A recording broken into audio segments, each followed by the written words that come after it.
Sometimes it don't work. Sometimes it doesn't work. Sometimes it does work. Sometimes what we do simply cannot be undone. And we have atonement, and we have forgiveness. You can't do that. It's just why we have to live like girls say, I don't know. I felt like last night after it's like a little bit like I believe that after some case of the year, you just see how that was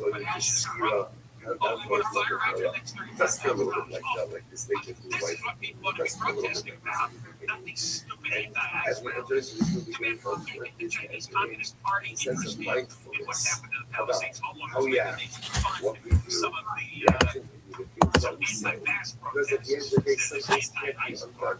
So we have to really be mindful about what we're going to say, how we're going to say it, what we're going to do, how we're going to do it. Because although some things you can purge, a lot of things, once you do it, it's there, you have to stop. The effects of those things. Even we have to absolutely we can now return to a certain position of dominance because the act itself. Former CNN anchor Don Lemon is Allah. Okay, next topic. Overnight, Don Lemon, who was here in LA for the These are the individuals. 2026, man. The deep end is thick and heavy. Like it's a real thing. There's a lot of deep enders out there. And remember, like me, I'm surrounded by the deep enders. That's all there is pretty much here. Very few people like me. If I had to guess, maybe it's a million out of the 10 million in the county. You know what I mean? We're outnumbered 9-1.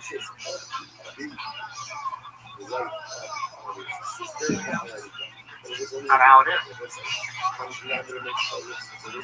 John Goodman. I got some of his stuff. I was going over the Big Lebowski last night, and turn it down. Feel like I'm yelling.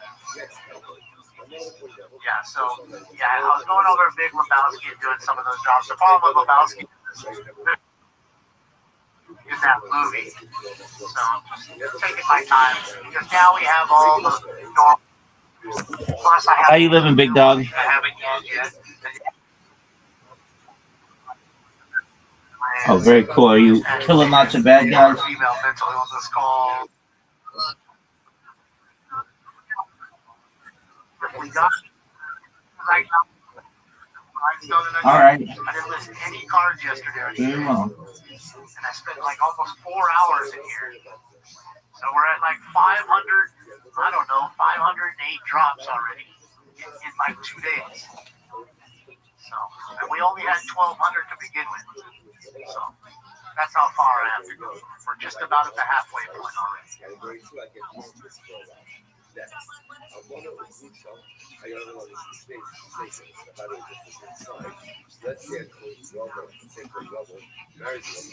Nobody fucks with the Jesus. Yeah, that's what I'm saying. Like every scene in that movie has something we can use. You know what I mean? The 8-year-olds, use that for the child molester calls. My computer just died and I have to go charge it. I'll get a few more drops in. 2, 3, 4 right now. So yeah, I'll get a few more in.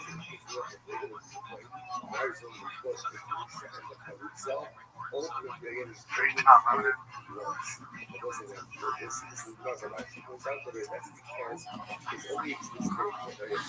Damon, autocorrect, dude, Damon, my bad. Huh, Johnny, what are you talking about right now, bro? How many spelling errors?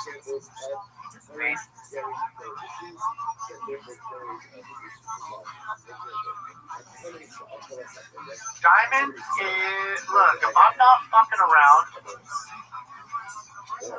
and I'm really working and I don't have anything else to do. It's a Sunday. I don't have to do a show. I don't have to go to the post office.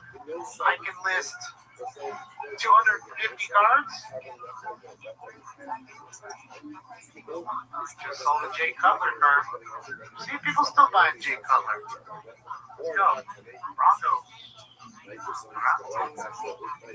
See, about 250. Typically, I would say 50 to 100 each day. On a normal day, 50 to 100.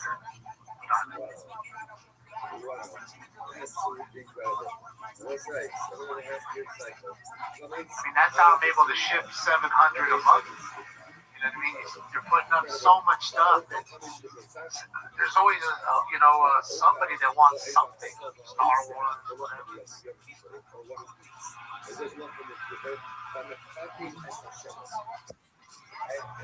Zoot, how'd you do? I was just checking.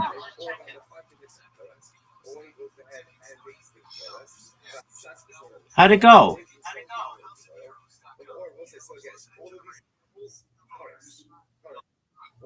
Did you win?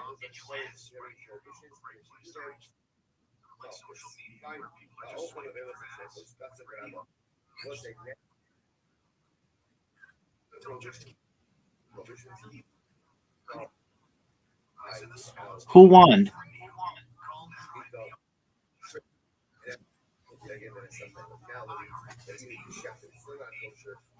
Tilly Harrison. Tilly Harrison. Oh, dog. I know everything about Adelaide comedy scene.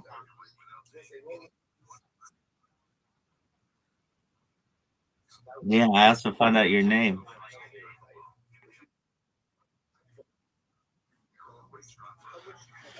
Dog, since you are docs now, why don't you build up your Instagram account? You've already got a really great start.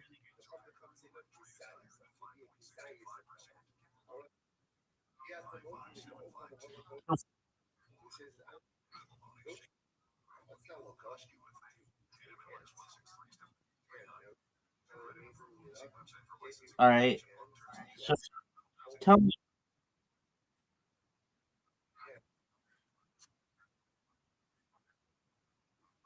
Okay, so tell me all about it. Tell me all about it. What happened?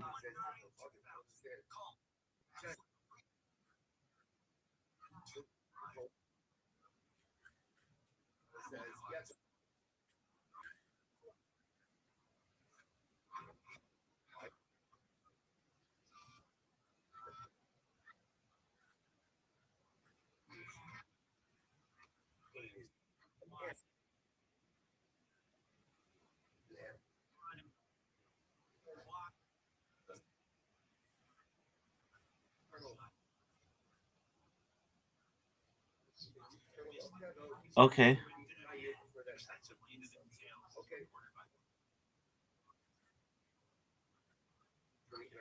Okay, well, you're pretty polyamorous.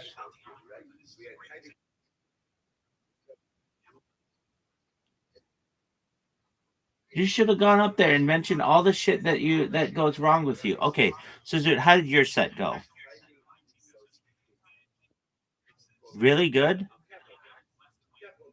Could you have done any better?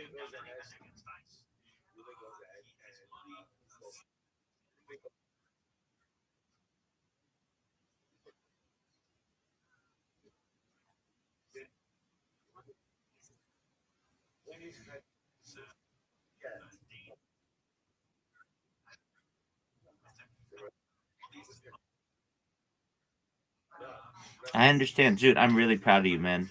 You said back in the summer, I want to be on it. I want to do well. And you are a state finalist. A lot of people are proud of you. Tell me whatever you want to tell me, Zoo.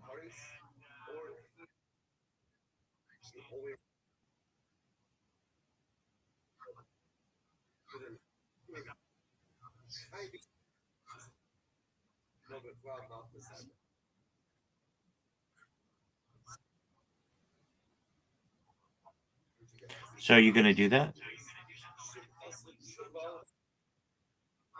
All right, you going to tell him that I introduced you to him?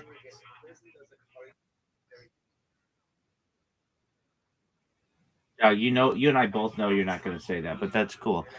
Zoot, I'm really proud of you, man. You All right. Well, that's time to be able to say Rabbi Rothschild introduced me to you, but that's okay. Zoot, I'm really proud of you. I think you did really well. You did way better than I ever would have thought you would have done. And you not only did well in the pre-finals, but you did well in the finals. And like you said, there's nothing that you could have done to do any better, and you can hold your head high. And now you're a real comedian, man.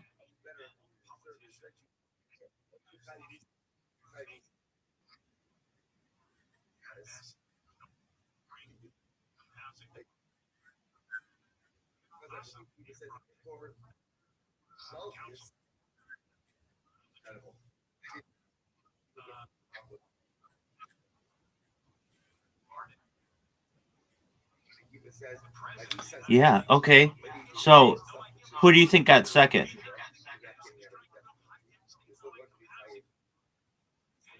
That's what I asked, Big Dog.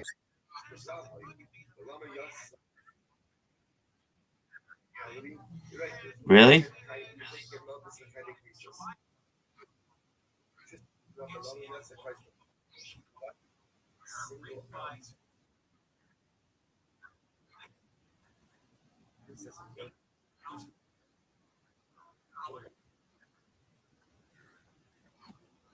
Who went before you? Oh, your friend? All right.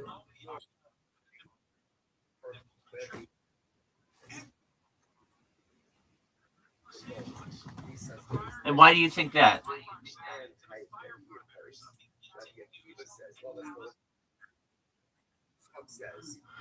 Did anyone bomb?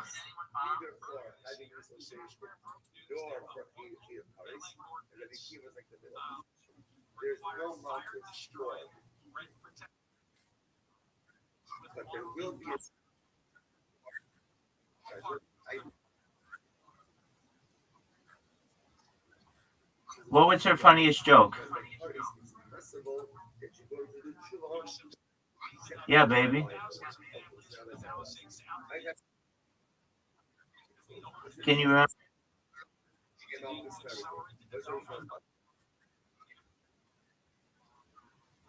And she was first or third. What did you say? Oh, so she went first.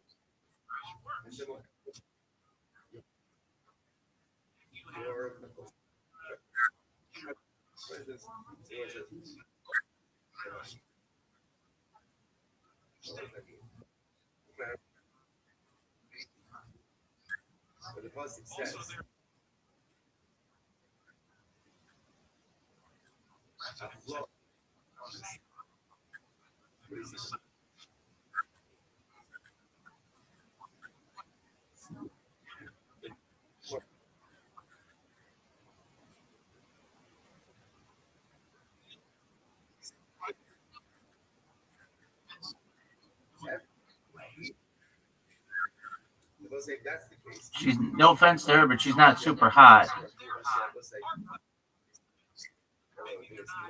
All right. So, did you talk to Chelsea afterward?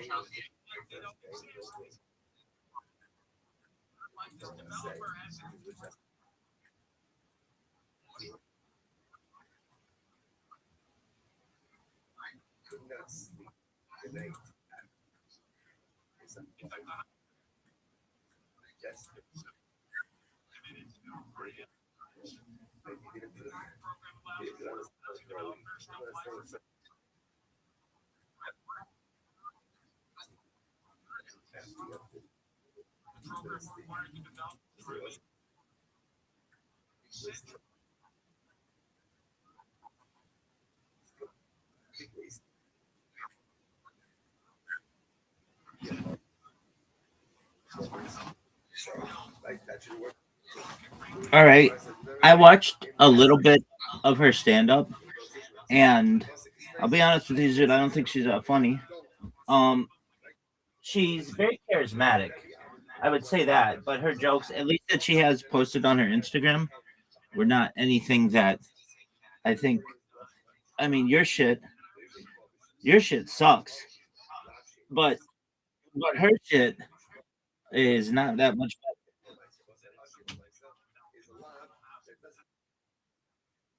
Yeah.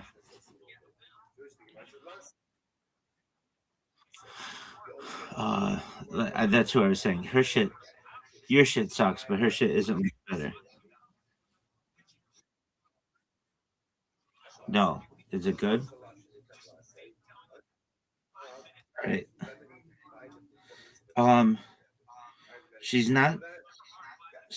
She's attractive, but not super hot. Dude, what is the logo of the like? Is it balls or what is it? It's a chicken. It has a toilet paper head.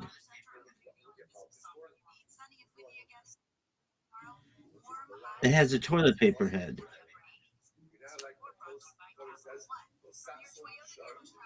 It does not look like a chicken. It looks like testicles.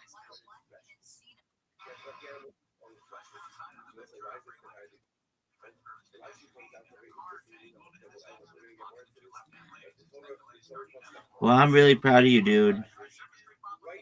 Was it hosted by Lori Bell? Was she hot? All right, who's the hottest chick who was in this competition?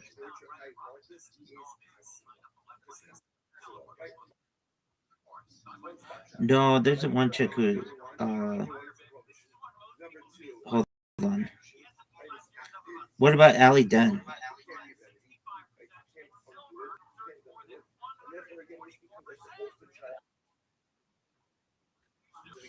All right. Um, there was there was there was an old man in it, wasn't there? How did he do?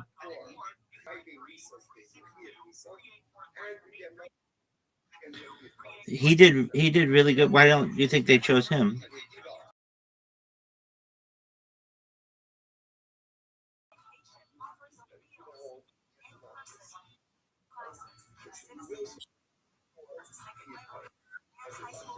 Okay, but did you think he was funnier than everybody else?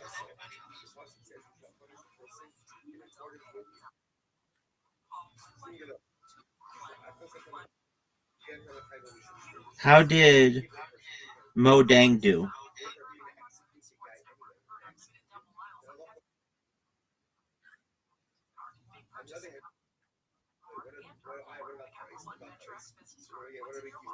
Well, I'm really proud of you. Are you proud of yourself?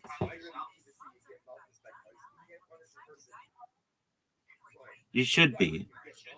Did you do better than you thought you would have done?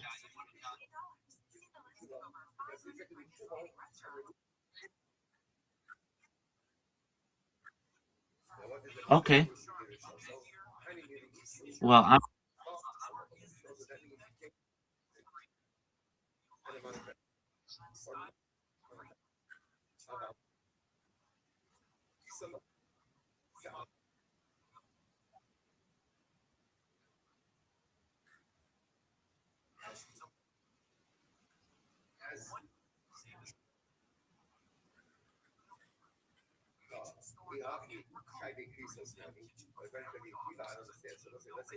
Albie. Albie. Oh, Allie Dent. This bitch isn't bad. This bitch isn't bad looking.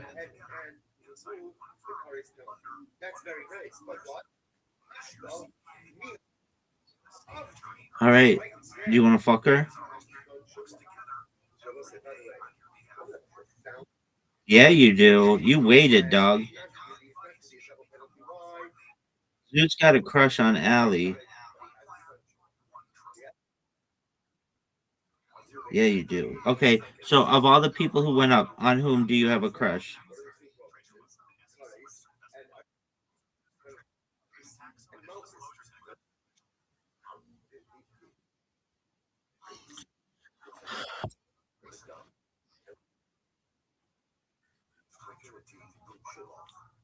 Okay, yeah, but that doesn't count. So does mine. That's just some bitch that you masturbate to using FaceTime.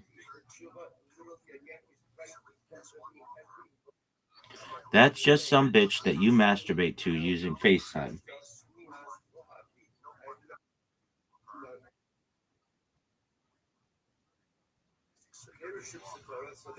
I mean, you've never touched, you've never,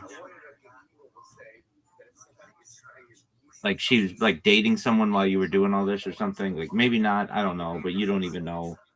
I'm not saying you don't have a connection with her, but I mean, you've never like had a meal with her. You've just she's basically like closer to an OnlyFans model than she is a girlfriend. Oh, okay. All right. Well, that's something. That's cool. Have you munched your box? All right. Well, there you go. All right, but that's cool. I mean, that's something, dude. I mean, has shown that she, had some interest in you, but then she goes away for like 6 months. Yeah. So that's when she's dating some other dude. So you're just basically the fallback guy, which is cool. All right, Zoot. You, my friend, are you gonna put on your Instagram that you were a finalist for Raw Comedy? Dude, everybody else did. Dude, that's bullshit. Why are you gonna win?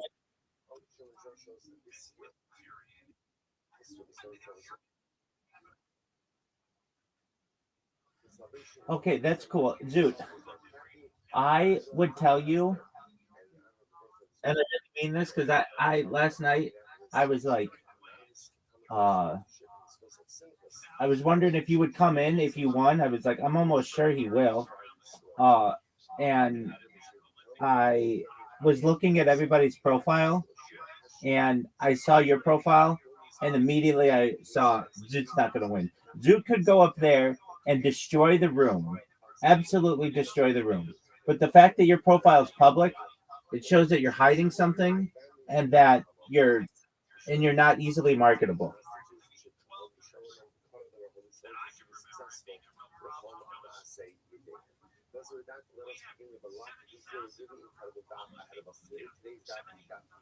Do you agree with that? Okay. No, it totally matters, dude.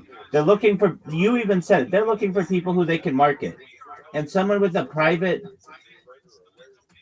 Instagram account is not marketable at all.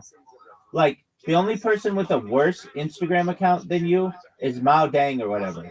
How did you get so many Instagram followers?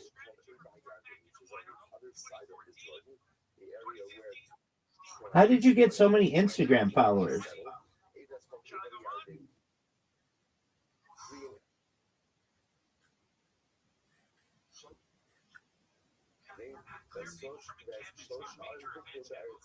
You were on it like a lot or just one time?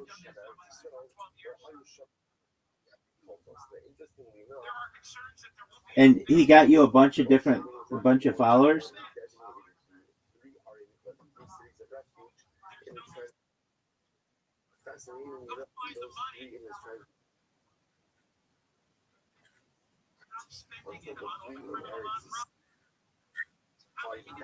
Oh, okay. Well, still, that's that's a.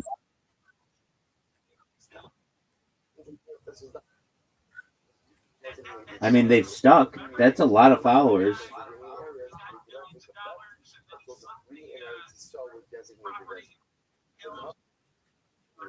All right. So what?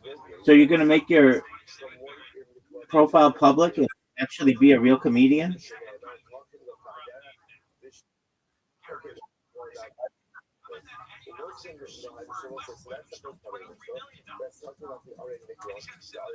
So you've got a lot of material now that you could use.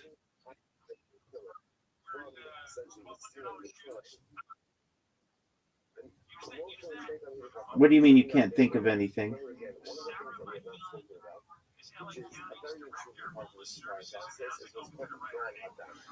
So did you?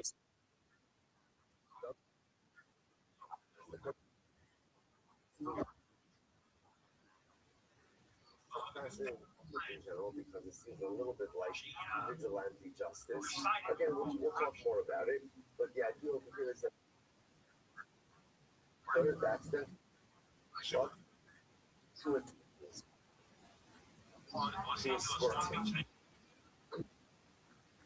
Yeah, that joke sucks. It's predictable. It's uncreative.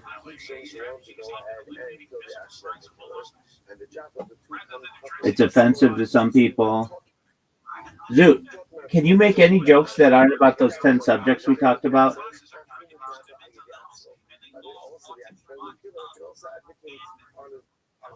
Okay, name one joke that doesn't have to do with Bonnie Blue, children, autism, any kind of behavioral issue, Lily Phillips, Hitler, Kanye West, Dave Chappelle.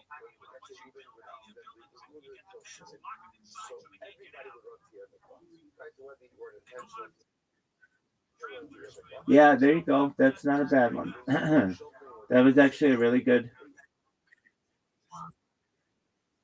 How did it go? Okay. So you think you got more laughs than anybody else?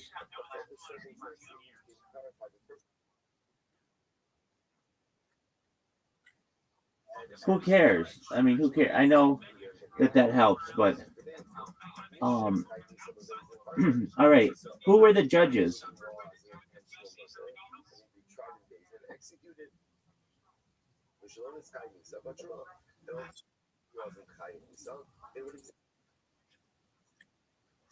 Had you ever met them before? Okay, so they were completely foreign to you? Okay. And do you feel as if you had any impact on them later on? Just a moment. What up, Chess? How you living, pimp? Hi. I'm up.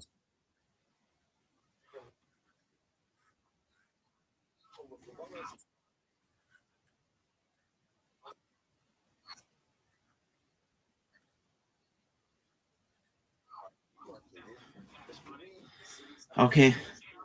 Did you hear them deliberate? And what were they saying?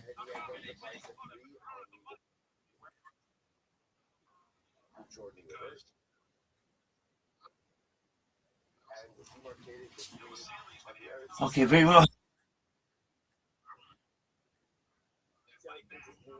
Okay, no big deal. Just one moment, Zoo. Chess, how you living? What's good? Oh, every day's a holiday. What you? What did you do? Yes, sir. Are you excited for February? Yes, sir. 100%. So, what's good? Did I send you my free? Did I send you my free social media guide?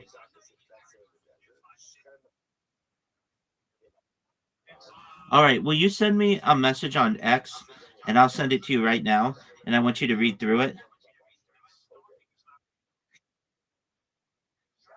Yes, sir. 100%, especially for you, Chess. Yes, sir.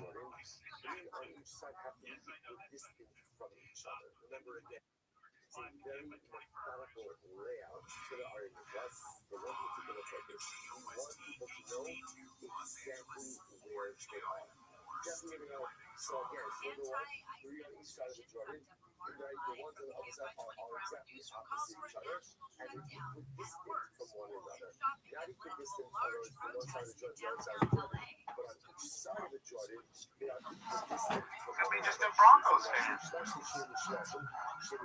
I saw a lot of old NFL cards.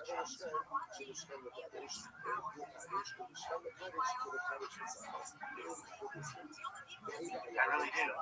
I mean, you'd be surprised. Like, I sold some Lawrence Timmons cars the other day in the old Steelers. You know?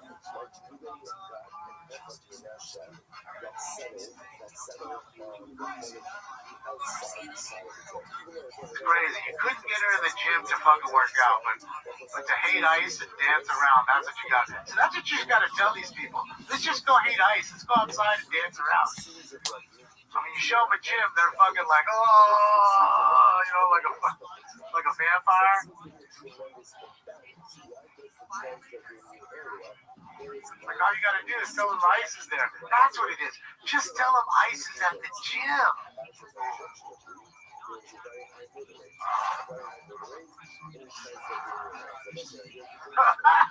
Just tell them ice is at the gym. Bro, they'll be showing up.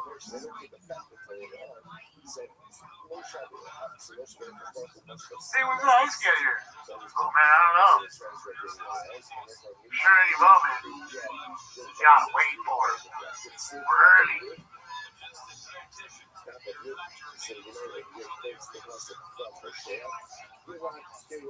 Yeah, your reasons? I don't even know what your reasons is really. Never heard of them.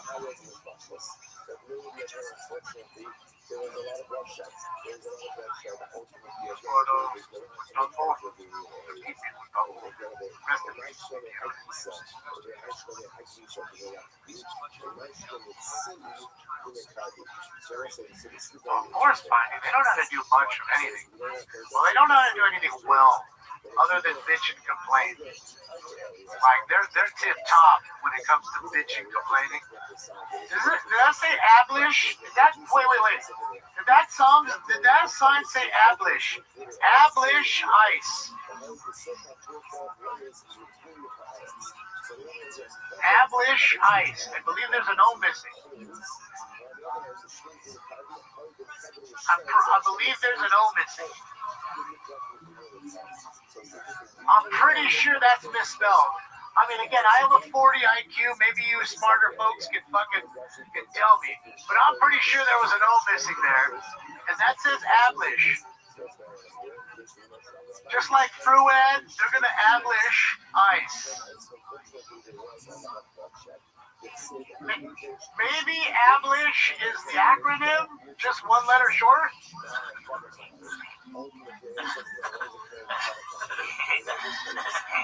Yeah, let's just make it one letter short. It'll be the acronym. And you know, it's your cut the shit off. Courtesy. Thank you, dog. Appreciate you. Thank you for the dono. We are literally watching that movie, fucking Halo. It's good to see you. Thank you so much for the dono. Oh, man, dude. It's totally idiocracy. Fuck you. I mean it. This is idiocracy. And people get angry, man, when I come in here, they come in here and they hear me say that these people are dumb. Like, these people truly need school as much as they can. I wasn't being facetious. I wasn't being, I was being real, bro. Like, especially the kids. Like, the kids really need it. Because most of these idiots, even if they were get a little smarter, they're more about dancing than they are about making a living for themselves.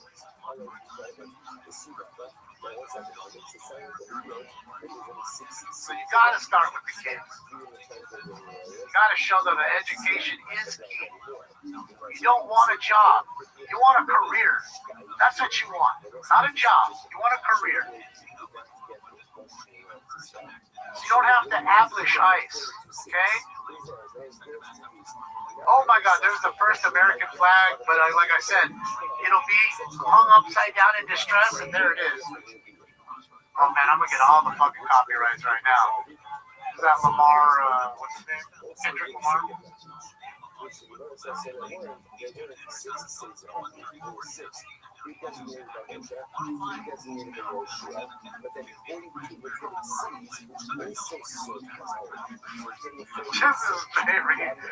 a straight dance party now.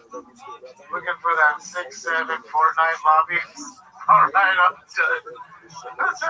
Hey, happy Friday, man. Hopefully you come join us tonight at 8 p.m. Pacific time. I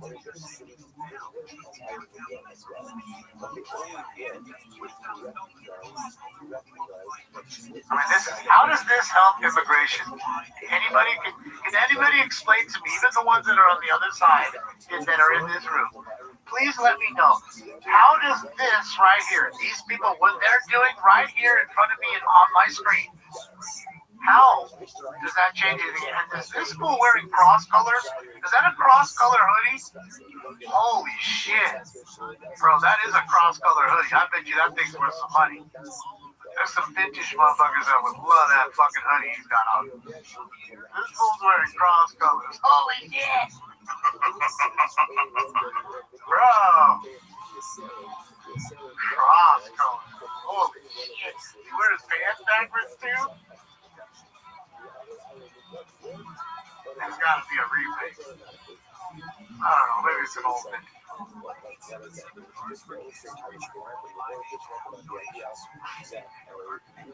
Extreme cringe is big.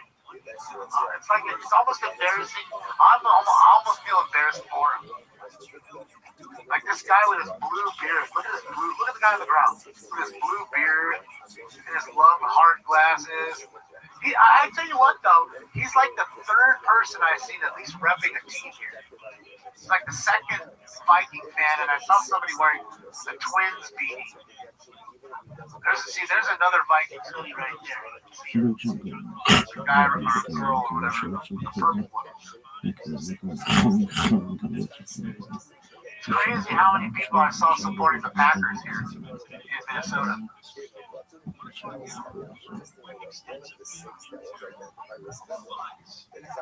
democracy to idiocracy. There you go, Bob. Better myself. I mean, it's truly what Mike Judge was telling you, bro. They're just not wearing the Crocs because it's too cold. You know what I mean? I mean, this is idiocracy. Brother, I'm pretty sure we have a mistrial here, sir. I'm going to mistrial my foot up your ass, you Please listen. There's that talk again. So you smart. Oh, shit. Gotta love it, bro. Hey, you not putting out? He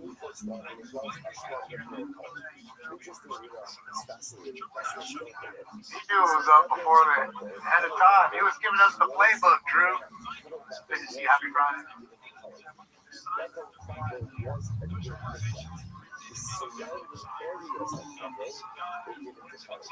Ew, that smell.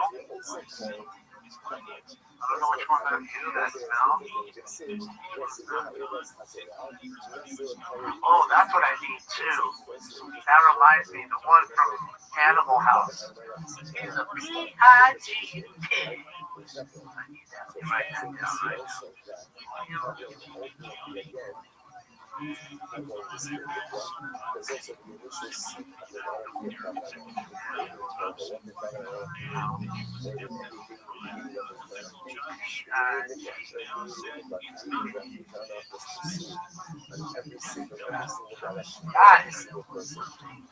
See, that's how it'll be for like the next, probably 2 weeks. There's little things that I'll forget. They're like, okay, we don't have that one, we don't have that one. It'll be just like that. I'll just have to find a few here, a few there. We'll get all back to normal now. Before we even get the new one from Raul. And it'll take me a whole month to do that one.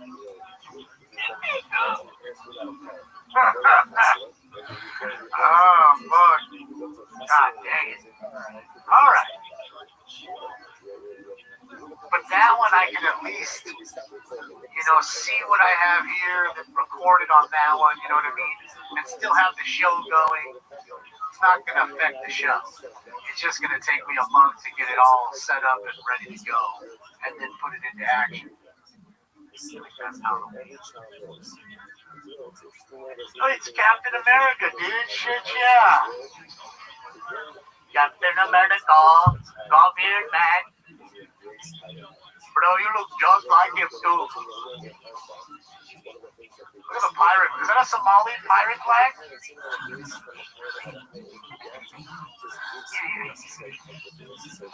it's an honest question. I mean, I don't know what kind of, it's an honest question. He's wearing a funny hat. I don't know if that's like a Somali hat. It's a pirate thing, you know? They did kidnap Captain Phillips. It's an honest question. Not being mean, just an honest question. I'm really honest.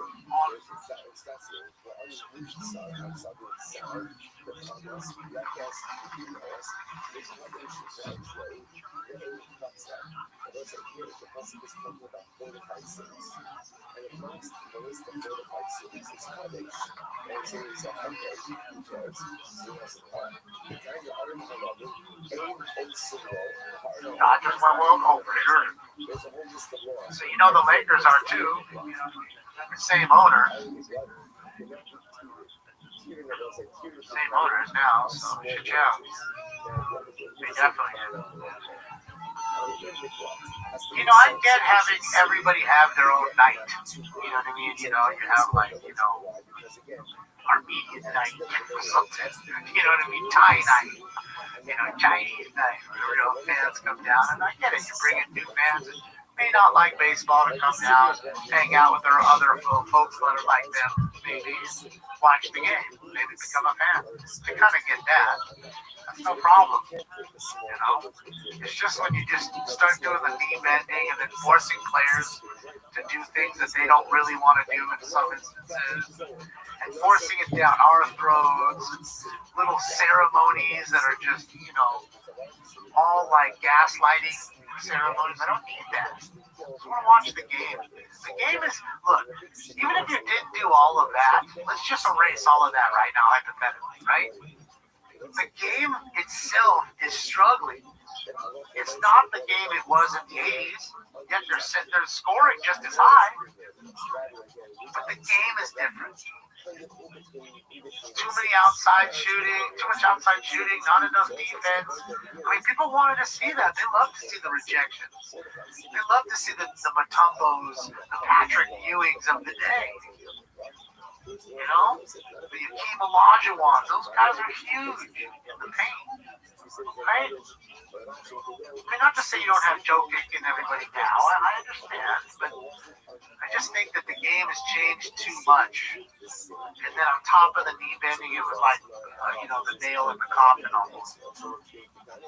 Not to kill it completely, to really fuck up its flow. The pirate flag is from One Piece. I've heard about that game.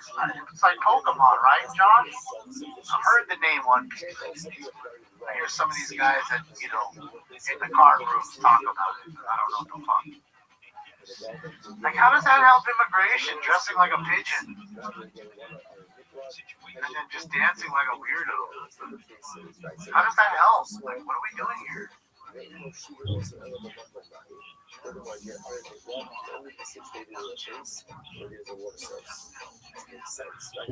mean, at this point, wouldn't it have been more beneficial for all of you to work on your Friday and then say, hey, I'm going to take the check on Friday, you know, the money I get Friday, and everything I made on Friday goes to you to help support the immigrant families that have been, you know, hurt by Operation Ice. Wouldn't that have done more for them? I mean, I'm just saying. Instead of getting out in the streets, dancing like, you know, ding-dongs. I mean, it's not even really dancing, it's more wiggling. Getting out in the street and wiggling. I mean, what's going on? I mean, really, I think my idea is really better. I know I got a 70 IQ, but I'm saying you actually would have helped them out monetarily. You actually would have gave them some money. They could have bought some food, maybe some clothing or some shoes they needed, something. A pair of glasses they can't see right now. The pair of glasses, but they need lead. Something they actually needed. So even if they were deported, they could still take that item with them. That just seems to me like it would have been more beneficial than getting out and wasting your time. Or missing school to not learn anything that day, to dance out in the streets. To me, it just doesn't make sense.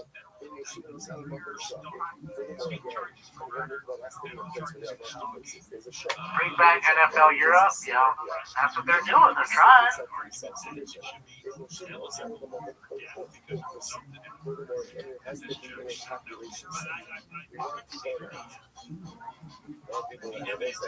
Yeah, I didn't know, dog. Of course, I was just joking. I'm sure it wasn't a Somali pirate thing.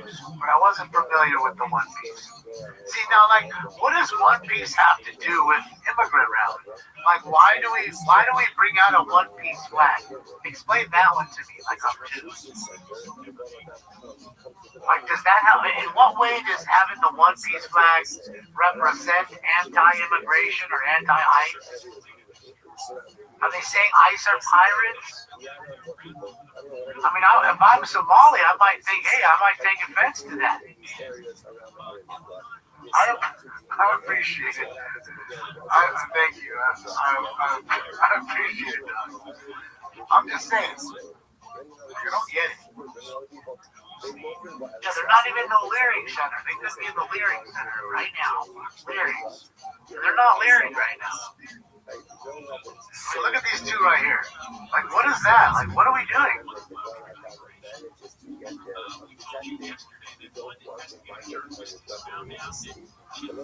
I mean, it's to the point where it's almost like a fucking hookup thing. I saw, what's his name? What was his name? Waxiest, he hit on that chick, got her number. Like, they're straight out here rizzing each other up. Like, I want to tell you, it's just like in real life. The guys are here, they mostly don't give a fuck. They're here for the women. That's it. They're here for the ladies. They trying to get some in. They're trying to get it in. Because for some reason, some of them find them attractive. Like this hot one in the blue jacket with the red hair. She's fucking hot. I like her. Got a great body. Fantastic hair. Amazing.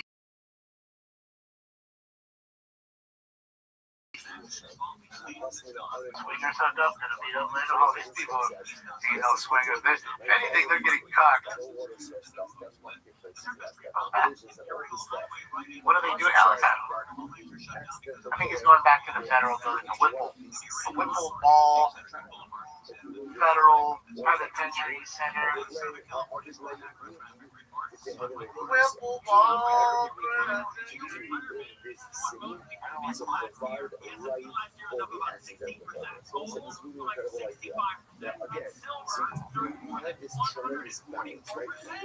Remember, they don't have anything else to do. Most of them don't work. The other ones ditch work or school.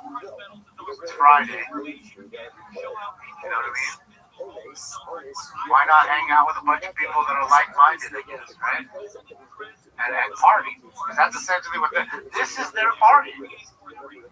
Like most people have a party in a backyard and have some alcohol, some weed, barbecue going, some music. You know what I mean? They just fuck Donald Trump or Latrona. Oh, maybe Latrona.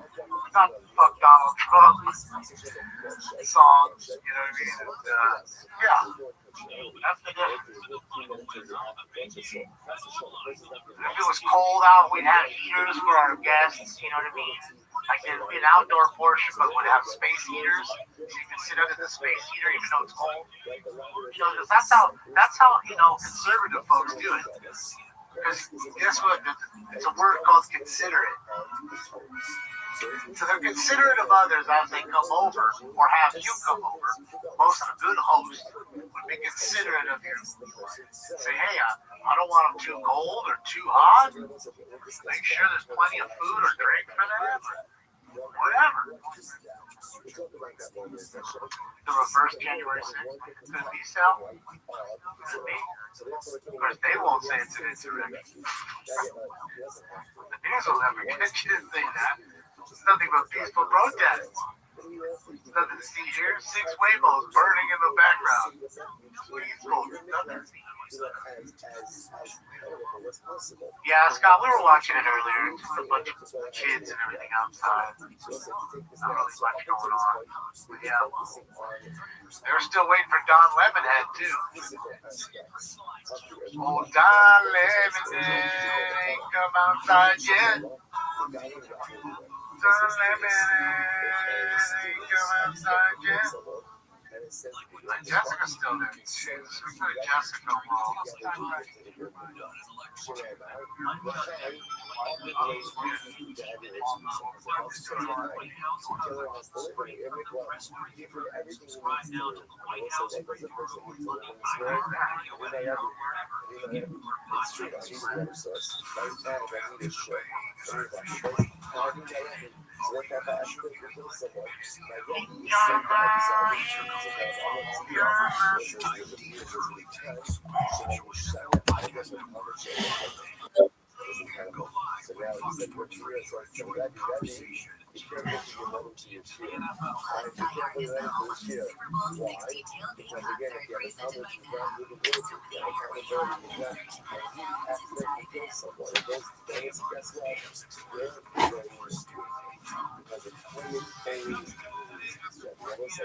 It's a little bit different personally. I don't know that we appreciate this as much as temporarily.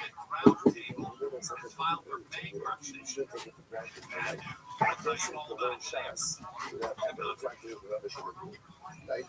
Even a different number Torah is accessible like never before. Like never before. It's incredible that it's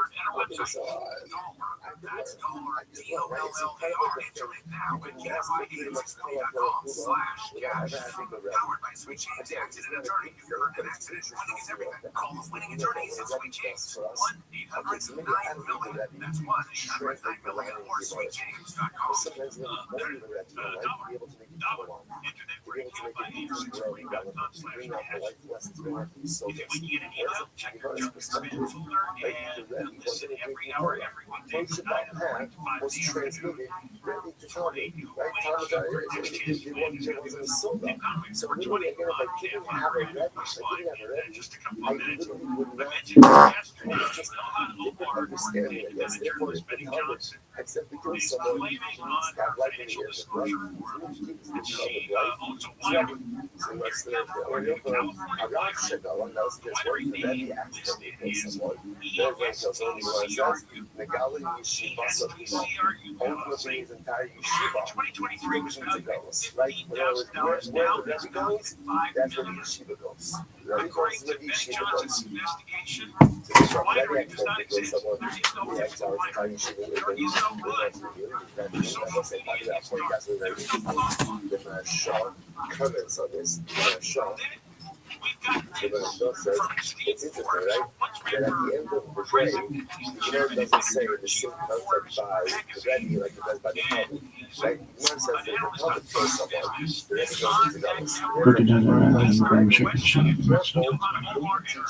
into Because we have to teach Torah to establish that place. So let's say about tells us something about the Rabbi-Talmud relationship. And the Rabbi is not just someone who knows that there's a connection.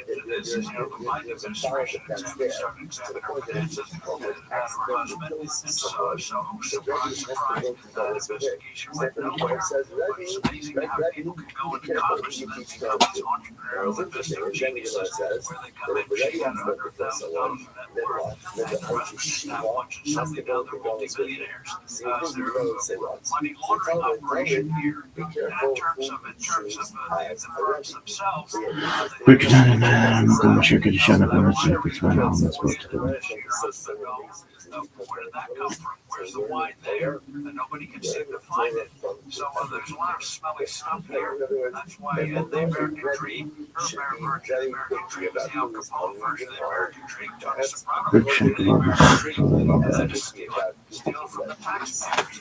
And some there's a lot of stuff here. Shema Israel Adonai Elohim Adonai Echad. Berkshire Kavod Mechutov Elam Bed. Shema Israel Adonai Aleinu Adonai Echad. Break Shem Kebab.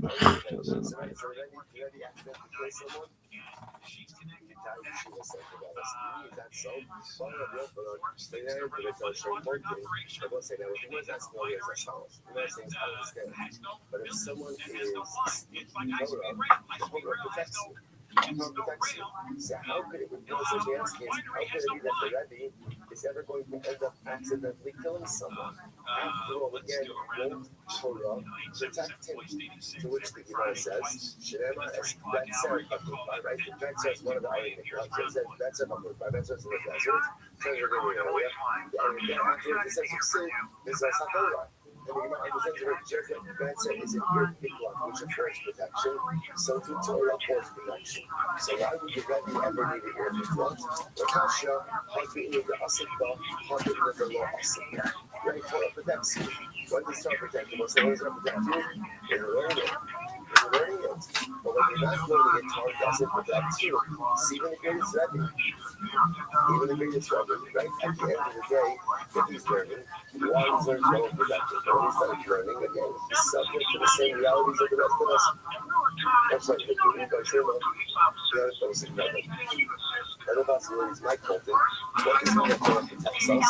And Allah harm us. Torah protects us from the evil of death. You know, it's a story. Please tell me also the guys to do that. But then have a Torah for Shliva the Lord to Allah for the most son. The big one that this is the most son. So if this is the Torah, like the Lord from us could not get here. It's time to clean this world. The Lord from us could not take his soul because he was always learning.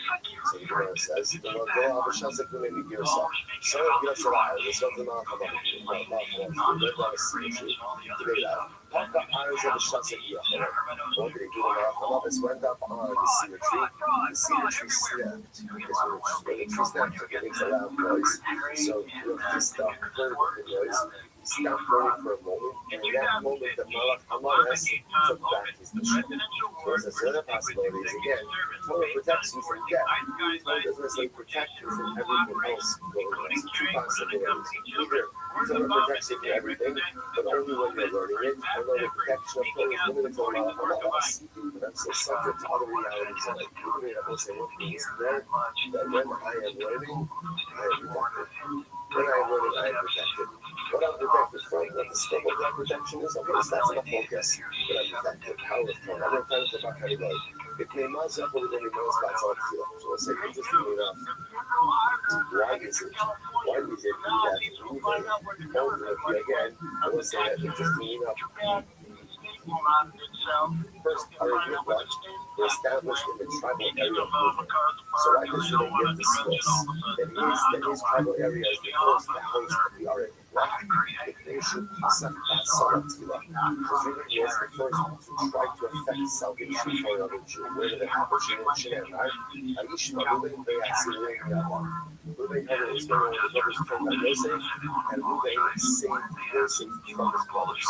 So because Ruben tried to save Yosef from his brothers, therefore again he is privileged to go ahead and host the Arik Miklat. The Arik Miklat, the first Arik Miklat identified, but the Arik Miklat is tribal area. So this tells us something absolutely amazing. Sometimes when you do something, we don't necessarily see the fruits of all of it. It's important to happen with Thanksgiving that whenever a deed does something holy and positive, there is always a repercussion and a result.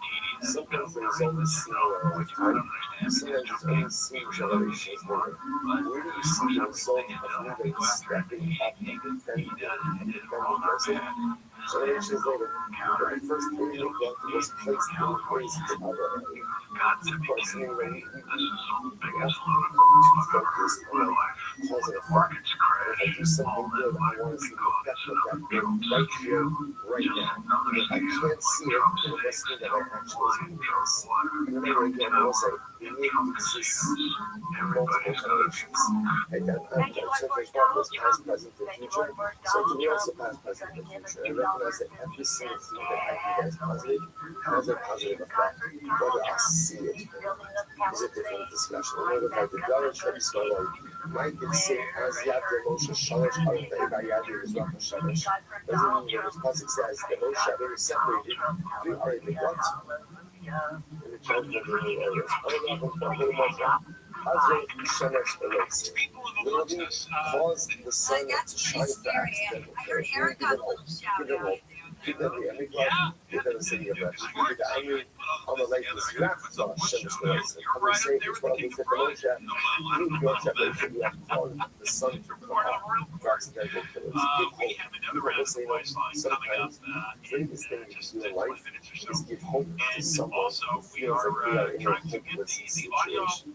But at the end of the day, the person feels like they didn't coach them accidentally. got really upset They with could Dr. have Oz been when more Oz vigilant, pointed more out careful, all could the have been more floods, attentive. some of those fake Understood. hospice But the companies doctors that were that dying, died and you didn't need to do in anything Fort wrong. Block You area. could imagine just And the he was debilitating at first said, well, he's being racist and against what our is Rothschild media going to say? What's going to because say? Oz Listen, says, hey, these right? are It's media going to take Russian a mafia dramatic behind what these has to be fake hospice but storefronts. here's a new city. Well, now Create for he's yourself not a new life. denying the Like problem, everything but you need is going to be he there. still There's thinks that no Oz is you making give a it hope political to attack. hopeless people. Yesterday he was That is racist. the greatest Now accomplishment he's one can admitting have in that this world. Oz is Incredible. telling the truth. This is So really I was weird. like, you We get down gotta to be good the for Rosh it. Hashanah. And Deborah Might Rose the live Sid, in Camp Fire wasn't 24 this hours. beautiful? Might the Sid was living in the Pasuk. Holy Kesef, Holy Kesef.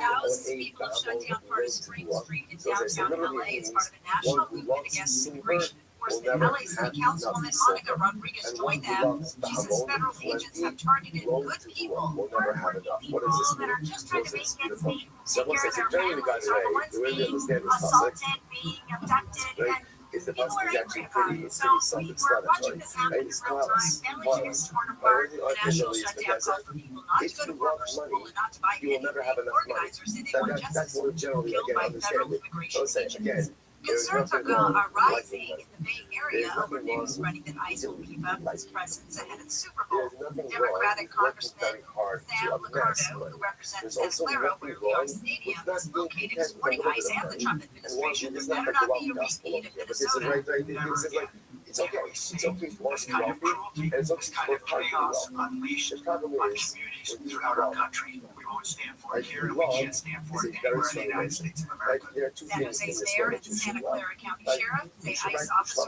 must remain unmasked that's a in Chaos City shalom. county Like, you property. should love, and Orange including County the health rhetorical officials have is confirmed told two cases of measles and involving a toddler. The child did not travel and doesn't appear to have exposed in public.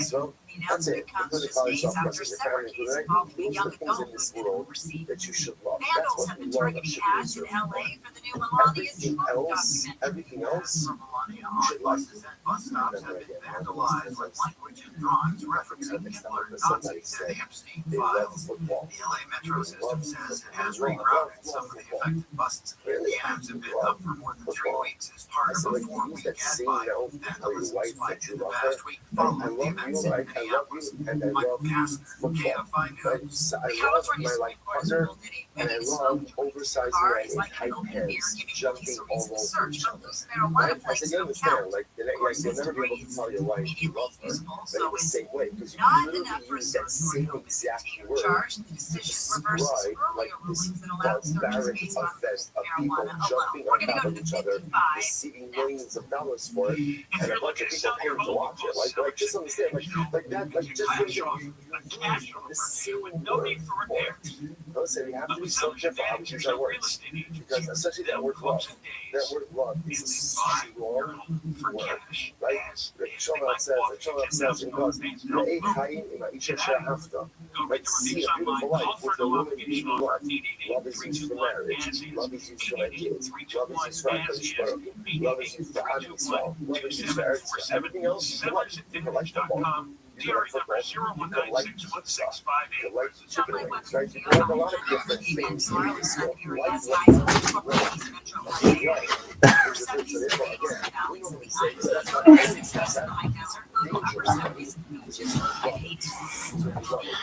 I'm gonna call him dad. Brennan, you're 39 years old. Absolutely.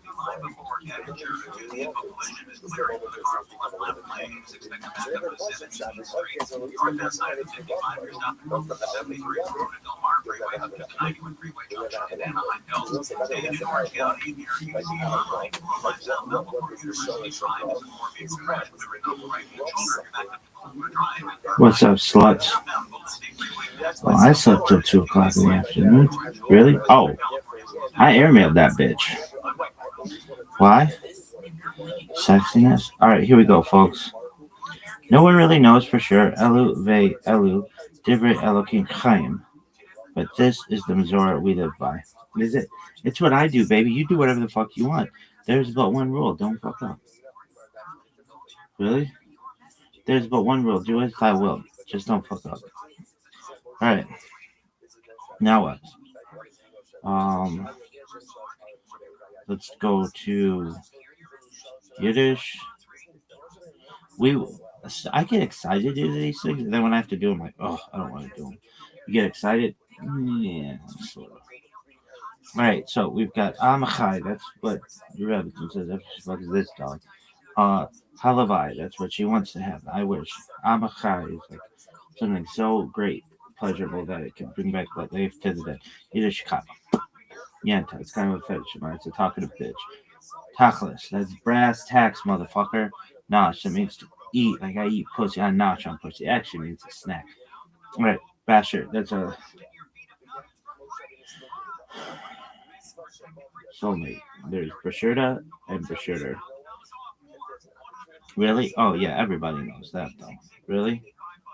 Duh. Of course. All right. Mishmash. I was taking a bath. All of on a Saturday night. Rubbed up, just relaxing in the tub, thinking everything was all right. Everybody knows that. Bupkis, that means beans, means nothing. Really? It means bullshit. Really? It just means nothing. Good Yontif.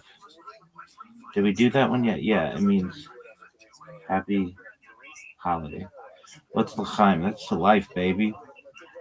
A wish for life. The word L'chaim means to life and has been a traditional wish Jews share when raising their glasses in celebration for at least 2,000 years. You can read the fascinating treatment of why the term is chosen here. I guess we'll have to do that. In time, the term has come to refer to the act of sharing a glass of spirits and even to the drink itself. Thus, shot glasses are l'chaim glasses, and making a toast is making a l'chaim, an engagement celebration. The next bit is going to veer off a bit. The next bit is going to veer a bit off course, so please bear with me. In Jewish times, it was customary for a Jewish couple to become legally engaged a full year before they would marry. During this time, the bride and groom were considered married, but they did not yet live together. This quasi-marriage state was known as erusin. With the destruction of the temple and the disruption of Jewish life at that time, this became increasingly difficult. What would happen if the bride or the groom were captured or needed to flee marauders during the year-long wait? Thus, it was decided that erusin should take place in tandem with the marriage itself and be performed almost immediately before the 7 blessings are recited and the couple is joined in full matrimony. But what was to happen to the engagement? At the time when the two parties decided to go forward with the wedding, a contract was drawn up specifying the date of the wedding and other considerations. But that too presented its share of difficulties. Backing out of the contract is no simple matter on a legal or a spiritual plane. It has therefore become customary in many communities to delay the largely perfunctory contract signing to the wedding day as well. So, what is left for the engagement? A verbal commitment called a vort in Yiddish. Thus, a sit-down engagement celebration has come to be known as a vort. Since the occasion will most certainly be celebrated over a glass of fire water and hearty wish of l'chaim, a smaller, more informal party is often called a l'chaim. So now you know. If someone invites you to come to a l'chaim, get your party clothes ready. If someone invites you to make a l'chaim, get ready for a shot of good stuff and think of something nice to say in return. If you're invited to make multiple l'chaim, look for a designated driver. All right. Was that the end of your story? No. Why is the term chosen? Why did you just toast a l'chaim How long is this? It's long enough for me to be able to drink coffee. Oh yeah, it's got coffee and Kabbalah and coffee. Really? Yeah, dog. And what about it? It's it's a thing. Why did you choose toast Elheim to life? My friend and I were having a little argument the other night. I lifted my glass of choice and wished him Elheim, which, I explained, is a special Jewish toast that means to life. He said that there's nothing unique about that kind of toast, and that many cultures, ranging from Armenians to native New Zealanders, say the same thing in their respective languages. So I ask you, dear Rabbi, why do we say Elheim? Is there a uniquely Jewish reason for this custom? Reply. You guys touched on a point of contention that is over 2,000 years old. Back then, people would toast to wine and life to the mouths of the rabbis. Some felt that this was a forbidden, pagan superstition, but the Talmud countered this opinion by quoting a Tosefta one that permits this toast. The Talmud also cited the precedent of Rabbi Akiva, who said this formula over every covenant son's wedding feast. 2. So we know that toasting to life is at least 2,000 years old and is considered a Jewish custom. But why? What is so Jewish about it? There are a number of reasons given for toasting to life, or perhaps for life is a better translation of Elheim. Bad stuff happened when wine was drunk. According to one opinion, the tree of knowledge was actually a grapevine. 3. Accordingly, Adam and Eve's imbibing of grapes, or perhaps wine, brought death into the world. But it gets worse. After surviving the great flood, Noah planted a vineyard and became drunk, and you can read the disaster that followed in chapter 9 of Genesis. Then, in chapter 19, we read about Lot, whose daughters made him drunk and caused him to sin with them. Since alcohol consumption can easily lead to negative consequences, we express the wish that this drinking of wine lead to life. For some even have the custom of spelling this wish out explicitly by toasting Elheim Tavim Shalom, for good life and for peace. 5. To life or not to life? The Midrash brings another fascinating explanation. After the judges of the Jewish court would deliberate on capital cases, they would turn one last time to those whom they sent to question the witnesses and ask for their opinion. Savary Meriden, attention, gentlemen. If they opined that the plaintiff should live, they would reply, Elheim, to life. If, however, it was death, they would reply, Elmida, to death. If the judges found the defendant guilty, he would be given very strong wine in order to diminish the pain of the execution. 6.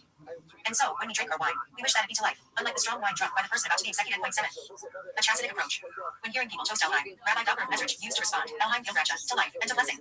Once at a chasidic gathering, his disciple, Rabbi Smirzon of Laity, also responded, El Chaim Gilracha. After the gathering, a discussion about this expression ensued. One chassid proposed, the Talmud states that when wine enters, secrets come out. 8. When we drink wine, our emotions are revealed. However, this is something that requires a blessing that will go, well, so we add the word El-Racha for blessing. The Hebrew word El-Racha can also be read as a contraction of two words, Racha, a sensitive, literally, soft, heart, something we wish for. Of course, all of the above does not take away from perhaps the simplest meaning behind saying Elheim. Just as Rabbi Akiva would bless others with Elheim when drinking, so too we, when saying Elheim, don't necessarily have deeper intentions behind the toast. We mean it simply as a bestowal of blessings upon our friends. 9. The Talmud tells us that when two people share a drink together, it brings them closer together. 10. In light of this, the Tzemach Tzedek said that when two Jews, for whatever reason, share a drink and wish each other Elheim, they draw down peace and blessings into the world. The power of camaraderie coupled with wishes of Elheim is so great that Rabbi Smirzon of Laity, the altar Rebbe, proclaimed that which the closeness and good wishes of a chasidic gathering can accomplish, even the archangel Michael cannot accomplish. 11. On a final note, when Mashiach comes, there will be a grand feast, at the conclusion of which we will toast Elheim over the wine that GD has kept hidden for this special occasion since the dawn of creation. 12. May it happen soon. 13. I wonder if it has a wine bladder in a box.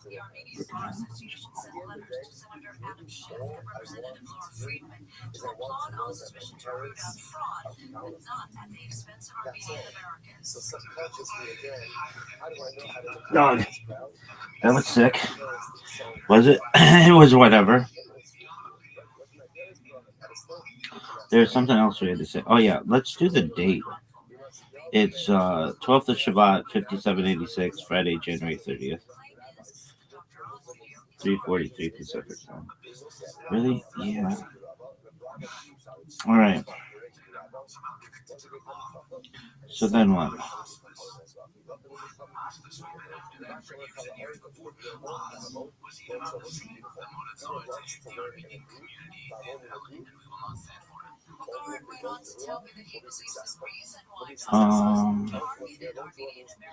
Dog, do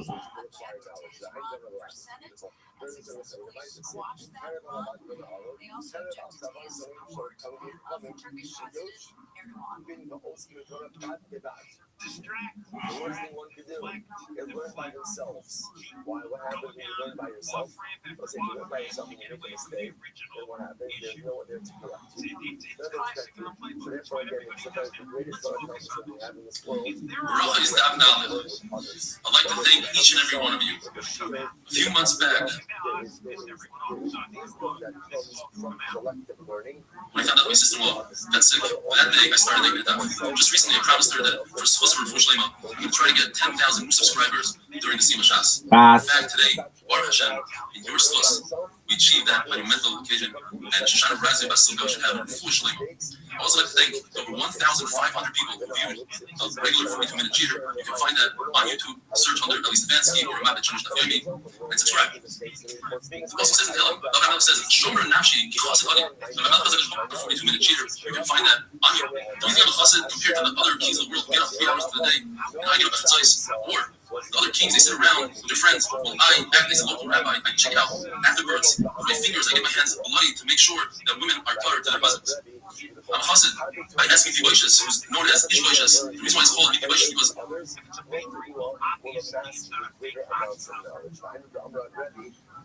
it's interesting that they have normal 1.25, 1.5, but not 1.75. asks the same questions. And he says, is this tar? Is this kosher?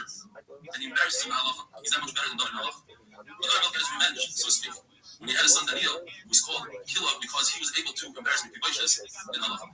It says in the famous pasuk, Ulei Himanti, there is Gud Hashem.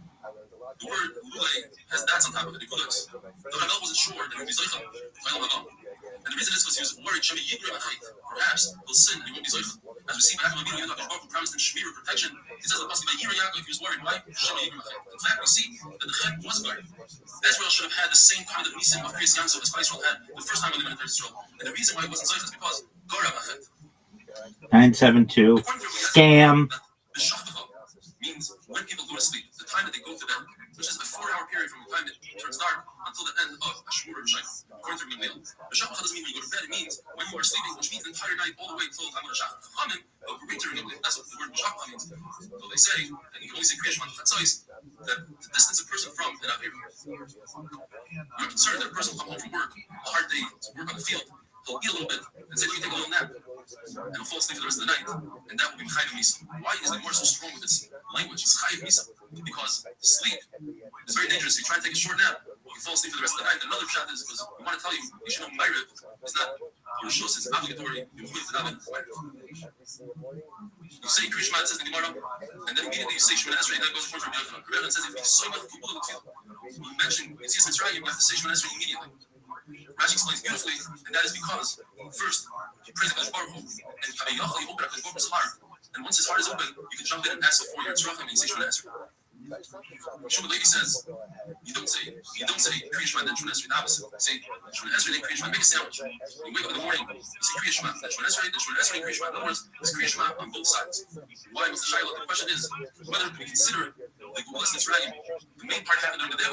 But Rabbi says Rabbi Yochanan, there's a little bit that started at night, and therefore at night also you have to be soy of Gula Tefillah. Shmuel Levi says no. The main thing happened during the day, and that's what we need to concentrate on. Or the question is, the Shachbach of Gimach is a hekesh between laying down and getting up. According to Rabbi Yochanan, just like when you get up, you have to say Krishma and then Shemana Esrei, so too when you go to sleep, say Krishma and then Shemana Esrei.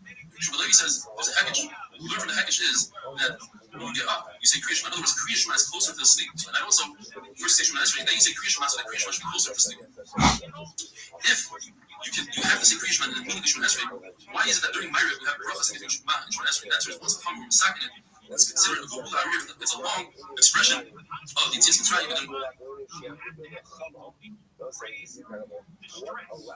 the same reason we say Hashem's Chosai Tiftach, V'yagid Yosefa, it's in Tefillah Aruch, it's part of Shemana Esrei. Whoever says Ashrei 3 times a day, the famous saying is Muftach L'Shemana Mabah, because Ashrei contains the Seder of Aleph base. Every pasuk starts Aleph and then second pasuk base Gimel, and the other reason is it's a combination of these 2 reasons that it contains the famous pasuk of Yisera V'Yisodech L'Masbir L'Chol.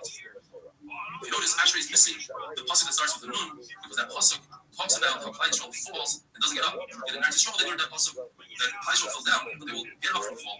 As the Rabbi had a Ruach HaKodesh, he said right away, the following letter, Samach, Soynech Hashem L'Chol HaNoifel, the Baruch Hu will lift up those who fall.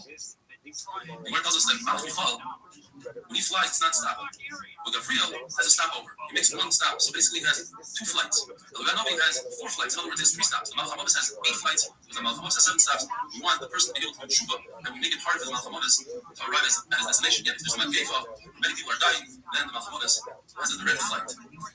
Truly, he says that there's a mitzvah to say Kriyash Malamitas. We see the pasuk Ritzu B'Achto, Ibu B'Lafin HaMishkafim, you're laying down, you say Kriyash. However, Talmud Chacham constantly repeats his Torah, this Chazaras. Perhaps watch the Eight Daf, Not really. A chacham like that doesn't have to say Kriyish Malamita. Rabbi says even if I'm a chacham, should at least say one pasuk. For instance, B'yatach Yehuchi, Yisrael Yisi, showing them Hashem, Kid, Emes. Wonderful day. Be a wonderful day.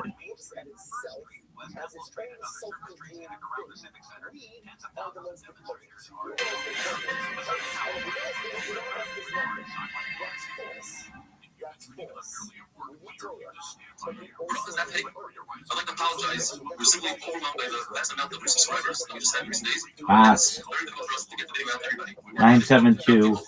Scam. The word says that person should use his Yitzhar Torah in a battle against the Yitzhar constantly. If that doesn't work, you should learn Torah. If you see that he's not beating the Yitzhar, you should say Kriyish Malamita. It's still not working. You should remind himself of Yom Anisa, the day of his death. This is something that has surprised some people. That even Shas, all of Shas, came down to Moshe Rabbeinu on Sinai. As we learned the pasuk, but Evan Luchas, Luchas Evan is referring to Luchas. That's such a difference. Not Torah. The one is motivated to learn Torah. Hamish Moshe Torah. The mitzvah is referred to Mishnayos. Asher the safety is Nevi Mitzvah. Well, here I saw. How do I get halacha? From Gemara. You cannot derive halacha from Mishnah, rather from Gemara, and all these came from Moshe Sinai. We want to discuss Kriyish Malamita. That Kriyish Malamita acts as a double-edged sword that kill away the Mazikim. And Rothschild says to get rid of Yisurim. Says Rabbi, I need a pasuk for that. Every kid knows that the pasuk says if you do it, the Rabbi knows you. Something that's sharing on a similar level. Torah is something that gets rid of Yisurim. Says Rabbi, if you don't learn Torah, then Rabbi sends terrible Yisurim. Says Rabbi doesn't act like a regular king. A regular person who gives a present to somebody, when he sells something, he's upset. Rabbi gave us the Torah and he's excited about it. He says, if a person has Yisurim, and this is a Yisur for life, a person should introspect, he should check to see what might cause Yisur. If he can't figure it out, he should assume it's because he's not learning Torah about the Torah. And if not, he should understand that Yisurim Shalahava is a concept of Yishbor is Yisurim in order to double your Sachar. Yishbor says the Gemara is Yisurim the people he loves. On one condition, that those people accepted the Ahava, and if they do, they'll be Zoicha, children, and Rivas Young. The Machlokes is Yisurim Shalahava is only a situation where it doesn't create the Torah. It's only a situation where it doesn't create the Tefillah. The words are different. Even if it creates the Torah and the Tefillah, it's still considered Yisurim Shalahava. If a slave leaves his master or his master knocks out his tooth or his eye, certainly Yisurim, which take hold of the entire body, they should give you a kaparas havaras. Restream says, and this is also a great Yisur for life, anything good comes with a struggle. The Rabbi gave us 3 gifts, and they all came with a struggle. He gave us the Torah, he gave us the struggle, and he gave us Vayom Haba. If a person is involved in learning, he has something. Or if one Islam buries his children, says the Gemara, all his Averis are forgiven. The religion says, although Tzaras is considered a kapara on Mizbeach, yet it's not considered Yisurim Shalahava. Those Yisurim, the difference is, those Yisurim come to take away Chatoim Avodos, Averis. Yisurim Shalahava, as we mentioned, means that it comes to double your Sachar. To make distinctions in the Gemara, perhaps somebody has Tzaras, or Yisrael, or he has a lot of Busha, it's very embarrassing, he has to leave the mountain, he has to leave the cabin, then that's considered not Yisurim Shalahava, but it's in Kol Salaret. You have Tzaras, that's Yisurim Shalahava. Another teaching you can make is if the Yisurim are visible to others, if the Tzaras is visible to others, that's not Yisurim Shalahava, but if the Tzaras is covered, that's Yisurim Shalahava. Famous Lashon Rabbi had 10 boys that were different, and he carried on himself a bone of one of his children, of the last child that died, and he said, this is a reminder of the Yisurim of a Hava that before who gave me, which Rabbi Yochanan Tzaddik he didn't have. The Gemara makes a distinction. If a person never has children, that's not Yisurim Shalahava. If a person at one time loses a child, that's Yisurim Shalahava. Rabbi Abba was sick, Rabbi went to visit him. Rabbi asked him, are you happy with Yisurim? He says, no, I'd rather not have Yisurim, and I'd rather not have the Zachar. The explanation is because it causes him to the Torah. Rabbi says, give me your hand, and gave him his hand, and he healed him. Rabbi himself was sick, but he couldn't heal himself because a person cannot get himself out of jail. Rabbi said the same thing. He says, I'd rather not have Yisurim, I'd rather not have the Zachar. And Rabbi Abba took his hand and healed him. Rabbi Yochanan once visited Rabbi Lazar, who was also sick, and he saw that his house was dark. He rolled up his sleeve, and it became light in the house. Rabbi Yochanan's skin shined. And he asked him, why are you crying? You're crying about the Torah that you didn't accomplish. The famous concept of the Margot, the Mamid, who eventually found the Doesn't matter. The quantity, it's the quality that counts. And if you're crying because you don't have Parnos, and not everybody has 2 shulchanos, 2 tables. You have Torah, you should be having that. Since Rabbi Lazar, I'm crying about you, about your beautiful face, your beauty, that one day is going to be buried. And explain, because Rabbi Yochanan explains, Rabbi Yochanan was the last of the beautiful people that lasted from Chuman Abayis. And that's the end of an era. So they both sat and cried. Ravuna, 400 of his barrels became vinegar. Chacham came to Yudhaisim, and they said, listen, you have to look into what you've done. There's a reason. And he said, what you questioned me, and they told him they knew. They knew that he did something. They said, you questioned, they were punished them, that would do something without a reason. You see, right here, every Yisroel, all these rules he had, and he said, I don't know, can you tell me? And they said, well, perhaps he didn't pay your sheer crop. And they said, well, the sheer crop is a gun, and he stole from you, that's what he paid. And they said, nevertheless, even though he's a gun, if you steal from him, then you taste a little bit of the needle. So something I said, I'll pay back. And in fact, either all the 400 barrels became one, or the price of vinegar became higher than one. Abba Binyamin died before he did end of and before he ate. And Rashi says, before you learn Torah, he says, you don't understand what Rashi is saying. Of course, you can learn before davening. You should put your bed between north and south because the Shekhinah is facing east and west. And if you do so, you'll have what Mishara and wife won't miscarry, have a wonderful day. Have a wonderful day.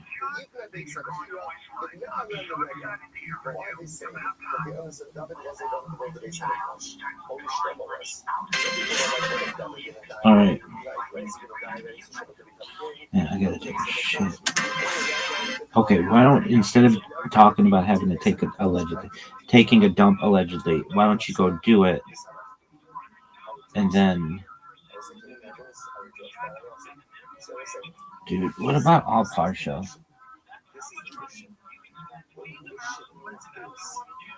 I'm sign in. Fuck that shit. I don't want to sign in for anything. Just do it. All right. What else? Well, Safaria. Shout out to Julian Henry Kaczynski. Whatever. Oh, not now. Okay, using online library. Dog. I don't know. I gotta time out. Really? Yeah. How much time is it? We're 20 minutes, baby. Look at this athleticism and his footwork. It's fantastic.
Everything is about the future.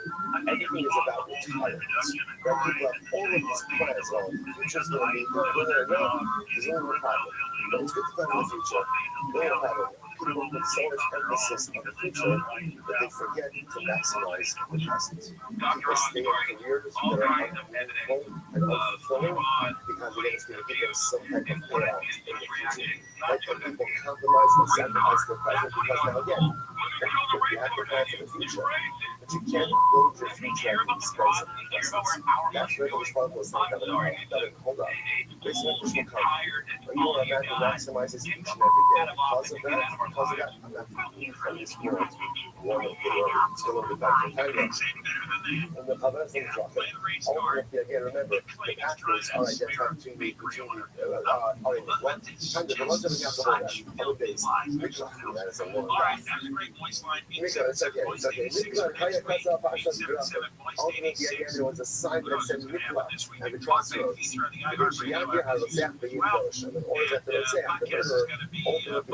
So again, the pathways were very worthy ones.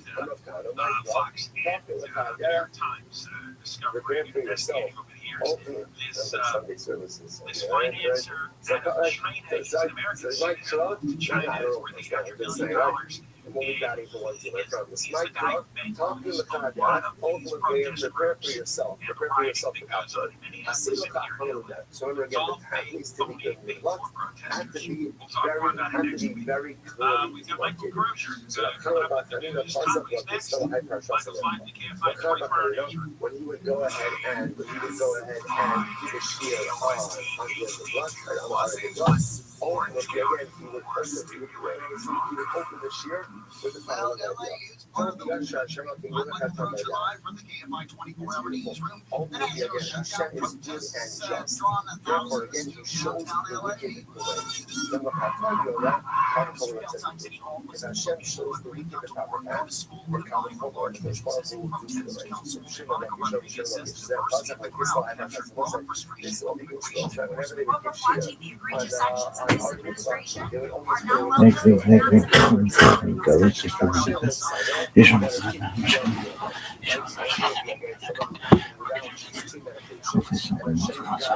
So I was looking at Safario. I can fucking do this. Really? I've seen it done. I've been in fucking Gemara classes for years. I've seen it done virtually. How would you do it? Well, that's a good question. I might have to.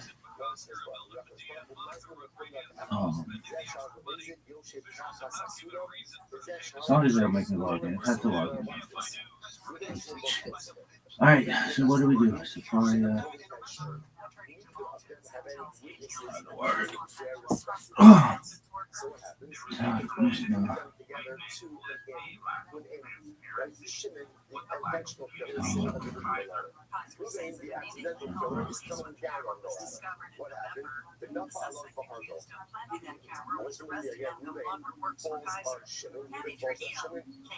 Where were we?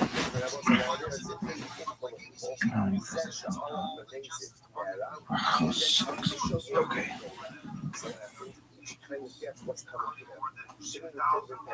How would you do it? Oh, bitch, I can do it. Really? I mean, I don't want to talk. The beginning of Tractate Oh, that's loud Baraka. as fuck.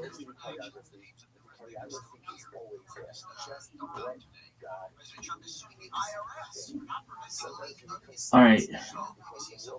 I'm going to change the translation. Alright, so get to Tractates. I know this is Kabbalah. We'll do Kabbalah this way too. Why? Because I don't want to fucking read it. My eyes are too bad. Really? Yeah, does it read this shit? No. Mishmash. Translation. Introduction. This shit sucks. Dude, just read it. We've got to catch up on the doc. It's like, we're like 3 years behind. Yeah. Oh, for sure. Why? No one knows. Dude. So what are we gonna do? I don't know. Just get this bitch at number 6. Dog. There's no way you're gonna be able to review all this shit every single day. You already go over time. 3A.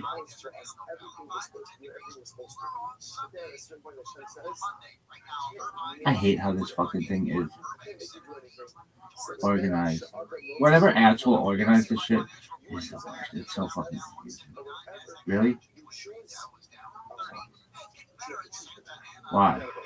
It's just the worst. So instead of being like page 1, we're like, hey, let's start on page 2. Why? Because page 1's like fancy. Well, just don't count page 1.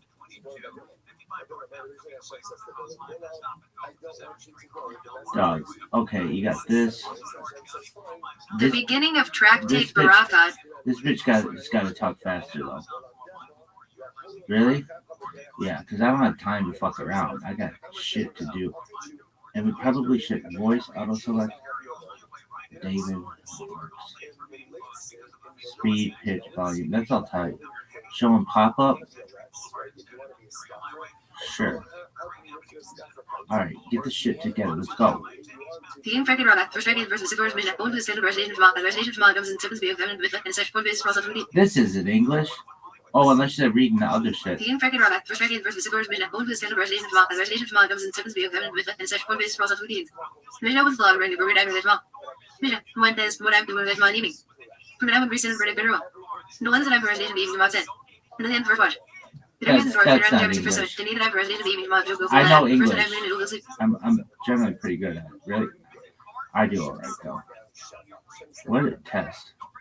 Read Aloud is a Chrome and Firefox extension that uses text-to-speech technology to convert web page text to audio. Yeah. We get that. It works on a variety of websites, including news sites. Yeah, well, this site, it sucks. Really? Oh, it's the worst. Dog.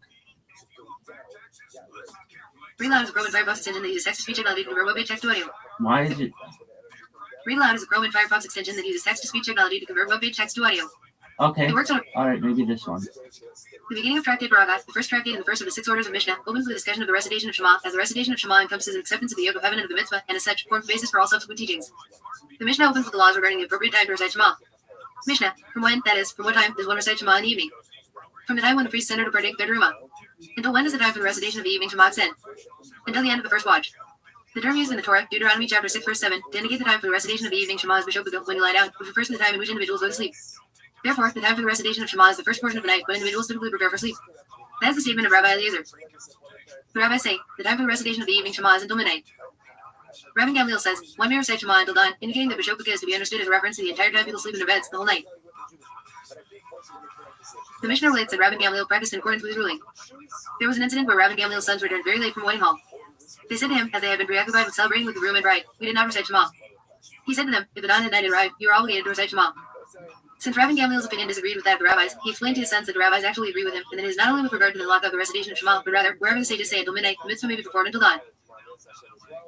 Rabbi Gamliel cites several cases in support of his claim, such as the burning of fats and limbs on the altar.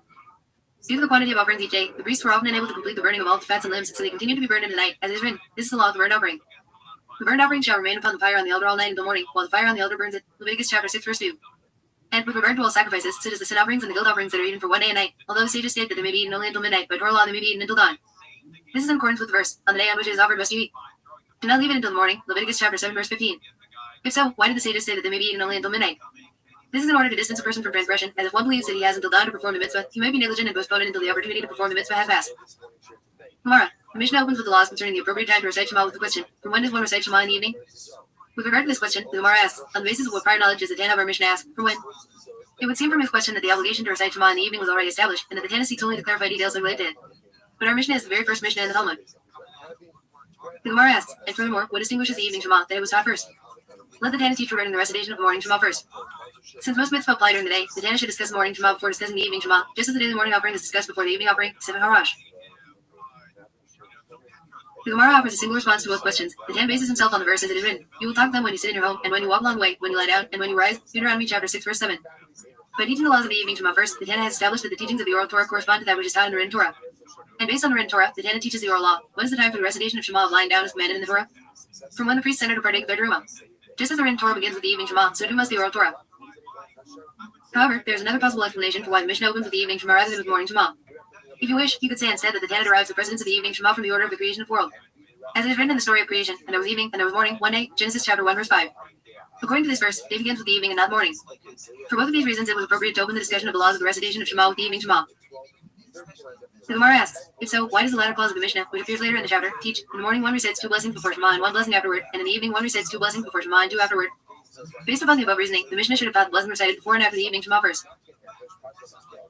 The Gemara answers, indeed, the Tana began by discussing the laws regarding the recitation of the evening Shema, and then taught the laws regarding the recitation of the morning Shema. Once he was already dealing with morning Shema, he explained the matters of the morning Shema, and then explained the matters of the evening Shema. The Gemara proceeds to clarify the rest of the Mishnah. The Master said in the Mishnah that the beginning of the period when one recites Shema in the evening is when the priests enter to partake of their terumah. However, this does not specify a definitive time. When do the priests enter to partake of their terumah?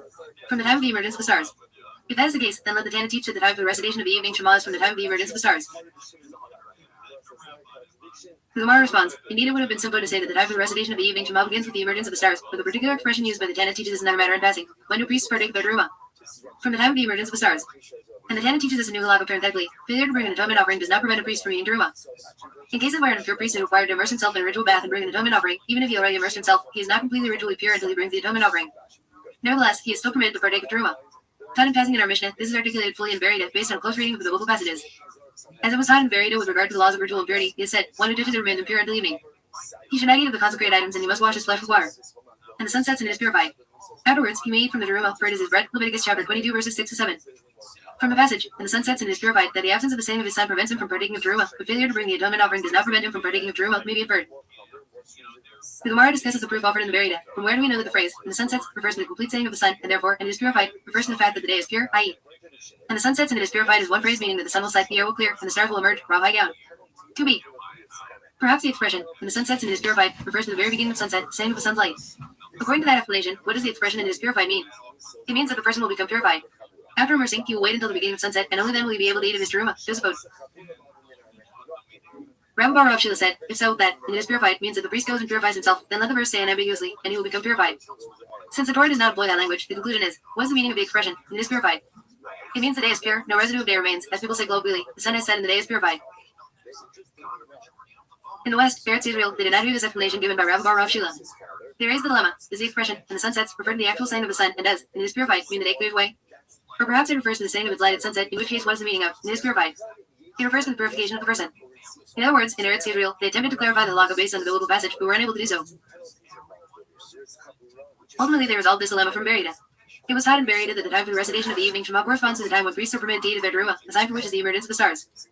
Therefore, derived from here that when the sun sets refers to the complete sunset, and the expression, and it is purified, means the day clears away, as the sages in Babylon concluded. In our Mishnah, the Master said, the beginning of the time for the recitation of the evening Shema is from the time when the priests enter to partake of their terumah. The Gemara raises a contradiction to this opinion from a Verita that states that the time for the recitation of the evening Shema is from when a poor person enters to eat his bread with salt until he rises from his meal.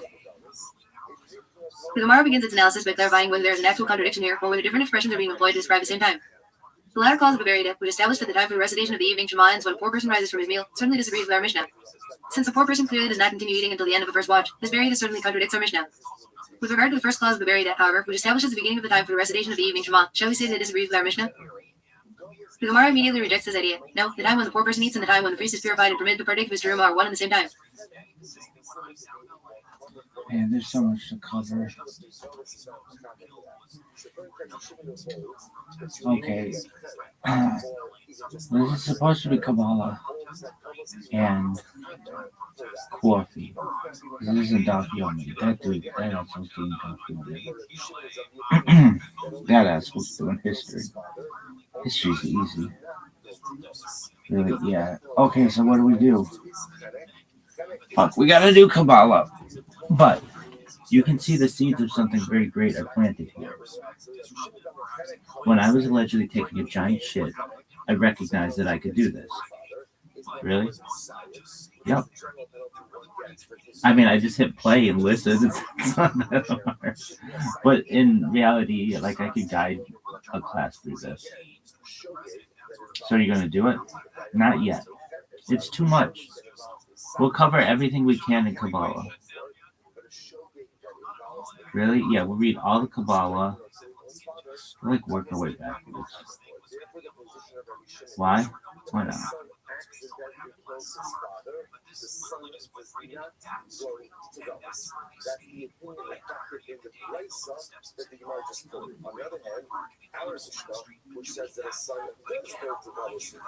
Alright, Eliyahu Davidas. Oh, I know about this guy. Wait, do I? Yeah, he's the guy who fought with... Didn't we already do this guy?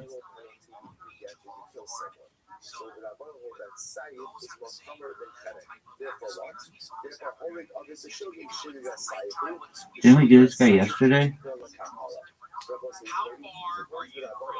Yeah, he fought with that other guy. Yeah. Did we do Rashid Kochba?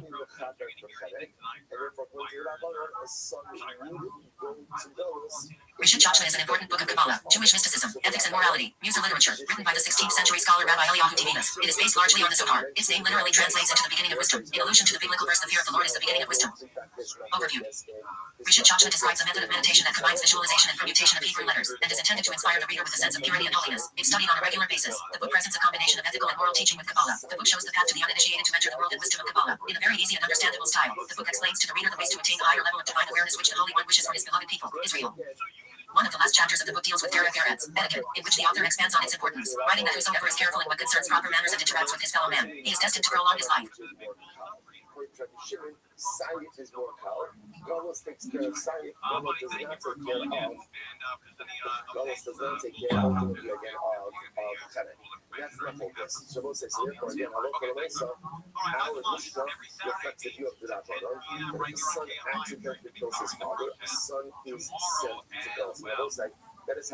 So then we actually have to go through a lot of shit today. It's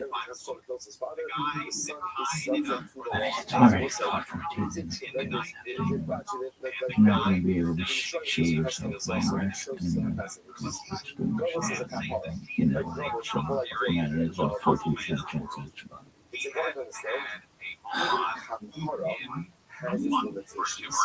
I mean, you don't have to do Jewish philosophy and Jewish mysticism. His work here. Logan on Jewish philosophy and Jewish mysticism. Yo. His work Yo. Judah Lo Ben Bezalel, Hebrew, c. 1524 September 17, 1609, also known as Rabbi Lo, Al-Lw, Loi, El ViralRabbi, the Maharal of Prague, Hebrew, or simply the Maharal, the Hebrew acronym of Marinu Rav Lo. Our teacher, Rabbi Lo, was an important Talmudic scholar, Jewish mystic, mathematician, astronomer, and philosopher who, for most of his life, served as a leading rabbi in the cities of Mikulov in Moravia and Prague in Bohemia. Lo wrote on Jewish philosophy and Jewish mysticism. His work Al HaTorah is a super commentary on Rashi's Torah commentary. He is also the subject of a later legend that he created the Golem of Prague, an animate being fashioned from clay. Name. His name LW or Lo is derived from the German LB, lion, CF the Yiddish name with the same origin. It is a kiddu, or substitute name, for the Hebrew name Judah or Yehuda, as the biblical character Judah was likened to a lion in Genesis 49:9. Lavi from that verse on Judah is a lioness, hence his name Yehuda Lavi. In Jewish naming tradition, the Hebrew name and the substitute name are often combined as a pair, as in this case in which the combined name is Judah Lo. When Lo wrote his classic super commentary on Rashi's Torah commentary, he entitled it Al HaTorah in Hebrew, meaning young lion upon the Torah. Loi's tomb in Prague is decorated with a heraldic shield with a lion with two intertwined tails, Q4G, alluding both to his first name and to Bohemia, the arms of which has a two-tailed lion. Biography. Early life.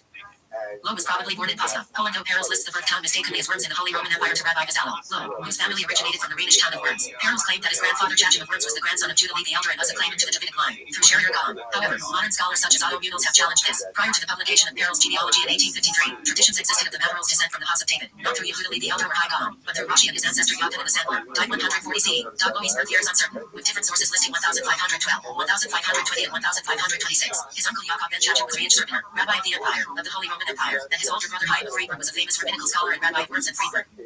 Sources in the Lubavitch tradition say that at the age of 12, Lo went to yeshivas in Poland and studied under Rabbi Yaakov Pollock. After Pollock left Poland, Lo spent 2 years wandering from place to place and then went on to the yeshiva of Rabbi Yitzchak Clover Worms, himself a student of Pollock. He learned together in yeshiva with the Maharshal who was 17, 2 years his elder. He learned together with the Maharshal in Rema for a further 3 years. Rabbi Yitzchak Clover was in fact the grandfather of the Maharshal. The Maharshal left Poland and the Maharal remained and studied with the Rema for 2 more years. Maharal was 6 years his senior. He spent 20 years studying before he married. Career. Lo accepted a rabbinical position in 1553 as Landesrat of Moravia and Mikula, Nikolsburg, directing community affairs but also determining which tractate of the Talmud was to be studied in the communities in that province. He also revised the community statutes on the election and taxation process. Although he retired from Moravia in 1573, the community still considered him an authority long after that. One of his activities in Moravia was the rallying against slander slurs on legitimacy, Adler, that were spread in the community against certain families and could ruin the finding of a marriage partner for the children of those families. This phenomenon even affected his own family. He used one of the 2 yearly grand sermons, between Rosh Hashanah and Yom Kippur 1583, to denounce the phenomenon. Lo moved to Prague in 1573, where he again accepted a rabbinical position, replacing the retired Isaac Hayem. He immediately reiterated his views on Adler. On February 23, 1592, he had an audience with Emperor Rudolf II, which he attended together with his brother Sinai and his son-in-law Isaac Cohen. Prince Verdier was present with the emperor. The conversation seems to have been related to Kabbalah, Jewish mysticism, Hebrew, a subject which held much fascination for the emperor. In 1592, Lo moved to Pasna, where he had been elected as chief rabbi of Poland. In Pasna, he composed Nedavathalim and part of Derech Chaim. See below. Personal life.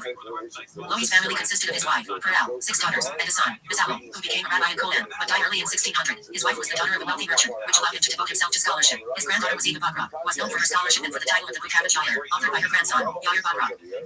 His elder brother was Chaim ben Bezalel, who authored a legal work Vikarach Chaim, which challenged the rulings of Krakow legalists, Moshe Israel's. Death. Towards the end of his life, Lo moved back to Prague, where he died in 1609.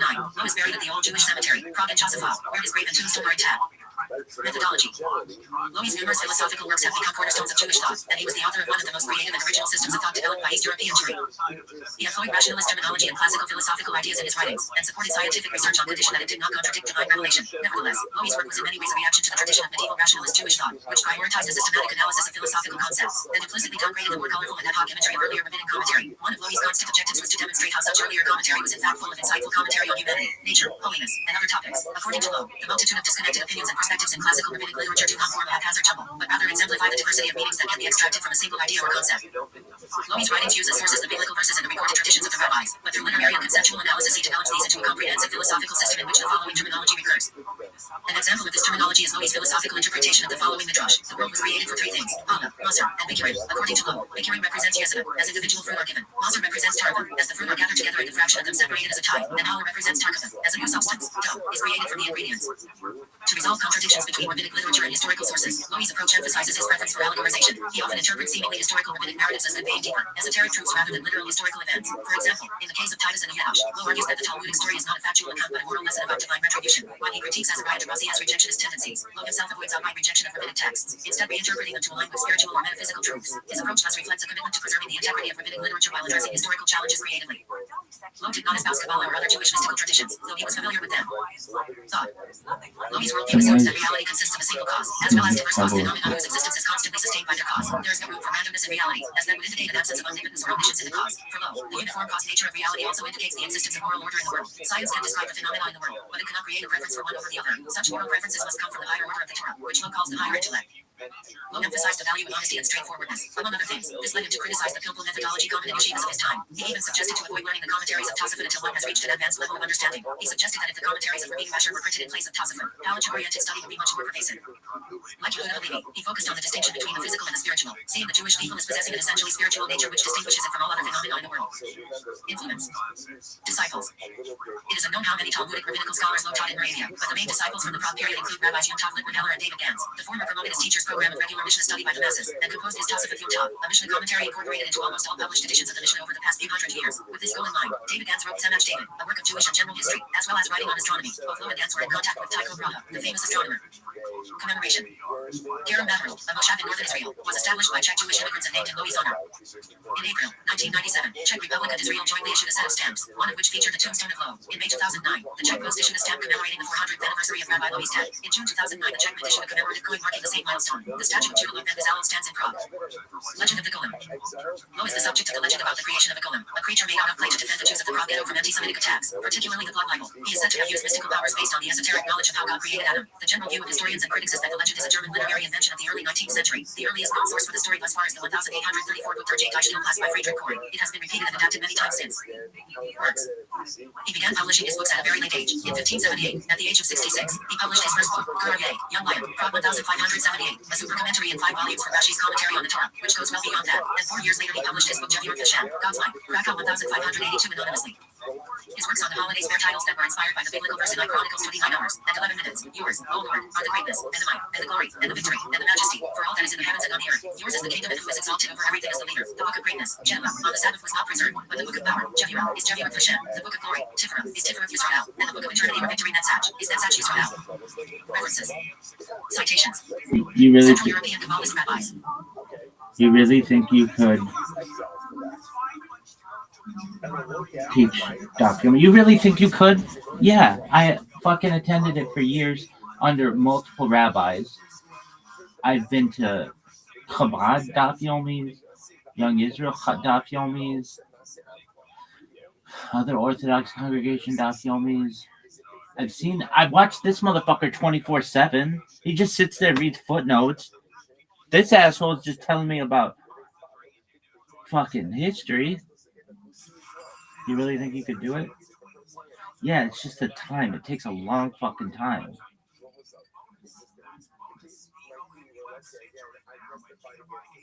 So how would you do this? Well, I want to get through Kabbalah. I'd read everything in the... I guess we would just work our way backwards. It would be like that fucking Seinfeld where they go to India. So I guess we would... I don't fucking know. We would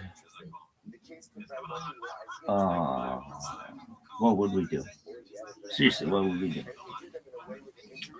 We would get through all of the Safaria Kabbalah shit. We get through all of these biographies, then we go through all the text, not learn anything from there, and then we would just start daf, I guess.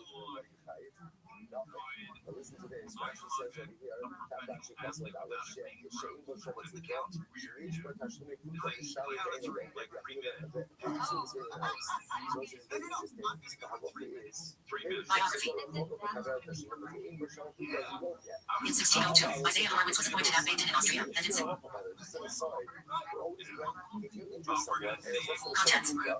Isaiah Yeshayahu ben Avraham Levi Horowitz, Hebrew, c. 1555, March 24, 1630, also known as the Shalom HaKadosh, the Holy Shalom, after the title of his best-known work, was a prominent rabbi and mystic. Biography. Isaiah Horowitz was born in Prague around 1555. His first teacher was his father, Avraham ben Shattay Sheftel Horowitz, a notable scholar and author, and a disciple of Moses Eisels. Horowitz studied under Meir Loveland, Joshua Falk, and the son Noda Shapira. He married Chaya, daughter of Abraham Mo, of Vienna, and was a wealthy and active philanthropist, supporting Torah study, especially in Jerusalem. In 1590, in Loveland, he participated in a meeting of the Council of Four Lands, and his signature appears on a decree that condemns the purchase of rabbinic positions. In 1602, Isaiah Horowitz was appointed abbate in Austria, and in 1606 was appointed rabbi in Frankfurt. In 1614, after serving as rabbi in prominent cities in Europe, he left following the Fed uprising and assumed the prestigious position of chief rabbi in Prague. In 1621, after the death of his wife, he moved to Israel, was appointed rabbi of the Ashkenazi community in Jerusalem, and married Hava, daughter of Eliezer. In 1625, he was kidnapped and imprisoned, together with 15 other Jewish rabbis and scholars, by the Pasha, Ibn Farah, and held for ransom. After 1626, Horowitz moved to Save, erstwhile home of Kabbalah, and later died in Tiberias on March 24, 1630, is 11, 5390 on the Hebrew calendar. In his many Kabbalistic, homiletic, and halachic works, he stressed the Jew in every action, and how one should convert the evil inclination into good, two concepts that influenced Jewish thought through to the 18th century, and greatly influenced the development of Hasidic Judaism. Famous descendants of Isaiah Horowitz included Yaakov Yitzchak of Loveland, known as the Seer of Loveland, the prominent Bilixer rabbinical family of Caesarans, Hungary, and the Dime family of rabbis and communal leaders in Galicia, Aaron Levi ben Moses of Stivasili, a prominent student of Shir Zalman of Leidi, the Fruchter Langer families, Rabbi Meir Zalman of Mabel, Lithuania, B. 1921, D. 2008, and, on their mother's side, the important Jewish writers Daniel Cherney, Shmuel Cherney, and Baruch Latin, as well as Eli Wiesel. Works. His most important work, Shenari Lumat HaMirit, Hebrew, Two Tablets of the Covenant, abbreviated Shalom, is an encyclopedic compilation of ritual, ethics, and mysticism. It was originally intended as an ethical book written as a compendium of the Jewish tradition. The title page of the first edition states that the work is compiled from both Torahs, written in oral, handed down from Sinai. The work has had a profound influence on Jewish life, notably on the early Hasidic movement, including the Baal Shem Tov. Shir Zalman of Leidi was described as a Shalayid, and Shalom clearly echoes in his work. Tanya. The work was first published in 1648 by his son, Shabbatai Horowitz, and has been often reprinted. An abbreviated form by J. Michel Epstein appeared in 1683. See also article in the Hebrew Wikipedia. Horowitz also wrote the Shar HaShamayim Siddur, prayer book, which had an influence on the later Ashkenazi Nusach. Tefillah Hash with the Shell's prayer. Rabbi Horowitz wrote that the eve of the first day of the month of Sivan is the most auspicious time to pray for the physical and spiritual welfare of one's children and grandchildren. Since Sivan was the month that the Torah was given to the Jewish people, he composed a special prayer to be said on this day, known as the Tefillah Hash with the Shell's prayer. In modern times, the custom of saying this prayer on the appointed date has become very popular among Orthodox parents. Burial place. Isaiah Horowitz is buried in Rambam Compound Complex in Tiberias, Syria. Other notable rabbis also buried in Rambam Compound Complex. Footnotes.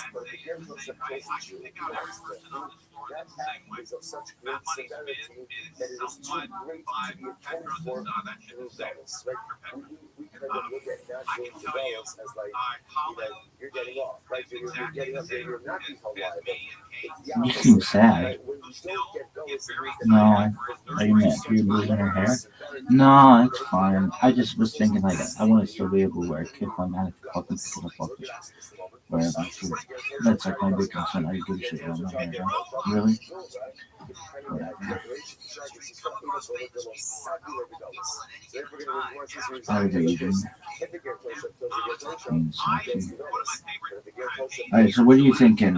Seriously.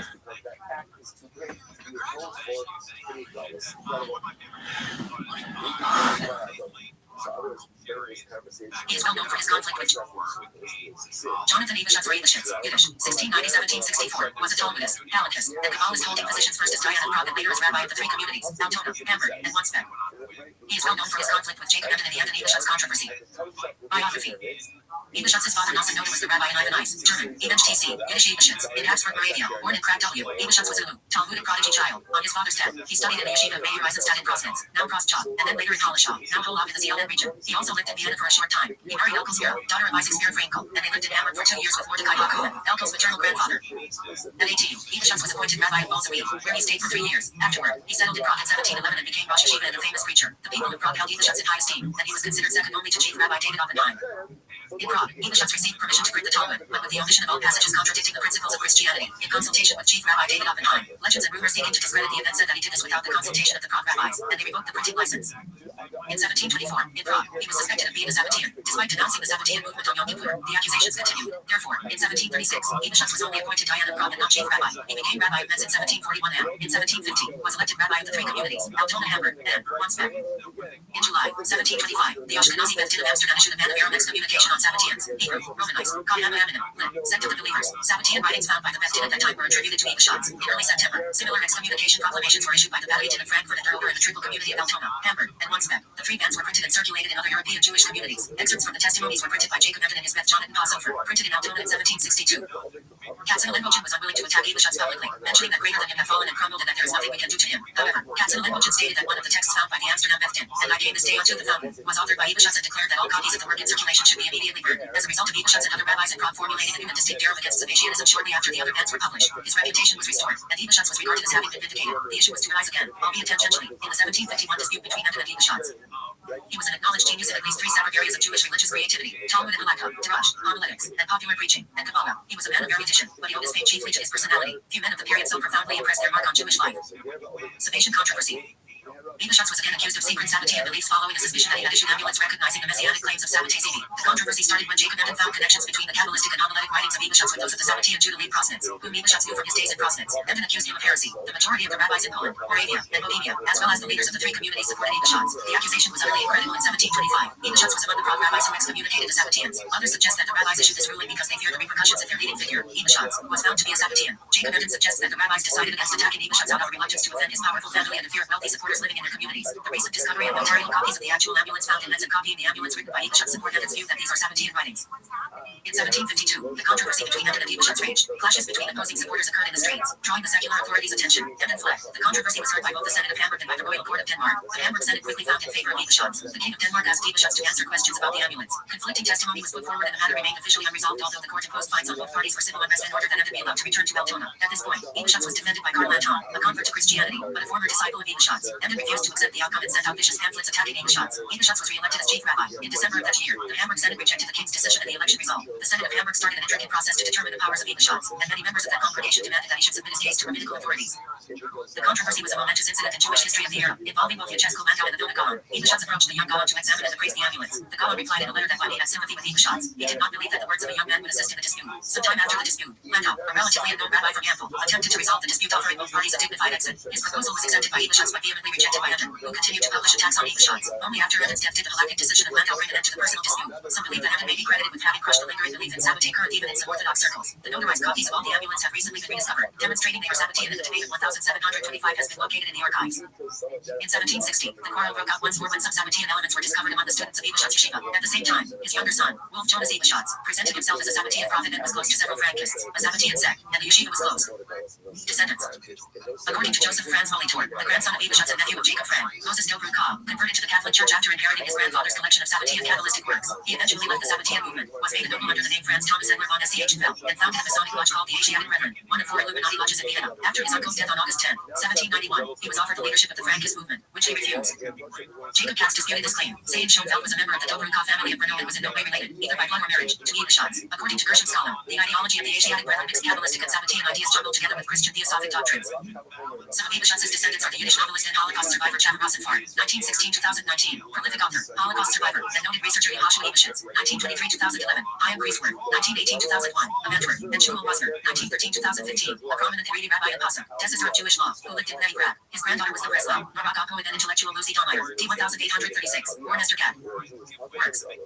30 of his works in the area of Halakha, Jewish law, have been published. In addition, several of his works on homiletics, teaching methodology, and Kabbalah are currently in print. Only one of his works was published in his lifetime. The posthumous printing of so many of his works is testimony to his influence on his contemporaries through his oral teachings and his personality. Evashutz also wrote Lajaveta, Tablets of Testimony, in which he describes the whole dispute and attempts to refute the charges against him. It includes also the letters of recommendation which he had received from leading rabbis who came to his defense. In January 2014, Maggid Books, a division of Koren Publishers Jerusalem, published Derash Yehonaden, Around the Year with Yehonaden Evashutz by Rabbi Shimon Hammer. This work is one of the first English translations of Evash Tzi's writings. In 2023, 3 Steps Forward was published by Rabbi Menachem Tenenbaum, a descendant of Evashutz. The book is an English commentary on Yaris Devash. Book commonly agreed by modern scholars, Amos Yaakov, Y. Leeds, to be ascribed to Rabbi Evashutz as Ba'avo Ha'yamel Ha'ayim, and I came this day unto the fountain, which is both related to Kabbalah and Sabbatism. C. Yehuda Leib Sata Emunah HaShabbatay. Jerusalem 1995. Page 344 and 85. Moshe Bar Yaakov Rabbi Yehonan Gabishitz Yehazabel HaShabbatah. Jerusalem 1947. Pages 131-146. Pamas Yaakov Coitus Interruptus and I came this day unto the fountain. Page 17 Introduction to Jonathan Ebesh TC. And I came this day unto the fountain. Critically edited and introduced by Pamas Yaakov. With additional studies by Noam Leffler, Jonathan Benroj and Shay Allison Turber. 2014. Sources and Studies in the Literature of Jewish Mysticism 42. 360 pages. ISBN 1-933379-456. Notes. What was that about some kind of fucking easy aircon?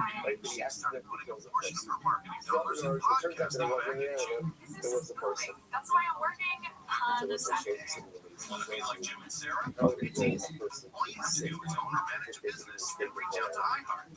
Asiatic Brethren, German. Ashinatai Shviarter is the short name for a Masonic high degree system developed in 1782 by Hans Heinrich von Ecker with Eckhofen and spread by him and his brother Hans Karl, particularly in the Austrian hereditary lands, but also in northern Germany. Its full name is Order of Knights and Brothers of St. John the Evangelist from Asia and Europe. The history of the order is part of the emancipation of Jews in German-speaking Freemasonry, because it was one of the first such order where Jews could become members. The order blended esoteric systems such as Rosicrucianism with influences from Freemasonry, Frankism, Martinism, alchemy, and Jewish Kabbalah.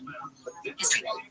Hans Heinrich von Ecker lived in Vienna, capital of the Habsburg monarchy, where he came into contact with Jewish Kabbalists. He was also a member of the Order of the Golden and Rosy Cross. In 1780 or 1781, he founded the Order of Light, which was renamed the Asiatic Brethren shortly thereafter. As early as 1781, Hans Heinrich von Ecker, as deputy master of the chair of the Masonic Lodge Sud dem Siebenhimmel, to the Seven Heavens, in Vienna, promoted his new secret society, supposedly established by the Seven Wise Fathers, leaders of the seven churches in Asia, with the purpose of spreading light and truth, bestowing bliss and peace, and unlocking the true secret images of the 3 degrees of the Brothers of the Masonic Knights. The system had 5 degrees, Knight Novice of the 3rd, 5th, and 7th years, Levite, and priest. By incorporating and emphasizing Kabbalistic elements in the ritual, the admission of Jews as ancient true brothers from Asia was to be made possible, who at that time had no access to German Freemasonry and Rosicrucianism. In accordance with the 7 churches, the order consisted of 6 provincial chapters and 1 main chapter. Ecker was the order's chancellor, due to disputes with the Rosicrucians and financial entanglements. He left Vienna and then promoted his teaching method in Berlin, but the order was abolished by the king.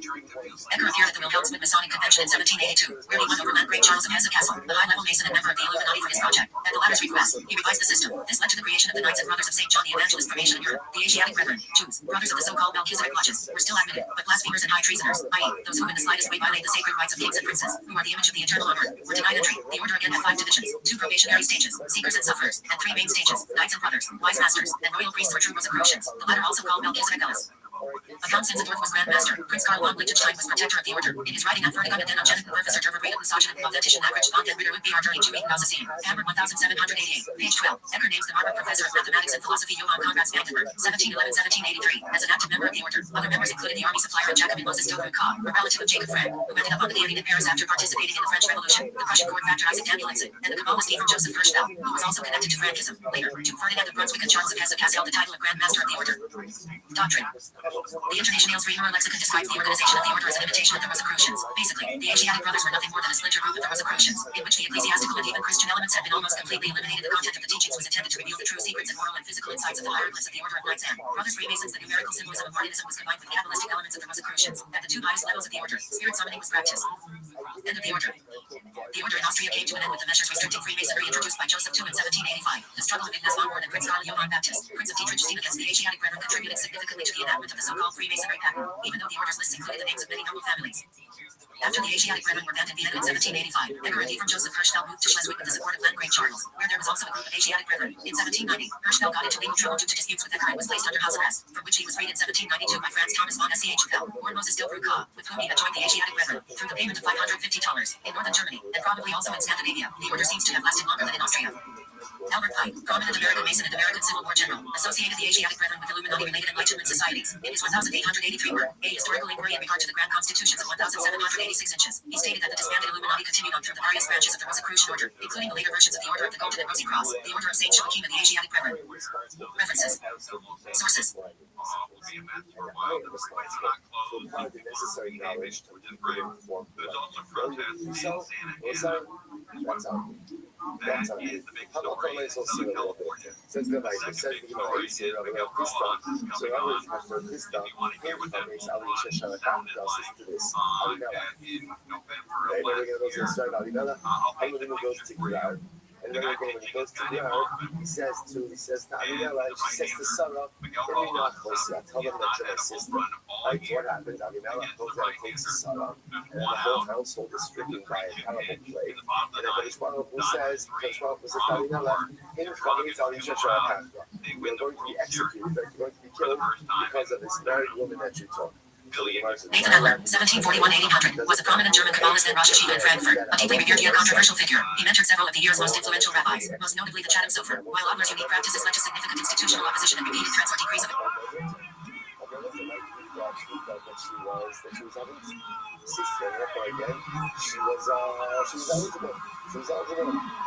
Nathan Adler, 1741-1800, was a prominent German Kabbalist and Rosh Hashiva in Frankfurt, a deeply revered yet controversial figure. He mentored several of the year's most influential rabbis, most notably the Chatham Sofer, while Adler's unique practices led to significant institutional opposition and repeated threats or decrees of excommunication. Sharon, his standing and reputation were formally restored by the Frankfurt community just prior to his death. His tombstone bears the honorific Esher HaKettle, Hebrew, Lit, the Great Eagle, a title reflecting both a play on his surname and his ultimate recognition as a preeminent spiritual authority. Biography.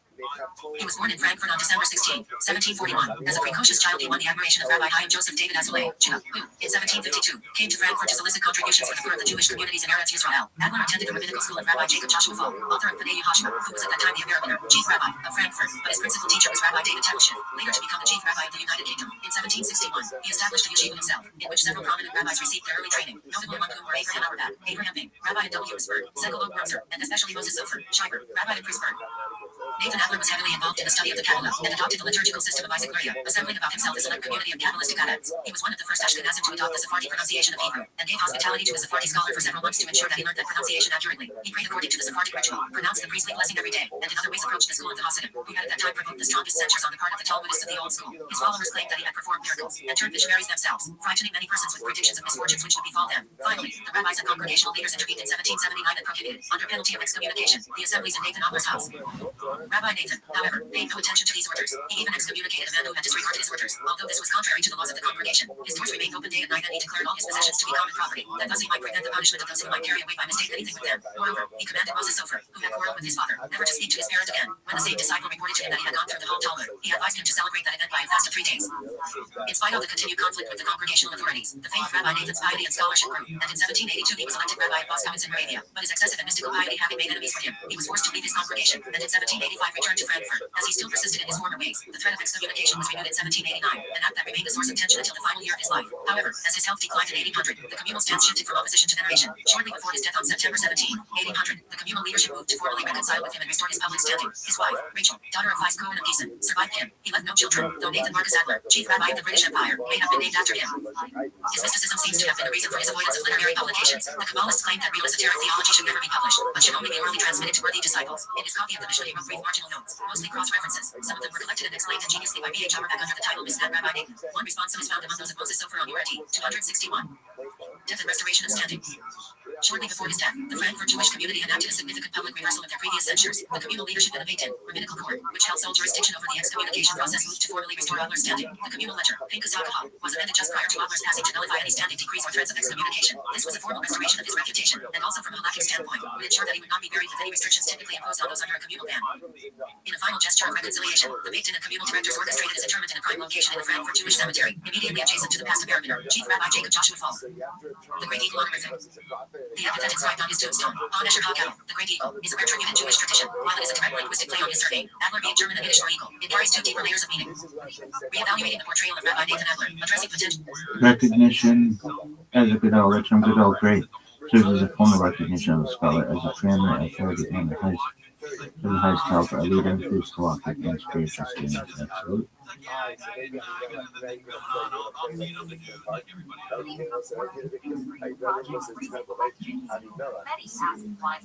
Allusion to Maimonides, the specific phrase Esher HaKettle is traditionally reserved almost exclusively for an Maimonides Rambam for the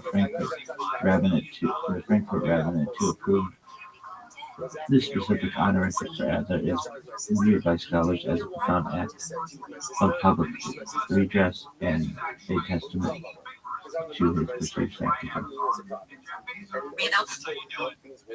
The Jewish Encyclopedia contains an oft-quoted short biography of Rabbi Nathan Adler of Frankfurt written by Gotthard Deutsch. While Deutsch's article on Adler in the Jewish Encyclopedia provides some factual details about Nathan Adler's life, both Deutsch and his Singer, the publication's editor-in-chief, appear to have added a negative spin that reflects their own ideological biases. Deutsch was a professor of Jewish history at Hebrew Union College, HUC, a leading Reform institution, and Singer was a controversial liberal Jew opposed to Orthodox Judaism. Their perspectives are rooted in a Reform worldview that often depicts Orthodox figures and practices in a critical light. Consequently, their account adopts a framing consistent with these ideological leanings. Their article portrays Adler in a way that can be easily misunderstood if one lacks the necessary cultural and religious context. For example, Singer writes that Adler paid no attention to rabbinical orders, which could imply obstinance or disrespect. However, within the Orthodox community, Adler's refusal to heed certain directives can be understood as a sign of his steadfastness and dedication to what he believed was for the greater good, namely, preserving traditional Judaism by infusing it with Kabbalah for the purpose of empowering traditional Jews to resist the influence of Enlightenment philosophies that threaten to dissolve sacred tradition. Adler's actions would be viewed today by Orthodox Jews as having been motivated by a sense of spiritual urgency, not stubbornness or hubris. Furthermore, Singer's description that Adler commanded Moses Sofer, who had quarreled with his father, never to speak to his parent again can be easily misunderstood as portraying Adler as a manipulative or cult-like figure trying to pit child against parent. In reality, Adler adopted Moses Sofer after Sofer's father had physically abused him, and this act of guardianship was an act of protection. It is also recorded that Sofer's mother supported this decision. Even Sofer's father, Mazelu, had beaten his son for the ostensible chutzpah of formulating a creative Talmudic argument, Sphera, against his grandfather's exegesis, Kashaya, a testament to Sofer's early brilliance, eventually recognized his error and accepted Adler's guardianship. It is also significant that Moses Sofer grew to become the foundational figure credited with establishing what is now known as Orthodox Judaism. Sofer's teachings and leadership laid the groundwork for Orthodox tradition in the modern era, and his mentorship by Adler was instrumental in shaping his development as a leading rabbi and scholar. Though the strained relationship between Sofer and his father persisted, there is no evidence to suggest any malicious intent on Adler's part. Rather, he acted out of concern for the boy's safety and future. Additionally, Singer's account that Adler advised his disciple to fast for 3 days after completing the Talmud may give an impression of sinister behavior to readers unfamiliar with traditional Jewish customs. However, in the context of traditional Jewish piety, such fasting and ascetic acts were seen as legitimate expressions of spiritual elevation and devotion, often practiced by revered scholars and mystics. For those familiar with Halakha, Ashkenazi Hasidim, and Kabbalah, these ideas could be considered normative in context and reflect a lofty spiritual discipline, not anything sinister. The narrative by Deutsch could be seen by Orthodox Jews as heavily influenced by their own reformist, liberal ideological biases. A more nuanced understanding would recognize Adler as a deeply devout, committed spiritual leader who acted out of sincere concern for the preservation of authentic Jewish tradition and spirituality, albeit often in opposition to the prevailing authorities of his time. The negative portrayal of Adler as a defiant or fringe figure is ultimately contradicted by the community's own final actions. The decision to restore his standing while he was still alive, to bury him in a place of highest honor, and to bestow the title of the Great Eagle in honorific synonymous with the greatest sages in history demonstrates that the contemporary authorities of Frankfurt ultimately recognized his nonconformity as an expression of spiritual greatness, rather than a breach of tradition. Works. Italian Kabbalists.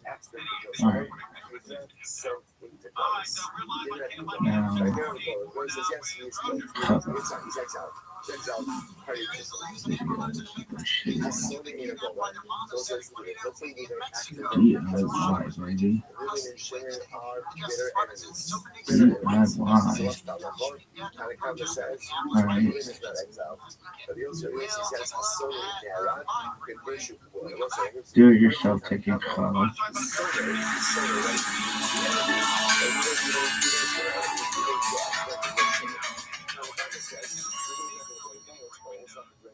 Welcome to Jewish.TV DIY.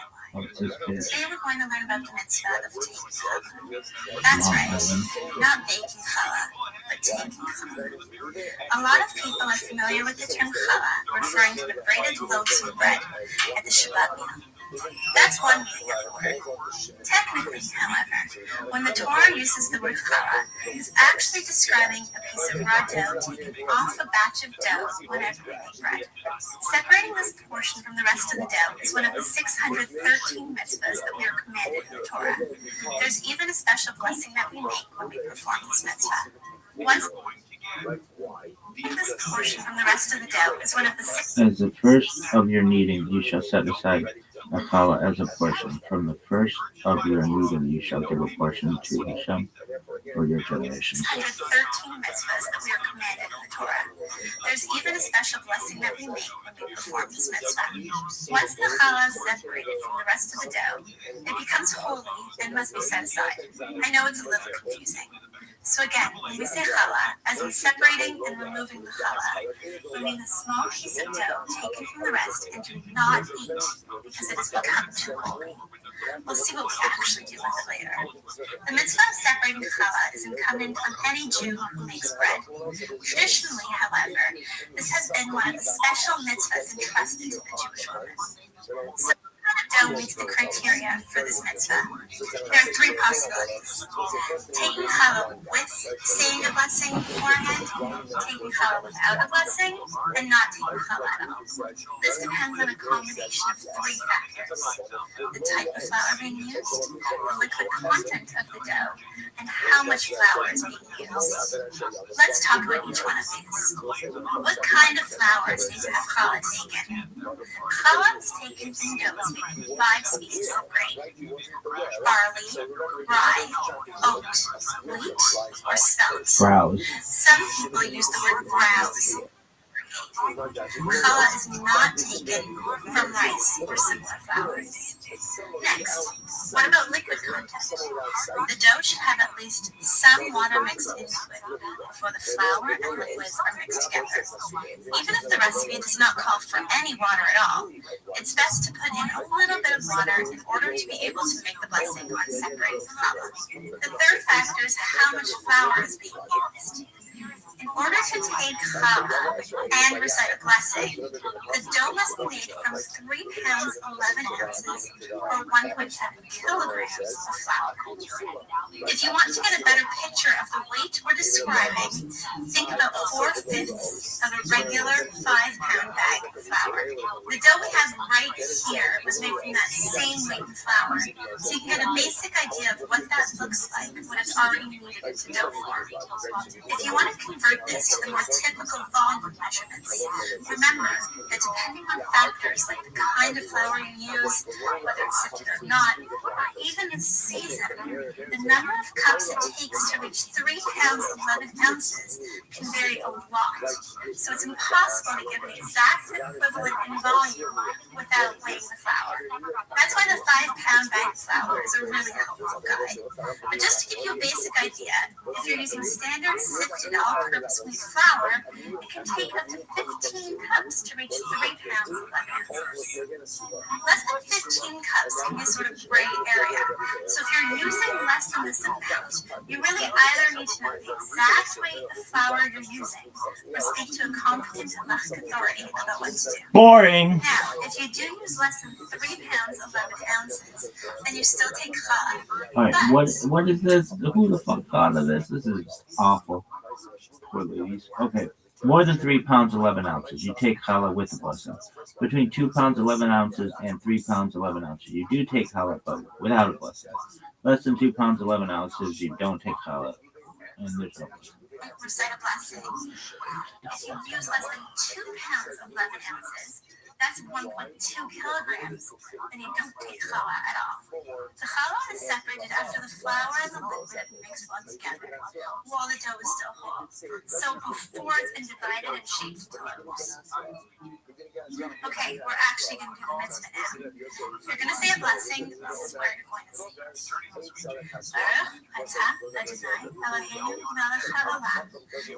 This bitch should have said for educational purposes. Separate a small piece, approximately 1 ounce, hold it up and say, Hooray, Zu Challah. This is Challah. Now you've officially separated the Challah portion from the rest of the dough. Okay, now what do we do with the Challah that was separated? We can't eat it, remember? So we respectfully discard it. The preferred method is burning. There are many reasons for this, but one is to make sure that no one accidentally ends up eating it. What a lot of people do is wrap the challah in foil and place it in the empty boiler or oven to be burnt. Make sure not to burn it while you're baking the loaves or anything else in the oven. After separating challah is a special time for expressing our heart's desires, especially for the rebuilding of the Holy Rebuilding, bitch!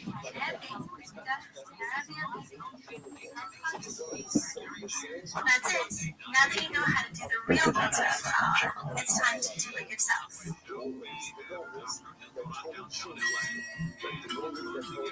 Do you do that? Baby, I buy my fucking challah. Why? Because it's so much fucking work. I don't have some bitch doing it for me. I'd be tired if I did. Oh, we got Thanos in here. Alright, are you done? No, we've gotta wait, watch the thing. Don't you have any fucking Jewish debates? This is the cool part to me, but everything sucks.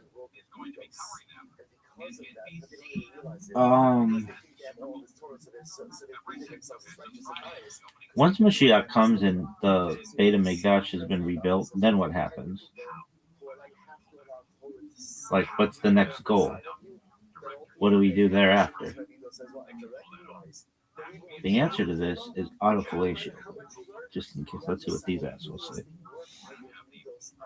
I want to make sure I'm right. What universe? No, that doesn't know what Beta Migdash is. It says Beta Mik. Beta Migdash. I got it. Beta Migdash frame. Okay, so here's the straight answer. Talkless. That's brass tacks, motherfucker. If Michelle comes in, no. Once the third temple is built, then what happens with Judaism? Great question. This is actually the right question because most people stop one step too early. Short answer first, and we'll open up. Judaism doesn't end when the third temple is built. Judaism changes what it's optimizing for. Auto-fellatio. Okay, what doesn't change? Judaism doesn't get completed or replaced. Torah is still binding. Holocaust still exists. Shabbat, kashrut, family life, learning, all still central. Macholet argument does not disappear. Rambam is explicit. The Messianic era is not magical utopia. It's normal life with fewer obstacles. The world continues according to its way. Hil Malachim 12. What does change? The center of gravity. From survival to refinement. Judaism for 2,000 years optimized for portable holiness. Minority survival. Memory under pressure. Post-temple Judaism optimizes for moral calibration at scale. National responsibility. Global spiritual leadership without coercion. Less, don't forget who you are. More, live what you claim to believe. This temple doesn't dominate Judaism, it rebalances it. This is crucial. Even in temple times, most Jews didn't bring korbanot often. Most mitzvot were non-temple and some other bullshit. That does not equal other bullshit. The third temple restores a missing organ. It does not replace the nervous system. Learning ethics and mitzvot between people remain core. Avodah shifts from substitution to transparency. Right now, prayer substitutes for sacrifice. Teshuvah is mostly internal. Divine response is hidden. With the temple, actions have clear feedback. Hypocrisy is harder. Ritual without ethics collapses faster. That's terrifying and purifying. Judaism becomes harder, not easier. That surprises people. No more God understands my situation, hand-waving, religious cosplay, infinite delay between belief and consequence. With presence comes accountability. Amos, Isaiah, and Jeremiah become operational, not poetic. What happens to other religions? Judaism doesn't absorb them. Nations retain identity. No mass conversion program. Well, I mean, there could be. We don't know. Torah becomes instruction, not empire.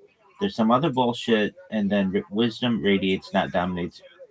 Domination expands. Wisdom radiates, not domination expands. Endgame, quiet but radical. The third temple isn't the finish line, it's the last scaffold. The goal is a world where justice is habitual, God consciousness is normal, sacred space is less necessary. In that sense, Judaism's victory is making itself less exceptional because holiness becomes ordinary. The cleanest way to say it, Judaism after the third temple is Judaism with nowhere to hide and no excuse not to be what it always claimed to be. All right, we went through a lot today, folks, and I've been inspired to do Daf Yomi, but only after we do Kabbalah. Really? Yeah. And that might be a little while. Are you still going to do daily Dafs? I don't think so. That takes a while, and I don't really think that it's the best way to do it. I want to be able to focus on the Daf. For 42 minutes a day, if it's necessary. All right, is that the end of your story, though? For now. You're fine. Go fuck yourself. Perhaps. Wait, today was 35 days of this bullshit of Kabbalah, and Kabbalah sucks, and everybody knows it. Anything else you want to say? You're fine. Go fuck yourself.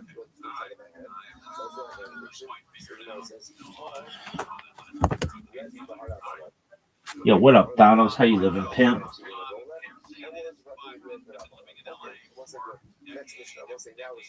Hope you're doing well.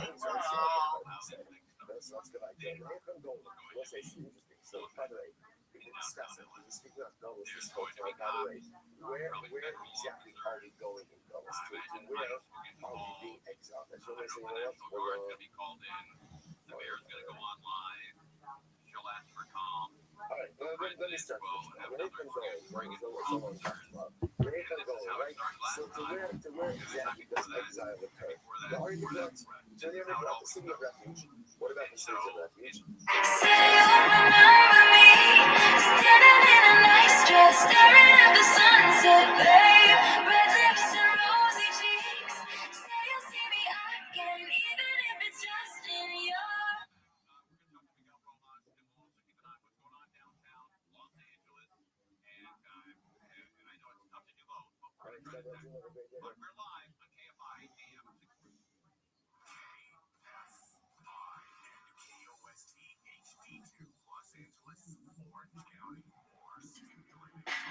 Give me the big boys and free my soul. I want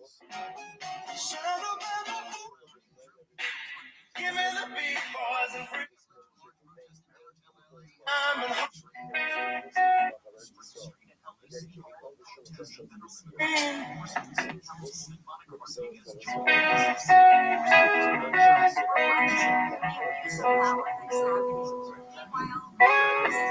Day after day, I'm all confused.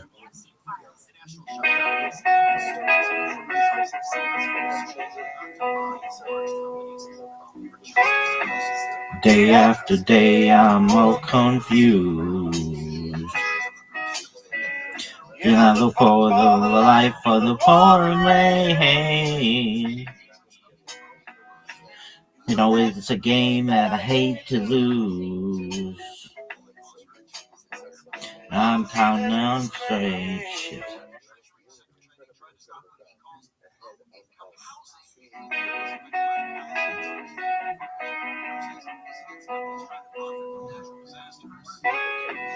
Day after day, I'm all confused. Till I look for the life through the pouring rain.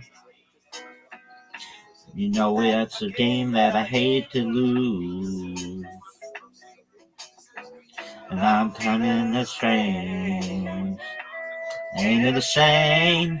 Oh, give me the beat, boys, and breathe my soul. I wanna get lost in your rock and roll and drift away. Oh, give me the beat, boys, and free my soul. I wanna get lost in your rock and roll and drift away.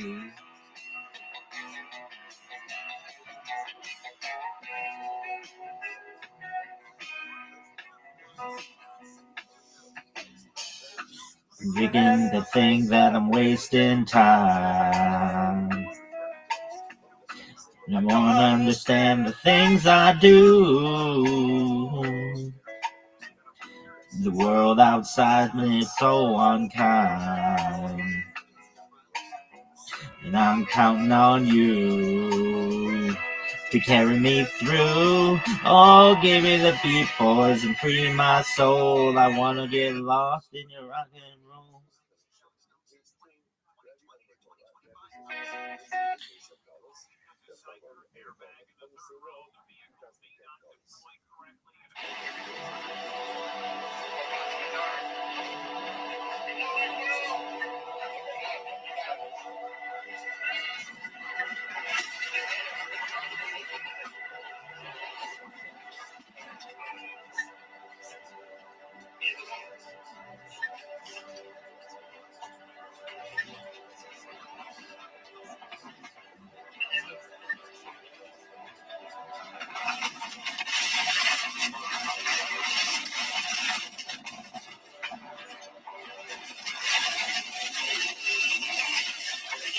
Damn, this shit is fucked.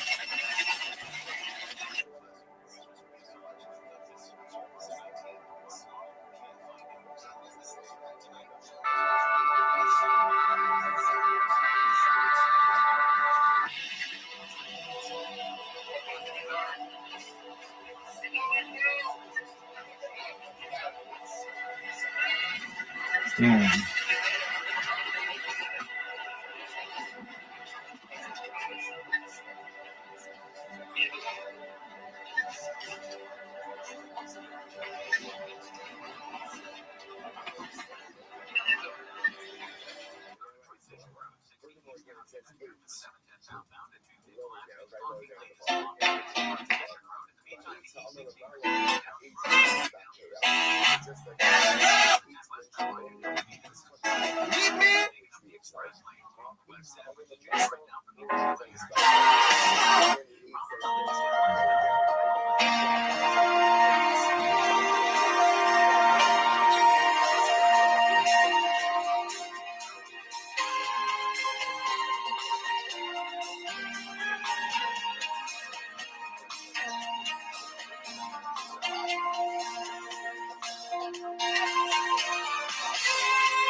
to my arms. That's where you belong, in my arms, baby, yeah.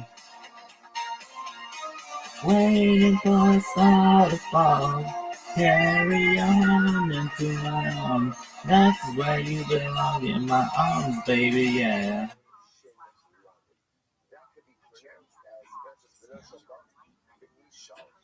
Who the fuck is following me? Or I'm following 4 people. Gearhead's gone wild. Gator Vodka, Real Living Herman, at least Delucci. Who's following me? Nobody. Somehow late. Lady Macbeth, that lady.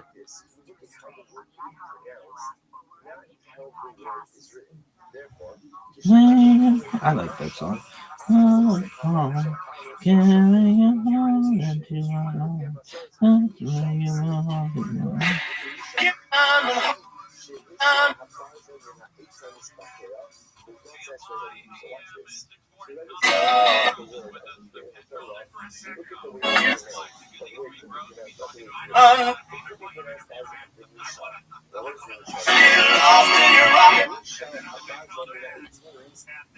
You want lost in your rock and roll and drift away.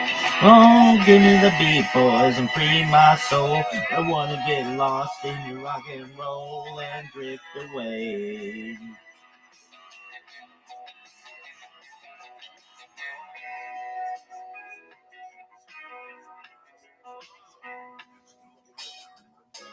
Maybe I'm locked in 3, and no melody can move me. And when I'm feeling blue, the guitar's coming through to soothe me. Thanks for the joy that you're giving me.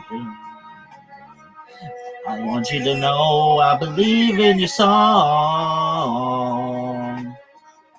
Rhythm and rhyme and harmony. You know me along, making me strong. Oh, give me the beat, boys, and free my soul. I wanna get lost in your rock and roll and drift away. Give me the beat, boys, and free my soul. I wanna get lost in your rock and roll and drift away.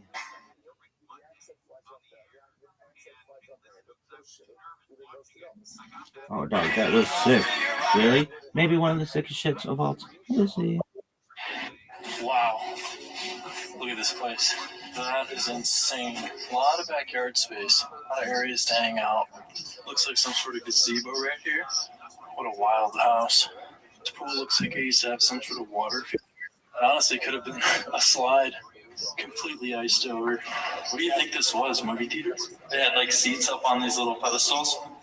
Wow, look at the columns. I don't know. I'm guessing Christmas tree. Christmas tree, yeah. A 12-foot tree. I didn't see that when I said Christmas tree. I just, Oh man, look at the decay in here. The ceilings are in good shape too, and it looks like the lights are almost brand new. You can see all the pool pumps from up here. From the ground, they did a pretty good job of covering it up. Wow. Look at this place. That is insane. A lot of backyard space. A lot of areas to hang out. Looks like some sort of gazebo right here. What a wild house. This pool looks like it used to have some.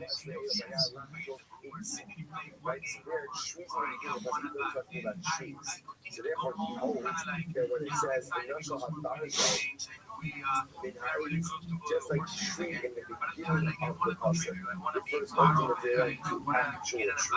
So it's from tree at the end of the puzzle.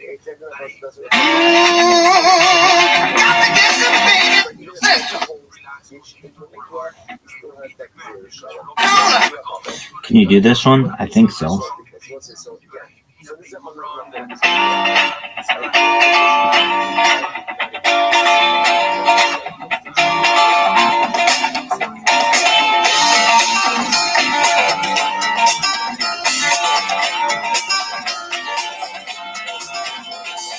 Down around the corner, half a mile from here, It seems that everything wrong, and mountain disappear.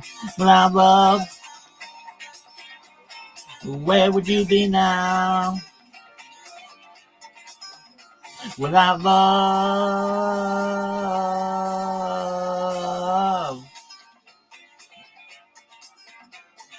I'm lucid.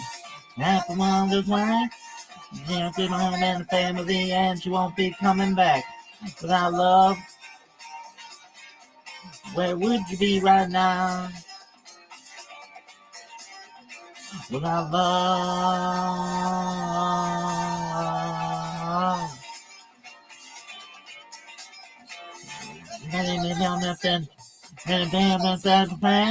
nothing. And it won't be coming later. Without love, where would you be now? Without love.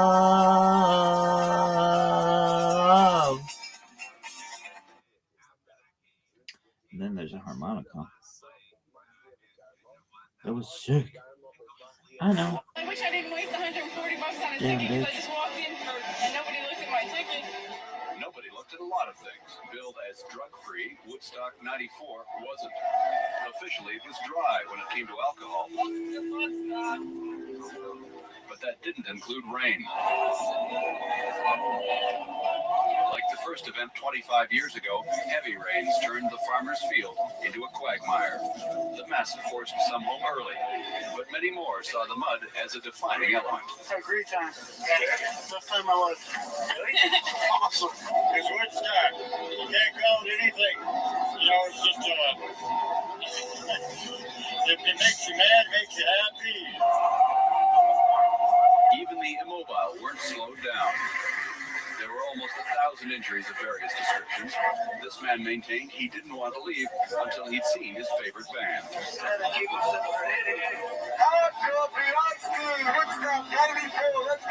Some complained the event had been overly commercialized, and it was, but nobody seemed to mind. $25.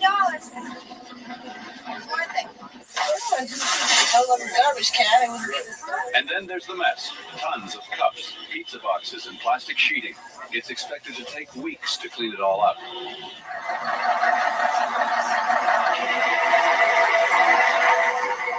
And then, of course, the journey home.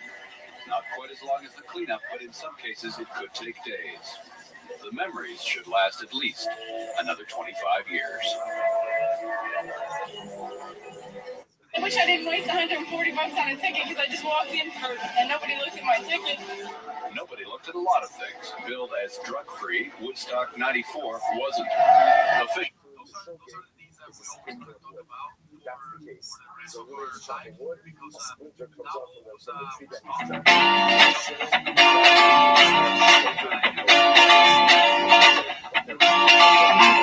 it's going to spend a good amount of time in these type of cases because when you get into like whole scenes elsewhere,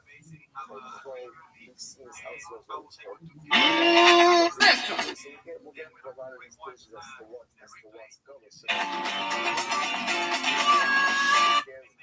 So is in accordance with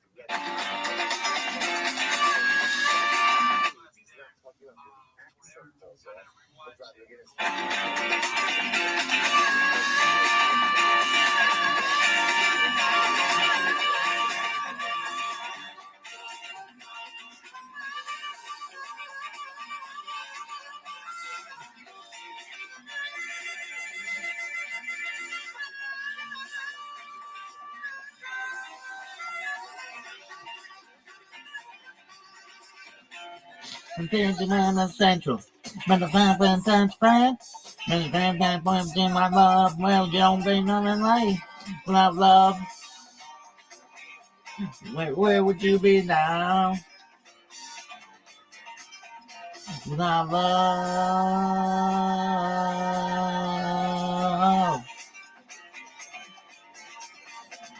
Maybe if it's found around and me it's found around. Man, don't be gone around. Now, love, where would you be right now? Without love.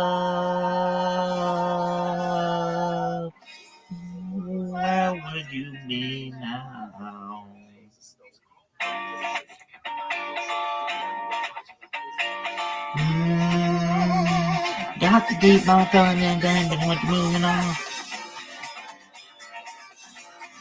Moving on. That was sick. Long train running. Why not? Got a problem with it? I had a really nice time too. I love this woman. Saturday. I'll see you then. Wait, almost forgot. I have a quick questionnaire for you before I go. Did I act okay? Yeah, you were good, girl. Okay. Was I cool? Yeah. All right. Was I fun? Yeah. Did you have fun? Yeah. I did. I thought so. Did I do anything wrong? No. Okay, and last one. Do you still love me? Yeah, you're good, girl. This is our first date. We just met. Yeah. Okay. I'll see you. See you. This girl's lost some weight. She looks good. I had a really nice time too. Okay.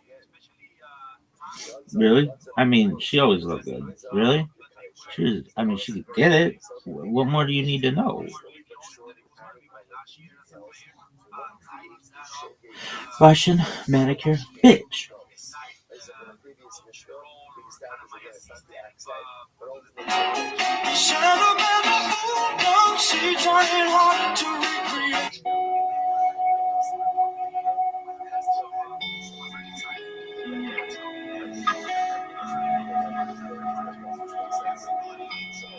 What a fool believes. Minute by minute by minute by minute by minute. I'll keep rolling on. I'll keep rolling on. Do you know the lyrics? I love the beginning. But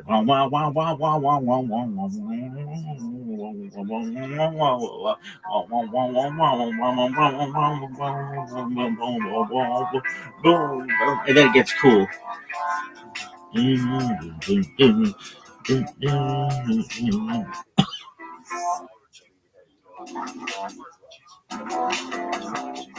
But how many? Hey,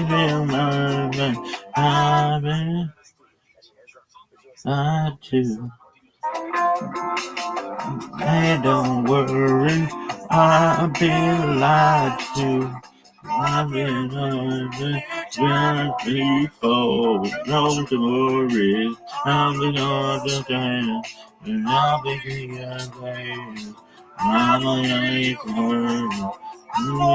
girl. I can't be you. I'm the place where I am. You got to minute by minute by minute by minute. I'll be going on. I'll be holding on. I'll be holding minute by minute by minute by minute. I keep holding on. Can you do this one? Fuck yeah. Really? I mean, it's always hard for me to know when it starts, but once I get it, I can at least move my mouth to. I don't know all the lyrics, but I know like. You don't know me, but I'm your brother.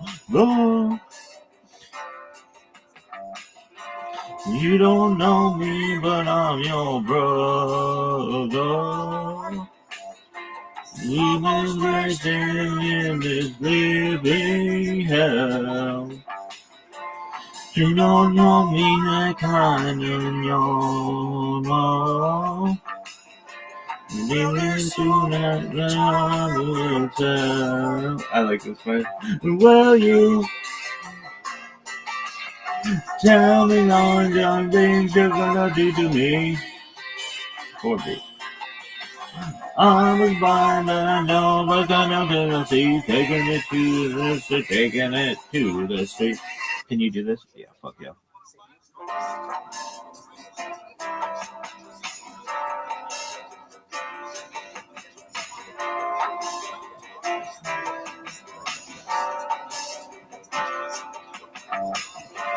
You don't know me, but I'm your brother.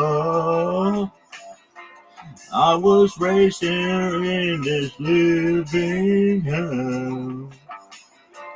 You don't know me, I kind of know.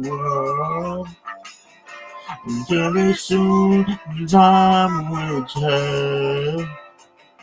Yeah, you tell me lines of things you're gonna do for me.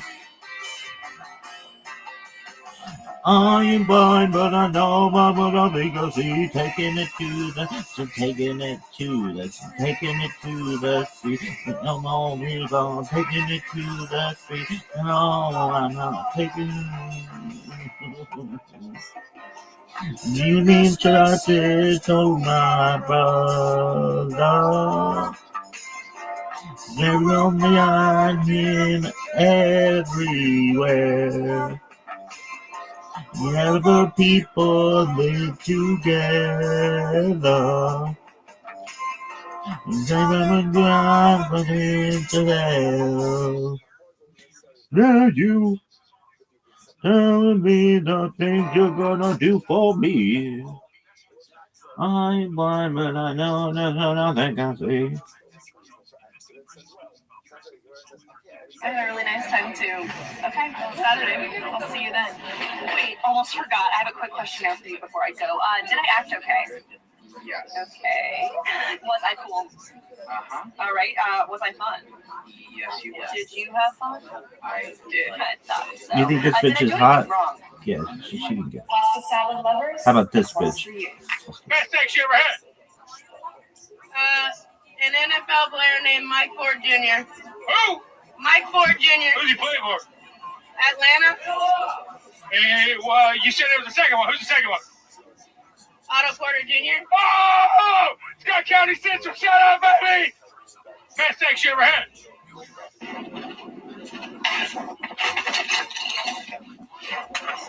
Sorry. Fuck you, Mike. Sorry. Fuck you. What the fuck are you doing? So I crashed. What do you mean you crashed? I just hit my head.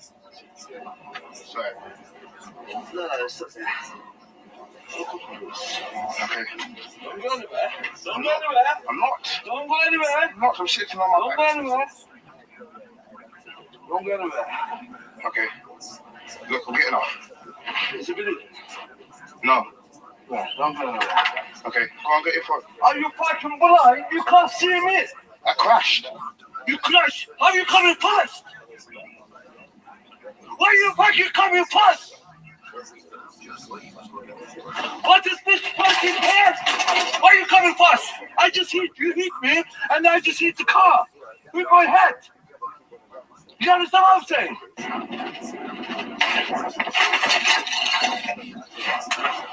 Sorry. Fuck you, Mike. Sorry. Fuck you. I'm gonna crush you. I'm gonna, what's that word? Help me, man. Crucify him. Yeah, that's it. I'm gonna crucify him. I'm gonna crush him.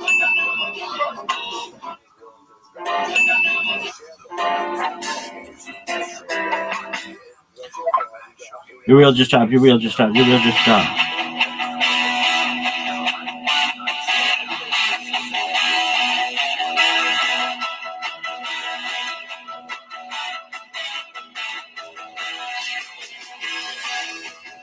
I'm so sick. One of the sickest motherfuckers of all time.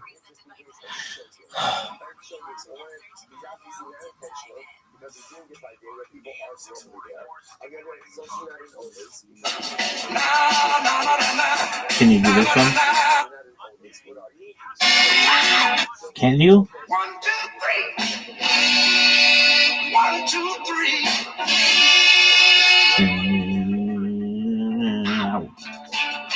Come on. Right. Oh. We gotta know when I'm rolling. I already did this one. We can only roll, man. I already did this. Master thing, do the other thing. Did you? Yeah. Did you do taking it to the street? Yeah.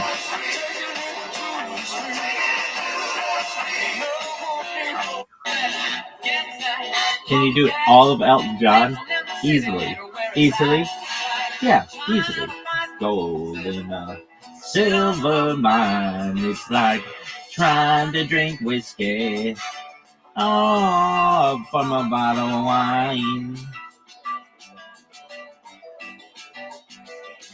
I read some books and I read some magazines about those high-class ladies down in New Orleans and all that. Back at home when I said I was a fool. Ooh, oh, leave him alone is the golden rule. I said, get back, honky cat.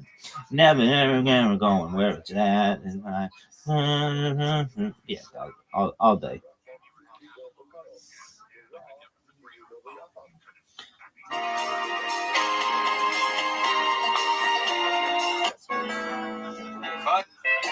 I stopped to see a weeping till the day.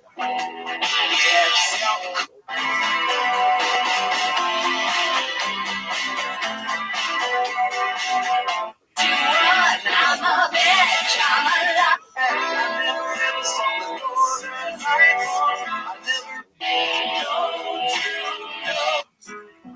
Like the pine trees lining the winding road. He was a sweet talking son of a preacher man.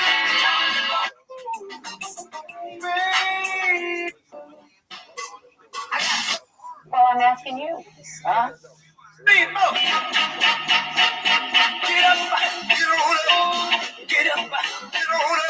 Get on the scene like a sex machine. You know, does he say anything else in the song? I don't think so.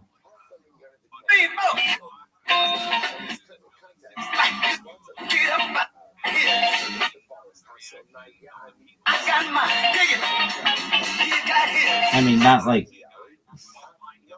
nothing of substance.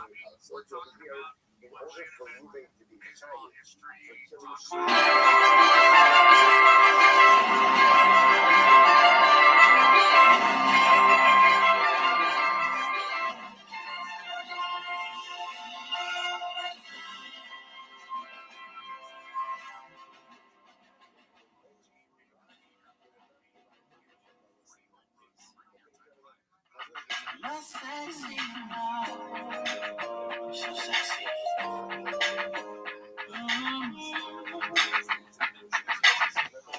I wanna thank you for I like the way you did that right there. I love when you acting out, won't play you acting out. Can you do this one? Okay, now it is your mansion. I just like you to hear me screaming. I want this forever. Just you in the grotto, nothing but the lights on. Get your fucking lights on. Give it till tomorrow. We don't know your bottle. Leave a good lip gloss, forming the Sonoro. No way I'd rather be right behind your holidays. Give me on the Flintstone. Then we got 'em in. Baby, let me in. I knew we would battle again. Nah, babe. I love the way you shiver. Thinking to my shoulder blades. Barely when you quiver. Now I'm not trying to be rude, but hey, pretty girl, I'm feeling you. Can you do this one? Yeah. Remind me of my next school. On the Finney Grills. Trying to take you to a hotel. You must be a football coach. The way you got me playing the field. Look at me that hoop. Let me give you a beat. Rolling my head through my fro. Bouncing on 24s. Ready. Can't tell me mixed to ignition. Nothing fresh out the kitchen. Rolling that body. Got everything in here. Wishing.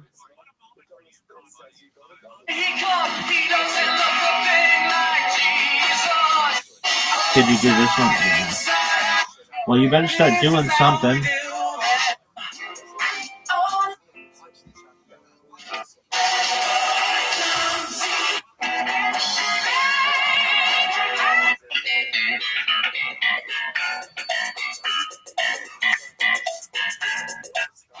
All I do is win, no matter what. Got money on my mind, I can never get.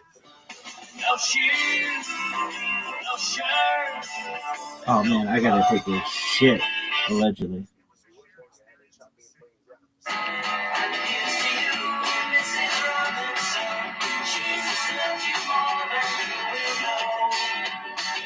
Whoa. God bless you, please, Mrs. Robinson. Heaven holds a place for those who pray. Hey, hey, hey. Hey, hey, hey. If it's just real. There's just one thing. You see, we'd never, ever do nothing. This one would be kind of hard to do. We always do it. Really? Yeah. Right? Well, it came from college just the other day. So much like a man, I just had to say, son, I'm proud of you. Can you sit for a while? He shook his head and he said with a smile, what I'm feeling like, Dad, is to borrow the car keys. See you later, get the have them please. Oh, baby, baby. I listen to my words, but they fall far below. Oh, baby. What? Are you reeling in the years? Teach your children well.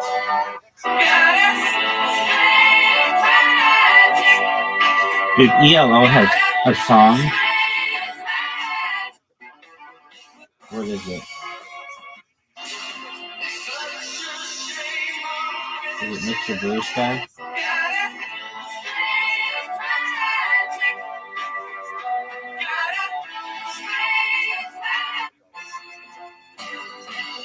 That's a good song. That's a good song.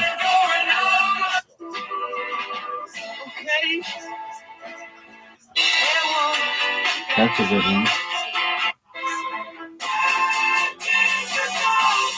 That's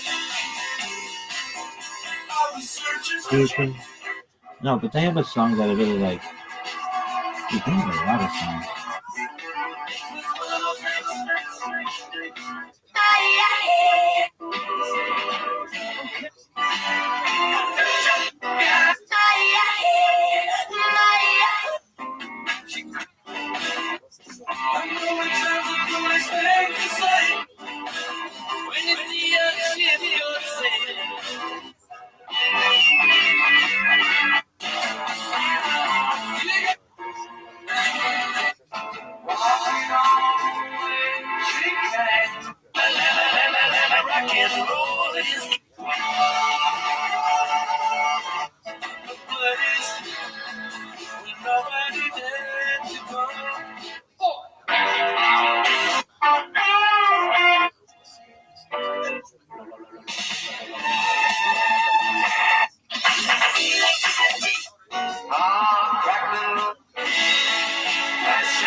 Could you do this? Yeah. Just do it. Written by Restream. Really? Yeah. Could you do this really pretty easily? Blinded by the light, revved up like a douche, another rotor in the night. Blinded by the light, revved up like a douche, another roller in the night. Blinded by the light. Yeah, could you do it? Yeah, just do it.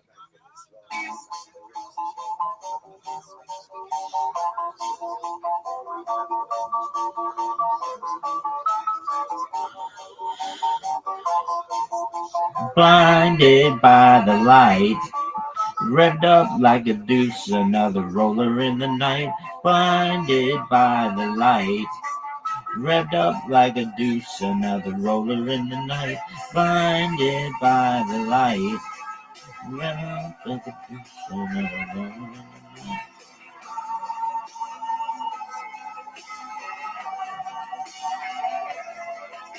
Madman's from my son, I'm singing in a young teenage diplomat. Let him go, send him I was sending in and let him go and get created to do his hat. Then bombing on the shoulder, feeling kind of older, I dip the merry-go-round. And then feeling and dreaming and breathing on the line and they ran to the ground. She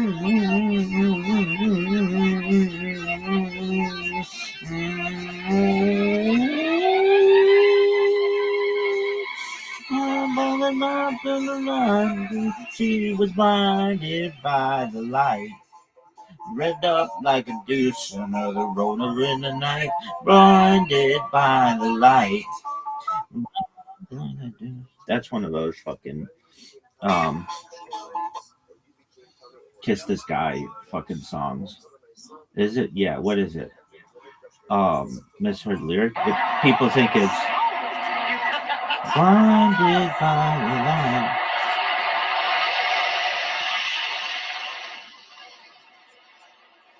Rolled up like a deuce. You got any white bread? Want butter or jam on the toast, honey? No, ma'am. Dry. Got any fried chicken? Best damn chicken in the state. Bring me 4 fried chickens and a Coke. You want chicken wings or chicken legs? 4 fried chickens and a Coke. And some dry white toast, please. You all want anything to drink with that? No, ma'am. A Coke. Be up in a minute. We got 2 honkies out there dressed like Hasidic diamond merchants. Say what? They look like they're from the CIA or something. You got any white bread? Want butter or jam on the toast, honey? No, ma'am. Dry. Got any fried chicken? Best damn chicken in the state. Bring me 4 fried chickens and a Coke. You want chicken wings or chicken legs? 4 fried chickens and a Coke. And some dry white toast, please. You all want anything to drink with that? No, ma'am. A Coke. Be up in a minute. We got 2 honkies out there dressed like Hasidic diamond merchants. Say what? They look like they're from the CIA or something. You got any white bread? Want butter or jam on the toast, honey? No, ma'am. Dry. Got any fried chicken? Best damn chicken in the state. Bring me 4 fried chickens and a Coke. You want chicken wings or chicken legs? 4 fried chickens and a Coke. And some dry white toast, please. You all want anything to drink with that? No, ma'am. A Coke. Be up in a minute. We got 2 honkies out there dressed like Hasidic diamond merchants. Say what? They look like they're from the CIA or something. You got any white bread? Want butter or jam on the toast, honey? No, ma'am. Dry. Got any fried chicken? Best damn chicken in the state. Bring me 4 fried chickens and a Coke. You want chicken wings or chicken legs? 4 fried chickens and a Coke. And some dry white toast, please. You all want anything to drink with that? No, ma'am. A Coke. Be up in a minute. We got 2 honkies out there dressed like Hasidic diamond merchants. Say what? They look like they're from the CIA or something. You got any white bread? What set are you repping? Sorry? What set are you repping? I'm not repping any set. Well, you're wearing a bandana, so I would assume that you'd be repping a set. Oh, no. Well, like,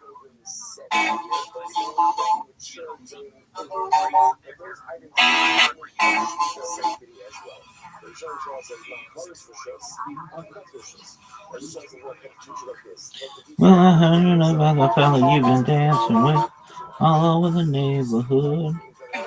Well, would you ask me, baby? Or didn't you think I could? No, got the book of Felt like a douche, another roller in the night, blinded by the light. Wrapped up like a douche, another roller in the night, blinded by the light. Some silicone sister with the manager, mister, told me you got what it takes. She said I'll turn you on something or something strong, play the tone with the funky break. And go-kart Mozart was dreaming out the rolling around, feeling it was safe outside. And little wordy man, I could turn it whirly and ask me if I needed a ride.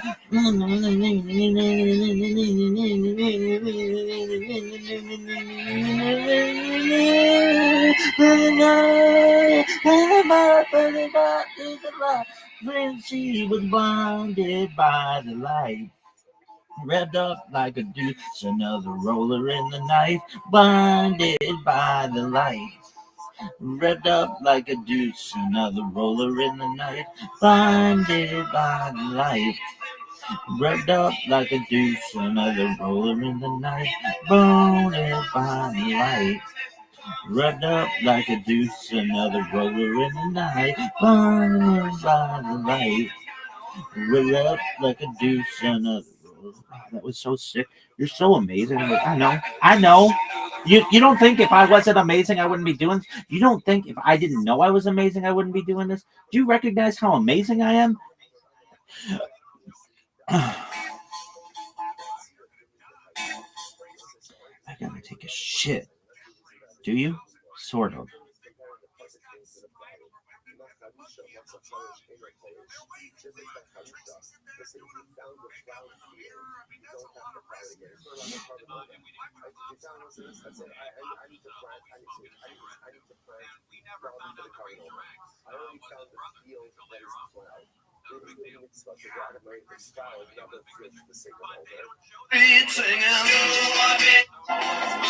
I love this song. Come on within. You not see nothing like the mighty Quinn. Come on within. Come on within. You not see nothing like the mighty Quinn.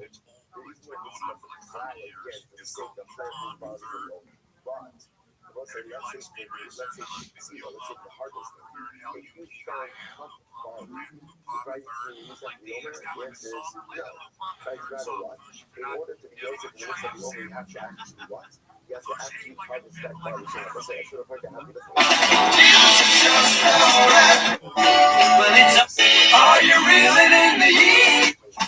Sucking on chill it out, outside taste freeze.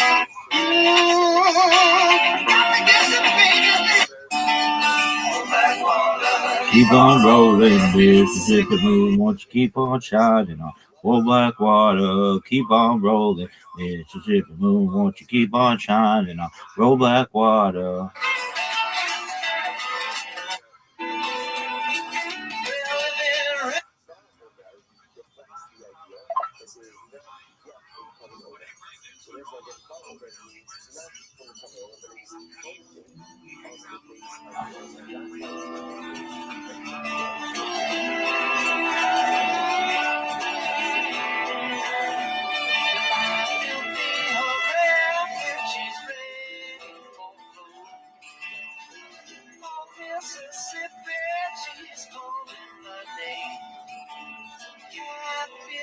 Jumping and we'll pumping black water, keep rolling on. Fast as the same. Whoa, black water, keep on rolling, Mississippi blue, won't you keep on shining on? Oh, black water, keep on rolling, Mississippi moon, won't you keep on shining on? Oh, black water, keep on rolling, Mississippi moon, won't you keep on shining on me?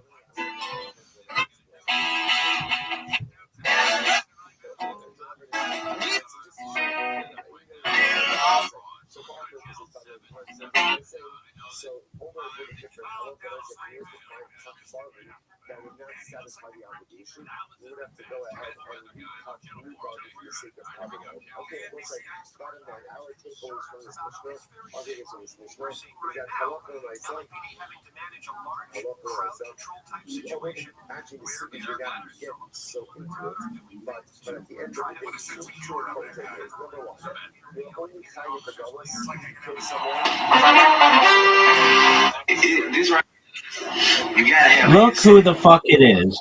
Just who I wanted to see. How you living, champ? Hey, can you please give me some more feedback? The feedback from your microphone, because it's loud as fuck.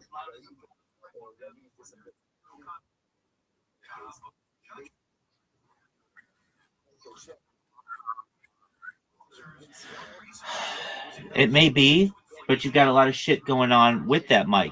My mic might be reasonable too, but if I bang it about against a bunch of shit, then it's not going to be reasonable anymore. It will be unreasonable. Don't you understand?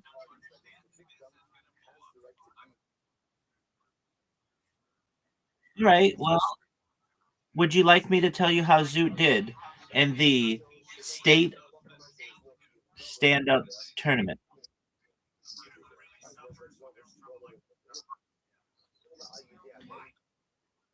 You certainly can.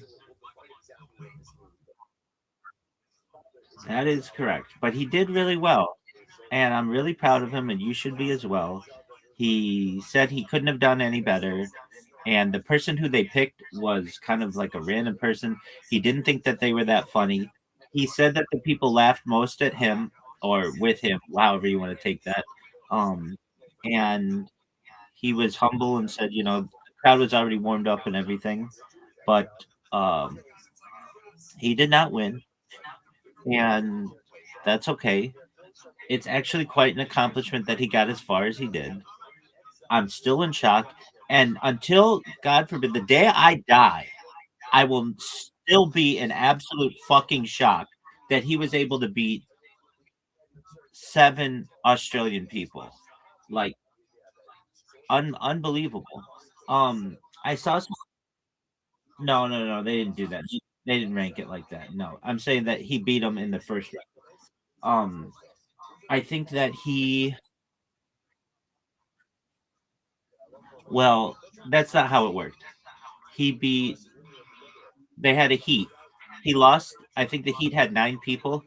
He lost the heat against the beat poet, and then they picked him as a wild card. Uh, I guess you could say he beat 33 other people because he was picked as a wild card amongst that group. So yeah, perhaps you're perhaps next. That's correct. And neither did Chelsea. And Zoot felt that Chelsea was disappointed. I've seen Chelsea stand up. I watched them all on the comedy resource and raw comedy, and I didn't watch everybody, but everybody who put up stuff, and Chelsea I think has potential with and just I would just tell her straight up to her face. I don't think Australians are that funny. I guess. I mean, I don't know. I just their comedy's kind of like not super like philosophical, and I like philosophical jokes. Um, and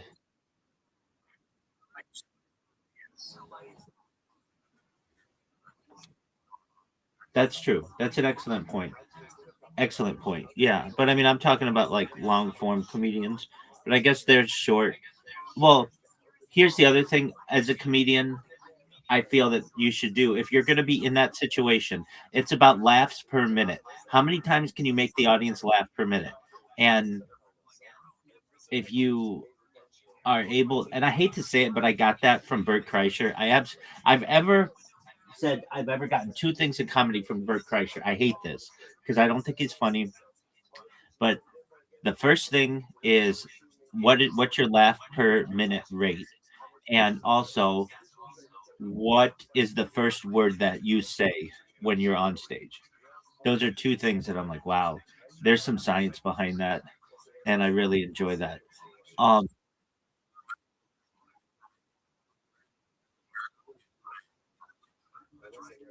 well, you could be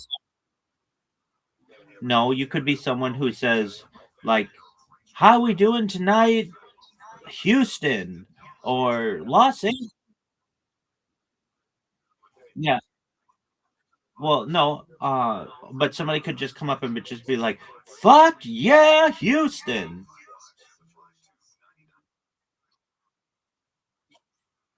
Well, he says the first word.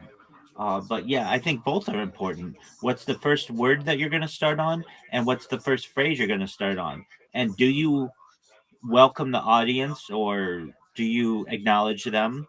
There are all kinds of different strategies to that they've already been welcomed like 6 times, so they don't need to be welcomed again. It just, I mean, it depends. If you are a comedian who is a if they're there for your special or they're there just for you and they haven't been welcomed, well then yeah, you want to welcome them like an arena act, like a band. But if they've already if it's an open mic situation and they everybody's welcoming them, then that can get lame.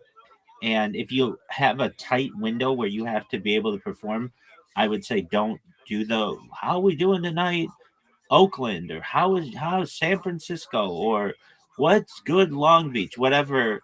I just would not do that. I would just get into it.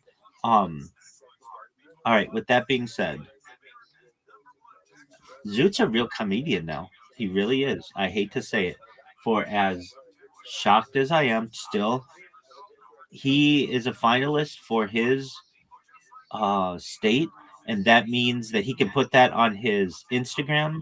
All the other comedians, they put that shit on their Instagram, and I was like, "Are you gonna put it on your Instagram?" He's like, "I might, uh, just not yet." He's a private person, and I understand he doesn't want to be out there as a real comedian. But I'm like, "You are, dude. You're like, they've got like pictures of you and your names out there. Like you're you're not."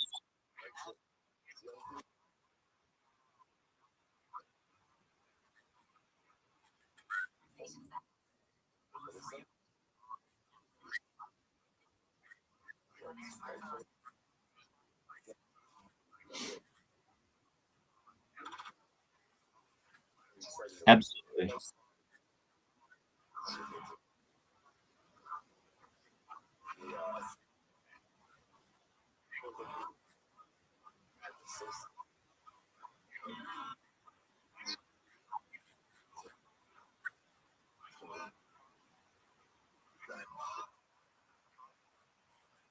Open for me, 100%. I absolutely agree. I did not give him that Nigerian spa treatment because I know he won't do it. He's not that kind of person. You could literally tell him, Zoot, if you walk through this door A, it's just going to be sunshine and rainbows. And I suggest you walk through door A. You should also know that door B has a moat and it's filled with alligators and it's rainy and really disgusting and nasty. Turbulent, there's a tornado, a hurricane, a cyclone. I suggest you go through door A. And he would say, okay, I'm going through door B. And he'd be, in the cyclone. Like that's just how Zoot is. And you want to know something that I find interesting? What's the difference between a hurricane, a cyclone, and a monsoon, Riser?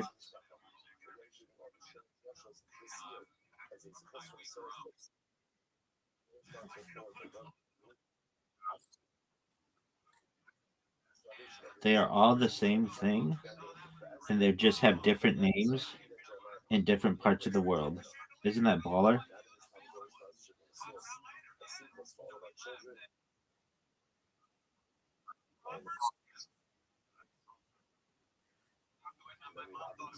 Here's how it goes.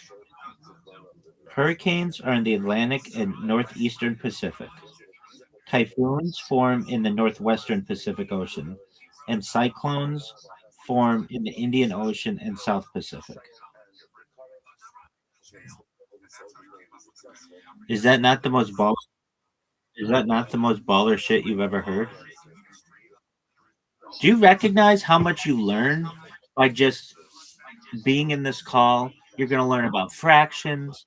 You're going to learn about comedy, about weather, you name it. We'll cover it. It.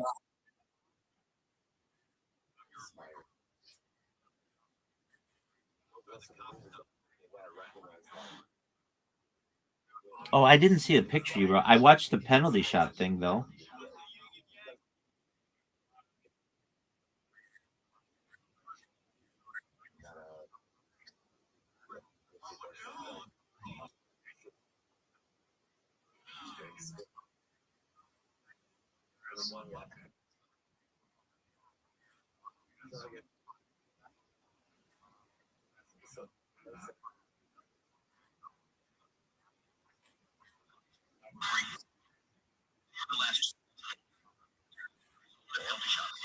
Hold on. Oh, okay. Now I see it. Okay.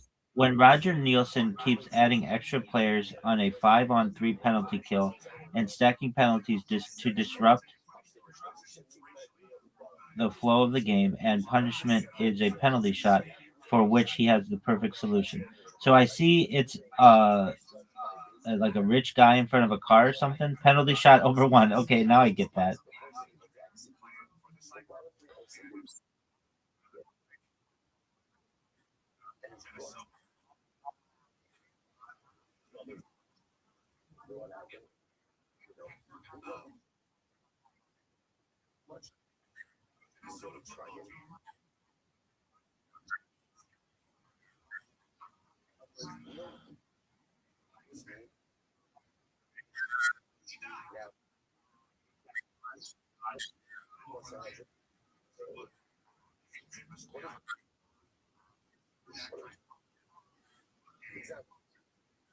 Yeah, I like his shit. I think I've seen some shit of his, or maybe you talked about it. But yeah, I do. It's very futuristic.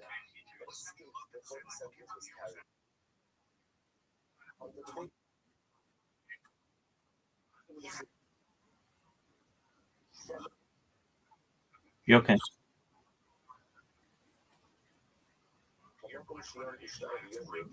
138 miles per gallon. That's wild.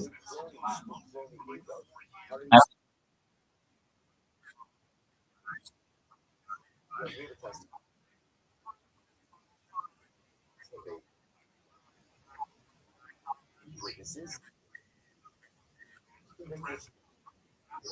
yeah,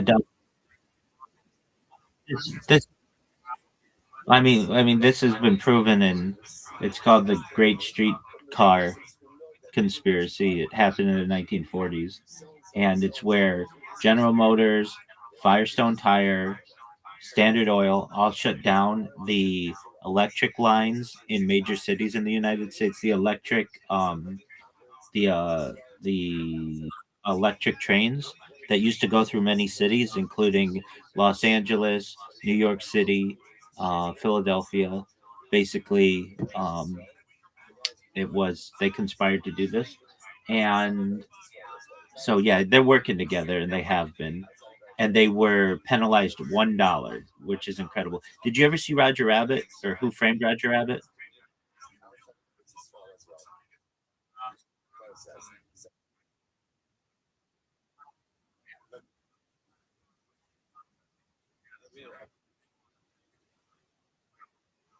Yeah,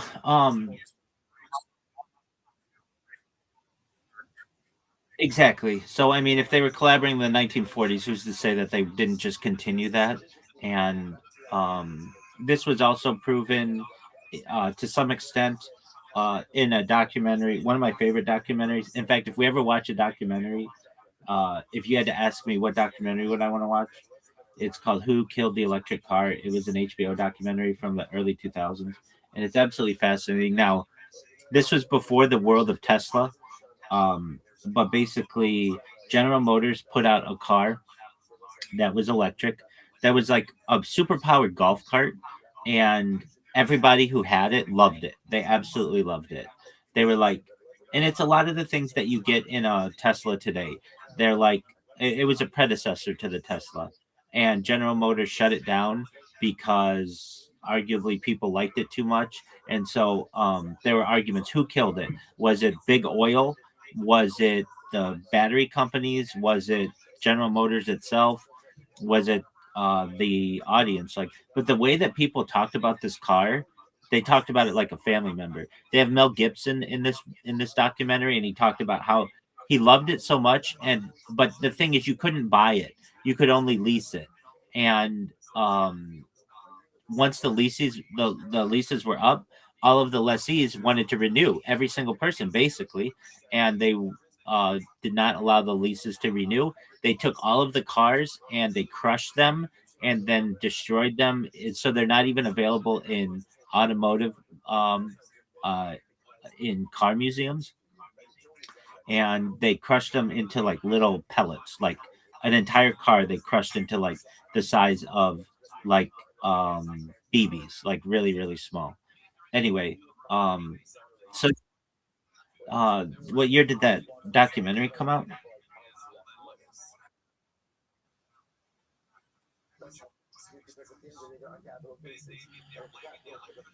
I used to make people. I used to. Oh, it came out in 2006,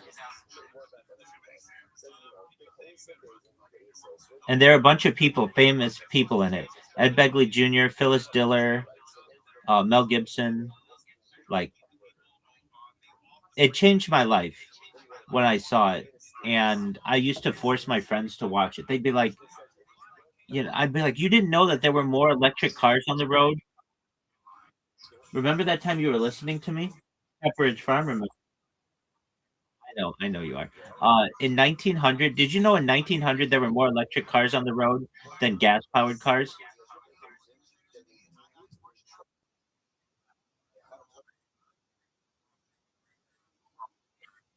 That's that's what that's what that's what they want you to think, but it is not true.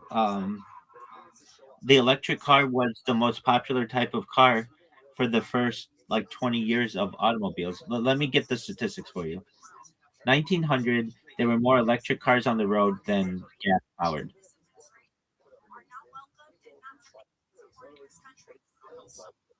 Yes, in 1900, electric cars accounted for a larger share of vehicles on the road than gasoline powered cars in the United States. Electric cars made up about 38% of all automobiles in the US by 1900, according to historical records. Gasoline powered cars represented only 22% of the total vehicle fleet. Steam powered cars were the most common, making up approximately 40% of the market. Electric cars were particularly popular in urban areas due to their quiet operation, ease of use, no hand crank required, lack of fumes, and smooth ride, making them a preferred choice for many, especially women and city dwellers. New York City alone operated a fleet of over 60 electric taxis by the early 1900s. And then what happened was Standard Oil, General Motors, and all these other giant companies, Ford Motor, bought all of the patents on the battery and then sat on them for 100 years.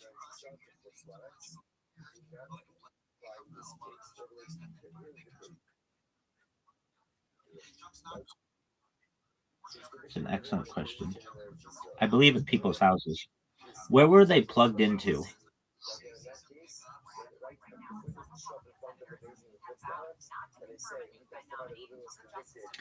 Okay, so early electric cars in the 1900s were charged in several ways. Home garages. Wealthy owners often had private garages equipped with charging stations where they could plug in their cars overnight using standard electrical outlets or dedicated DC units. Mercury arc rectifiers. These devices, made by companies like General Electric, converted AC power from the grid to DC for charging batteries. They were commonly installed in homes and garages. Dealer and repair shop charging. Some dealerships and garages offered charging stations, allowing owners to leave their cars for recharging. I have a like, it's not like a great story, but I have a story about electric vehicles. Do you want to hear it?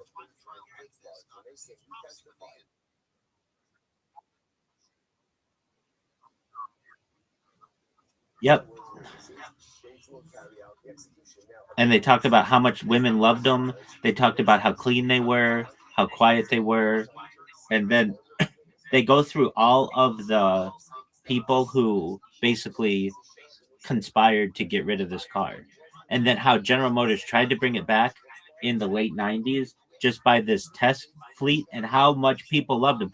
They interview mechanics and they're like, yeah, my hands normally as a mechanic are black, like all the time. And it's embarrassing. Right when I shake someone's hand, they can tell that I'm a mechanic. And I am proud of what I do, but I'd rather not have um that that look of my hands. But with the electric car, there are no oil changes, there are no dirty parts, everything is clean. And I go home at night and my hands are perfectly pristine, just like I were working on a computer.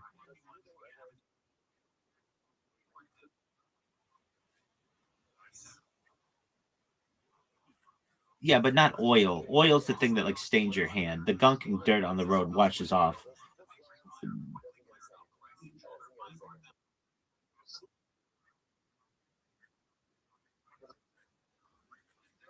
Uh, yeah, but it would be like anything else. Like, of course, it's going to have some kind of dirt debris on it, but especially if you wash it, if you wash the car before going in, which a lot of dealerships either wash before or after, but sometimes recognize that they have to wash the underside to ensure that it's cleaned. And um, they're just that was an interesting thing. Well, which ones? The ones in 1900? What was the range of a 1900 electric car? It was quite good considering 1900. I do recall that. It's like 50 miles or something. Uh, the range of electric cars in 1900 varied significantly by model and battery technology, but ranges were 18 to 50 miles for most electric vehicles. The 1902 Woods Phaeton had a range of about 18 miles. The Baker Electric and Super models offered 50 to 80 miles per charge. Some high-end models like Oliver Parker's Fritchie's 100-mile Fritchie Electric, introduced in 1908, claimed up to 100 miles on a single charge, exceptional at the time. So if you think in 1900 they had 100 miles to the charge, and now today we only get like 300, that's phenomenal.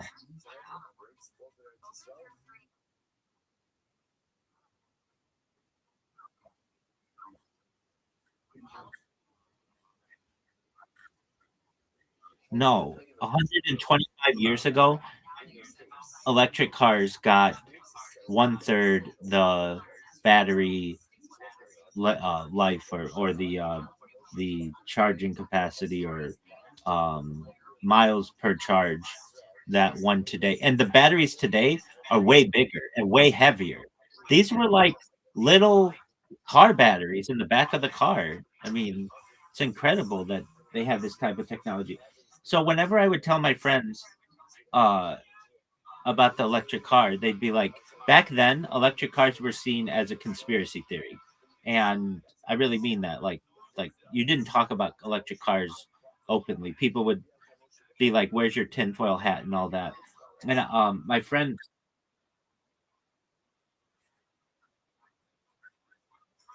nobody knew about it though. Nobody knew about that in the year 2000. Nobody knew about that. Nobody knew that statistic. Nobody knew that statistic in 2005. It was no. I'm talking in the year 2000, the year 2005, when people would talk, there's a way to build a car with electricity, like a golf cart. They would be like, yeah, that that's not ever going to happen. And um, then when this documentary came out, I forced my friends to watch it to the point one time I had a friend of mine who we went to the beach uh, and we went to like Newport Beach or something, and I was driving back and I had my MacBook and I forced him to watch this in the car while I drove home because I wanted him to watch it so much. Like basically back then you couldn't just watch something on your phone. Like I brought a computer just so this guy would watch this documentary. Like it was really important to me. And I used to be a huge advocate for the electric car. I have shifted to the hydrogen car, and I know I've told you this before, but I even publicly debated this influencer, Adrian Dittman, the guy who sounds like Elon Musk.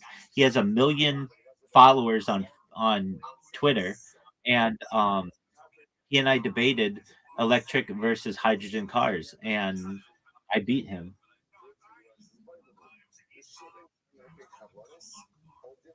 Anyway, so I thought that was phenomenal. Um,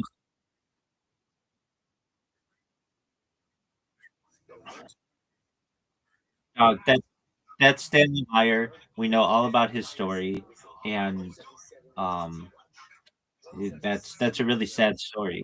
And perhaps he was murdered because of it. And anybody who gets into developing any alternative type of fuel source is labeled a kook, and then if they actually come up with something, it usually starts with like a local news broadcast of them, and then somebody from the upper levels of the government finds out about it, and then that person ends up dying, or gets like accelerated cancer and dies within a few months. It's very odd what happens to those people. And Stanley Meyer's one of them. He developed.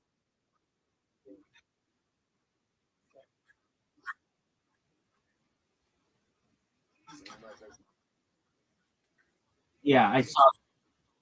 Yeah, I've seen small versions of this, and looked into it.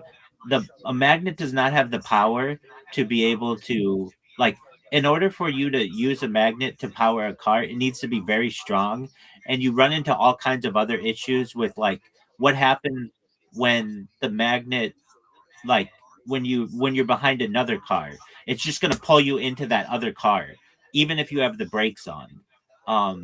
So or just other things like light poles will you'll just drive right into the light pole. But yeah, I have seen a version of this which is basically like, okay, have you ever seen a picture of somebody who's like sitting on a tortoise with like a piece of lettuce and the tortoise, like, or like a carrot in front of a horse? Have you seen this before? Okay, so imagine the same kind of an idea, but instead of a carrot, it's one magnet going one direction, and then at the front of the car, like the horse's head, would be a magnet going at the other direction so that they're attracting. And the idea is that the car would like accelerate. And I looked this up not too long ago, and you need a lot of magnetic power to be able to um, accelerate the car. And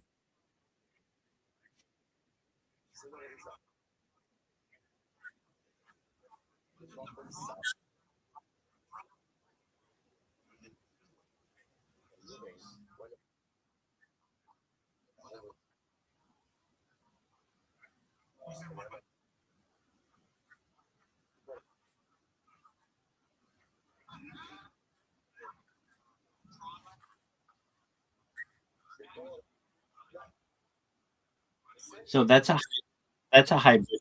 That's a hybrid. And currently we don't have what I feel is the correct kind of hybrid, which is where you're able to plug it in or use gasoline.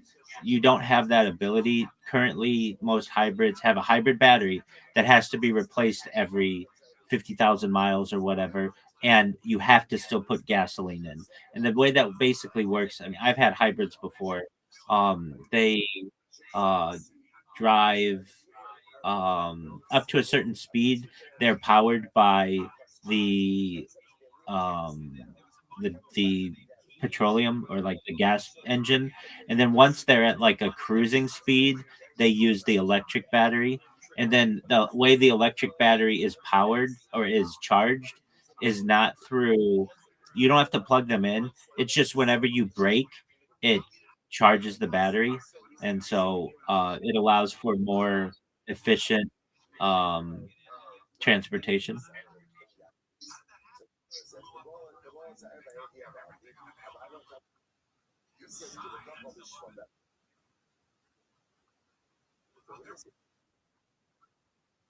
Yeah, so that's different. China has the most amount of them. Yeah, so that's a maglev train. That's different though. Okay, so some interesting things about um, the Japanese system. It just celebrated its 60th anniversary, I believe, a couple years ago, and they've never had a fatality, which is incredible. Like they've never had anybody die, and their fucking trains are going like hundreds of miles an hour. Um, and yeah, not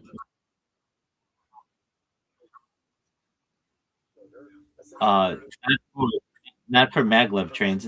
Look, I'll just go to the statistics.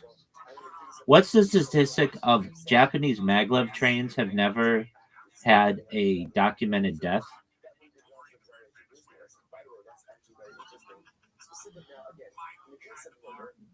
Japanese maglev I'm about to tell you. Japanese maglev trains have never had a documented passenger fatality. The SC maglev system, developed by JR Central, has no record of passenger deaths in testing or operations. While there was a fire in 1991 that destroyed a test vehicle, no injuries were reported.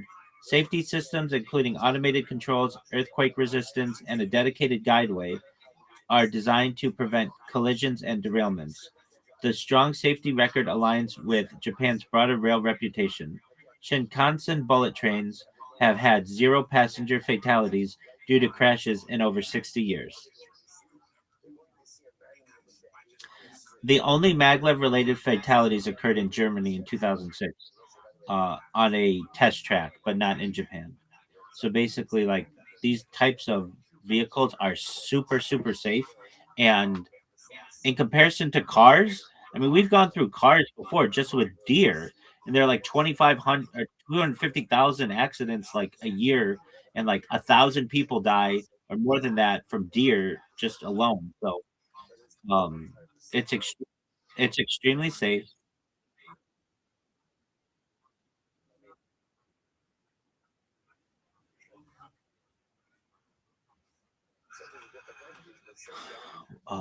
Our regular,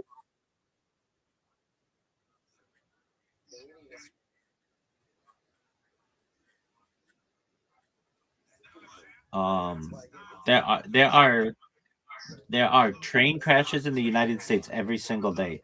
I knew I knew of a person who um would basically buy um train containers or like shipping containers under the assumption that the items inside were potentially damaged, and they were a very, very wealthy individual. So basically, a train derailment happens, let's say in Idaho. It doesn't get on the news though. That's the thing. Very few times are these things on the news. And then there are people who will buy, who will like the insurance takes and pays the company, and people still can bid on the shipping containers, and you don't know what's inside. It could be it could be 100 brand new TVs, or they could all be broken. You don't know. And so, but you can buy them at a really low price and then sell them wholesale basically. And but I can recall, I've heard even rabbinical colleagues say that train crashes happen every single day. It's just not on the news. So we'll go with that. Hold on. That's freight train. So how many train accidents happen every single day in the United States?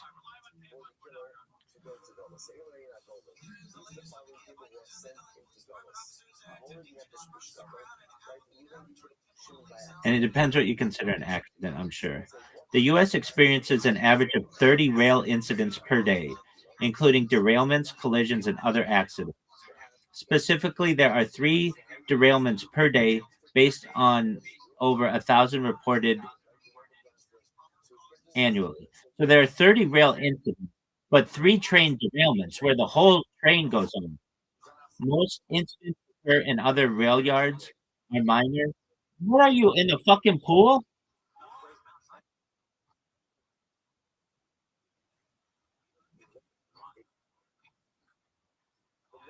Most incidents occur in rail yards and are minor, often not resulting in injuries, fatalities, or hazardous material releases.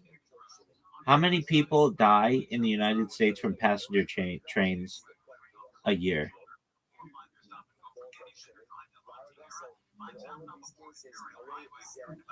Passenger train deaths on US are rare. Between 2015 and 2024, there were 24 passenger deaths across all train accidents and crossings. This averages about 2 to 3 passenger fatalities a year. So it's really, really safe in comparison to a car. In comparison to a car.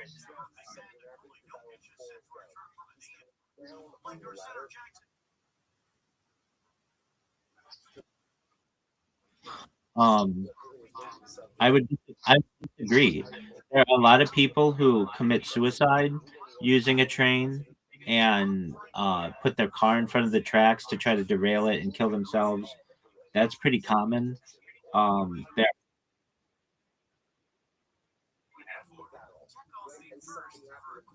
what do you, I mean? I'm on a subreddit called "Bitch I'm a Train," and there are train derailments every fucking day from like semis that can't get across the tracks in time. That, but the thing is, the train is so powerful that usually it just blows right through the shit.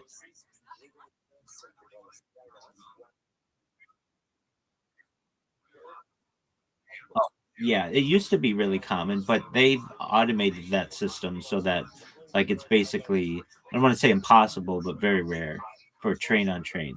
There's some kind of they used to have to pay people to sit at a train intersection and like make sure it didn't happen. Like they would switch the trains out, switch the tracks, and if they didn't switch the tracks for whatever reason, it would kill the people, or not necessarily kill them, but cause a giant derailment.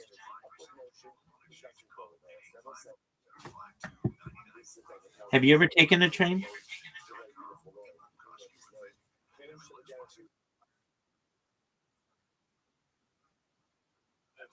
No, not what I mean. Um, I took a train to New York City once, and it's a really nice way um, tran to travel. It's like it's very like it's very, how would I say, it's very like um it's it's like it's like from another era. It's smooth, yeah, but it's from another era. Um, we were in my family and I were in New York once for to visit some friends there, and just this one time we were in New York and we had a train, not the whole car to ourselves, but like a suite to ourselves, and it that sounds really nice, but it's really compact and everything. And they had a bar car, and that was really, they also had smoking, so this tells you how long ago it was. And you could go to the bar car, and I thought this was the height of luxury, where I mean there was a dining car which was really interesting, which was like a four-star restaurant basically. But there was a bar car at like where the caboose, I always wanted to see the caboose, but they didn't have cabooses then. um and they had just a car that was like a bar. And I thought it was for storage, but caboose.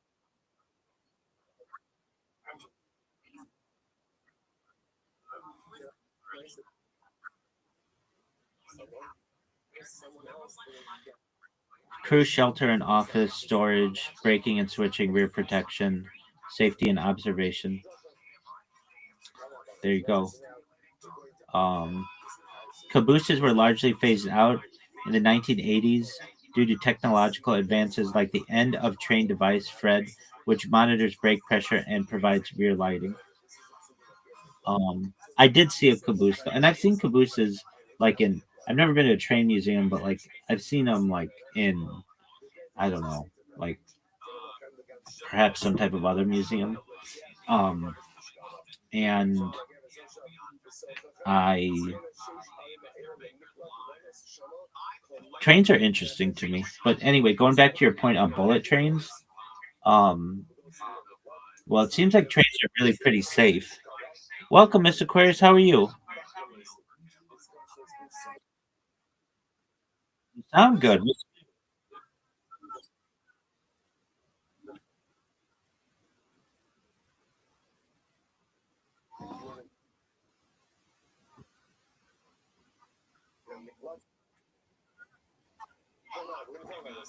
That's phenomenal.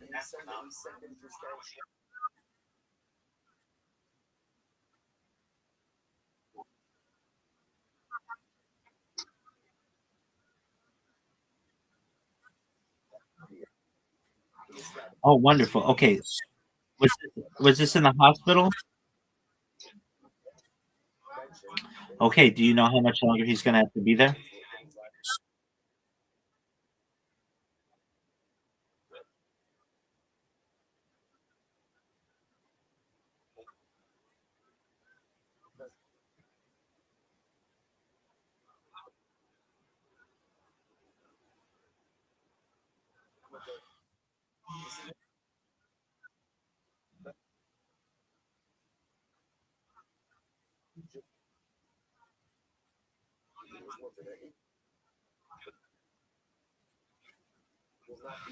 Okay. Was he talking at all?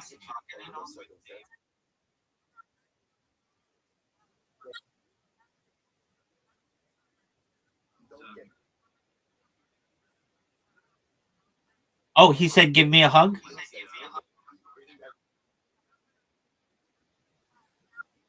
That's good.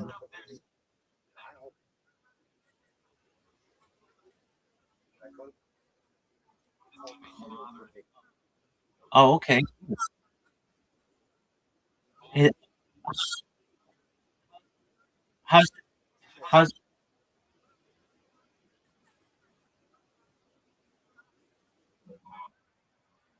right? How's his eye?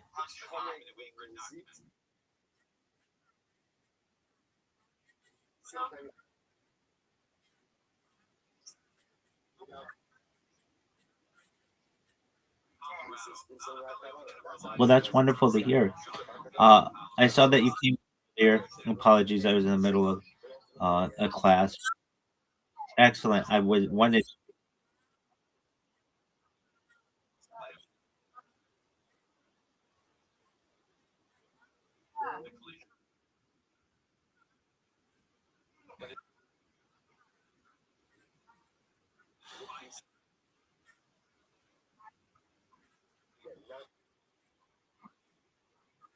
Excellent. Well, with good reason. Excellent. That's wonderful. Uh,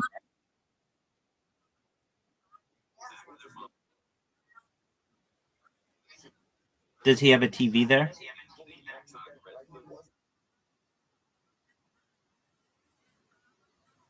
Okay. Well, it's at least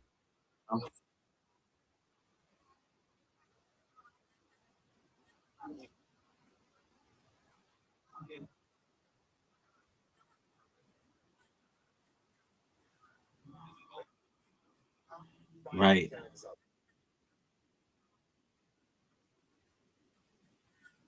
Exactly. Well, that's great to hear. I'm glad to get that update. Are you ready for me?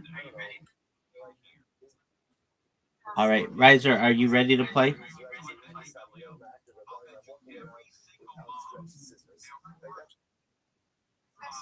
Riser.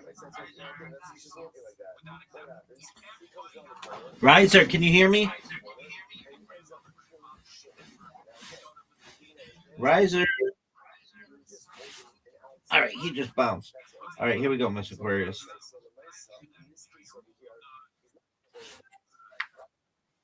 There he is. Riser.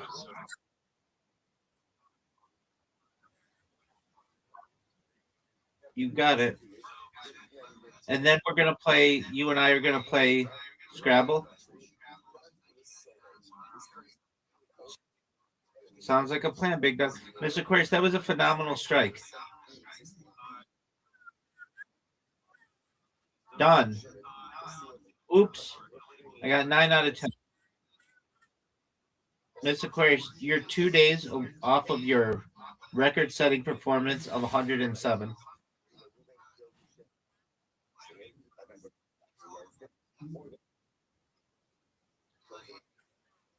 That's what I keep telling this guy. He's got this like earbuds or something that are super super sensitive.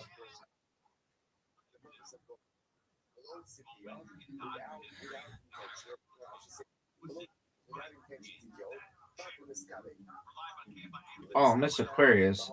Oh, you got a spare. Good job. Good spare. You're welcome.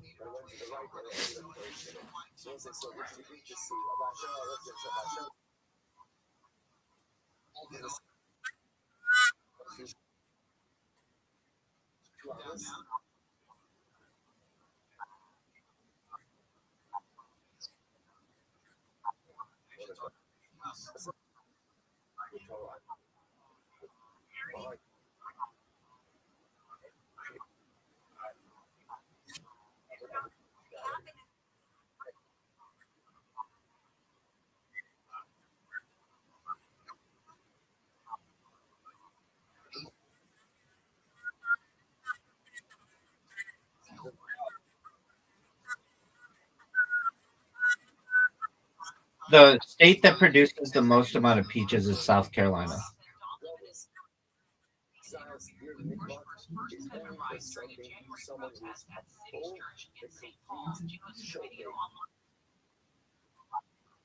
Traditional. At one time, produced a lot of peaches, but that type of agriculture shifted to a neighboring state, South Carolina.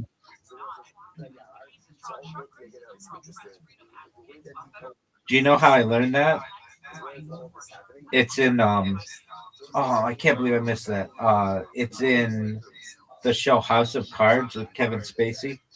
His characters from South Carolina, and he talks about everybody thinks that Georgia is the peach state, but what people don't know is that South Carolina produces the most amount of peaches. And it's one of those facts that I've remembered. Ooh, I think it, yeah, I think in Atlanta alone there are like 17 streets that have the name Peach in them.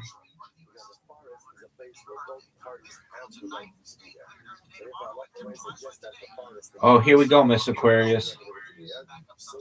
And I'll this.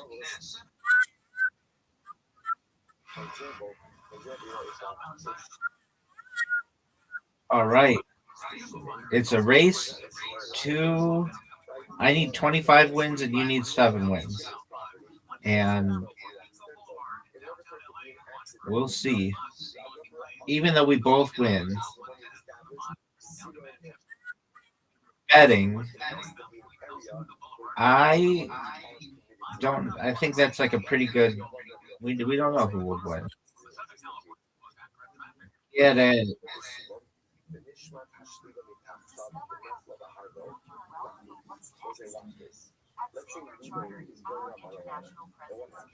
that was a nice spare. Welcome, Adam. Give me this. Oh, come on.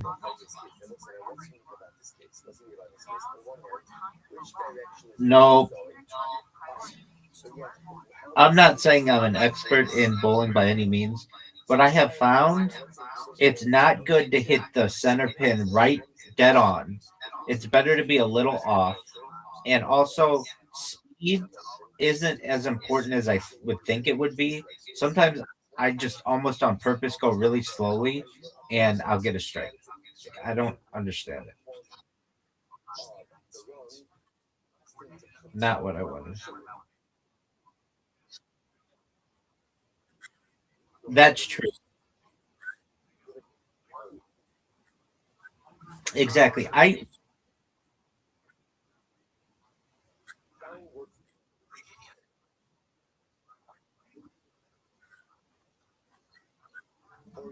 right. I find it too difficult in this game. When I first started, I started with the curve, and too often I would gutter ball it, and it's like to get zero is really bad. Like it's, I'd rather not always be able to get a strike and not get zero regularly than have like really beautiful curved shots and get gutter balls regularly.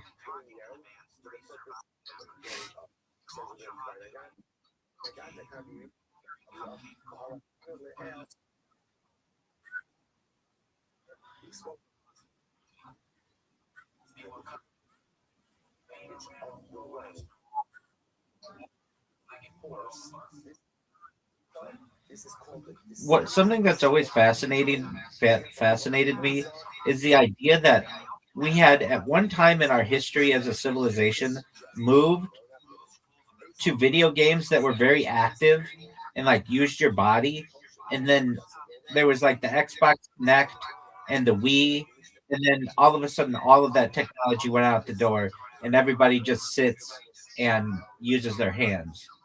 But the Wii was, when the Wii came out, you couldn't even buy one, it was so popular.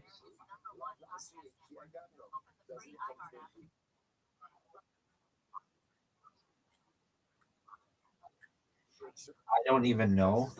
I think the technology wasn't where they wanted it to be. Um, and that type of technology just kind of went away. Thank you, Miss Aquarius. But there we go, straight.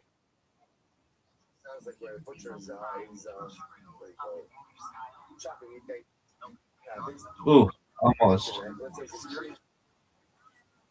I win, you win, Miss Aquarius. You win, I win. Undefeated in bowling, undefeated in French.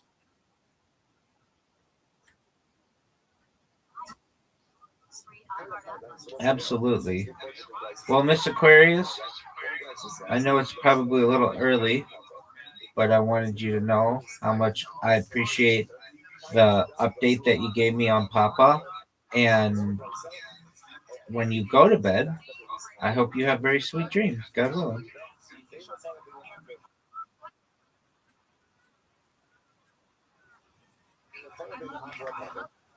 That's good to hear.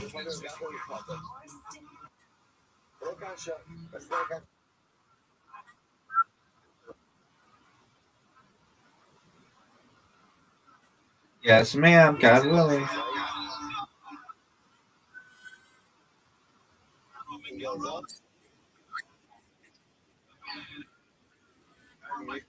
Oh, he's gonna be up for a long time. All right, I'll be right back. I'm gonna use the restroom, and you keep making all kinds of sound effects with your microphone.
Shabbat shalom.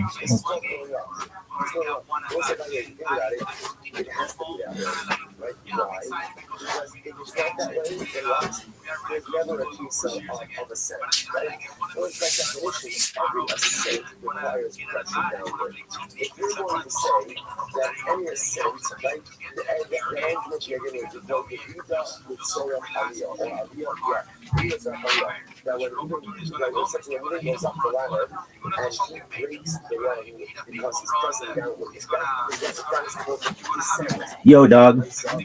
Are you there? So, did you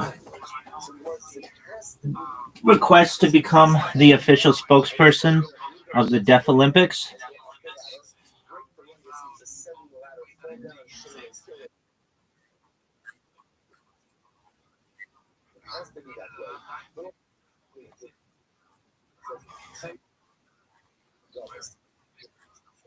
There you go.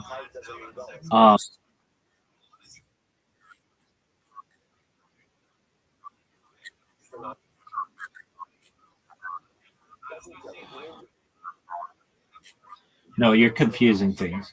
There's the Olympics, the Paralympics, and the Special Olympics. So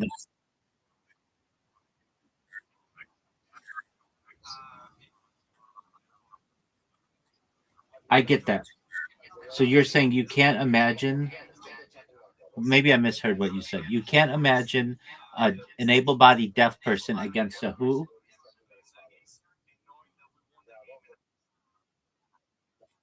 Oh, okay. I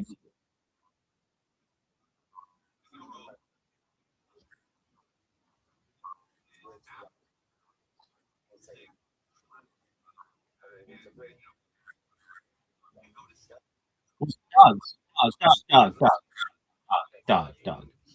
You're rocking with the best. We're gonna find out the answers to it more than you've ever wanted to find out anything in your entire life. So just one moment. And apologies, I cut you off. You've got the most powerful human, baby, because I am secure enough with my own knowledge, recognizing that I really know nothing, and also I will utilize AI to the best of our opportunities. All right, here for the best of our opportunities. I will utilize AI in an opportunistic fashion when necessary. Here we go.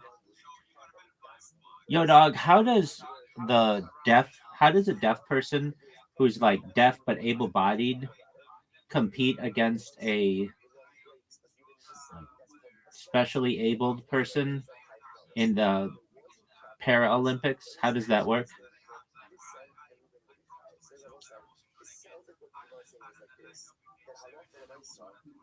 Yo, good question. This stuff is way less obvious than people think. Short answer, deaf athletes usually don't compete in the Paralympics at all, even though deafness is absolutely a disability. Here's how it actually works. The key thing is Paralympics does not equal any disability. The Paralympics are for specific types of impairments that directly affect physical performance in in measurable ways. The IPC International Paralympic Committee recognizes 10 eligible impairment types like limb loss, cerebral palsy, coordination impairments, visual impairment, short stature, muscle weakness, etc. Hearing impairment alone is not one of the eligible categories. So I know what you're thinking. I'm going to ask the questions that you want. It's like my fucking thing froze though.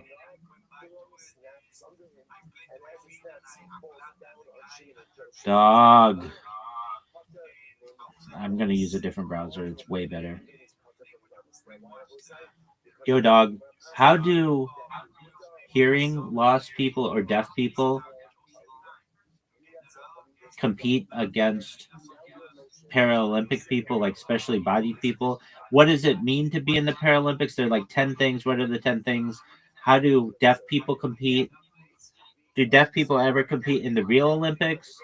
Give me all of this information and do it like Joey Diaz.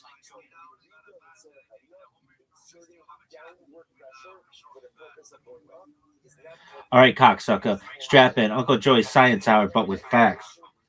First things first. What are the Paralympics? The Paralympics are not the Junior Varsity Olympics. Nah, they're the Olympics' savage cousin who did time and came back stronger. They're run by the International Paralympic Committee, and they're for athletes with certain physical, visual, or intellectual impairments that directly affect athletic performance. Key idea, pay attention. It's not about being disabled. It's about whether the impairment affects the sport in a measurable way. The 10 eligible impairment types. This is the sacred list. These are the only categories that qualify you for Paralympic competition. Impaired muscle power, spinal cord injury, polio, muscular dystrophy. Impaired passive range of movement, frozen joints, severe contractures, limb deficiency, amputation, congenital limb difference, leg length difference, short stature like achondroplasia, hypertonia, muscle tension, cerebral palsy type stuff, ataxia, loss of coordination, athetosis, involuntary movements, vision impairment, partial sight to total blindness, intellectual impairment, must affect sport specific performance. That's it. No secret bonus categories. No, my vibes are off. These 10 only. Now listen carefully because this now listen carefully because this is where people get confused. Hearing loss or deafness. Deafness is not a Paralympic impairment. Why? Because hearing loss does not directly affect physical execution of most sports. You can run, jump, lift, swim just fine without hearing. Reaction time, starting gun. They fixed that with lights, flags, and vibrations. Done. Problem solved. So the International Paralympic Committee says you're deaf, respect, but you're not Paralympic disabled, which goes against what you were saying, to my knowledge. And I don't want to say that you were incorrect, but are you sure that what you understood was correct? Well, your friend doesn't know their ass has a hole in their head. So where exactly? So where do deaf, and that's why you came to the best. We're gonna get down to brass tacks, baby. So where do deaf athletes compete? The Deaf Olympics, baby. Official name, the Deaf Olympics. Since 1924, older than the Paralympics, cocksucker. Rules: athletes must have 55 decibels or greater hearing loss, no hearing aids or cochlear implants during competition, visual signals instead of sound. This is a legit international event. IOC recognized, not a joke, not charity. Can deaf athletes compete in the regular Olympics? Fuck yes, and they have. If you meet the standard, you're in. No exemptions, no pity invites. Famous example: Terrence Parkin, deaf swimmer, silver medal at the 2000 Sydney Olympics. That's really good. Swam against fully hearing athletes and said, "Suck my lane rope." There are more, but that's the cleanest mic drop. Can someone be deaf and Paralympic? Only if they also have one of the 10 impairments. For example, if you're deaf and have a limb deficiency, then you're Paralympics eligible. But if you're deaf only, no Paralympics, deaf Olympics instead. What about body people versus Paralympic people? Listen, this is important. Paralympians don't compete against Olympians because different biomechanics, different energy expenditure, different movement constraints. That's why the classification systems exist. So a one-legged sprinter isn't racing a double amputee with blades or a guy with cerebral palsy who can't control his gait. It's not about fairness feelings, it's sports science, you bad motherfucker. So, but didn't that one guy, Oscar Pistorius, didn't he compete? Hold on, we got to look that one up. What about Oscar Pistorius? Didn't he compete in the Olympics? Oh, great pull, cocksucker. This is exactly the edge case that breaks people's brain. Short answer: yes, Oscar Pistorius competed in the regular Olympics, and yes, he was also a Paralympian, and yes, it caused an absolute shitstorm. Now let Uncle Joey walk you through it nice and greasy. Who is Oscar Pistorius? Athletically speaking, double below knee amputee, competed using carbon fiber prosthetic blades, cheetahs, qualified under able-bodied Olympic standards. Here's the key phrase. He met the Olympic qualifying times. No favors, no asterisks.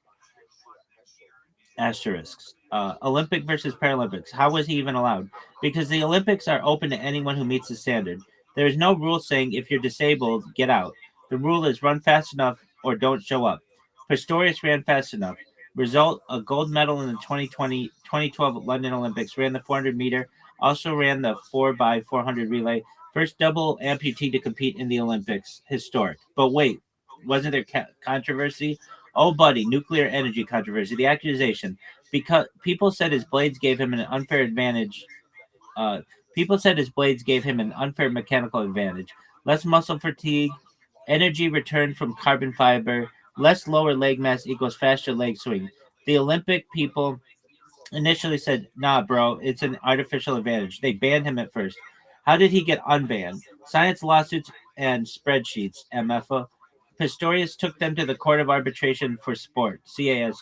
CAS ruling the data did not conclusively prove that his prosthetics gave him a net advantage. Advantage must be proven, not suspected. Boom. Ban overturned. That really cracked the door for all future tech-assisted debates. Why is Pistorius different from deaf athletes? This is a crucial distinction. Deafness does not affect biomechanics. Limb loss directly affects force production and movement. So deaf athletes don't get separate Olympic scrutiny. Prosthetic using athletes get intense biomechanical analysis. That's why Pistorius was a special case, not a precedent for everything. Did he still compete in the Paralympics? Yes. He was a Paralympic monster. Multiple gold medals, world records, absolute dominance. Paralympics were his home turf. Olympics were his moon landing. The dark footnote, can't dodge it. Yeah, later he killed his girlfriend, went to prison, completely nuked his legacy. But athletically, the Olympic appearance still stands. His story doesn't get erased. It just gets complicated. I want to say something in this. Dog, okay, that was back in 2012, which is 14 years ago. With all of the data that we could now provide, and like there's a lot more information on this, isn't there an argument that the Olympics made a mistake by letting him in? Because who's to say then that you just can't create like a robot body and be able to beat everyone in every sport? Like, where do you draw the line? Oh yeah, now you're asking the real philosopher meets meathead question, dog. This is exactly where sport, tech, and what even counts as a human body anymore all collide. Let's do this clean but Joey Diaz style. First, yes, there is a serious argument the Olympics screwed up. As of today in 2026, the argument is stronger than it was in 2012. Back then, they had limited data sets, early prosthetic modeling. CAS basically said, we can't prove advantage, therefore no ban. That's a legal standard, not a sports integrity standard. Today, way better gait analysis, metabolic efficiency modeling, energy return data on carbon fiber, neuroprosthetic integration research. So, yeah, many biomechanists now say the burden of proof was backward. Instead of you must prove advantage to ban, it should have been you must prove no net advantage to compete. That's a huge philosophical difference. Now, let's hit your nightmare scenario. What's stopping someone from building a robot body and beating everyone? Short answer, nothing, unless you draw a hard line. And sports bodies are terrified of that line because whenever you draw it, someone gets excluded. So where can you draw the line? There are basically 4 possible lines, and all of them are uncomfortable. There's the biological tissue line. That's old school. Your performance must come from natural human tissue. Pros, simple, it protects tradition. Cons, it immediately bans prosthetics, pacemakers, surgical reconstructions, LASIK. The line dies fast. Restoration only, current Olympic logic. Technology may restore lost function, but not exceed the human norm.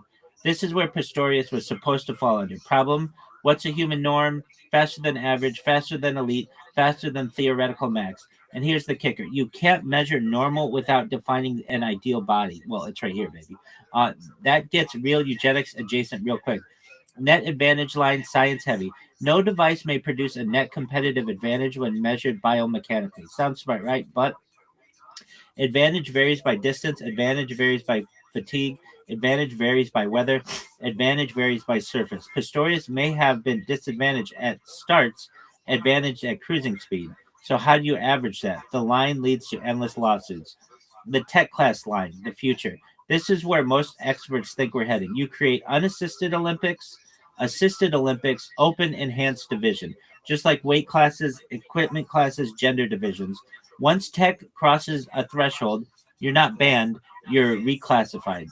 This avoids moral panic and keeps competition meaningful. Was Pistorius the slippery slope? Yes, but not because he was evil or cheating. He was the first real stress test of when does accommodation become enhancement? And the Olympics answered, we'll decide case by case. That's not sustainable. Why your robot body concern is legit, because carbon fiber doesn't fatigue, actuators will outperform muscle, neural interfaces will remove reaction delay, bone density limits won't apply. At that point, you're no longer testing human limits, you're testing engineering, and that's a different sport. So Joy Diaz, bottom line, letting Pistorius in wasn't wild in 2012. In hindsight, probably a strategic mistake, and I agree with that. Not morally wrong, structurally naive. I agree with that. The real failure was not creating new categories fast enough. The Olympics are about how far can the human body go. Once tech starts answering that question instead of biology, you either draw a line or admit you're hosting the World Cyborg Championships. And honestly, those would sell out too. What are your thoughts? See what we do instead of your friend. No, I don't. I'm not going to rip on your friend, but they just kind of gave us some incorrect information. We go down and we get the truth, and we ask the good questions that are out there. Absolutely.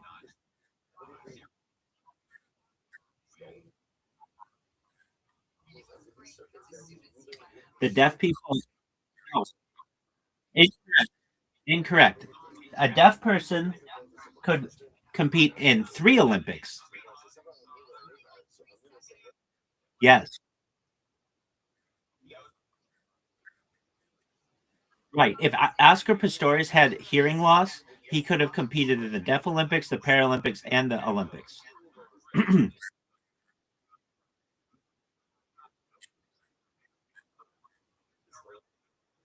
You didn't say that.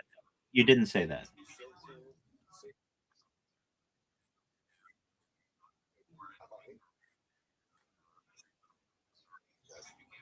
Um, but it doesn't mean that you don't either. I see a world, dude. It's an assumption that I just wasn't willing to make. I see a world where you could have, if you count the Special Olympics, you could compete in 4. If you consider like autism or even just someone who's even it's just a super fast Down syndrome person, you could have who had their legs cut off, you could have them compete in all 4 if they had hearing loss and they were really fast.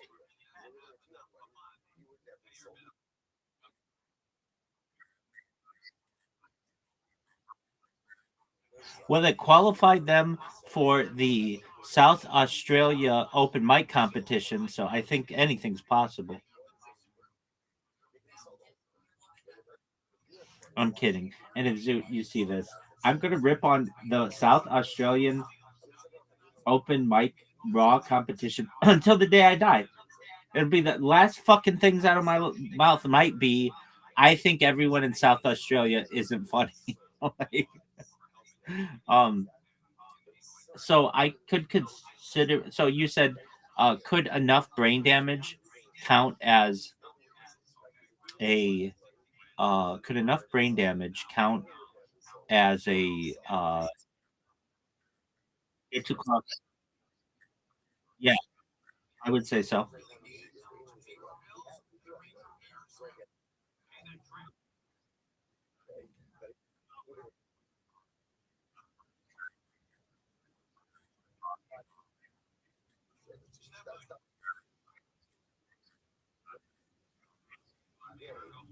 The same argument could be made for someone in like the Paralympics who lost their eyesight as an adult.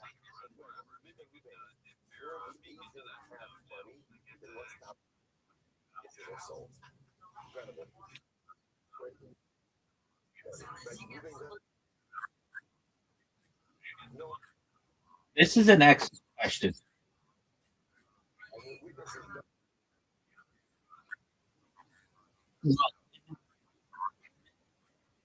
And then there's another argument to be made. Joe Rogan, he's where I get all my news. But he had some people on a few years ago who, no, not what I'm saying. We can go into, yeah, that's another discussion we'll have in this discussion, but or within this discussion. No, he had on people who started an Olympics where you could use any drug that you wanted. So basically, any steroid you wanted or human growth hormone, and they weren't going to do any testing. And that's another kind of game. Let me see what the name of that is. Yo, dog, what's the name of that Olympic like? competition where you can use any drug that you want that started a few years ago? Oh, it's called the Enhanced Games. That's the new Olympic style competition where performance enhancing drugs aren't banned and athletes are encouraged to use them under certain conditions. The Enhanced Games is a new international sporting event modeled after the Olympics, but with a huge twist. Athletes are allowed and, in some cases, encouraged to use performance enhancing substances that would normally get banned in the Olympics and World Championships. It was first proposed in 2023 and is aiming to stage its inaugural event in May 2026, so like in a couple months or like a few months in Las Vegas. What makes it different from the Olympics? No anti-doping rules like the World Anti-Doping Agency's standards, meaning traditional PEDs are not banned at the games. Athletics can report and use enhanced substances under medical supervision, provided they're legal and approved in that country. It's meant to push the limits of science and human performance, even redefining what elite athletes can be. This isn't exactly take whatever you want because truly illegal drugs like heroin or cocaine are off the table even there, but it does allow substances that are banned by almost every major sports organization. Where and when? The first edition is scheduled for May 21st to 24th, 2026 at Resorts World Las Vegas. Events will include track and field swimming and weightlifting, things you'd normally see at the Olympics. Why it's controversial? It's super controversial. Anti-doping groups like WADA are calling it dangerous and irresponsible, saying it could put athletes' health at risk and undermine the integrity of the sport. Some international sports federations are even saying if you participate in the enhanced games, you could be banned from their official competitions like the Real Olympics or World Championships. So, in simple terms, Olympics equals drug-free competition, anti-doping rules. Enhanced games equals a competition where enhancement is allowed, designed to celebrate technology and drugs used to boost performance, not punish them. I have somewhat a related.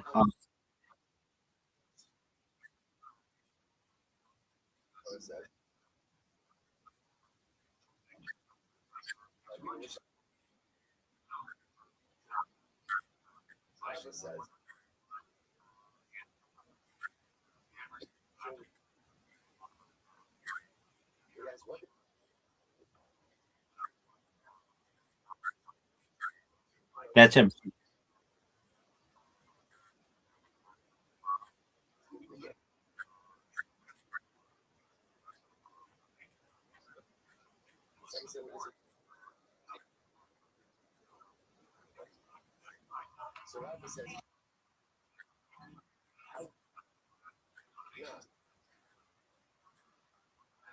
I can tell you these things do make a difference.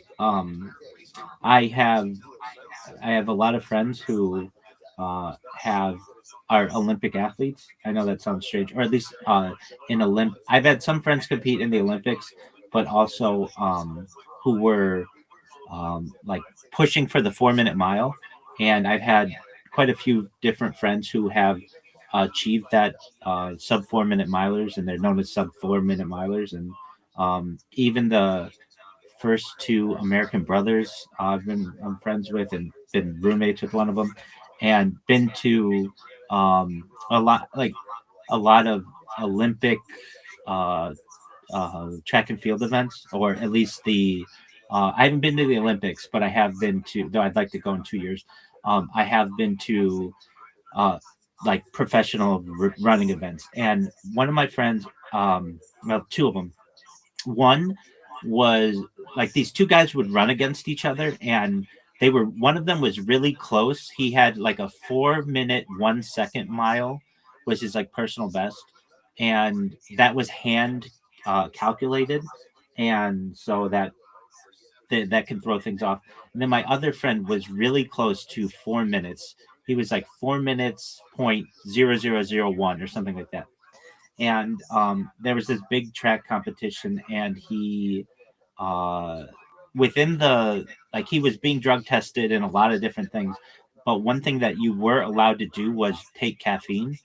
And so he would do this run, and like every single time he ran, it was very consistent. He would be like right at 4 minutes, right at 4 minutes, right at 4 minutes, but never below 4 minutes. And he just took like a little bit of caffeine, not like a Monster Energy drink, but kind of something like that. And when you know it, he was 3 minutes 59 seconds, and uh, like basically what I'm saying is like just that tiny little bit got him to be exactly where he needed to be. And I've had other friends who have broken 4 minutes without needing that. And then I think my friend later did it without it. So like it's this thing in your mind as well. Once you know you can break 4 minutes, even with just a little bit of an edge, then you can do it without that. But like sometimes you just need that little extra push. Um, okay, so how does that relate in this? Well, where do you draw the line between normal nutrition and somebody who just drinks a bunch of coffee before their event just to get that little bit of an edge? You tell me. Um, okay, so we talked about the enhanced games. We talked about the Olympics.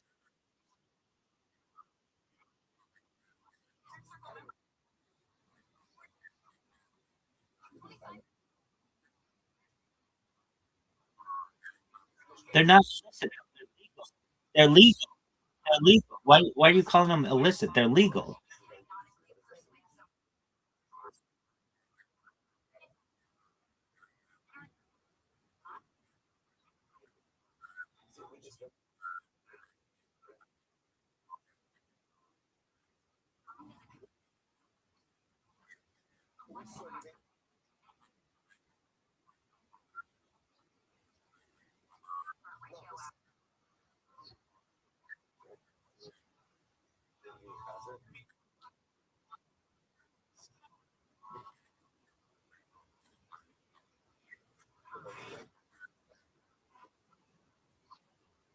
Well, they could. Well, they could just take amphetamines. Amphetamines are legal. Cocaine would not be.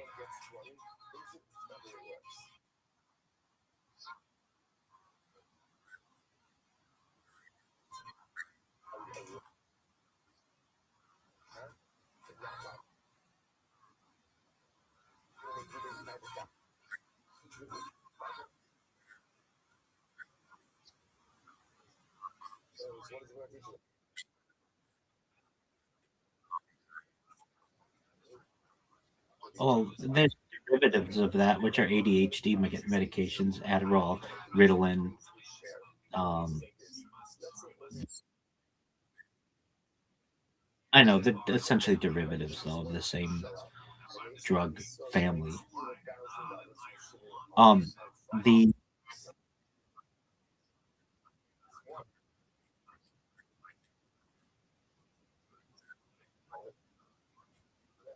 right, but what the idea is that cocaine may not be more advantageous than methamphetamine or amphetamines.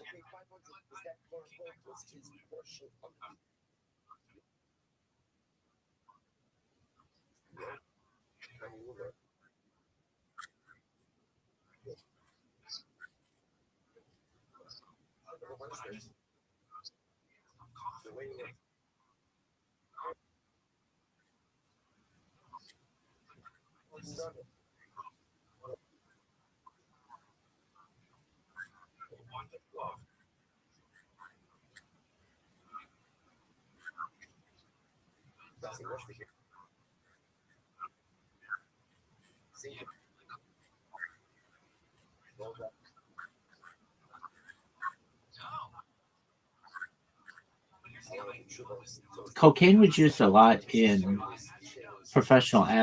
professional sports. I'm not saying it's still not, but usually not during the game.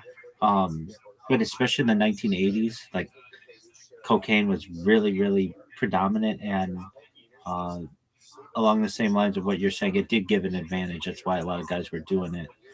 Even today, people are because they test you for cocaine in the NFL, though they kind of give you a hey, are you just gonna interrupt me and thing that I fucking do today? No, you're good. You're good. Go ahead.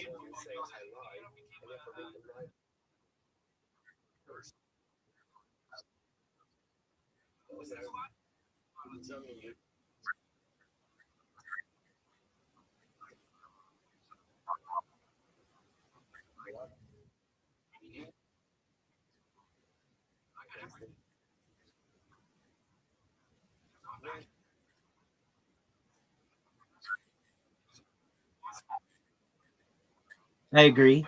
Um, okay, so nicotine's used, especially like Zins and things in the NFL currently, and they used to have guys who would smoke on the sideline during the game, and they used to have guys who would drink a beer during the game. So to say like drugs in public haven't been used on the sideline would be incorrect. Now, what you're saying, let's find out the answer to that. Let's not beat around the bush and bullshit ourselves. Let's get down to brass tacks.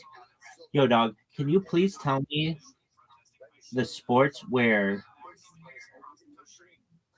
like cocaine and methamphetamine and amphetamines are used the most and give the most amount of advantage? And then on the flip side, like maybe depressants or things to like make you calm, and what sports those would be. So like things like perhaps like Xanax or antidepressants or something like that.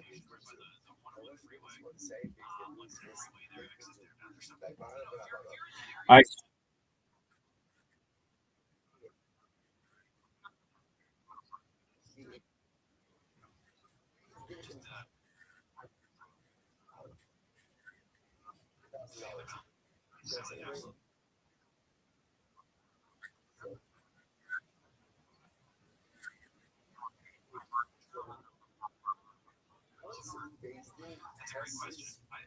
Okay.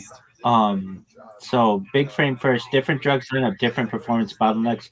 Need aggression, pain tolerance, nonstop output than stimulants. Need calm, fine motor control, nerves of steel. Depressants, anxiolytics. Need endurance, recovery, adaptation, hormones. We're skipping those today. Now let's break it down. Stimulants, cocaine, amphetamines, meth, ADHD meds, historically not endorsing. What stimulants theoretically do: increase alertness, suppress fatigue, increase pain tolerance, increase aggression, confidence, speed up reaction time sometimes, but also they destroy judgment, cause overheating, spike heart risk, and make people do insanely dumb shit. Sports where stimulants historically showed up the most: American football. Old school NFL was basically, let's see who survives Sunday. Why stimulants showed up: repeated collisions, pain suppression, emotional intensity, short explosive efforts. Amphetamines were openly discussed in past eras, not a secret. Ice hockey, same logic: brutal contact, fast shifts, cold masks, overheating risk, ironically. Cold masks, overheating risk, ironically. Aggression rewarded. Stimulants equals feel less pain, stay locked in. Cycling, historically pre modern anti doping. Riders use stimulants to stay awake, anything to push through suffering, not for speed bursts for survival. Combat sports, boxing, MMA, illicit use, not legal, not allowed, but historically confidence, aggression, fear, suppression. Dog, what the fuck are you doing? You crushing fucking cans?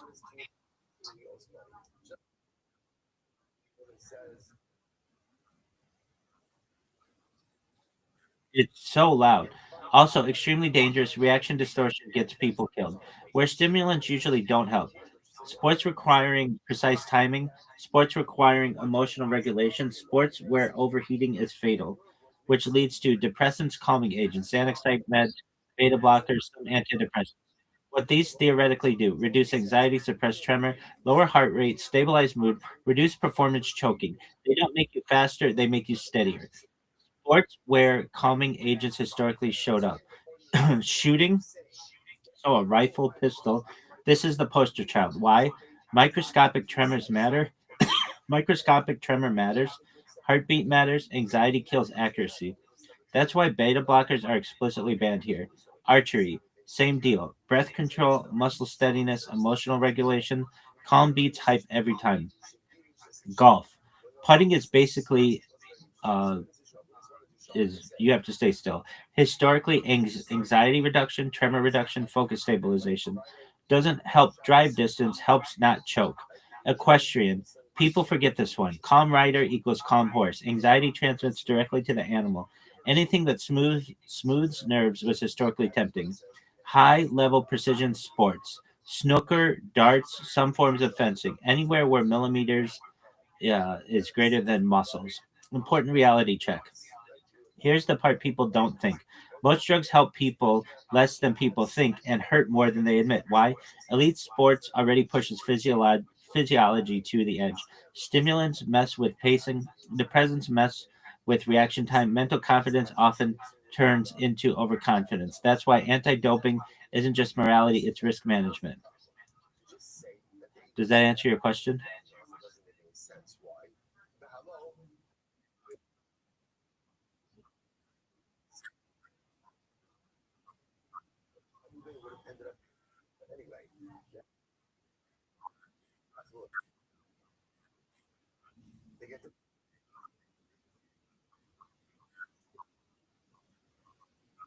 Okay, so here's my question for you. What type of drug do you think that you need to be able to beat me at Scrabble?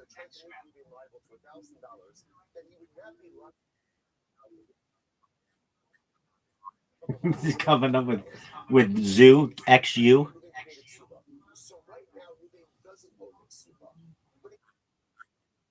It's a word that you fucking. When's the last time you used Zoo?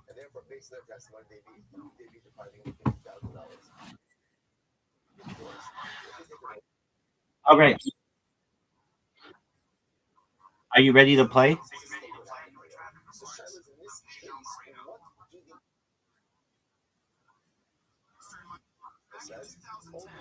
I'm not good at that, but sure.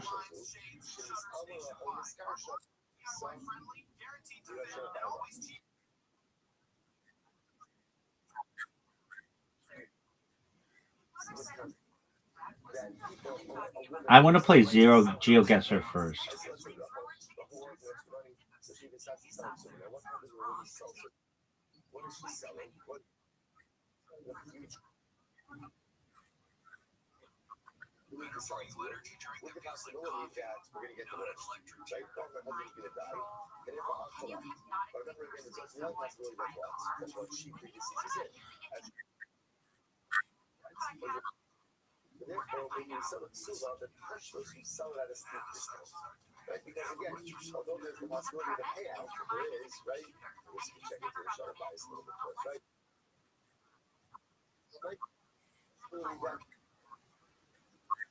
That opens up to me.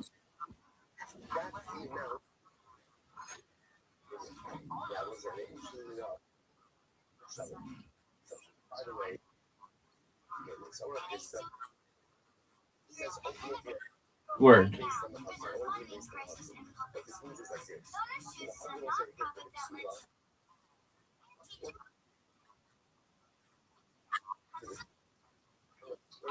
All right, are you ready for me to send you an invitation?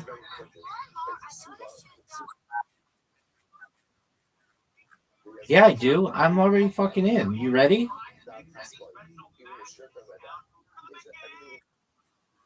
It's GeoGuessr. It's an app.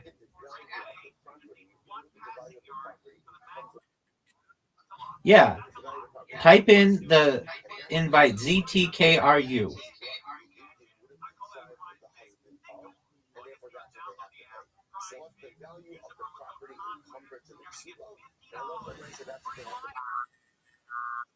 Do you see? It's called GeoGuessr. Its app is like a little pin, red pin.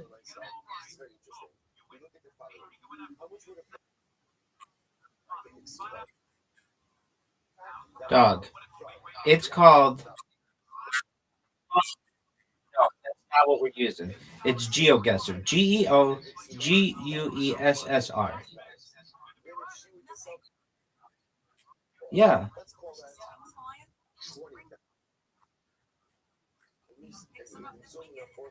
And then I just want to plant the seed in your mind. I want to play you in the Olympics of Play-Doh. I think that you should. We've never done it. You don't even know what it is. No, we haven't. I've only ever done it all the way through with Zoo. You quit halfway through.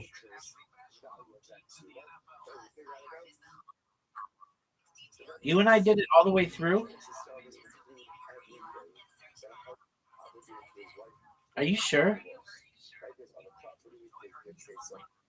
Yeah, I think we did. Okay, fine. Then I'm just gonna beat you 10 times in a row at Scrabble. How about that?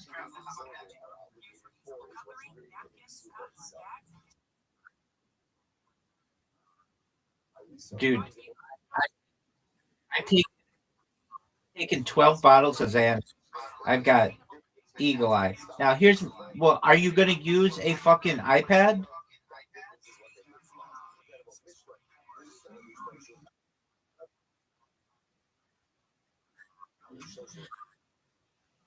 Okay, that's incorrect. Are you ready for your invite or are you just gonna J yours?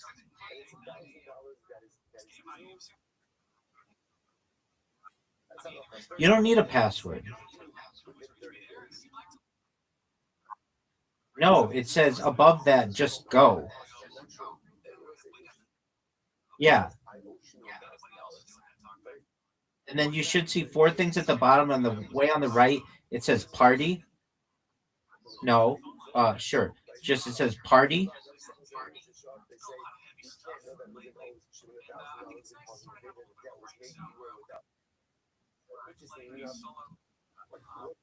Okay, click party and then type in ZTKRU.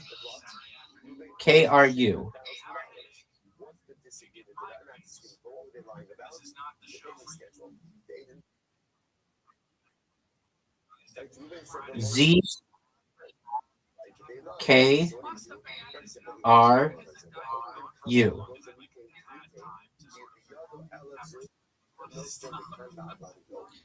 Zeta, Theta, Kappa, Rest. What happened? ZTKRU?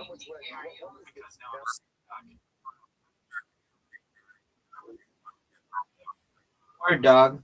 Get a subscription to unlock all game modes. Unlimited tickets, unlimited classic games, unlimited multiplayer games, host parties of up to 100 points. Okay, who cares about that?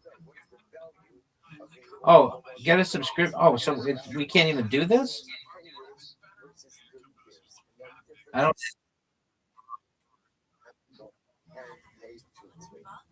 Dog, this is some shit. Okay, so I have to download a new app?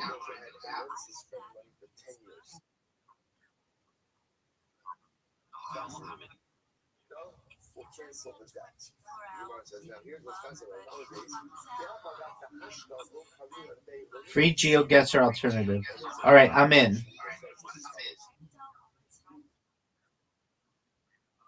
Yeah, with an R. Multiplayer. All right, are you ready?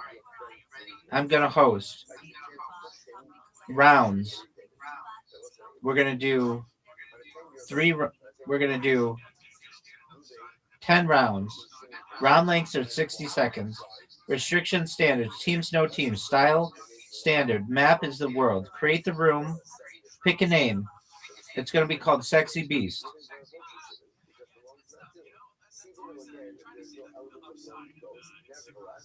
Confirm. All right. Are you ready for the code, dude?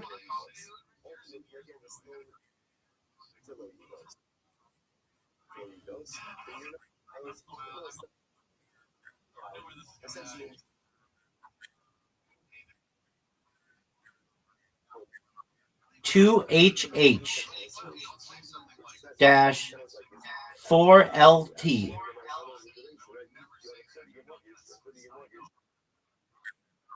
Yes. Okay.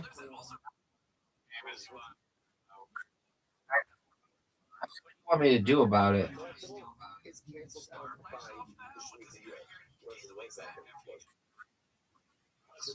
Yeah, I shouldn't have made it that long. I mean, it seems like easier.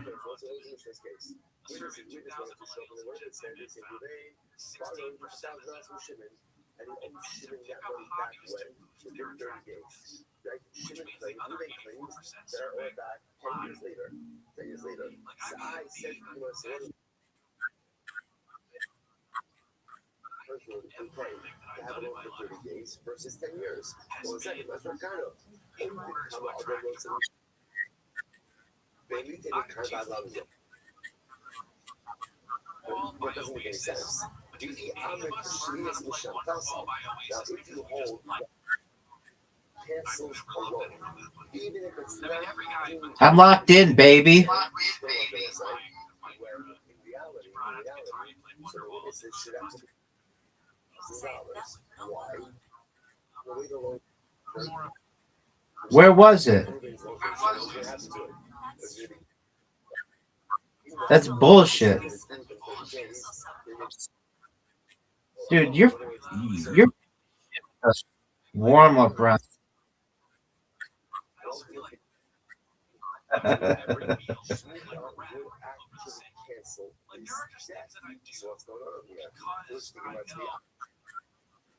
If you see that Shemitah cancels it, that even if the debt is not due during the Shemitah year, that means they were looking to deprive, they were looking to make you liable for the $12,000.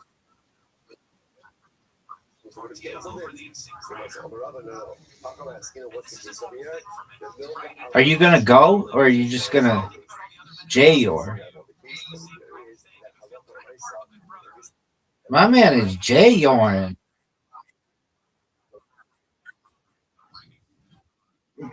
I like it. I like it. Oh, fuck.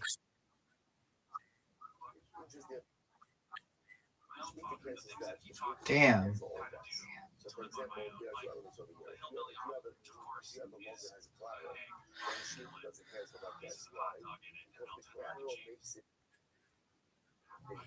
Oh, did you beat me the first one? Hey, this shit fucking froze.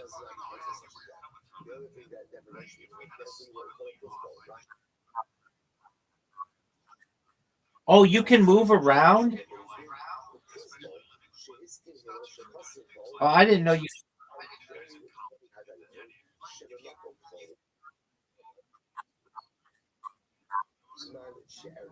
So this is exactly it. This is exactly it. So they gave approval. This case is different because ViralRabbi, that remember, is not part of right? We did. Is about the duration.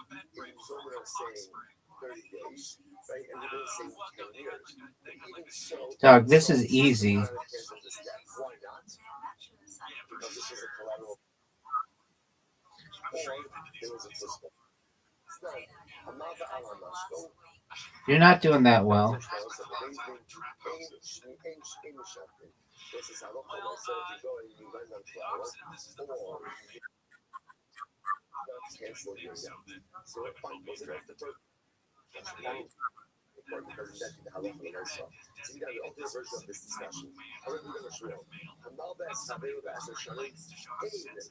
I was born on National Road.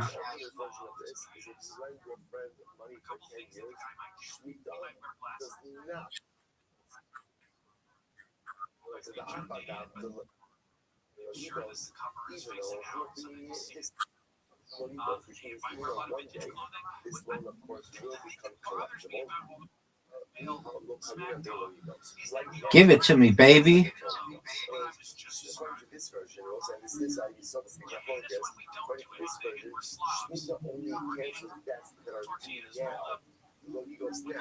Oh, fuck. Where the fuck was it? Oh, no way. Good job. Oh, I got fucked.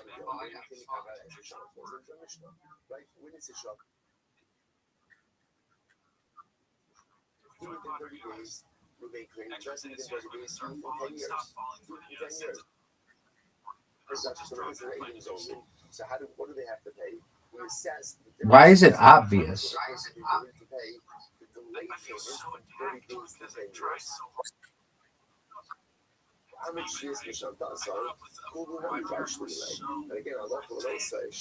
I don't get why that's fucking obvious. turns out that so the way the order was structured, Shemitah would have canceled it. Basically, in some Reuben would have to pay it, which means that Reuben should have to pay. Sorry, the witnesses should have to pay the entire amount to Reuben. We're talking about, again, collateralized, the research dollars of the basement, and one who does a postdoc, this, that, Hamal Ba'al HaMashko, if one research dollars, one that does, ultimately, again, it does not go ahead. Okay, so we can't continue? No, we can. I was born on C79, and everybody knows it. Everybody knows. Oh, that's Rabbi. He's from C79. Everybody knows that.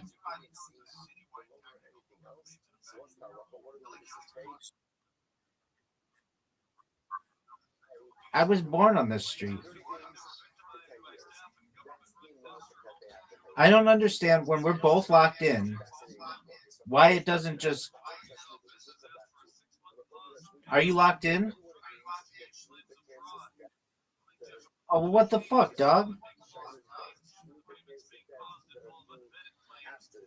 What's taking you so fucking long?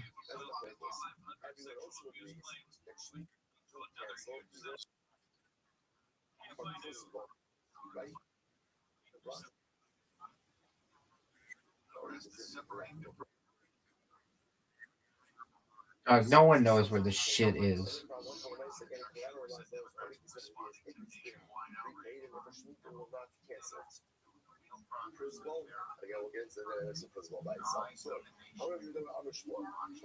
Dog, I know where this is. I was born next to that tree.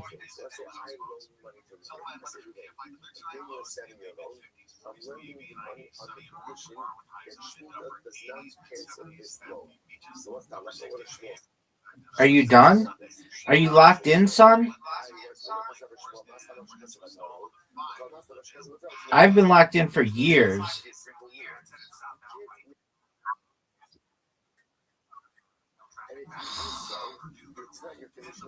Fake news, dog.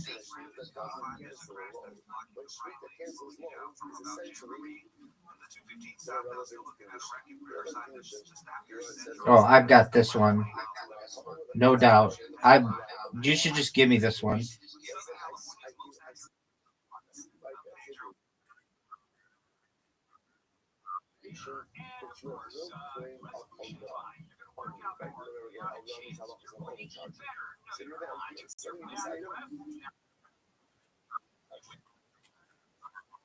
I was born next to that tire. See those two guys? There are two guys there. Those are my cousins.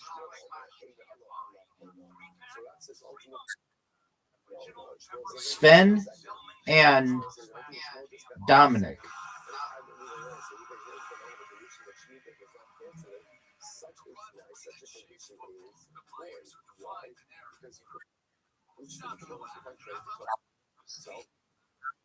Yeah.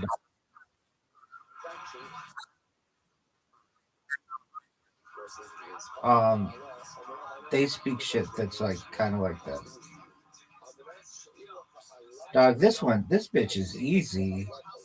This bitch is easy.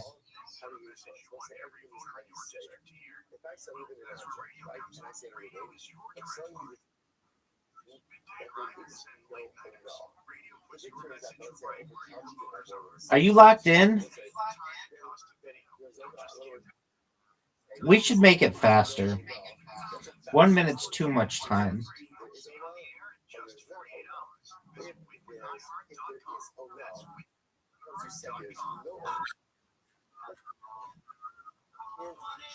Are you locked in, or are you gonna just J-Yor?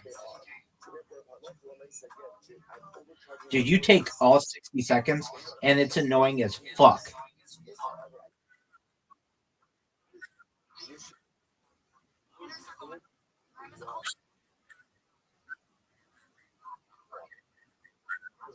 How would you know?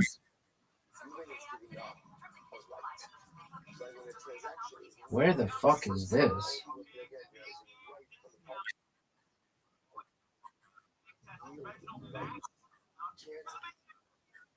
What's the name of the street?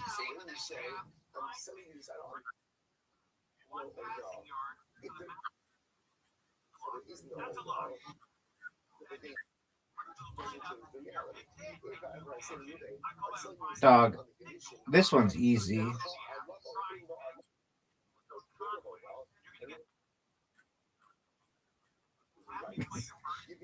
I see by school.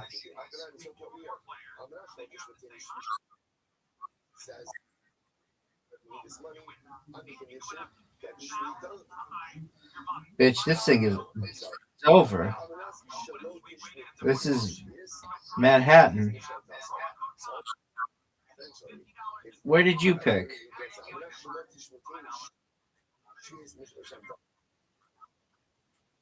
Yeah. Warm up game.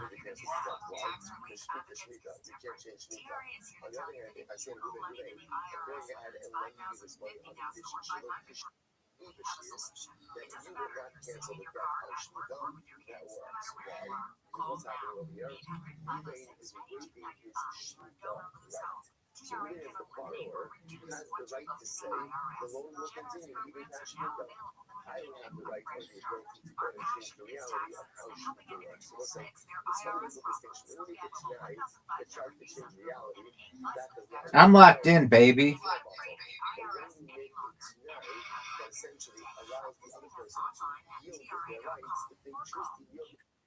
That's United States?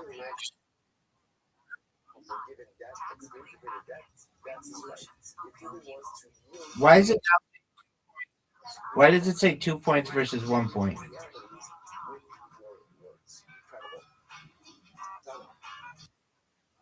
Are you not, baby? I'm already got my guessing. I think we need less time for these guesses.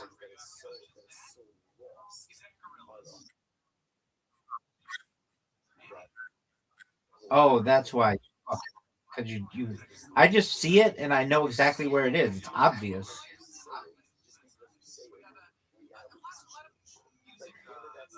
I don't need clues. I don't need clues.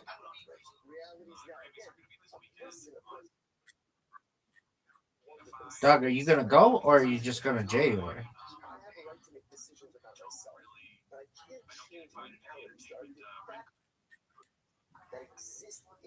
Damn. Okay, we're gonna. I'm gonna quit this. I'm quitting this bitch.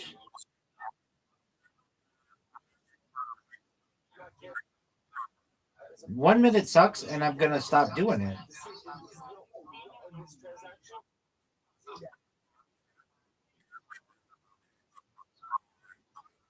No, I don't have to go and fucking look around and see all this shit. I just want to see like what the area looks like. I don't want clues.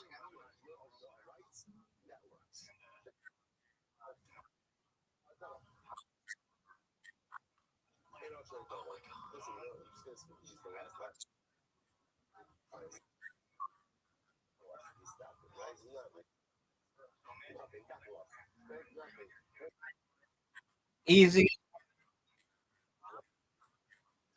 What's the name of this fucking place?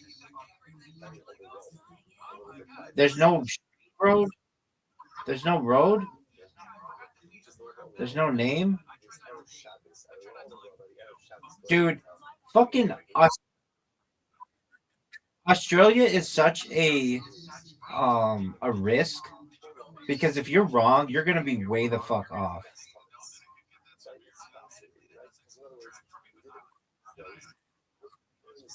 Dude, I don't know.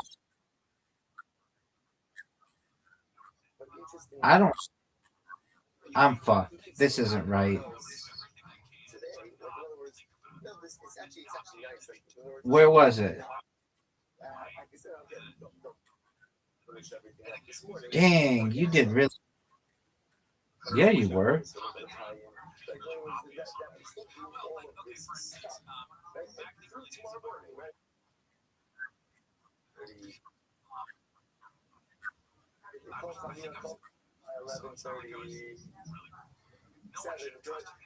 Dog, this is easy.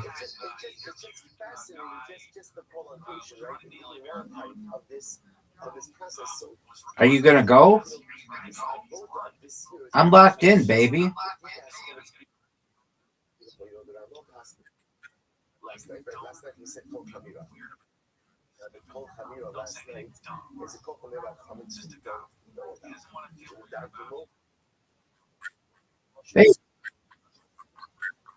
Baby. Suit taught me. That was the vernacular. The idea was supposed to say Kol Chamira in any language that you understand. That's why, again, if you don't understand the Chasisi, the little Chasisi, the Chamite, the little Chamite, if you don't understand this, it's English. It's English. So say, This looks like a nice place. That's not like Rabbi says Aramaic, that was the vernacular. The Verhated comes from the Seder Hayom.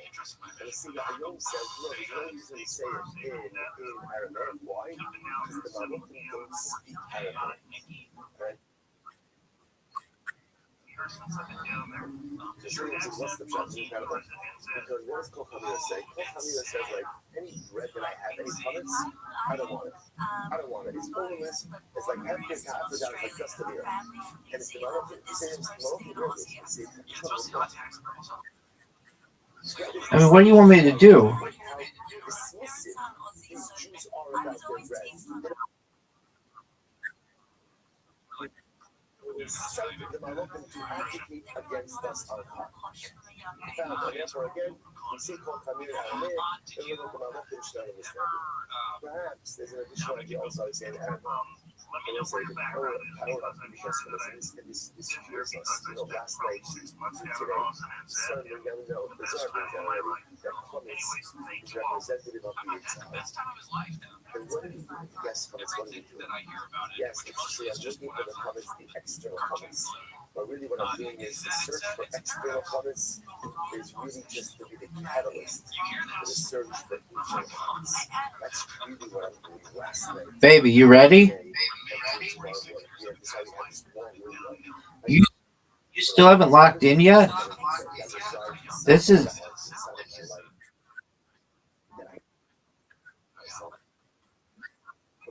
Dude, you're so close.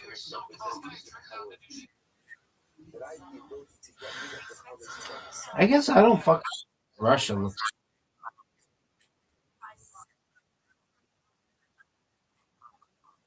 Is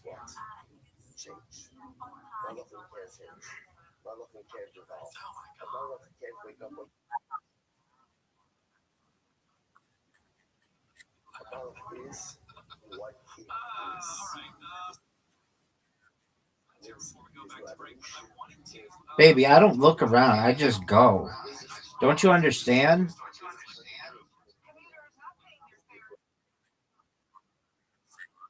Are you? Well, I'm having to wait a lot, so I could give you that kind of feedback. Do you want to?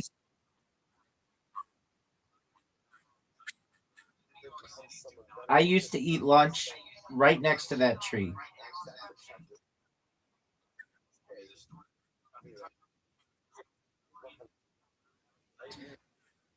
Doug, I call that bitch the Ottoman Empire, and everybody knows it. Doug, Bitcoin Obama's house.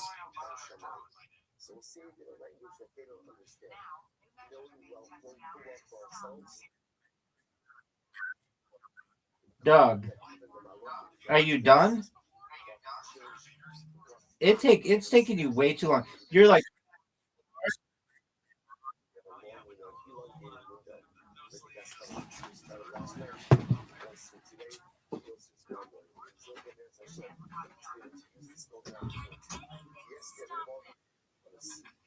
courageous enough to know how to find the internal Chametz.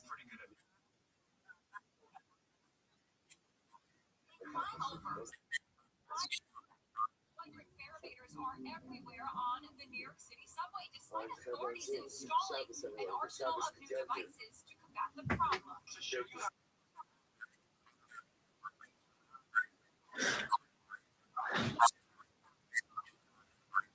that's all I needed to do. Many of the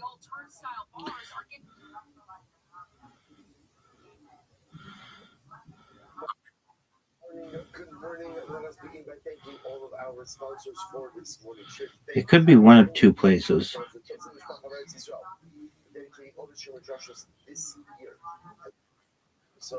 Dog, fuck this game.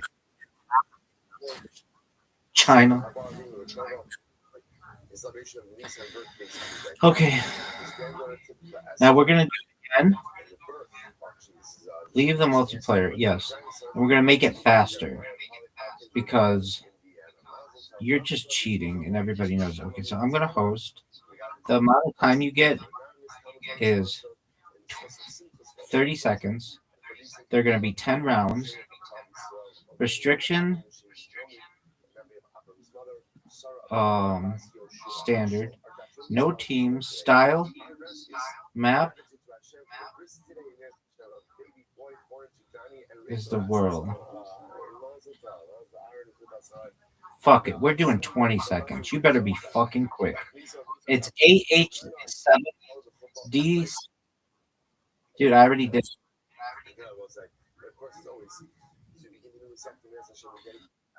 Okay, so now I have to do it again. Multiplayer, host, 30 seconds, sucks.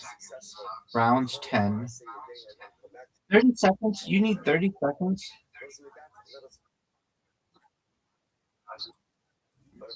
Dude, because you look around. That shouldn't count. 20 seconds.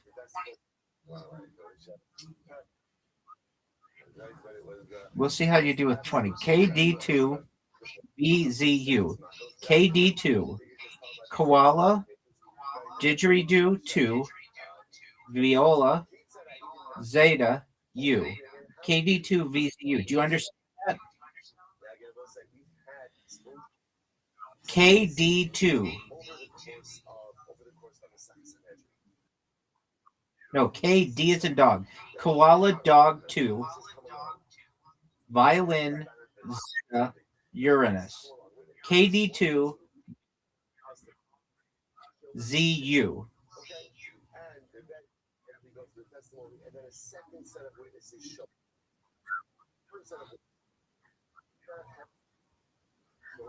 Dog, I was born on the street.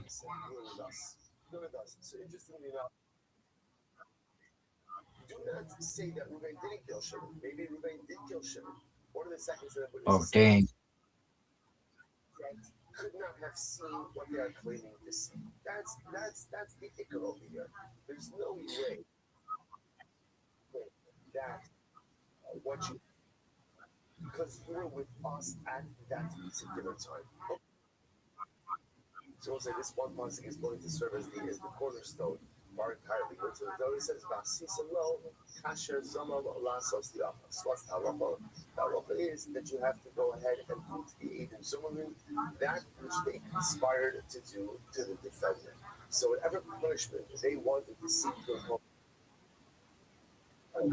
because they were accusing Ruvain of going in and killing Shimon. So whatever they were ready to go ahead and do to Ruvain, that's ultimately again what we do to them. Now, interestingly enough, the Sefer HaChinuch brings this one's easy. Fascinating. So Sefer HaChinuch brings that this is mitzvah Tov Chof Dalet, double Chof Dalet. So interestingly enough, the Sefer HaChinuch, listen to these words. Oh, good job. No.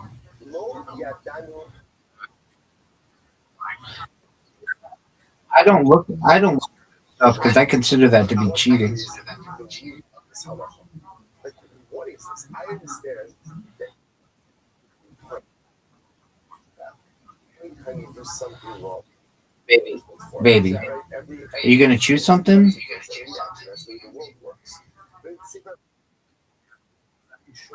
Where did you choose?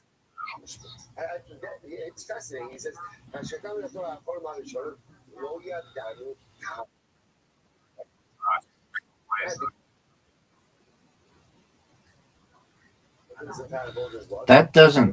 That's not cool though.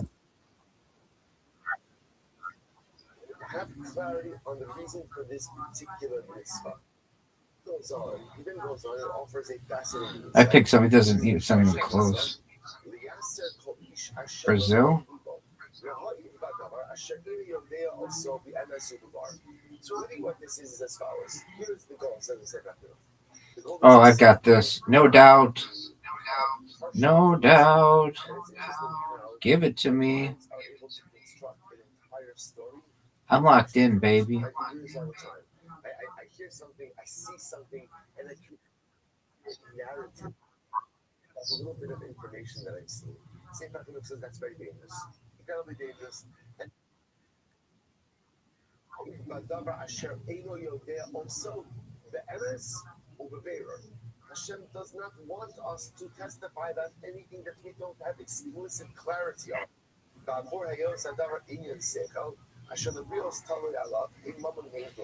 Glad I got this one. Says in order to go ahead and convince us, dude, you're doing really well there. on which we don't have explicit clarity, just by the way, whatever you're seeking to do to the defendant, just know if you're wrong, or if you're lying for that matter, ultimately again it's going to come right back on you. Fascinating, but let's see, to be honest, what's even more striking about the Sefer HaKadosh explanation, ultimately again it's 20 seconds is ideal. Concept that not everybody understands. It's hard to get clarity exactly. Shoresh of this is only wants us to give testimony if we are explicitly clear. If there's any suffix involved in the testimony, we give it. And the Musar Haskell of it is the danger is the way narratives, I should say, where we construct complete narratives based on partial information. We do this with each other all the time. I see something. So that I find that my story's wrong. Why? Because I was operating. It's the same back. Where is this?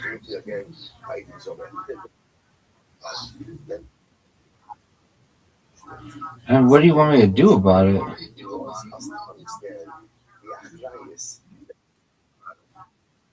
Go ahead and show up and give testimony.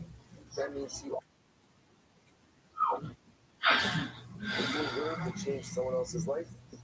All right. That game is fun. I'm going to use the restroom, and then I'm going to beat you in Scrabble. Do you understand this? Unless you have skin in the game.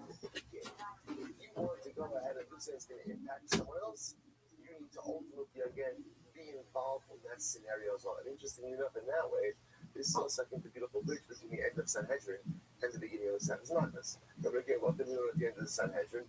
So again, the Gemara says, Bali Olam, Tova Bali Olam. Comes to the world. Noah was one of the first people who we saw. Thinking about the other Noah. Because it's fun. Noah means caring about the other, a system. And there's a responsibility to give testimony and just like walk away. If you're telling me your life, whatever, no shared sense of a wholeness for the love life as we are in everything together. You're going to get testimony about someone. You need to words may have incredible Mishnah. Can't say even that's over. So how do witnesses be even over? Sure. So it's a fascinating case. Happens. Right, so we'll just call them 1 and 2. Witnesses show up and they say about call him Ruvain. Now Ruvain, as far as we know, is a Kohen. Right? So he's been a Kohen, he's been doctrinating, he's been getting reached, right? All this stuff. Then what happens? Witnesses show up and they say, well, Ruvain's not a Kohen. Instead, what? Instead, Ruvain's father married a Grusha Okam. Like he married a divorcee. Now Kohen is now married a divorcee. And the Rabbi has the offspring is what status of what kosher he includes. Hold on. Reuben has been his whole Witnesses show up and they say, Ruben, you're not going because your father married Grusha, and therefore you're Grusha ben Chalutza. So it says, now what happens? It turns out, second set of witnesses show up. They say to witnesses too, hey,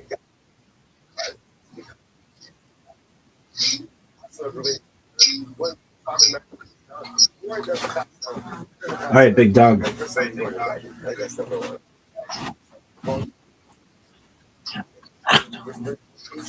So let's stop.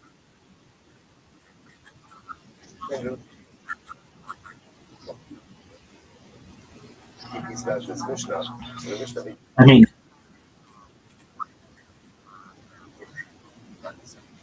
dog.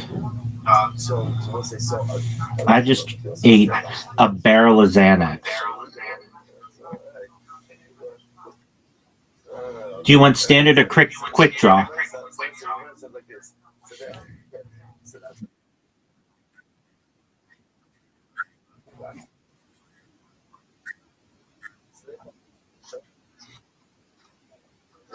Do the real champions allow their microphone to be super fucking loud?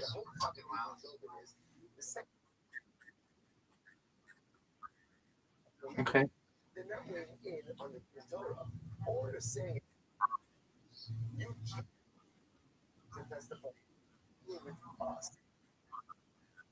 So therefore, you can't even no idea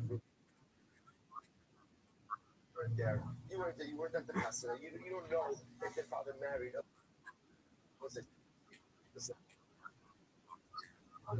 what should we do?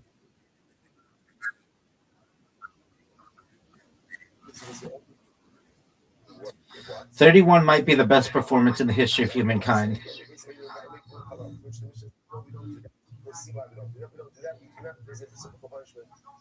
In this case, what do? We give them office. We give them office, we give them lashes. Okay. Good. That's case number one. Next. We even on the beach punish goes. In case.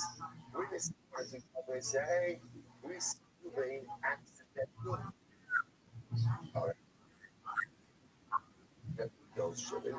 There's constant dollars, right? Has to go to the ear club. So we saw, right? They testified that on Thursday, the 12th of Nisan, we saw Ruben go. Second set of witnesses show up and they say, I'm sorry, there's no way you could have seen that. Because on the 12th of Nisan, you were with us somewhere else. So now it turns out that the first set of witnesses were agents only. So what's the halacha? So there was eight open Yiglas and half not ever. Ultimately, second set of witnesses to fellas. Rather, what happens? They get office. They get a number of interesting facts out of this Mishnah. Number one, apparently we do not apply the din of reciprocity to every case is resolved in. That's number one. And number two, in cases where we do not apply the concept of reciprocity, go ahead and impose multistream lashes upon. Those are the two takeaways. Unravel this a bit. So the Gemara says the Mishnah wasn't resolved. The Mishnah itself Devastating. well, right? Why not? Case and I even. So what would you expect the Mishnah to say? Yeah, remember, what does the Mishnah talk about? Cases where the agent aren't sober. So the Gemara says just the flow doesn't work. Instead, it should have said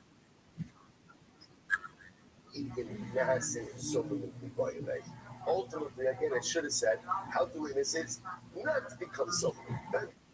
That should have seen the scenario. To which we were involved. Furthermore, involved maybe turning the camera that learned later on about Amru Lahem, hey, Atem Eden. Remember, I will say, we see this later on in the next Mishnah, actually not the next Mishnah, hey, the Dalit. There's a couple of Mishnahs in between. But one of the next Mishnah, we see explicitly Amru Lahem. So the next Mishnah, hey, the Dalit actually goes through the process of how Eden comes over. First set of witnesses testified to something, right? One. I mean, I had to go first, and thus I had to get back my skills. So I'm not.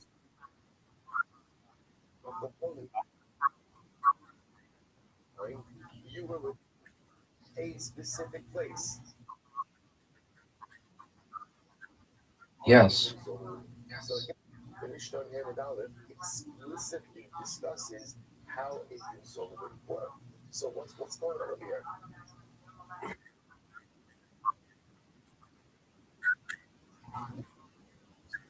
Eight said I ate in massive zolin. How do innocent become zolin? When the Mishnah talks about cases of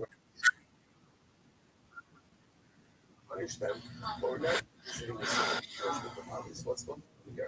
To which the Gemara says, Tana Hasan. What's in the go? The Gemara says, Mishnah is linking its to Sanhedrin. They'll say, no one wants to leave Sanhedrin. No one wants to leave Sanhedrin.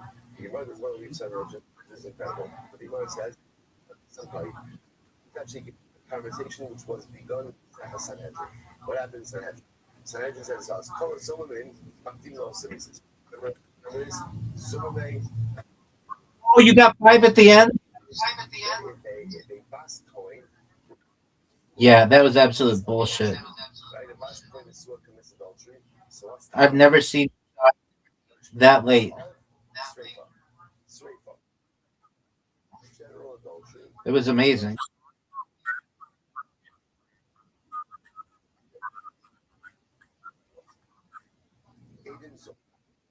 Someone is liable to a death penalty, and they're found to be liars and under insulting, they will get whatever death penalty they were seeking to apply. Wow, this is taking time. Went ahead and committed adultery. You need 20, son. They don't get that same death penalty. Straight up. They get Rashi says the Surah.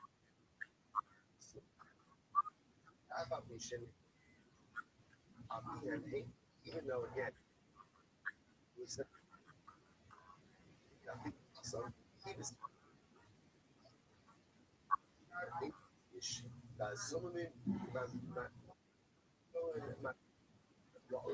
My Xanax and baby. My Xanax is just kicking in. Who commits adultery is punished by Sreifa. Interestingly enough, her adulterer, right, the man who commits adultery, this is testified against the Baskol and the adulterer, and they're to be so. What death penalty do we give them? After all, again, they were seeking to impose Sreifa upon her, but again, Xena Sakas of the Pasuk teaches only she gets Sreifa. No one else gets Sreifa. Not her adulterer, right? You know what game Zoot's never beaten me? This one. Mishnah in Sanhedrin. Now, our Mishnah picks up from there. Once we know by sometimes. Now I'm getting warm. Baby. I'm warmed up now.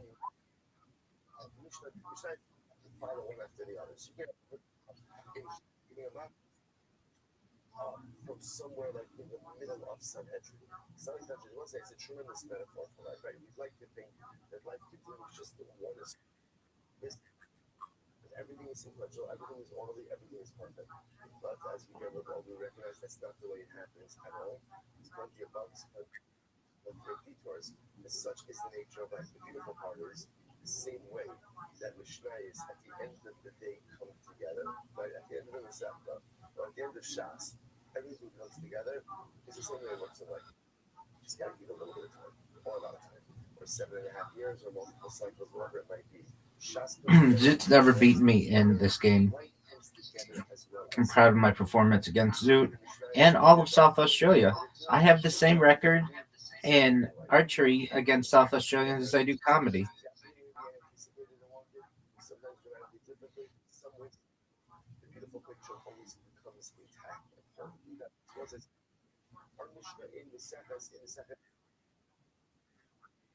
From the Sanhedrin. So Sanhedrin spoke about Zolei Baskoi, right? And sometimes when we eat the Baskoi, she gets straight off. If it turns out that they're eating Zolei, they're not getting straight, but they're getting out of it. So now watch this. sorry, Zoe,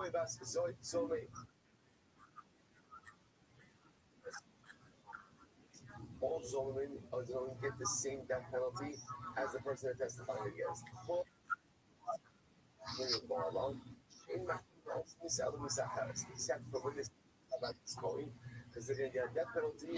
You should send me the invite so that you see what it's like to go first, because there's a definite disadvantage. You know what you need to get. I don't.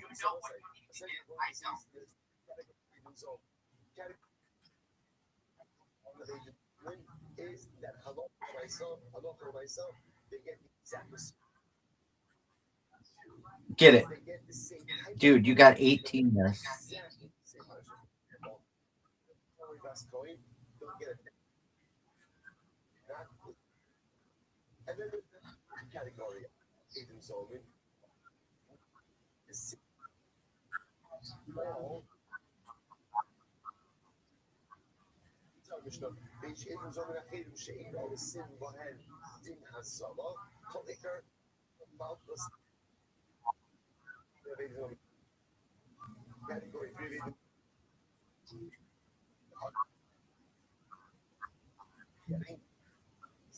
so what's the example of this? Karam?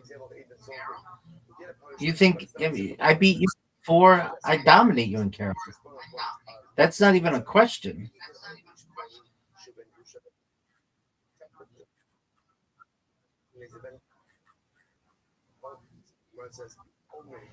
Are you on your phone? You're on an iPad. Oh, folks, he's on an iPad. That doesn't count. Why? Okay, Karam, do you want classic, pool, freestyle, 120, 160, or 210?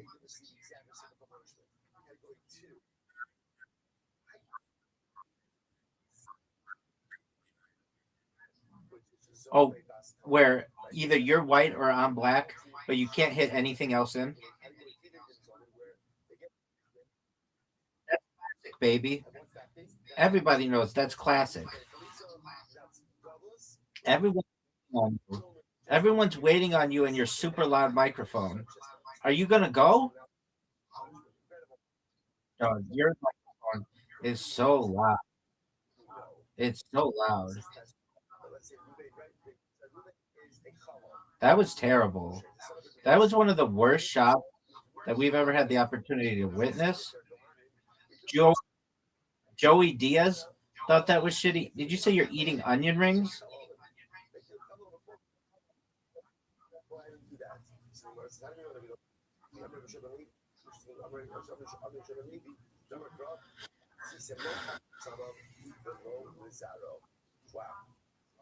This motherfucker's eating onion rings. What? Just absolute bullshit shots. Just know that this motherfucker got so fortunate. That's a miss. That's obviously a miss. I can even tell you from here.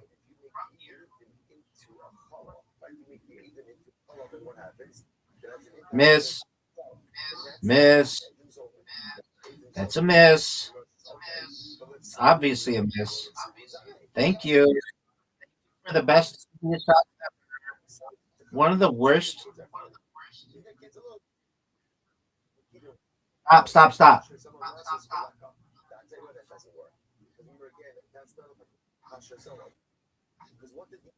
Oh, you are so loud.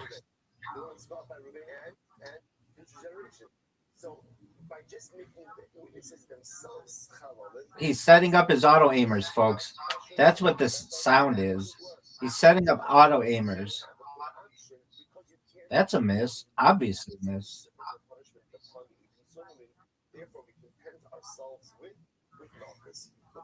Are you going to go?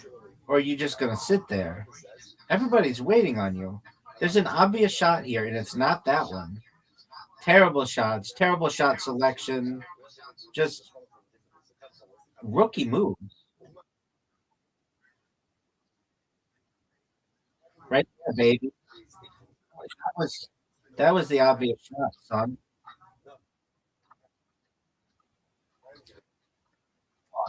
Just the loudest person. This motherfucker is the loudest person. I know he said he unplugged his mic or whatever. He's just extremely loud.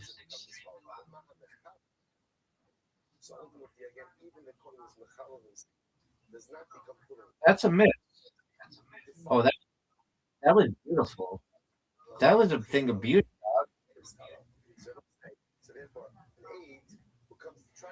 That's a miss, though. That's a miss. An easy miss. Yet still a miss. Giant miss. You've got all your fucking things in the same spot.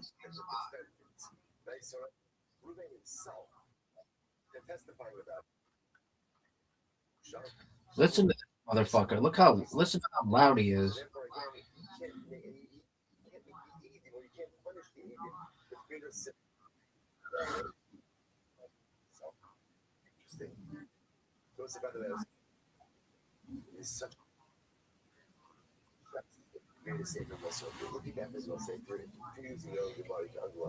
One of the worst chokes we've ever seen.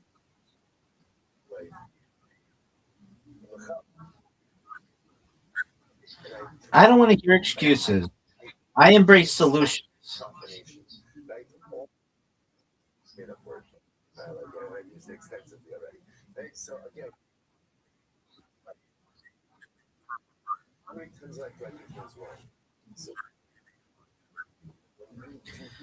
That's a miss, and we all know it.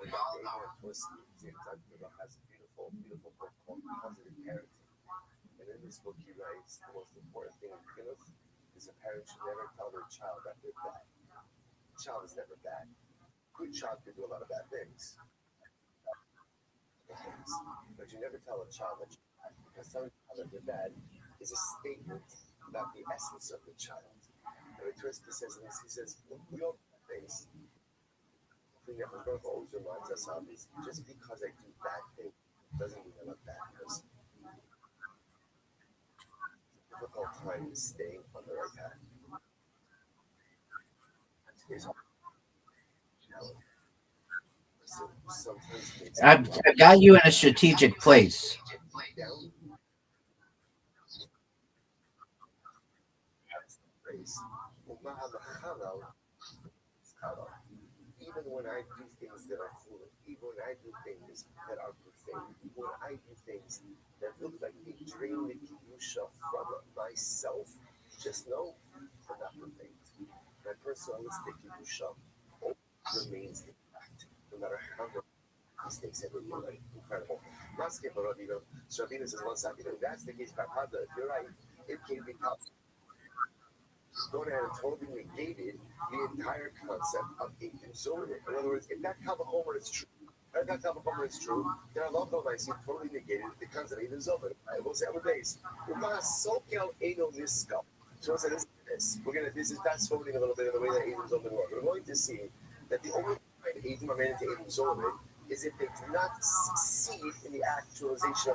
That's a miss. An obvious miss. Newfie.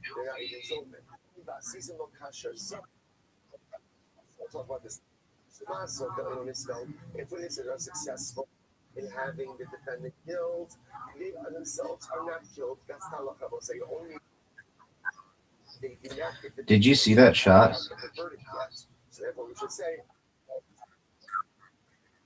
Folks, this motherfucker had the gall to say, this is not going to end up well for us. Kids, if you're watching at home, do you believe in miracles? Hey, dog. Hey, dog. Hey, dog. Hey, dog. Hey, dog. Hey, dog. Hey, dog. Hey, dog. I just whooped your ass. What? We're going to interview you. All right, here we are with the second place person, the biggest loser in Carom. We have Riser. Riser, how does it feel to blow one of the largest leads in Carom that we've ever seen as a planet? Go ahead.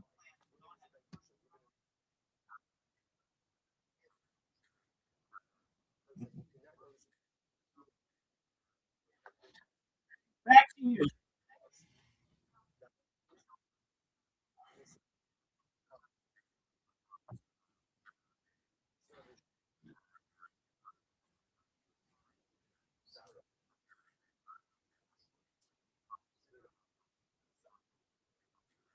Baby, what's your iPad charged at right now?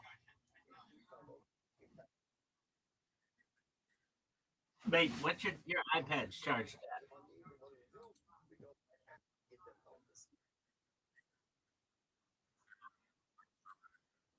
Are you ready to lose? Okay, I'm going to tell you this right now, Riser, and I want to make sure this is very clear to you. I'm going to beat you 10 straight games in literati, and then I'm going to laugh at you. Folks, folks, who's ready for game number 1?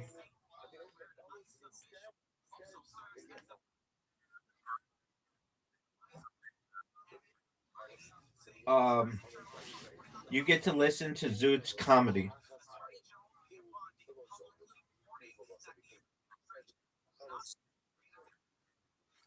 You win, baby.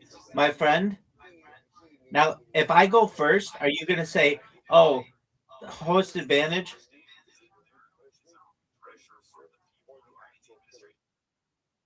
You are, so I'm going to pass.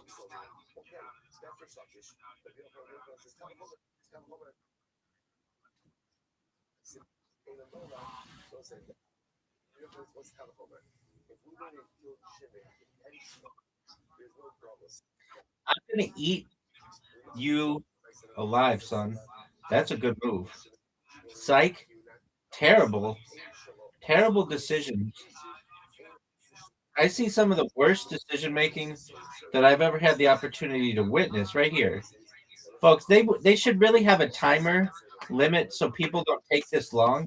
Because this is some of the longest decision making. And he's going to say, oh, you're speaking in the middle of my backswing, which doesn't even make sense in literati. Dog, are you going to go? And he picked.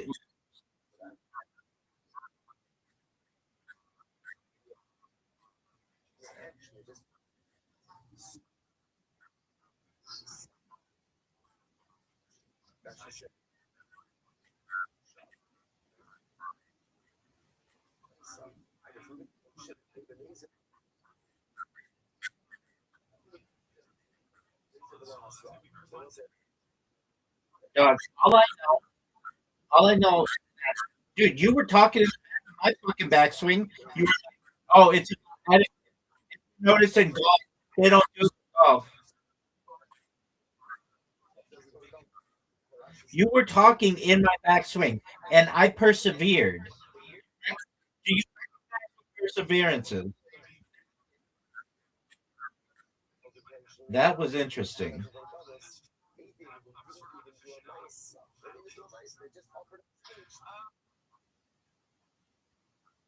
What other excuses do you need?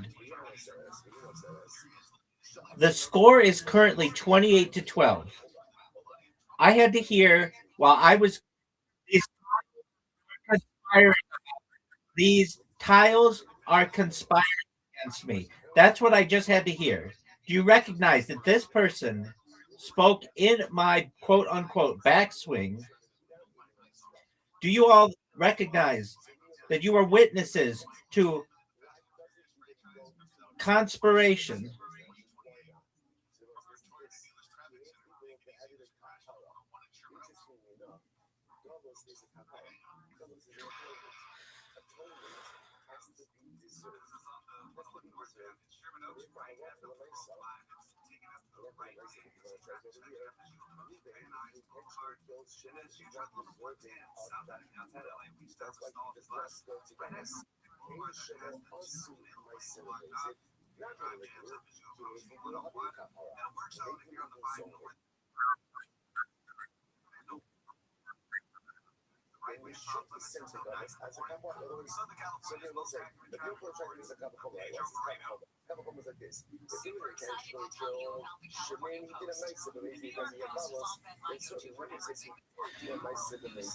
I had to hear in my backswing, how the fuck is H worth 4? I don't know if you're witnessing this at home, but I think I should be able to speak freely, openly.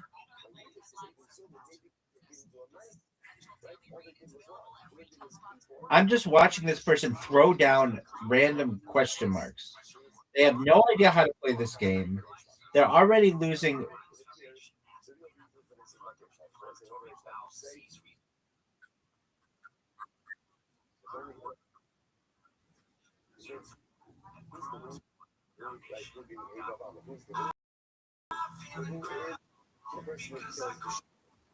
That's it. No one else goes to those. Incredible. So again, so I'm not going to say that this is just a easy level. Successfully done. You know, to be shown at the time. We can explain the Mishnahs. Remember, it was just right. Baby, you're up. We explained the Mishnah.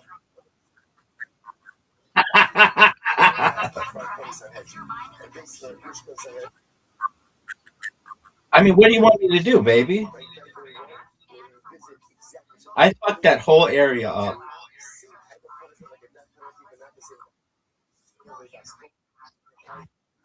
What word ends in AA? I don't even know of one.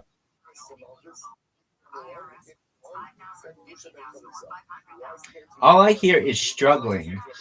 This is like a drowning individual in the middle of a vast ocean of desperation. Zobain is not a word.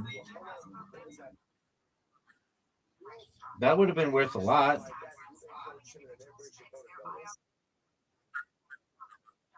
Maybe I don't make up rules.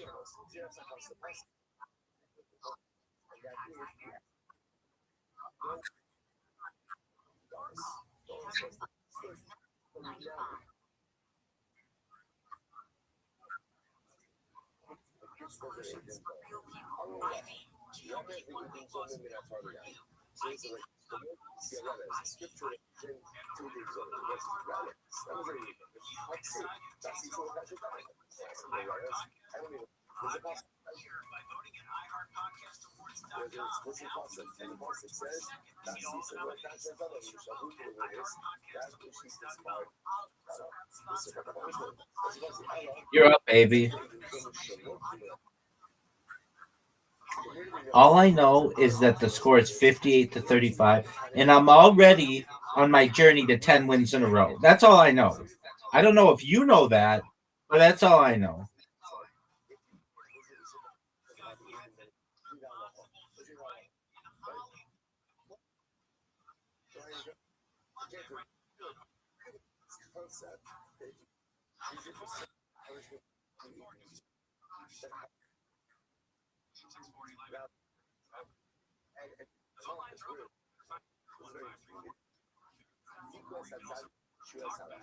You chose rock.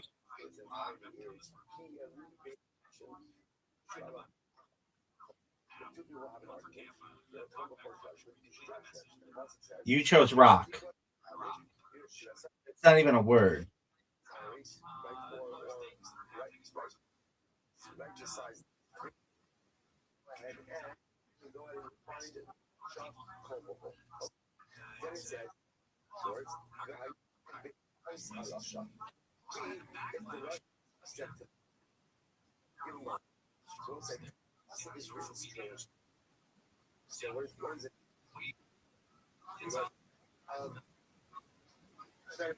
That time picker just takes such a long amount of time when it's on your own or when it's on someone else, but it is so quick when it's somebody else.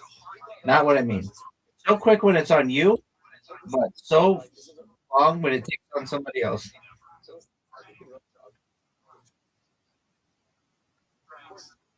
Are you fucking serious?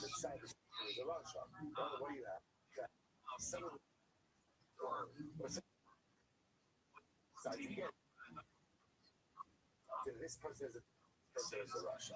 This person is liable. This person is exempt. So whites, they want to call that whites Russia. But what does it mean? One person will be inside, another person will be Russia, and Russia is subject to notice. Why Russia? Why organization that's subject in Russia?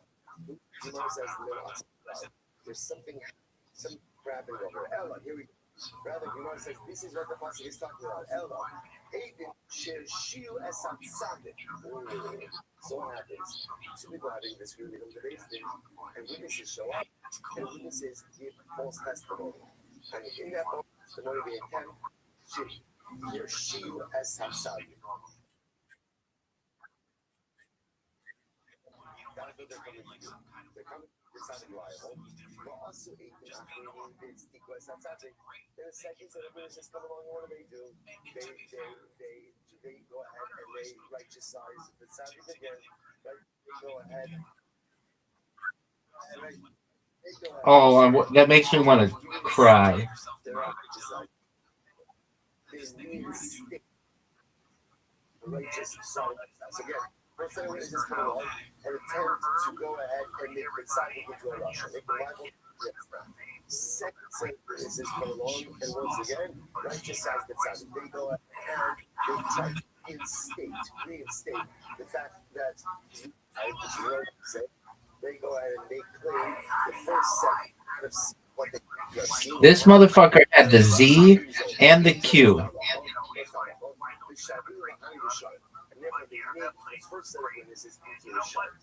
That's a discussion of Rishon over here, right? Is about the Musar. They make the first Rishon. So this is a case of even so, what the Pasuk says, sometimes they cannot impose reciprocal punishment. Now again, as we saw, two categories for which you can't, or one category, one category for that, for which you can't impose reciprocal punishment. So you can't impose reciprocal punishment. The Pasuk says, if they not close out, maybe again, then you. So the entire Pasuk is talking with this to go ahead and decide to give you a second and righteous side reinstated his status by showing first set of witnesses were not telling the truth. They did not actually know that some individuals do something. And sometimes individuals cannot be given a reciprocal punishment. What do you do in that case? The Pasuk says, they'll give masters to the Russia. They'll give office to the Russia. Ultimately, again, that's the case. So just like I have the same feeling in one side. I understand. One, you can't give them a reciprocal punishment. We'll go ahead and get an office because they're in violation of Losana. Baby, even with their arguably cheating of the use of key and za, you are still, and you got to go first. Host advantage.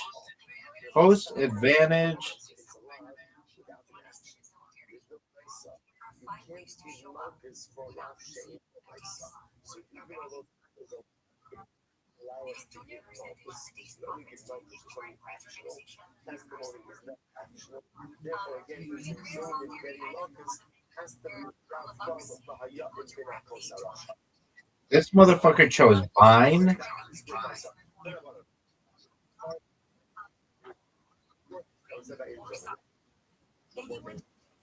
More things. Number one, anything like testifying that Ruben is a benediction of himself. And then let us know when this is no longer said, first said, you do not know that his nation is you. You do not engage in things of benediction of himself. In no memory, witnesses showed up, testified that Ruben killed children, like accidentally, and there was type numbers. Then second said, witnesses come along and say, first said, yeah, because you were with us on that day that the event occurred, we don't send Zolomon to Golos.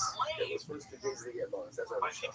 Next, we do not make even Zolomon pay contracts. So I said, what's that case? That case is if they said, we saw Ruben's kill Shimon. We saw Ruben's son kill Shimon. I want to add that if your child kills someone, there's a perfect payment that is due. So it turns out that the witnesses were lying, or even Zolomon, who do not impose comfort on them. They'll give comfort. Okay, so they are the evidence. And also, they are not evidence. So what is this? If witnesses showed up, they said that we saw Ruben steal from Shimon. And let's say again, Ruben does not have enough money to pay back the Shimon. Ruben doesn't have enough money to pay back the Shimon. So let's say it turns out that the witnesses are lying, we don't sell them as an evidence. These are 4 things that we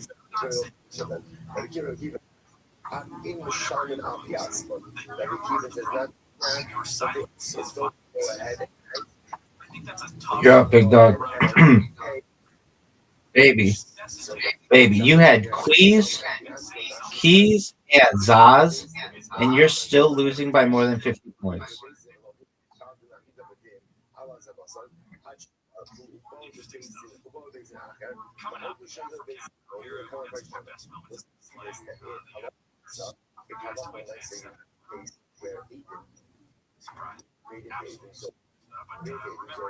But then what ends up happening is they essentially, before the verdict is passed, they admit their culpability.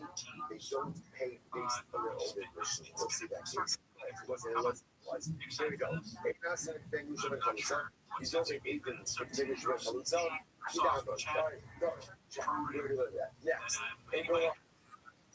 Check. Did that also. That's the balance. If you have Google and not able to go. They were showing us. It's interesting. So I think what's this case? We just kill Shimmy on Thursday, and then Saturday we're going to say, hey, you better see that because you that's on Thursday. What's they don't make why not? Interesting what it says. Kasson, Kota Kapora, the Honey Rabbi Kapora. Let's say for the very simple. Again, Kota payment. Is a kapara, is an atonement payment for the person who's killed. But again, even so, what an absolute ass kicking. This motherfucker came in and was like, oh, I'm gonna win in Karam, and got his ass kicked. Be like, oh, I'm not gonna lose 10 games in Scrabble, and is now down over 80 fucking points. Do you all know how many 80 is? It's not 1. It's not 2. It's not 3. It's not 4. It's not 5. It's not 6. It's not 7. It's not 8. It's not 9. It's not 10. It's not 20. It's not 30. It's not 40. It's not 50. It's not 60. It's not 70. But it is 80. And this motherfucker is down more than 80 points. And just played Vayne for like the 15th fucking time.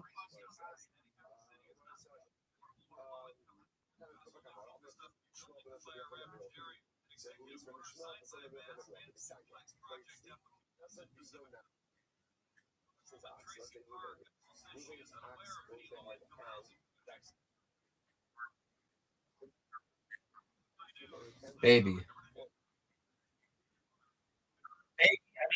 You want, but he's not down 1 point, nor 2 points, nor 3 points, nor 4 points, nor 5 points, nor 6 points, nor 7 points, nor 8 points, nor 9 points, nor 10 points, nor 20 points, nor 30 points, nor 40 points, 50 points, nor 60 points, nor 7. Oh, great. That was great. That was sexy. Now that's what I like out of you.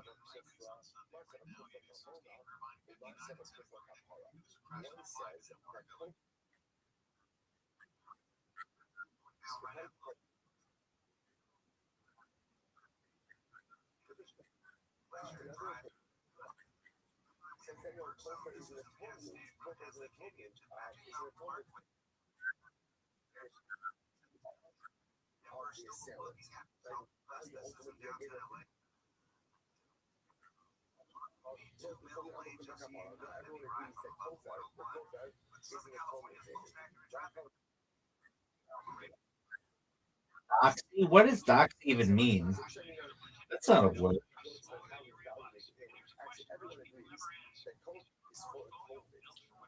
You had the Q, you had the X, you had the Z, and you say that these are bad letters. You had every good letter. And you had one of the blank tiles.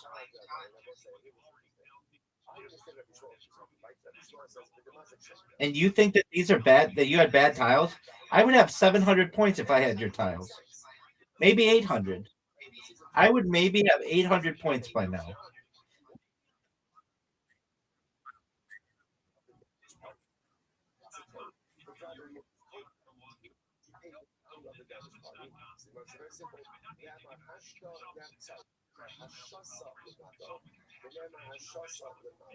Let's say it says ultimately again hashasa, which means to oppose. To oppose a payment. It says to oppose a payment. Now let's say Rashi points out over here. Rashi points out here. We're going to stop it for today. Stop it for today. Which we're going to put down. But he wants to see studies. I'm reading a little bit of the container. Now we mentioned talking about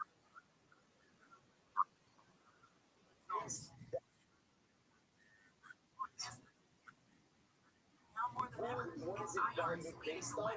That's not focused on Rabbi Shmuel and Rabbi is the value of the perpetrator, which makes sense if it's their total payment, and the Rabbi ultimately is the value of now why the value of the victim, that's the payment.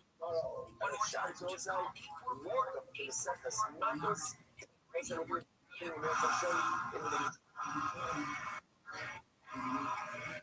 The rivalry that shaped football, the players who defined an era.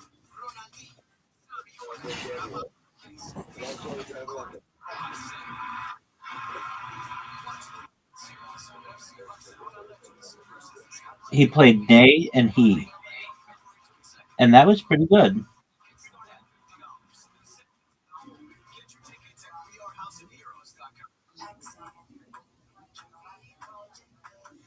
All right, so we'll say good morning. Good morning. Let us begin. Hashem, begin together. That was so rich. Should you thank all of our sponsors for this morning share good day. Our sponsor, I know how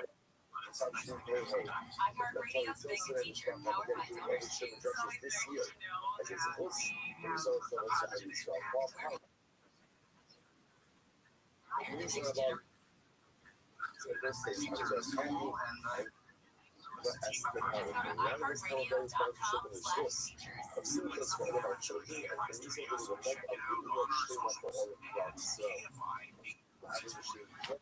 It's not as fun when I can't talk. I don't think you should silence. Dog, you think I'm screaming? You've never heard your microphone. Sounds like I'm in your shower drain. Dog. Okay, here we go. Do you think you can make a comeback? Yes or no? Go.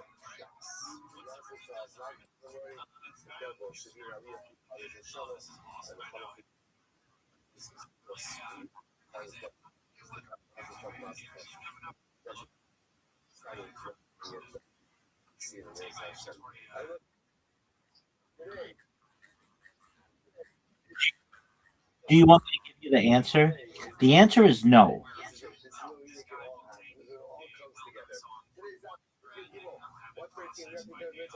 He played Oi, folks.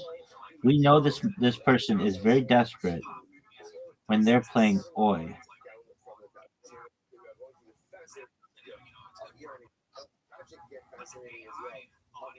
Specifically, we're focusing now on when you destroy the Irani dachas, what is included, what is excluded. So, whereas in other mouth, how you call Gudgeon, so if there are covers, we're talking about it's literally again animals or items that it doesn't just be animals, but items that are sanctified, we're offering up on this day. Yamusu, unfortunately, again, the animals that are left to die. Yeah, that's good. You know, let's say generally, when you say Yamusu, Yamusu never means actively split the gap. Rather, what Yamusu means is usually they just reflect the so guys, especially like the words about my why my Yamusu, here actually started really up and we put really double. Why is a better mechanism? Folks, are you witnessing this? Rabbi's about to get to 300 points without. Oh, what a good move. That was not that good, though. I didn't see that up there. I could have had 1,000 points.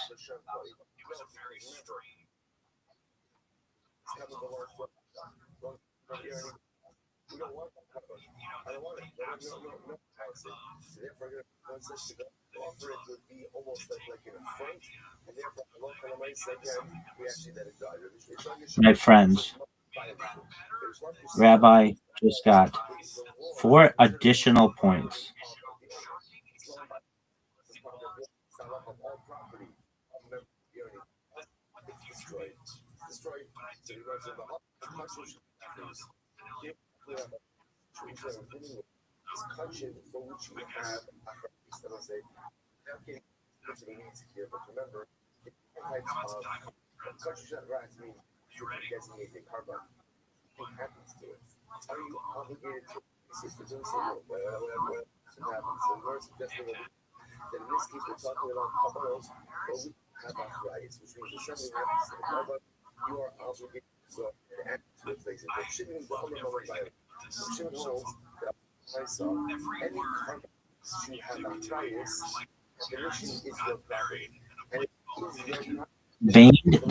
Veined like 15 times today, folks.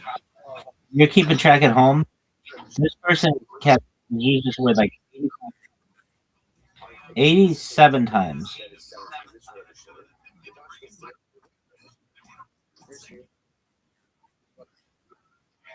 Do it, baby. You can do whatever you.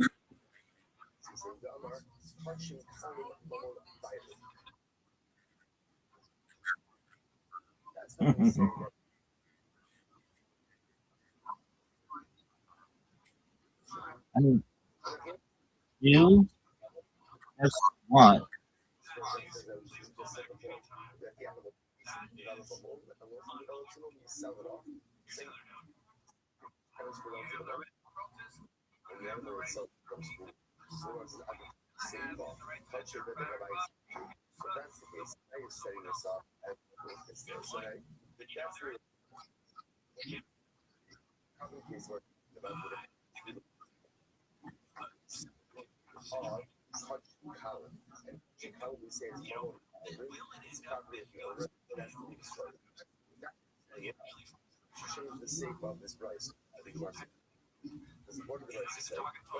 We're already at 300 points, folks. If you're keeping track at home and you were like, would Rabbi get to 300 points?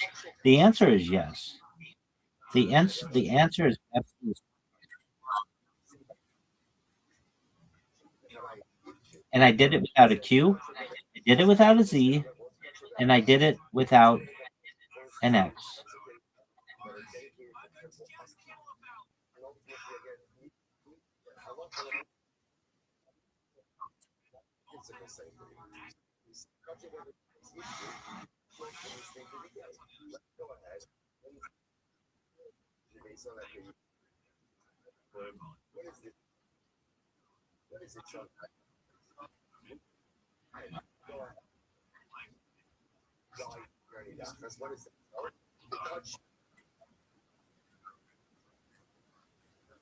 I have nowhere to go, baby.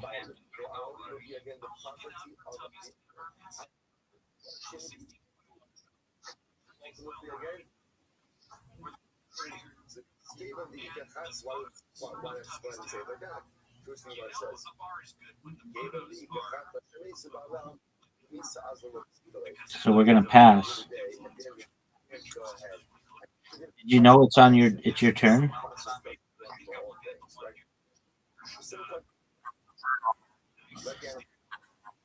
They just come back.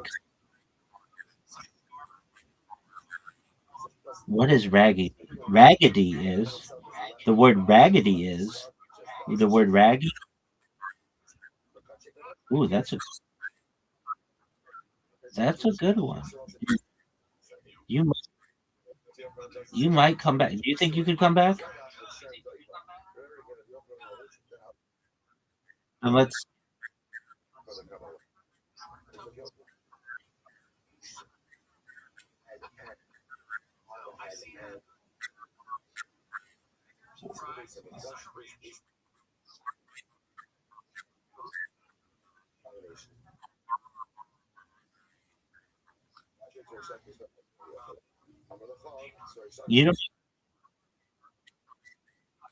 You don't even need a 2 point word, a 22 point word, because I have a word remaining and it would remove from mine. So you only need. I have a letter remaining. I mean to say, and it would remove for my score.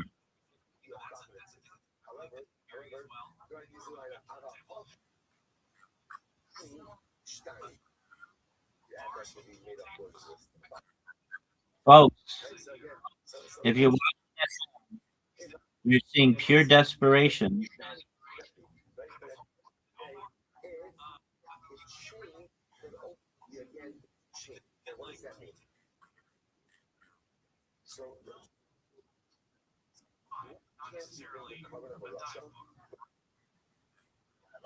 No, I don't. That's why I've passed like 12 times.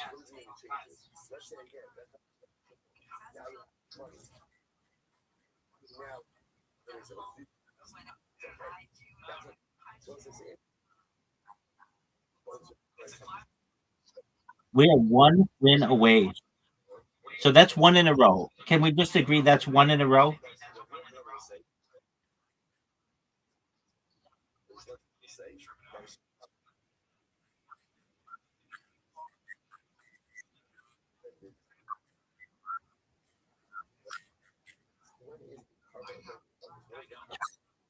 Turn-based word helper off?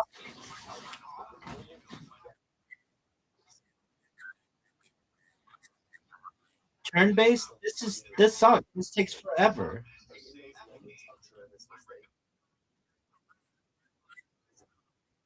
No, in Scrabble there's a little fucking hourglass.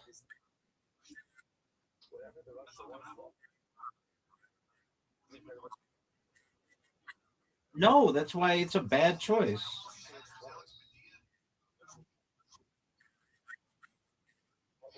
It's live, word helper on. Send me the invite. Go.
Listen to podcasts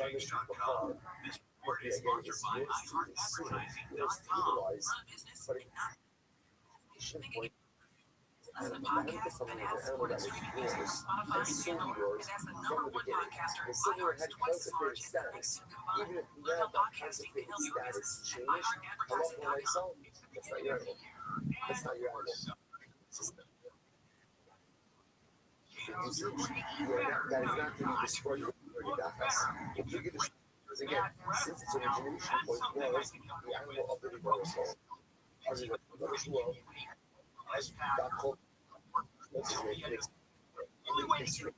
Everything is offered and everything is reduced. What does that mean? That cover. Pocket cover. Close check car office should return. And I know that it's offered up. When it's sold, it's unfinished. The shell element is excluded from destruction from destruction. Because it's called a very vulnerable element property. The kosher issue with time, the alien issue bubble, but anything that don't work again is offered up as issue when it's unblemished. Again, once it develops a blemish, it's no longer offered up. And it doesn't need to go through any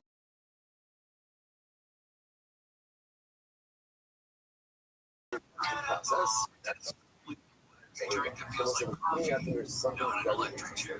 There are two different ways in which an animal will be excluded from the destruction. So number one would be if an animal is fully constipated and it is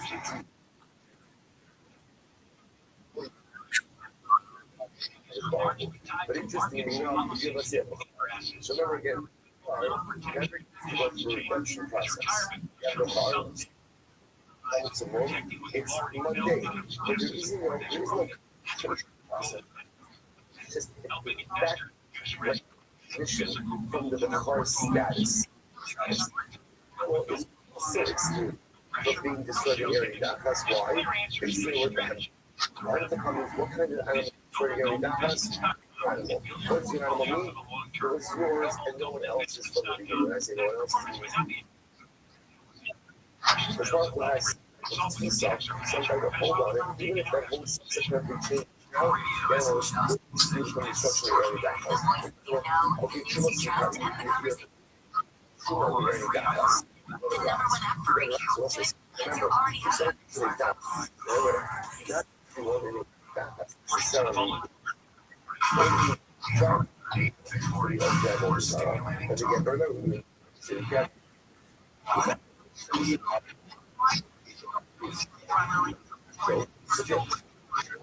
what do you do with it? He was Kodesh. What do you do with it?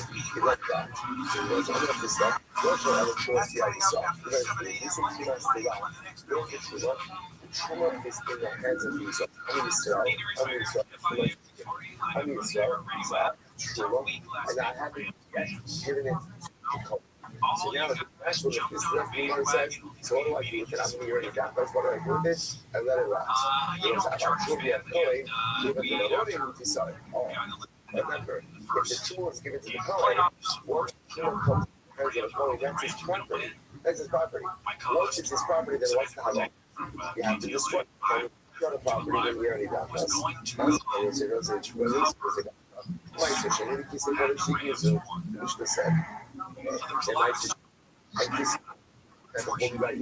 After being very famous, I have a hard life to Jamie at Israel. To truly have programming was like nice Jamie in the hands of Israel is like Truma in the hands of the Kohen. And yet, again, what does it say? That Truma has to have nice Jamie then shouldn't. Dog, you are so loud. You think that I am distracting? You be distracting activity in the history of humankind.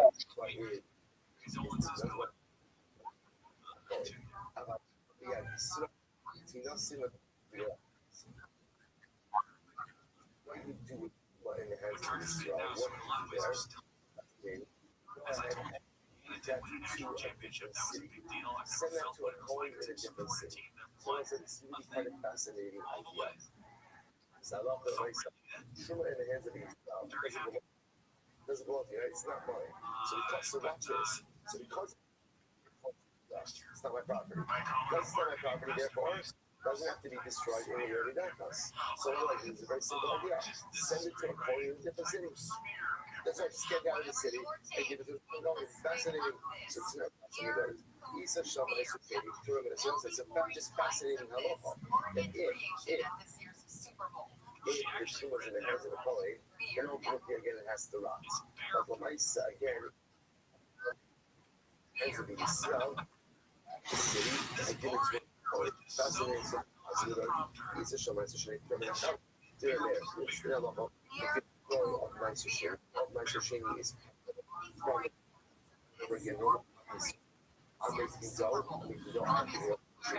go to the It's the obligation of nicer shading content from the top.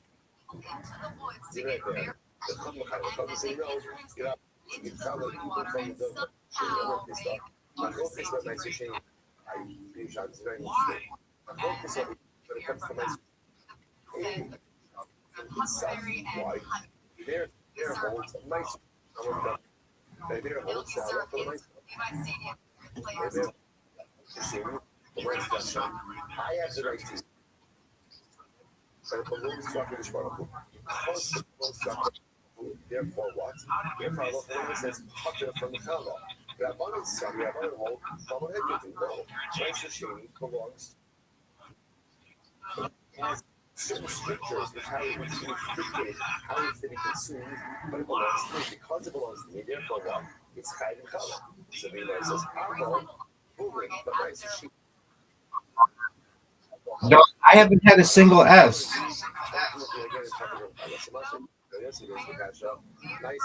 Why would you insult me?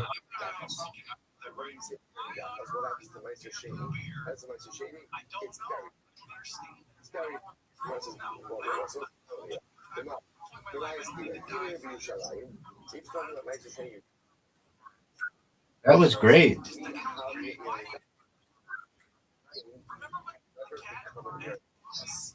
So you know, becoming ready to us. So the Lord says, God times you features shiny like Kodesh. So our class, ultimately again, this is one of them. Ultimately again, it can never become a ready to us. Again, the reason for that, they go to Rashi. Rashi says that we are, no Rashi, sorry.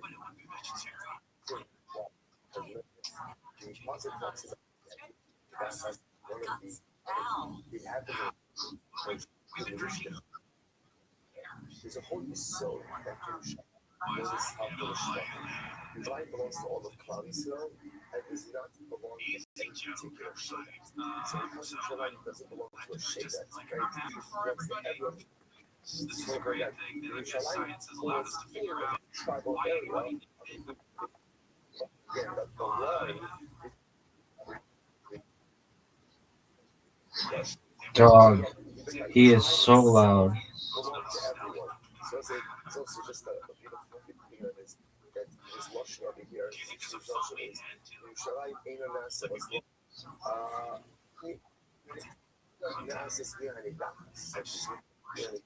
He's making quite a comeback, though.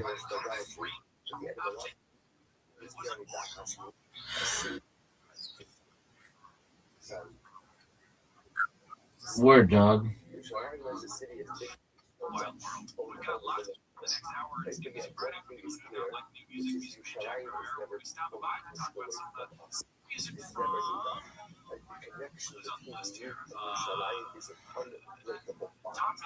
Doesn't matter if this people was occupied, it doesn't matter if India was ruled over. Yerushalayim has always been the capital of Israel. Never be that. It's not just a so what's the case? We're just trying to figure out the things about Sushini. Figure out. Yeah. And see that could be coming here in the house. We got school, we got ball. An interesting episode of my case where a person brought the nicest shading into Yerushalayim itself. If that's the case, how come to the pizzas? What do the pizzas of Yerushalayim are from the nicest shading to throw? To which the Gemara says, a lot of the food. Rather, once again, we must be talking about nicer shading outside of Yerushalayim. The Katani, Hebrew, and ultimately, I didn't see that while that's not a part, it has to be done. That was whereas the halacha that nicer shading will be the property of the owner. Like, that's why it's in the area because that's in this case again, in the way very.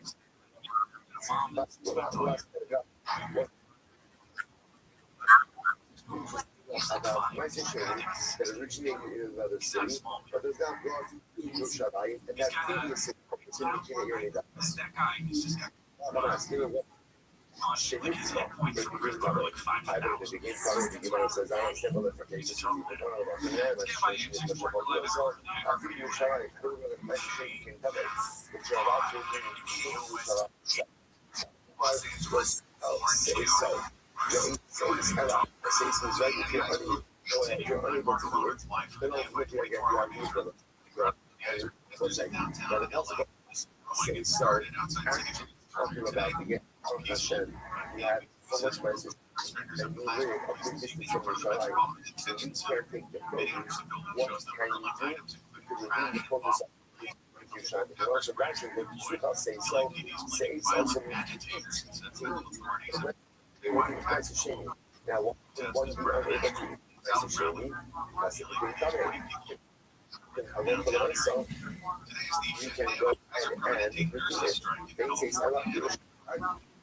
I want to know what it's like to be down 90 points.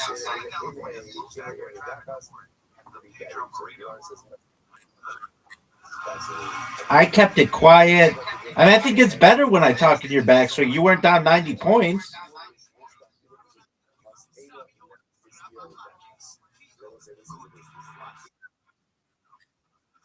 God. I mean,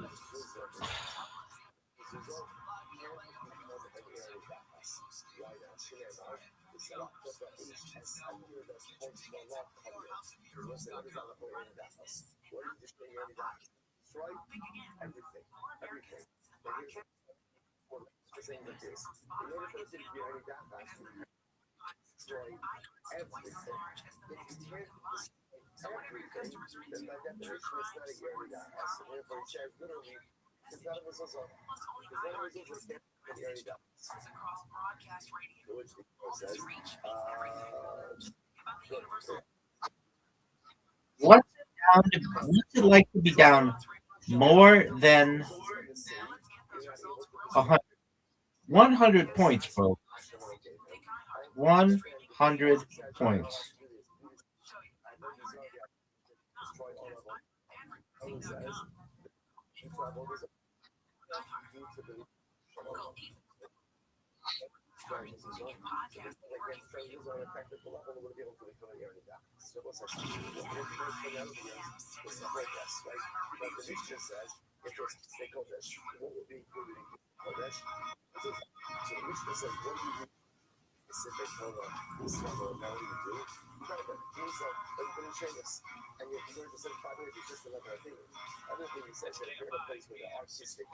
This lead just keeps increasing.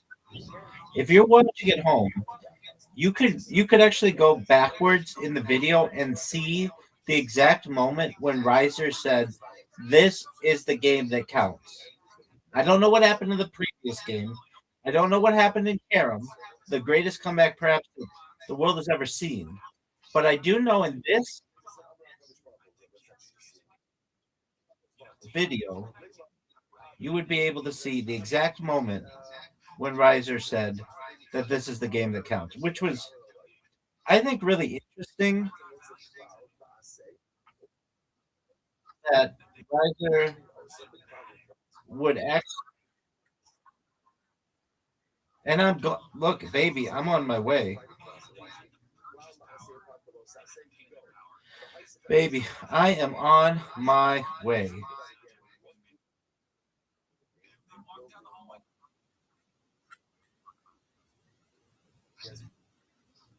Under the right conditions, you never know.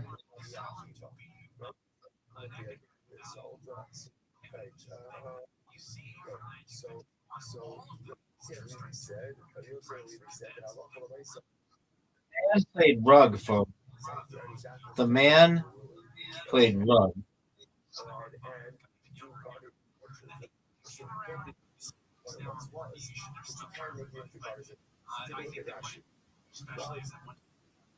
The man played rug.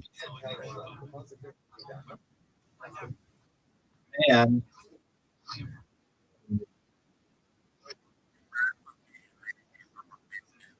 no, I mean, is this going to be one of those things where you tell me all of the excuses that you're going to make? Because I mean, I'm ready to hear them.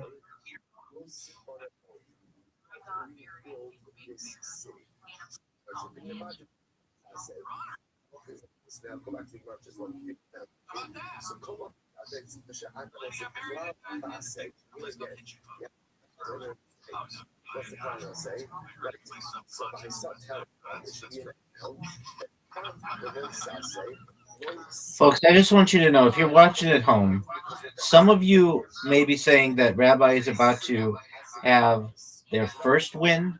Others may say, "No, Rabbi, it's not your first win. I saw you win the other one." And I mean, whatever. I'm at 201 wins. What do you want me to do about it? Riser, do you want to be in? Here we go. We're gonna. So, you want me to send you the invite?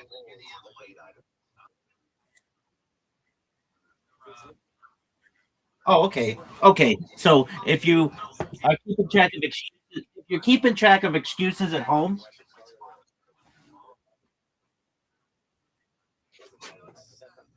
Do you have a headache yet, or is that going to come once you're down like 3 or 4 games?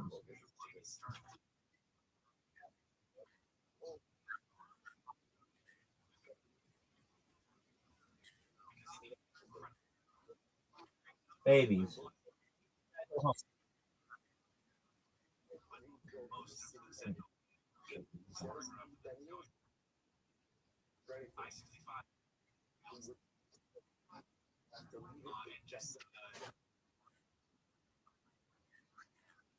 Did you know that in the future, Visor, people are going to want you to be a microphone spokesperson?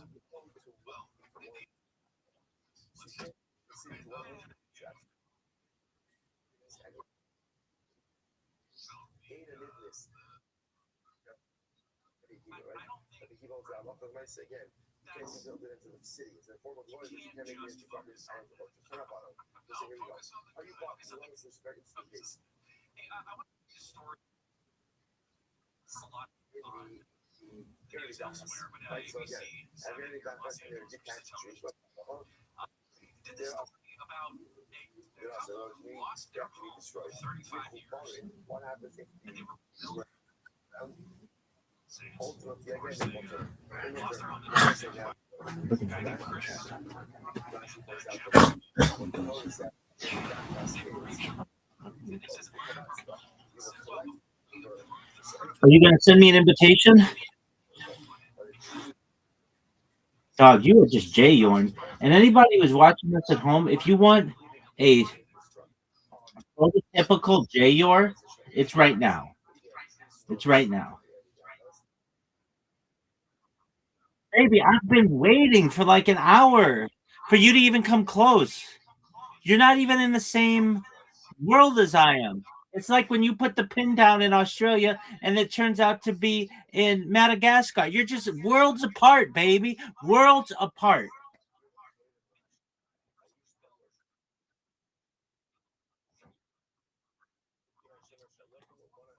Baby, I'm in.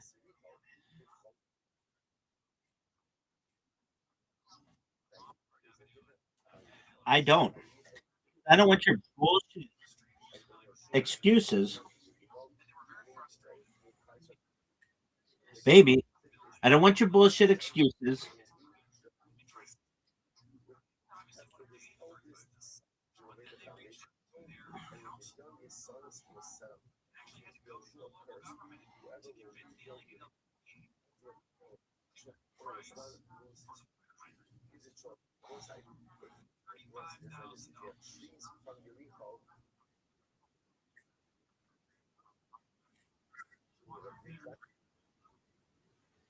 Etiquette, folks.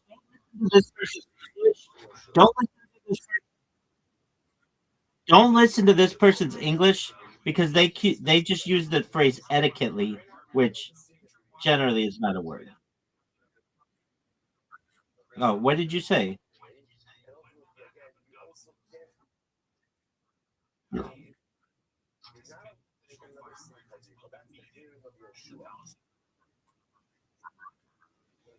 A mic wouldn't help. It'd be speakers, baby.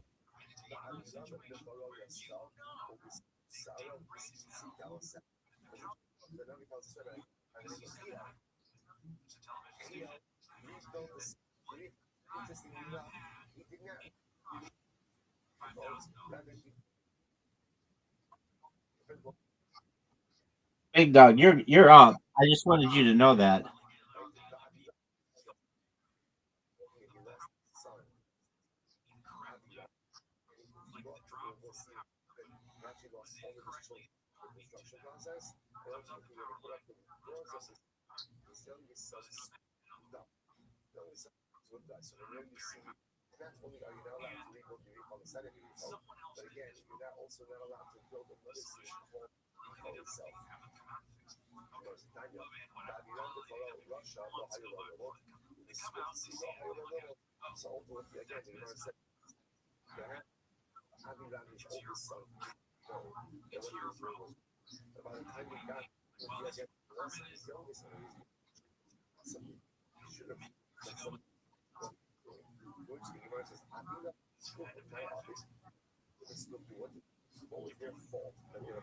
is, which is how things are even the world, also Russia, is still see well.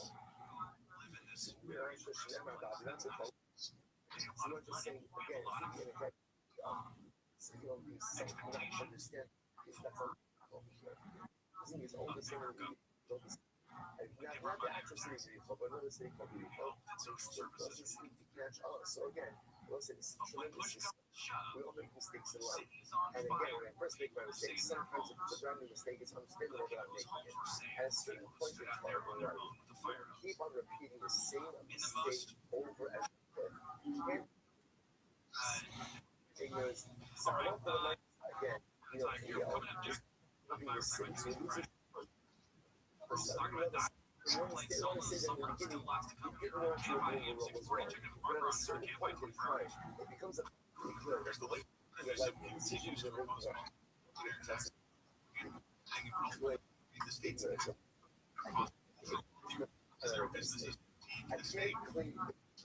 like seems over it's incredible.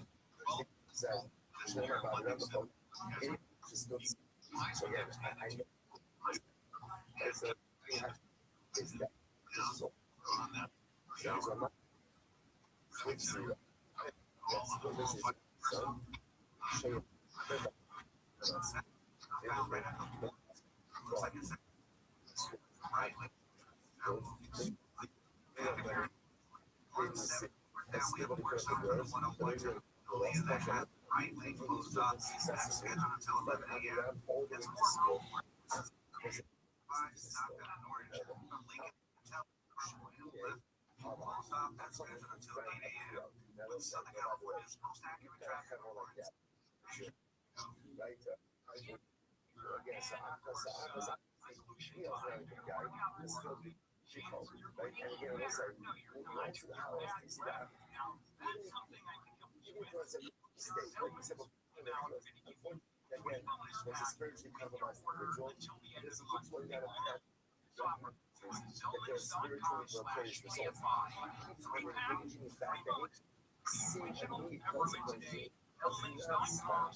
So Akhlaq says, no, he really feels sure really feels sure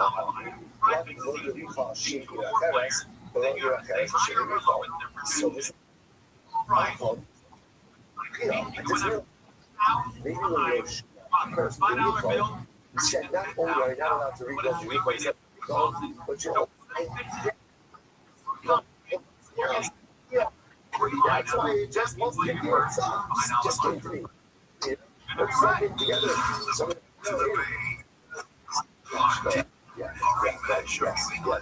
That is correct. He's for Rabbi. That is the alright. So listen to this. Such a conversation. La casa, the casa de Moshe, local concert presented by President Moshe driving a boat from the state. Even from someone trying to go, let's listen to this. Says the girl, Hashem can't punish you. Instead, the Chorah Hashem B'Chavetz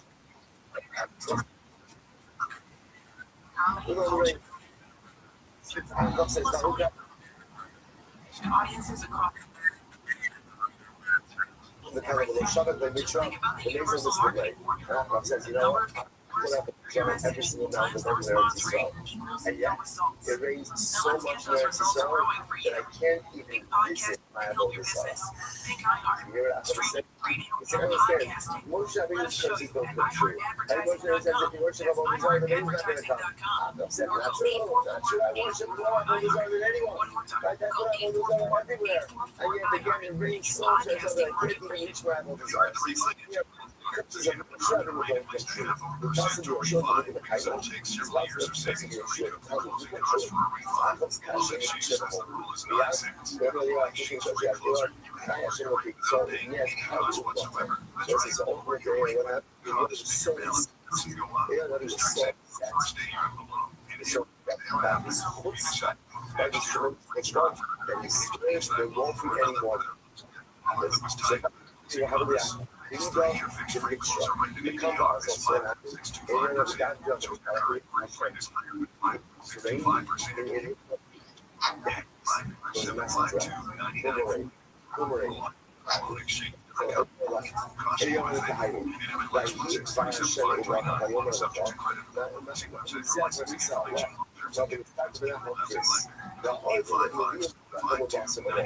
so what happened? Ariana went into hiding. That was not hiding. He was not a very popular guy. That's his first right charge. He started to was drowned and stabbed. So he's in hiding. How is he surviving in hiding? And he's the Ravens. Red in the morning. He was in the egg. By the way, where the Ravens from? I'm going to look up an app. We didn't have to be that. Interestingly enough, the drink credit meat from the kitchen of apple. Like fascinating. In the kitchen of apple. So again, he's hiding from apple, and everything the first time bringing the food from the kitchen of apple. We can take some of our else from apple. You know how to get your bar. So ultimately, again, also at least the point the job becomes critical. And literally, they get the show on NBC. Right up there to start. Even the puzzle we get out of our exit, like he developed Shemmy Love probably it's a process there. Let's say here's the issue. This is fascinating. Shemmy needs to bring weight. Let's say the Kiyah this Kiyah the stuff is put to the upper wine because Kiyah and Rabbi was hoping to make like he had to keep second round have to get Steve back so he can really on so what happens is I'm gonna make you shot. Thanks, baby. What is cowing? Is that to act like a cow? Oh, that person.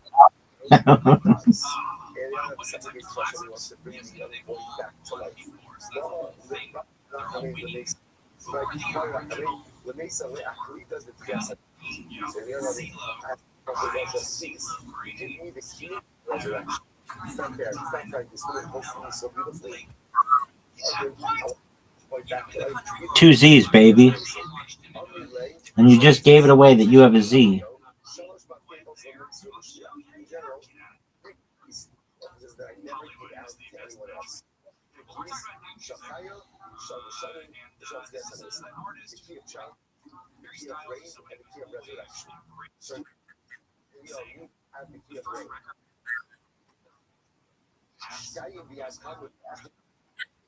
I'm going to say, the Rabbi has one key, and the Talmud has 2 keys, and you're going to have to keep trying to keep the resurrection impossible. See, you bring back the key to rain, the key of rain, and also you're going to give you the key of resurrection. It says, let Haraya Hakal Ba'atna Gata, Zakos Ba'atna, ultimately, you're getting 14 years old, so it's been to get back the key. So, there's so much, how is it different?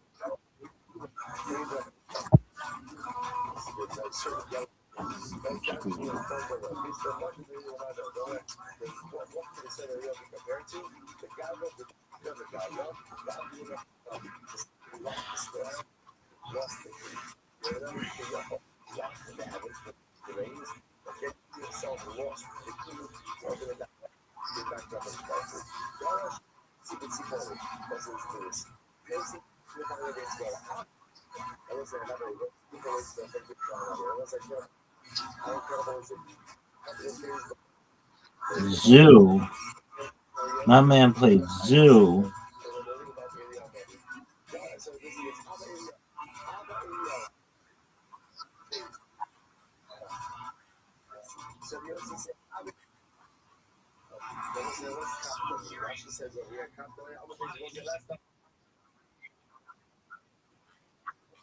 Baby, what do you want me to do? They give you all the good letters. What do you want me to do?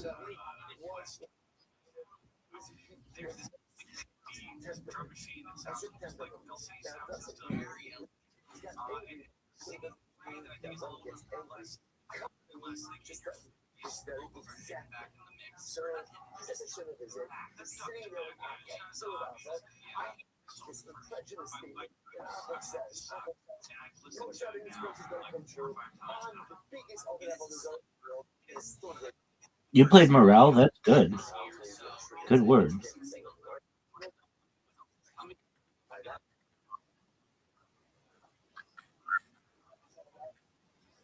Yeah, dog.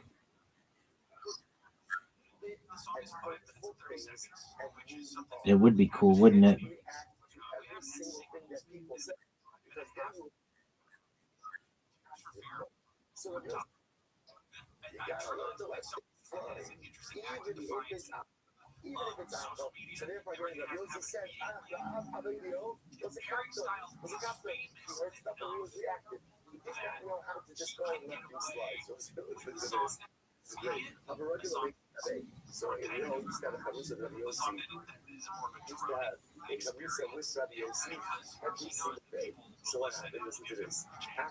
Caw? This motherfucker played Caw?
Swap 5 tiles.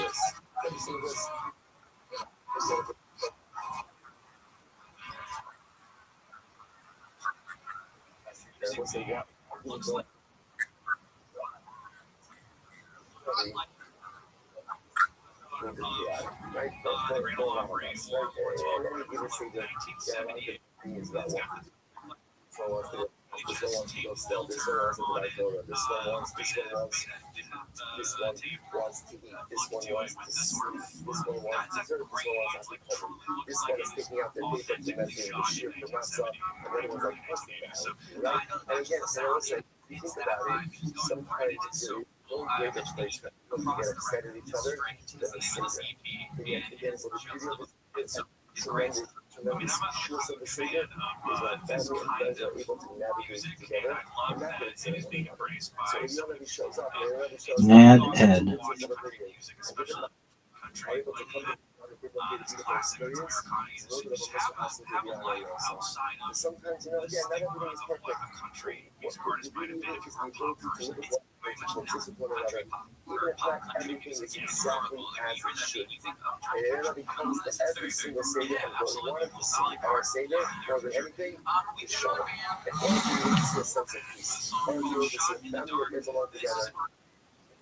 Thank you.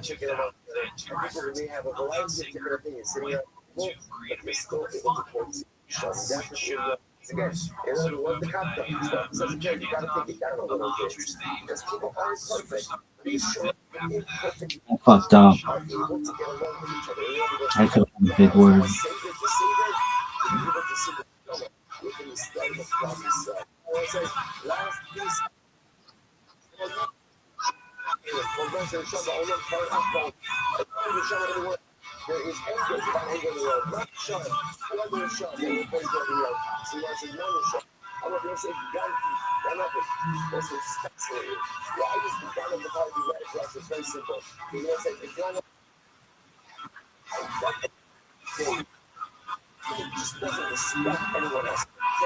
One day you're gonna hear how loud your microphone is, and you're gonna be like, "Wow, that was really loud."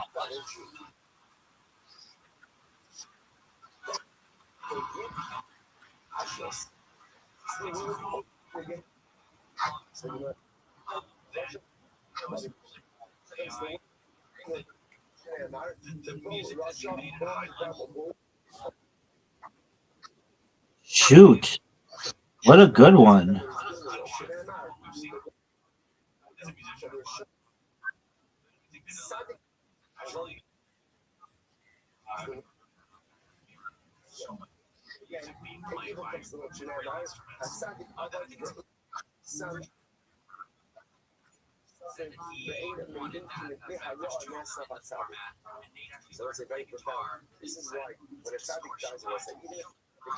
I think there's an undo. Oh no, there's not an undo. Apologies. Oh yeah, there is an undo. Oh wait, but only if you haven't gone yet.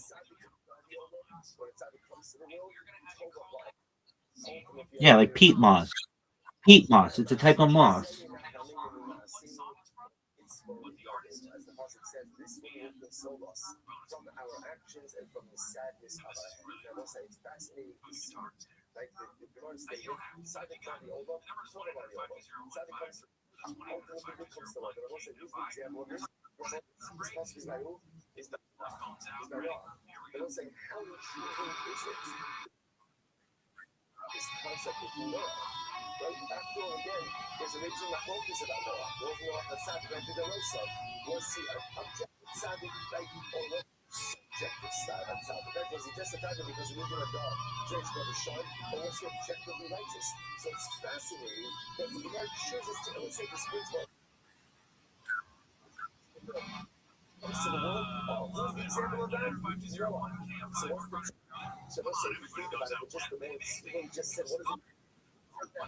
Well, you have the Q, so let's see what you could do with the Q.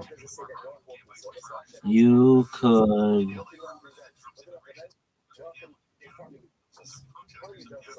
Even if you got the Q under like the perfect conditions, a triple letter score.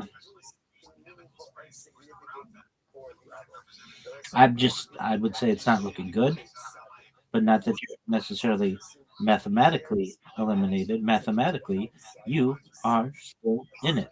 If you were a fraction, you'd be fucked over one.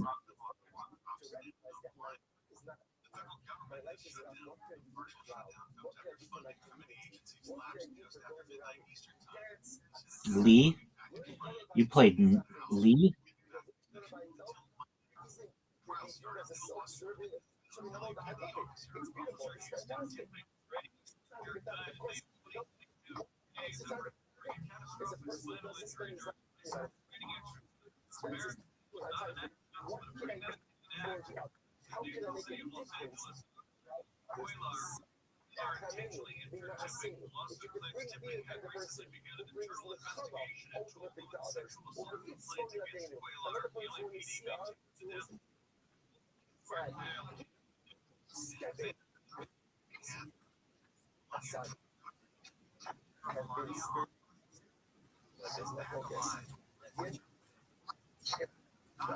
I know they consider you to be one, but I feel like you should be.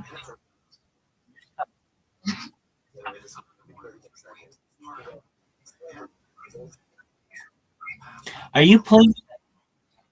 Are you playing with a headset? You playing with the mic that you normally use, or on your phone?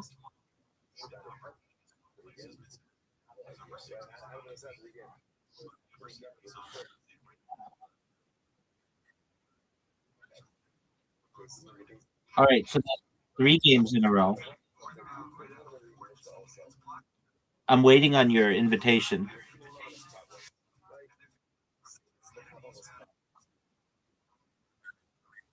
I mean, there's not a whole lot I can do.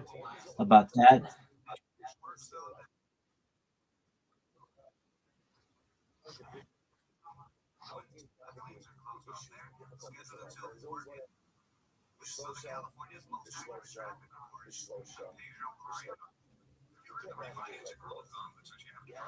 What's the word that you use? Etiquetted? Etiquettier?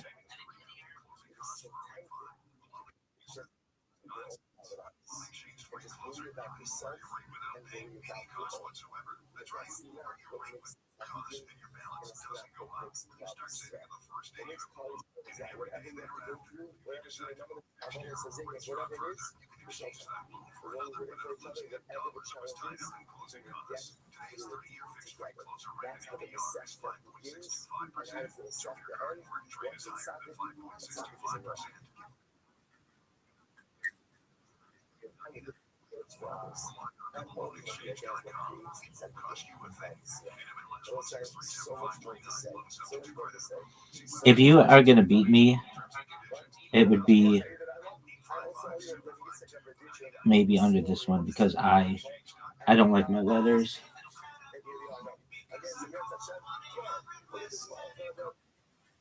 My letters.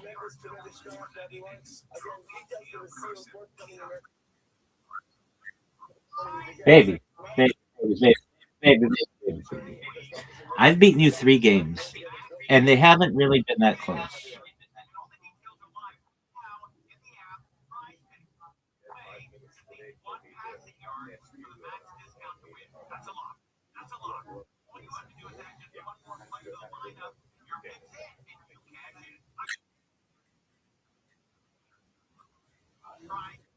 Did you really get a concussion this morning?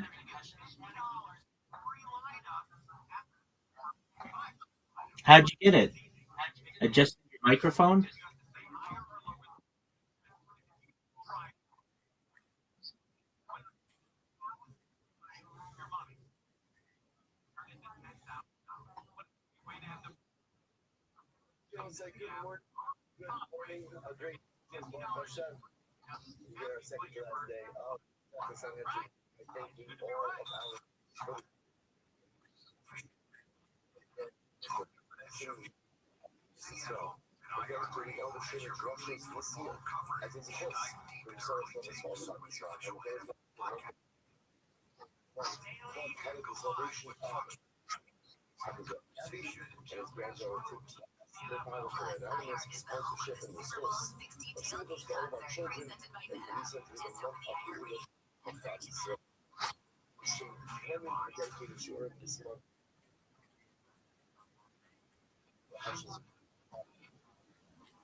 Or is absurd.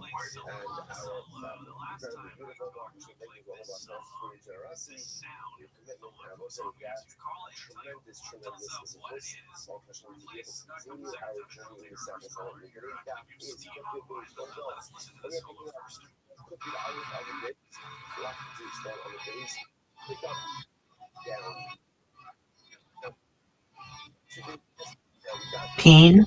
You use peen?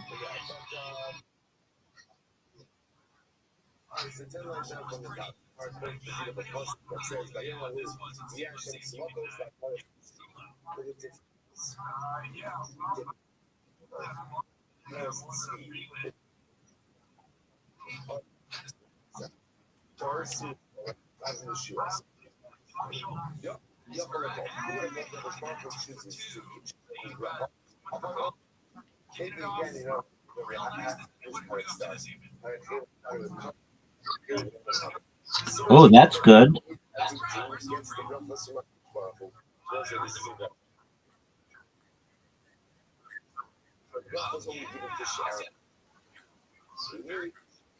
You want me to review them with you?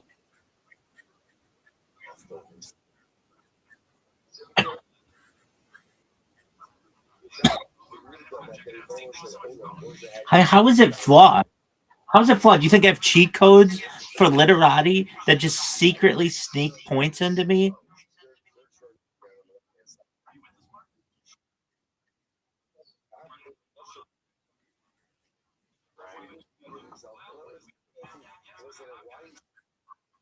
Officially, you lost 3 games straight. Let's not forget that, folks. 3 games, because I might have to go to the records.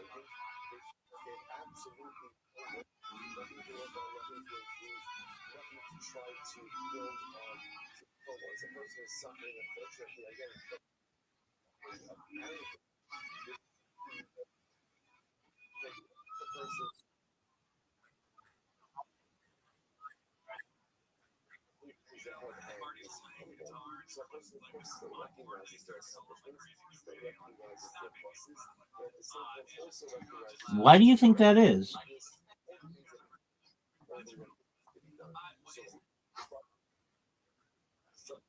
I don't think we do.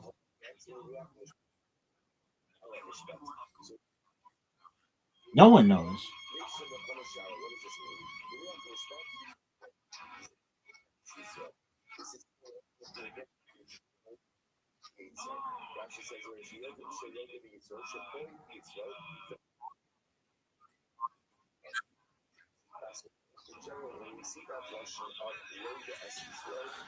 Holy shit, folks. Are you all ready to shit yourselves at home? This is one of my favorite words in the whole world. Are you ready? Riser, are you ready? Are you ready, though?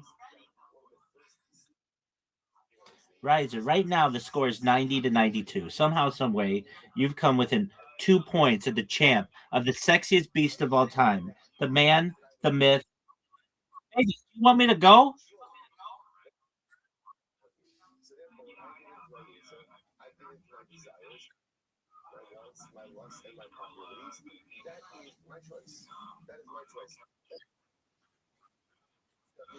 Pirate.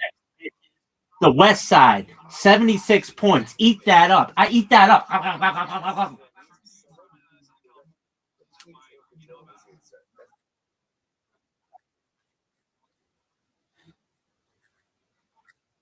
It was a double letter.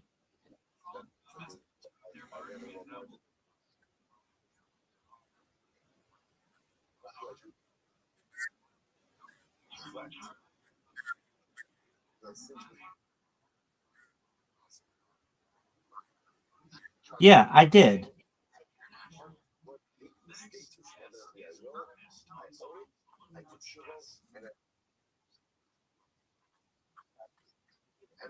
I mean, how many do you think it deserves?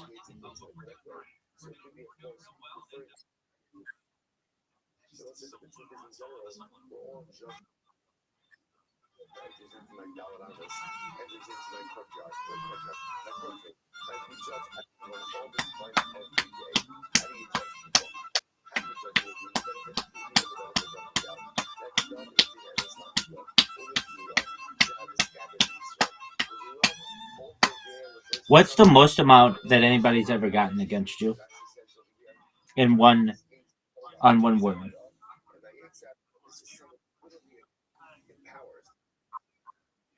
I think so. Well, guess what? We broke that. 76. Pyrex and White. No. It was 78. No, it wasn't. I'm telling you right now. Okay.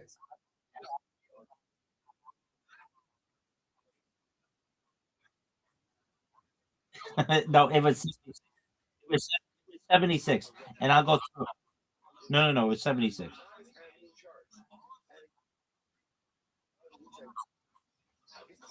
No, it's 76.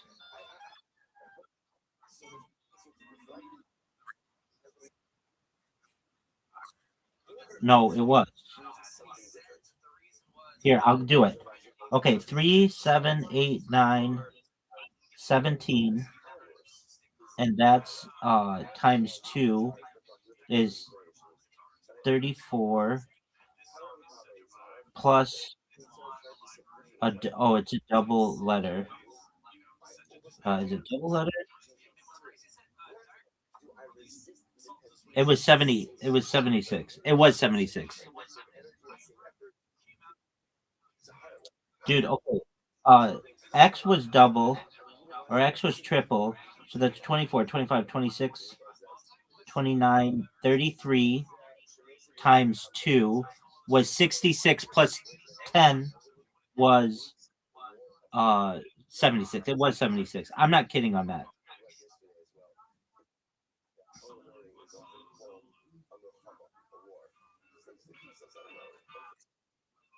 No, I do know. That was amazing.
Baby, what do you want me to do about it?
question for us.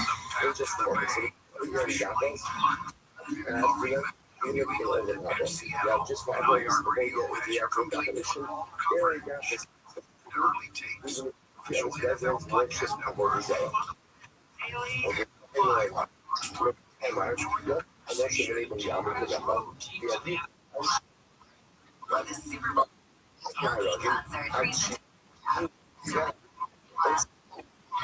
concert, First of all, again, it's better than the sites others. Genetics.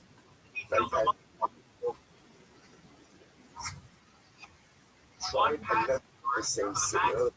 If you have external actors, like you think that actually have contemporary relevance to us, like these days, right? That exists. But the next, it's still actors. The city can go ahead and say, very that was has to be it's from the same tribe. So actually, we got actually before I'm not sure, right? Furthermore, majority of the city said Georgia by God. And it has insiders, insight.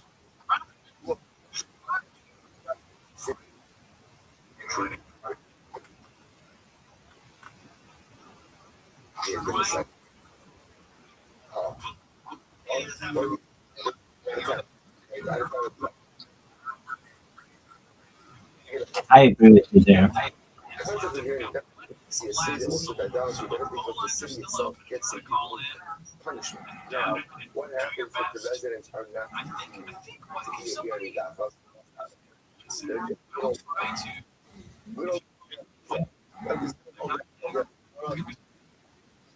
Individual as a collective city. As a reason it says, are able to keep it.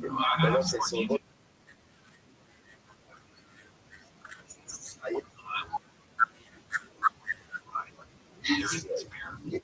Not already have all this. I just really got what it is with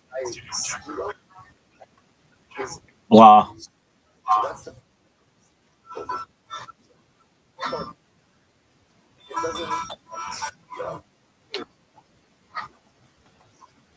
so again the residents are still as voters are. So they won't get excited for their staffers. Every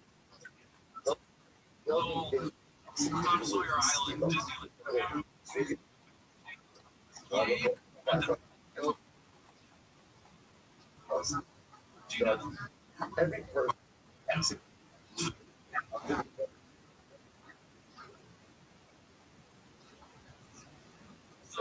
so that is no different. Even though the city itself is going to judge collectively every individual.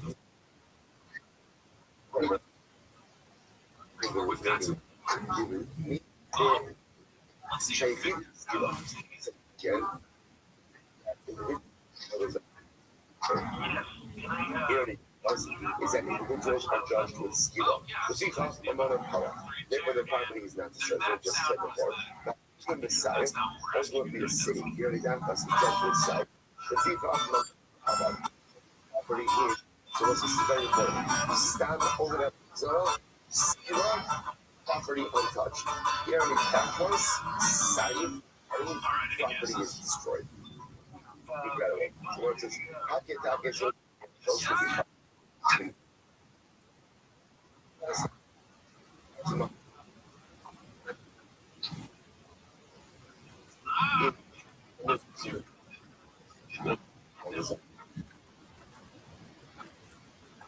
The job.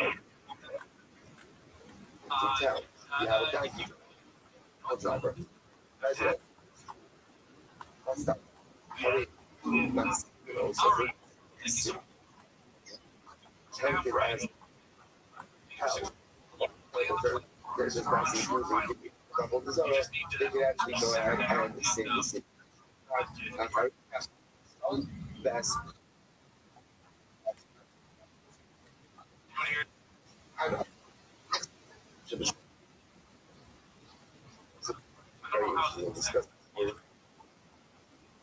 And the area of us is everybody wants to do whatever they want. Everybody, no, what do you need? No. It's very possible you have tzaddikim who are living. Their property that's in the area house will be destroyed. Because the way it works is all property in the area house is destroyed. Why did you fuck up hard there? Once they get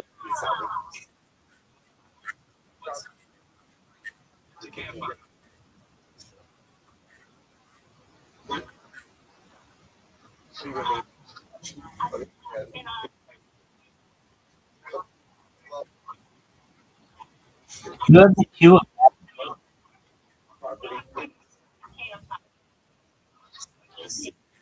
You have the queue again?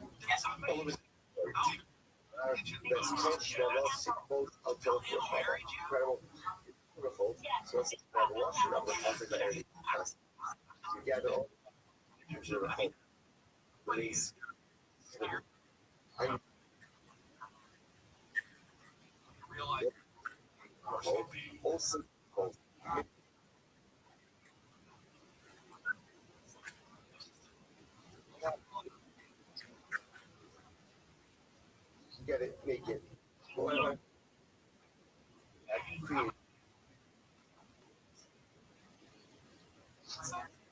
Racial ideations. Like Jeff.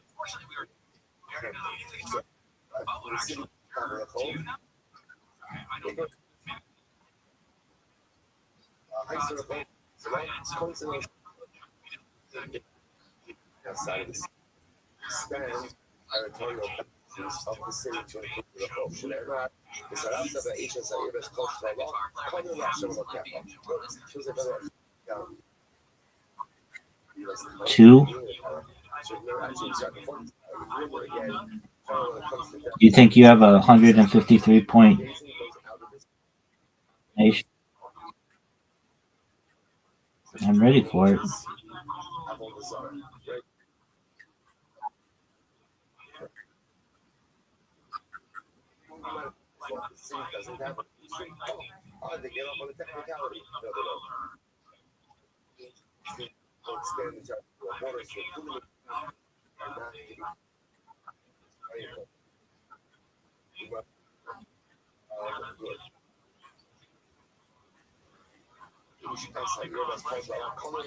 I don't think that's going to happen. Two eyes.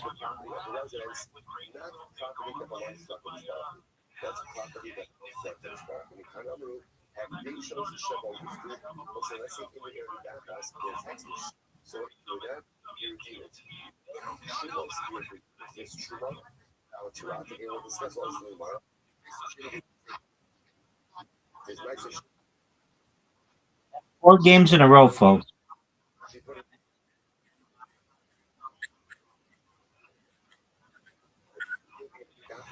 No. Okay, I'm waiting on your invitation. The world is waiting on your invitation. 4 wins in a row, babies. If you're I have to go first? No. I don't want to hear. I don't want any excuses.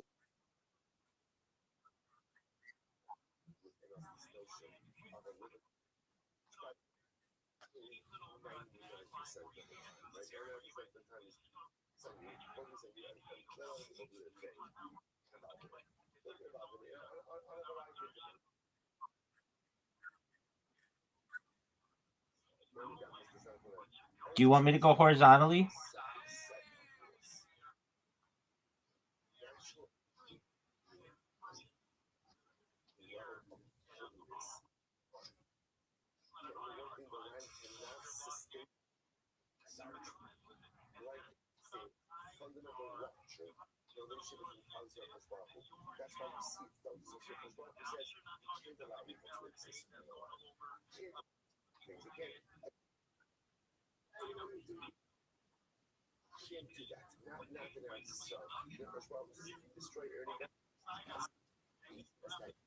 Interesting sounds. It's like you put up an old incredible. Nice. Oh no, that's so good. Destroy that house. It's mound. Leave it as a mound forever. You know what? Second supervisor in Brazil. You can't even make see how we built it. But you can't even go out and make gardens or orchards. It says, don't see better. 4 wins in a row, people. We are halfway to what we said we were going to do.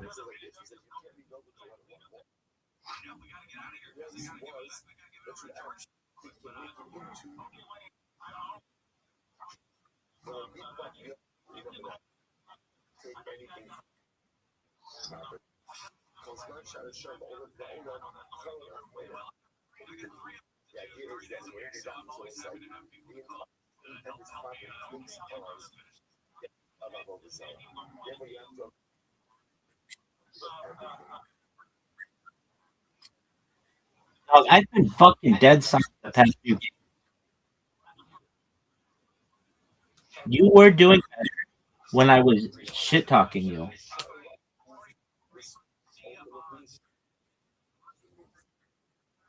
Baby, we're almost halfway home. Almost halfway home. Almost halfway home.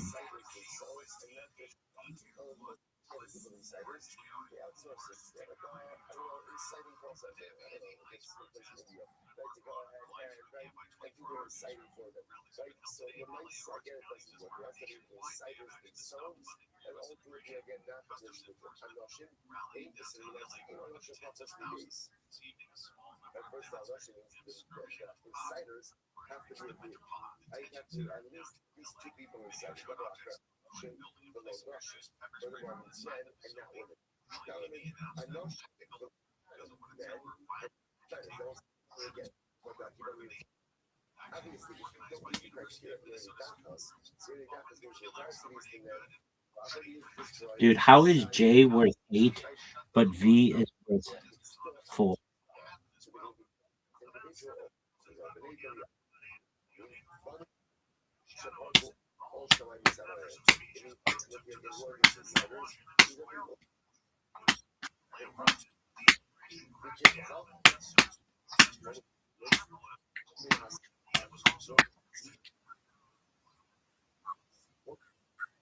I agree. H is easy and it's 4, and I think it should be less. And I think U should be more.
You're doing pretty well, son. You're doing pretty well, son. You're doing pretty well. You're doing pretty well. You're doing pretty well. You're doing...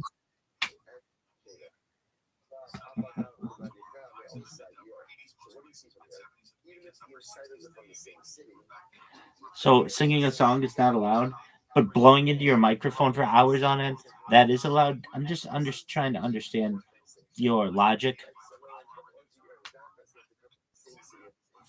Oh, BAP, that's a good word. BAP.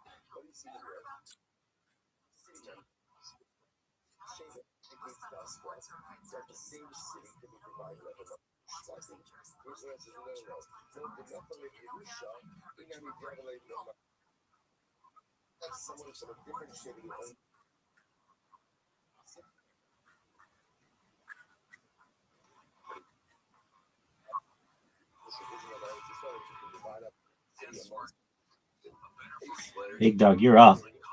And I hope you know you're up. Big dog, you know what your favorite continent is? Europe.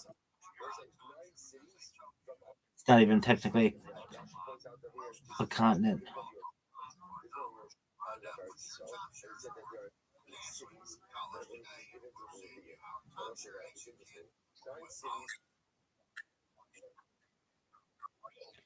Are you gonna blame the? No, don't hate the player. Hate the game. Don't hate the game. Hate the player. Whatever you want to do, baby.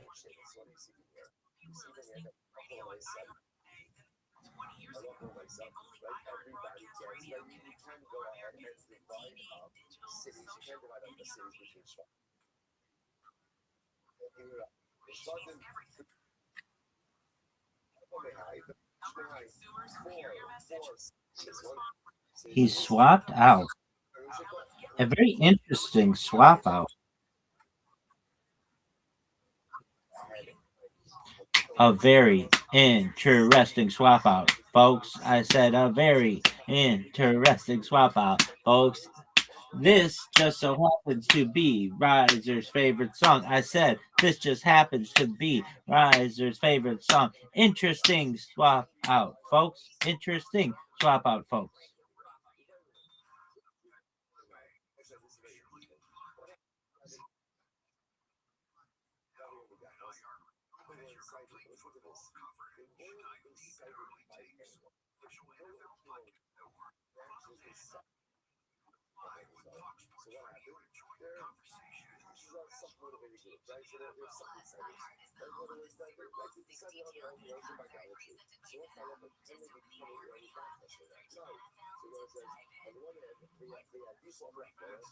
Big dog, it is your turn. Big dog. What is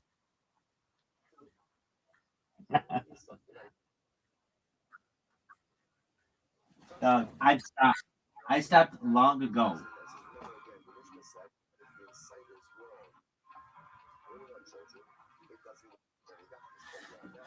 Riser, if anyone asks you now or in the future, what is Rabbi's favorite radio show? What is it? Even Zoot knows this. It's Coast to Coast AM.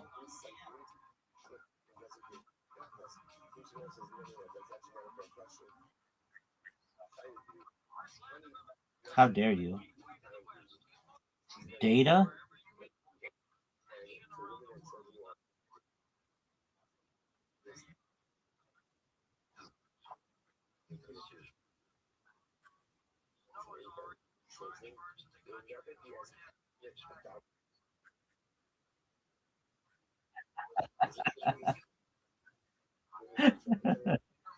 Very, very funny. Very, very funny. In the history of humankind, that was very funny.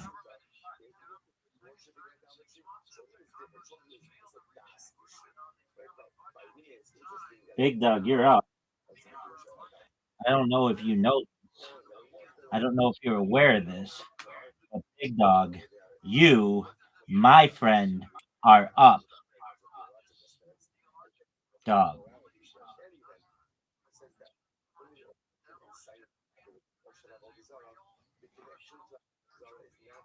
Look at this move. This game's pretty close. This game's pretty close. I said, I don't want to do that. That is annoying to you, but I think the world loves it.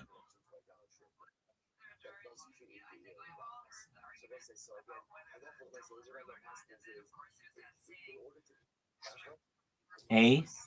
My man used A.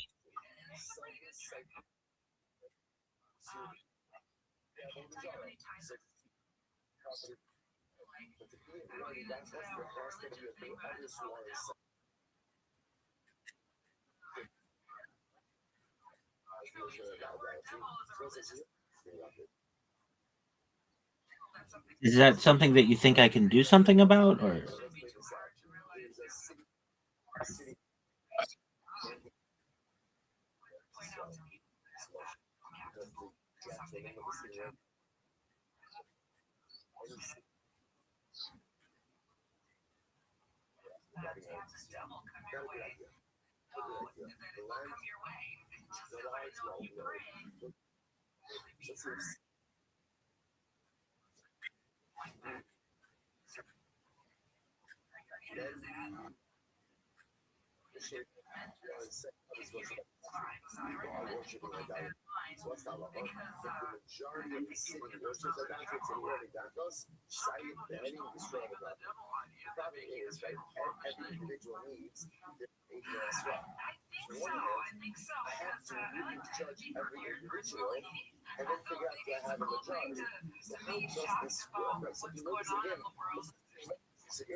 What's awesome that move?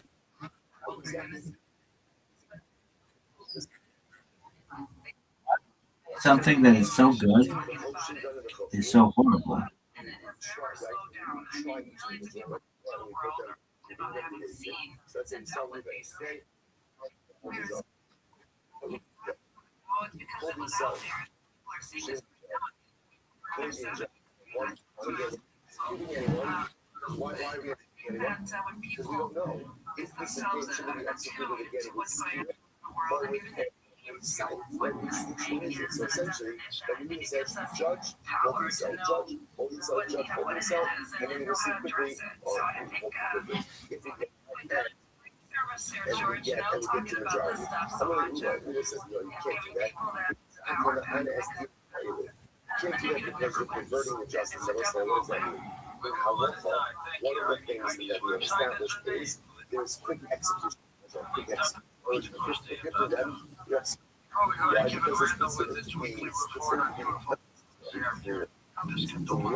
But in general, our punishment by our system is cathartically rehabilitating. Death sentence is cathartic. So at the end of it, how long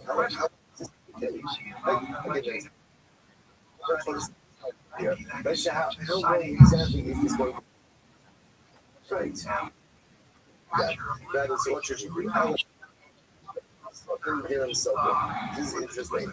So listen, get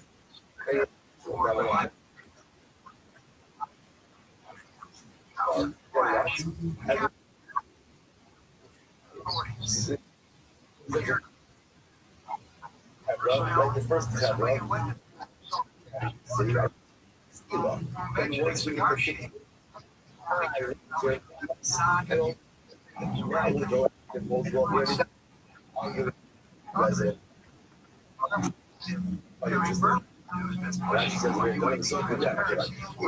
So that's how it's right.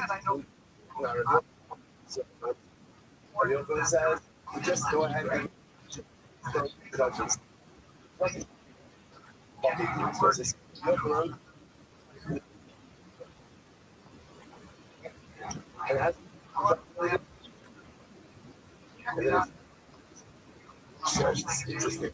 Right?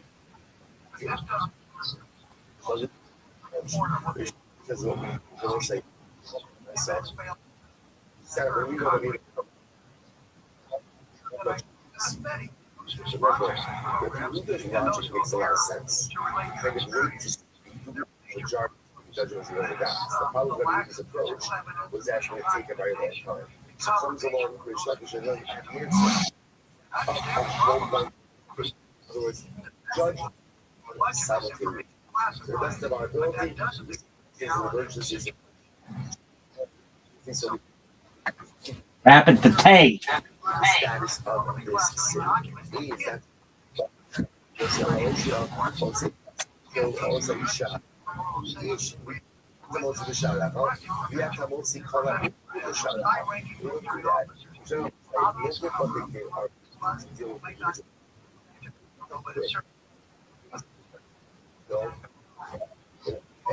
a matter that involves the entire city. Marketing a fucking thing, so let's say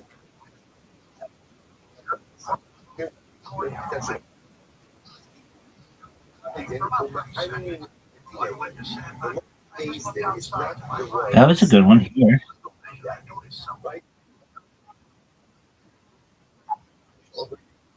Based on our analysis and testing this area. Thanks, baby.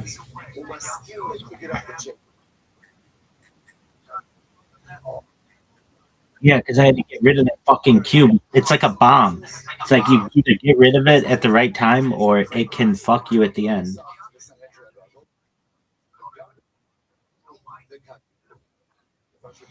It is true, but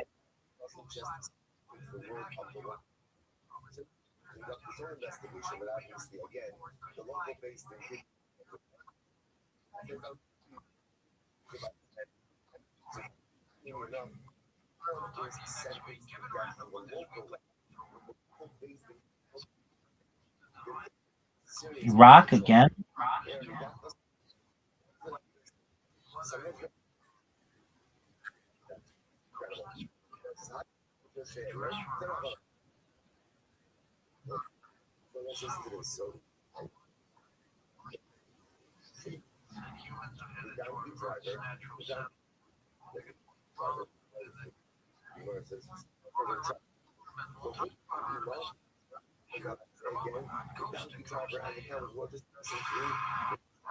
Rapping for Tay.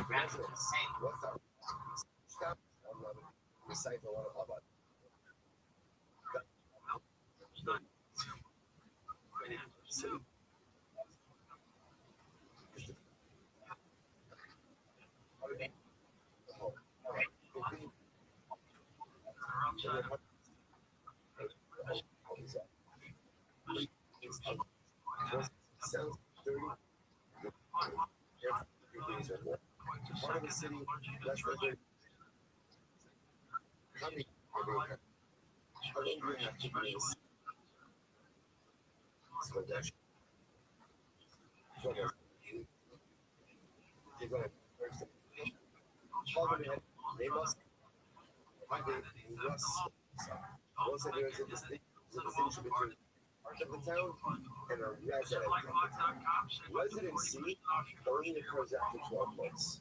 Part of the town is after 30 days. What's the after meal? The city's moment, I will say so apparently for Erie Bathhouse. The town.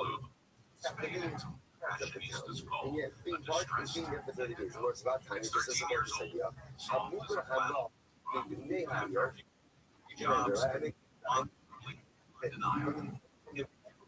This is the kind of sweatshirt girlfriends like to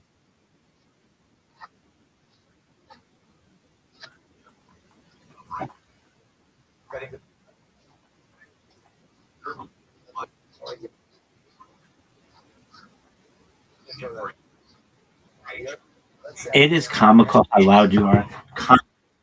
Absolutely comical. You are so loud. Dude, your microphone is just, it picks up, it's like really sensitive or something. I'm not the only person who said this. Miss Aquarius said this.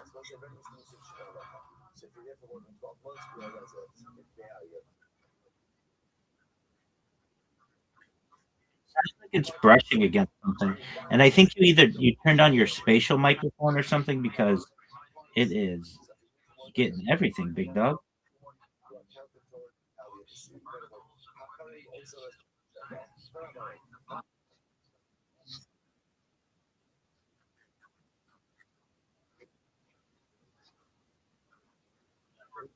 No, not Discord. It's on your iPhone. Son.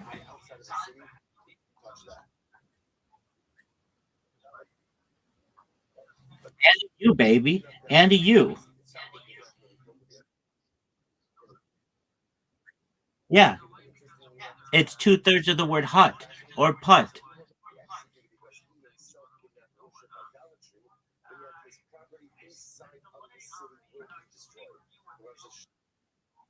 That's not a word. No.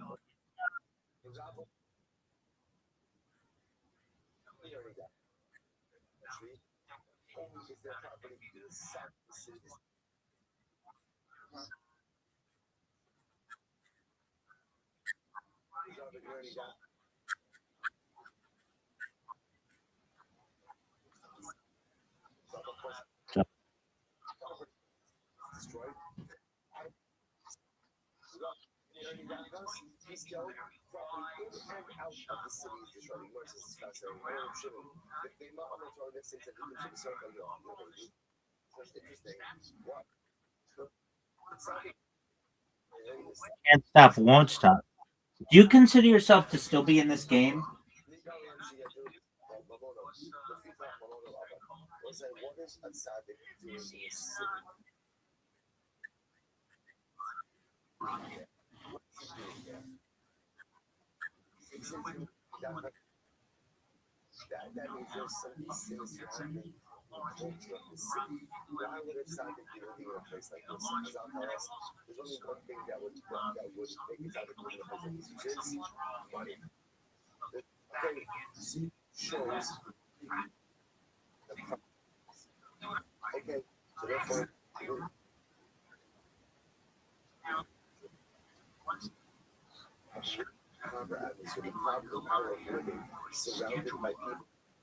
Big dog. What are your thoughts on my? I went somewhere, I went somewhere where you're not, son.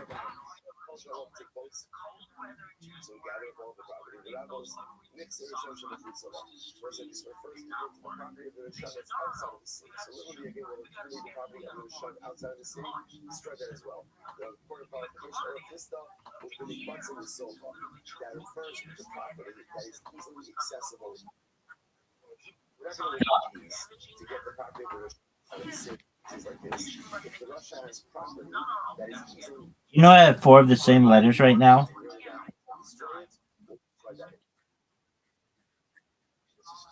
You don't hear me complaining about it. I just asked, did you know that?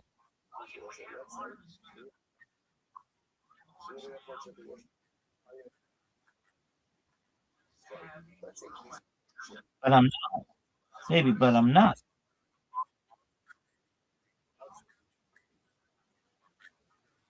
Yeah, I don't have anything to play there.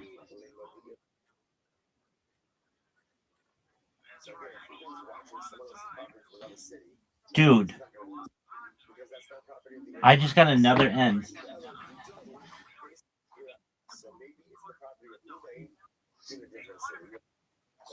Do you think that you have a chance to win this game?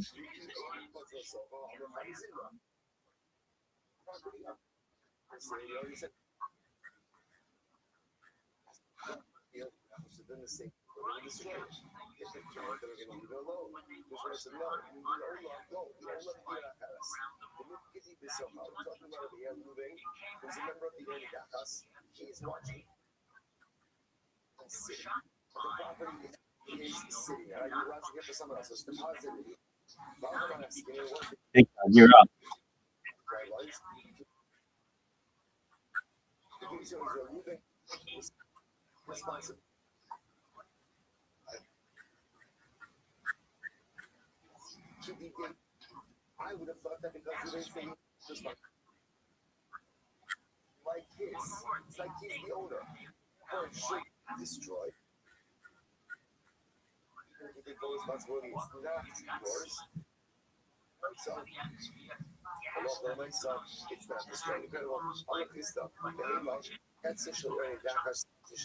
I wasn't paying attention, and that could do me.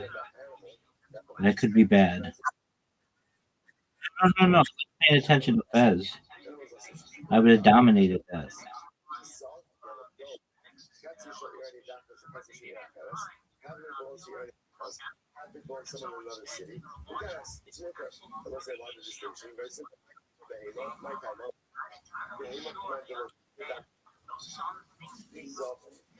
Everybody knows I would have dominated it.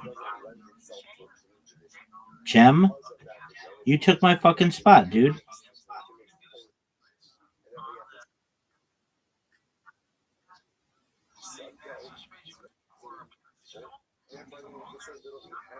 If you got 30 points right here, you could come back. It's DITT. Oh, son. How do you spell it?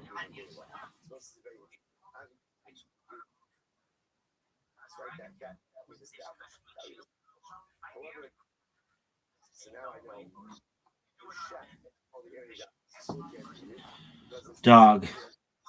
If you're watching this at home,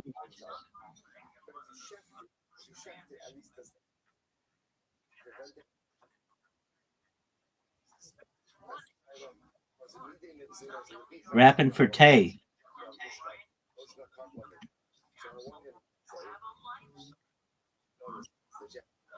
Rapping for Tay.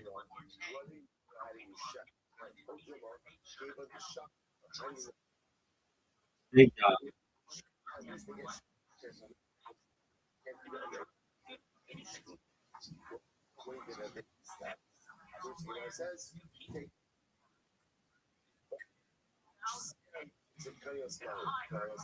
Dude, like I said, I got like a all ends.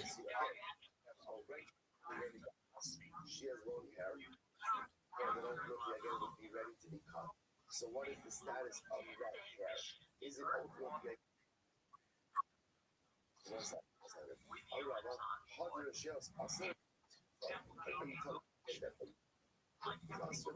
Veer? That's actually a really good word.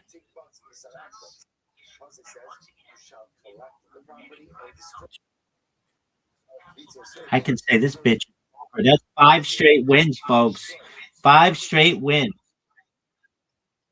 And I had to go first that time.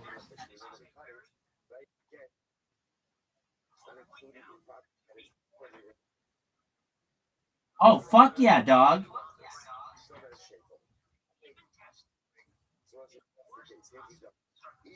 I'm waiting on your invitation. Oh, for sure. But I ain't losing, baby. I ain't losing, baby. I'm the best. Big dog. We're waiting on you. Why would you say, are you going to go when it's your turn? That is logically inconsistent, incoherent, inconceivable.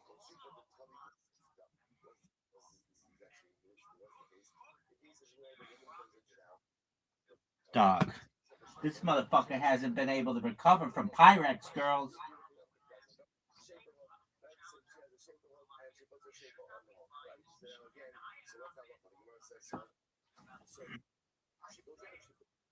Spurt?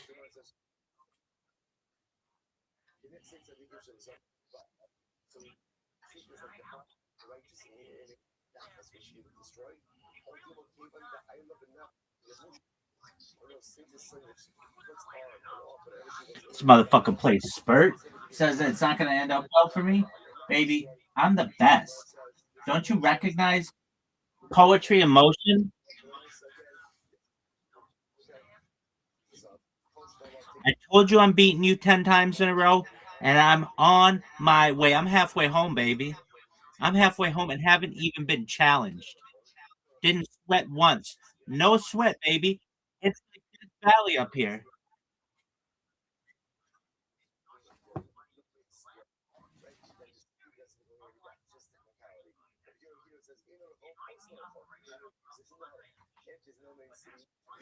I ain't screaming and shit, baby.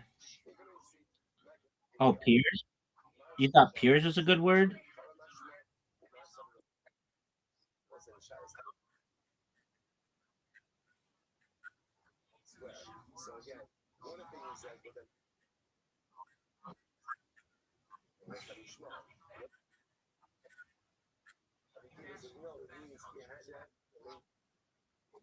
including our main square right now. Almost nowadays, that facial Shabbat is good.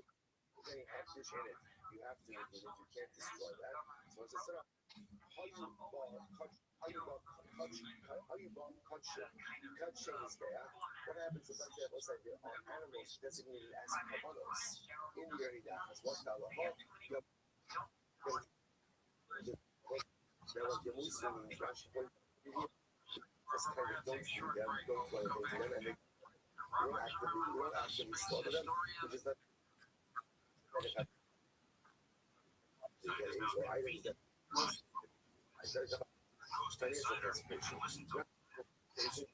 Yow. If you win, you deserve to win because of that.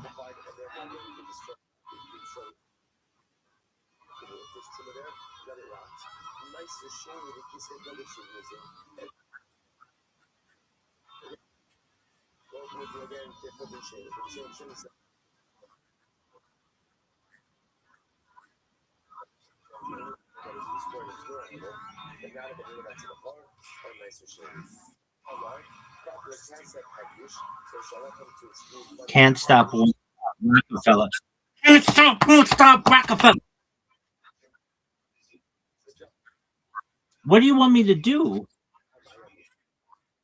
But it's a great question that I'm here to ask you. What you want me to do? When people ask me, how good is Riser at literati, I say he's iffy.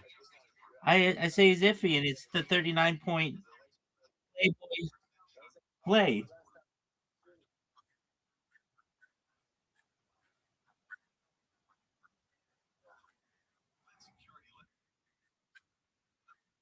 Thanks, baby.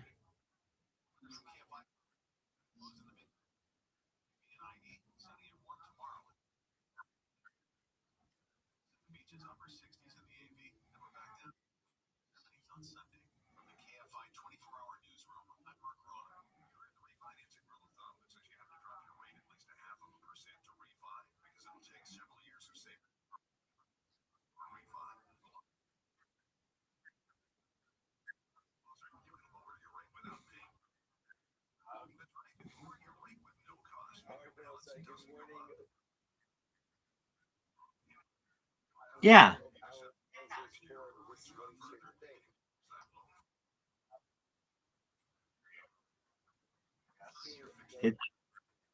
It's a Q.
Good.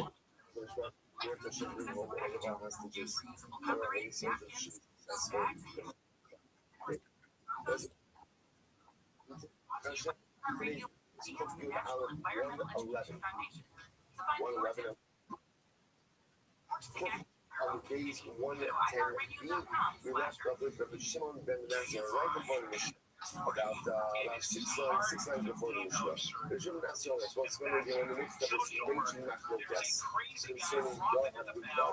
This time Midbar had only Haba Olam. There's a generation of guys who have a portion of the work to cover on earth. This is the source of our elbow. which the Gemara is actually going to expound upon in the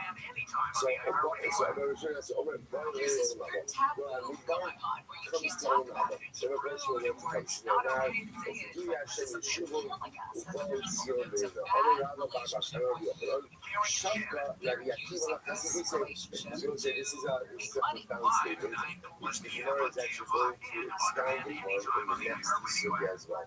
Here the Gemara is surprised to that.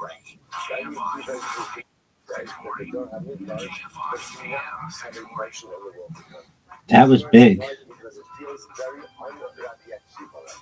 Rabbi Akiva is the greater preserving down that Rabbi Akiva brings upon Moshe. Again, Moshe was a Gilgal of Noah, because again, Chazal wrote Noah for the not advocating as much of the Moshe Rabbeinu was the Gilgal of Noah, and Rabbi Akiva was the Gilgal of Moshe Rabbeinu. Because the Gilgal of Moshe Rabbeinu, how could it be that you're not advocating on behalf of Israel? How could it be that you said, and we thought England closed their Apple? So we realized that shit. I mean, again, people, if you're watching at home,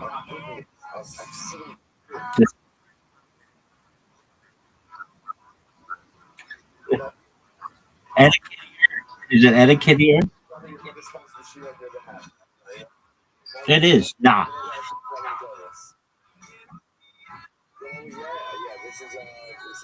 I think it should be. So yeah. So you want to be surprised by this idea that the Akiva is so intense with the God of Rabbi says. Word doesn't explain why. No, it's a short form of clitoris. So I mean,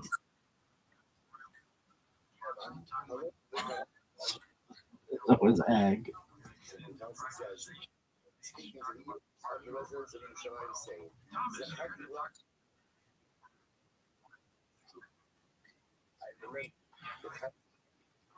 life of our newlywed days with which is so beautiful. Very good. Hashem tested up. What's the chesed that you use? To follow me like these with and when they never again. So just to give you just context. This is giving Jeremiah, right? It's the prophet of destruction. These are from Christ, all of our personal first days, only God and happen these days. So remember again, he's still comes. Don't worry. This Hashem is destroying this Gosh. He will always protect and love you. Why? I feel like I should get points for this. Lactate? That's a big fucking word.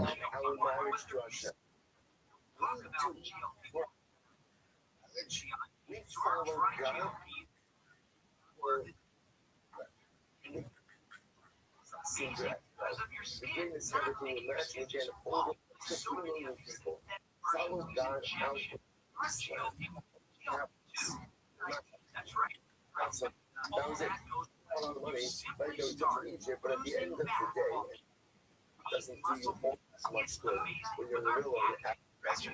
So close to 3 million people follow Hashem out into a wasteland, where is our food, where is our water, where is our conditions? We just trust that is powerful.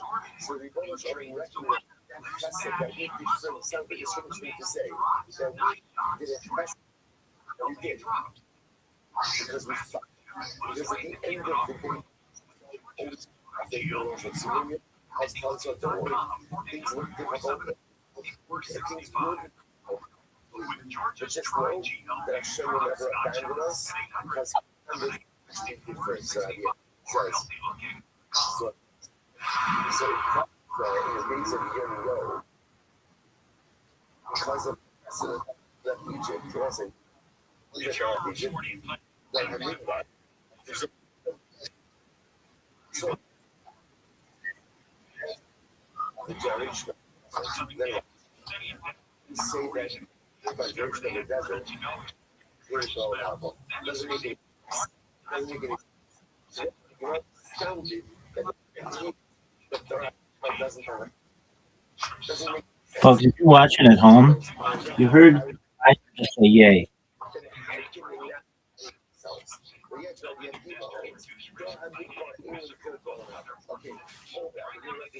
That was good. 25. That was really good.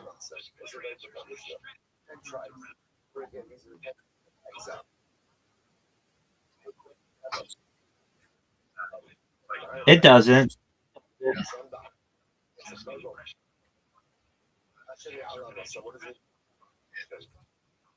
Yeah, I'm glad that you're now admitting that.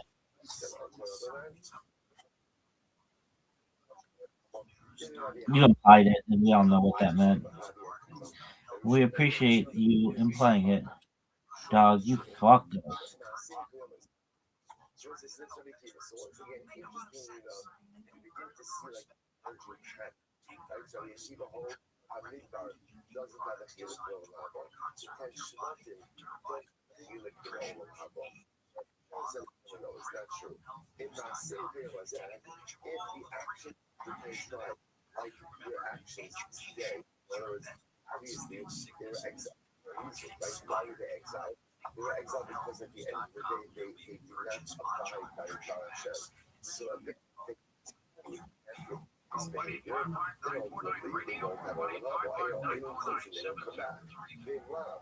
They choose to change their ways and ultimately what?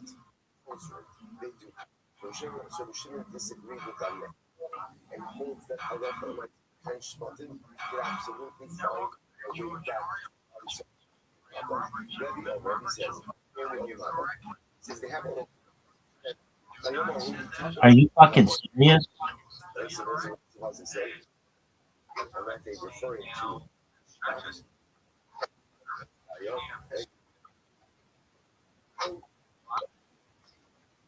Ultimately, I was inside. I wanted to say, those who were in the lands of Hashem,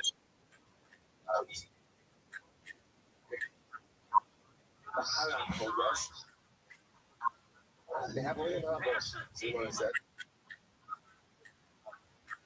Thank you. Thank you.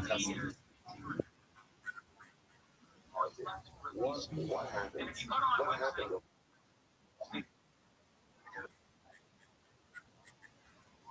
That's what you see, because it's piety, but reading is kind of a thing, means almost like chesed. Like I can't remember. He was always shrinking, so please what do you call it? So with me, we have to Esther. Look who you become pure before, right? Look who purifies you. How do you keep at the end of the sentence? Oh, Word, dog. Want to end back with stuff as much as we're gonna see, right? Here's the one again. Everybody's trying to look for, but it's gonna be okay. But it's always the one who sees the good in situations, the good in people. But yet again, here you have to listen to understand like the dramatic nature of saying that someone or some group doesn't have all power. That is an overwhelming statement. That is like eternal damnation. What is this? You're shocked, like how can you keep up and say such a thing like this? That was good. Hello.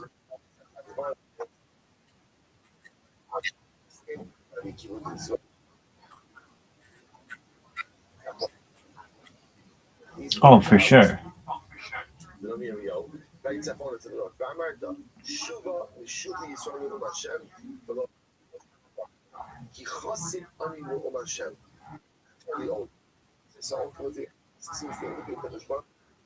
Tribes. I'll bring you back. You say?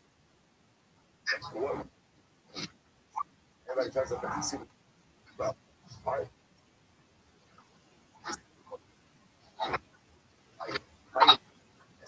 Right, that might be a keyboard on the exhibit. So this is shaky so in viral and how much was it? This is a very interesting about it's a very profound thing. The young children Jewish Rothschild. Young Jewish Rothschild. these children call them out.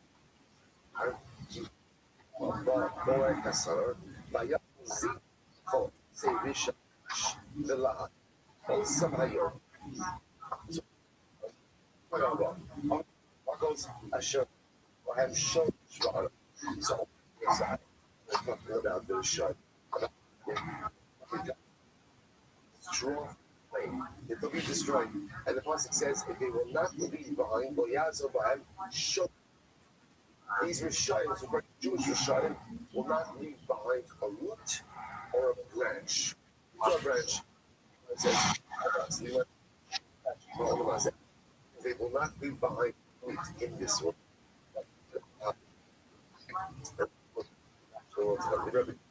So ultimately, they will say, so again, that rise that the shape of Rishayim don't get Olam Haba, right? They don't leave behind a root in this world and a branch which represents children in the world to come as well.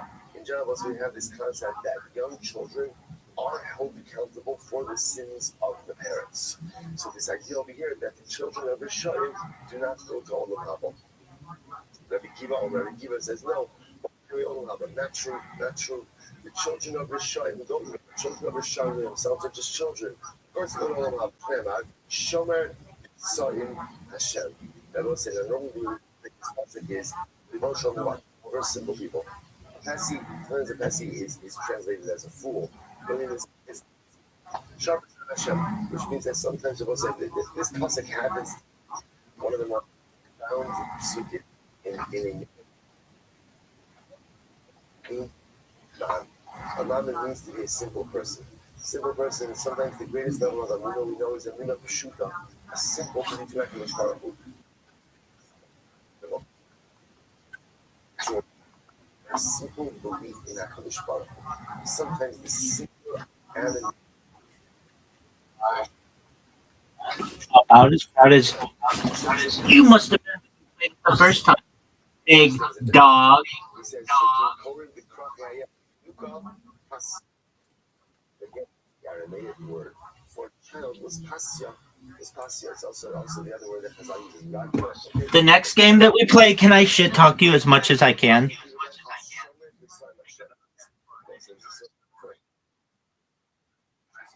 Oh, just during my turn. Okay.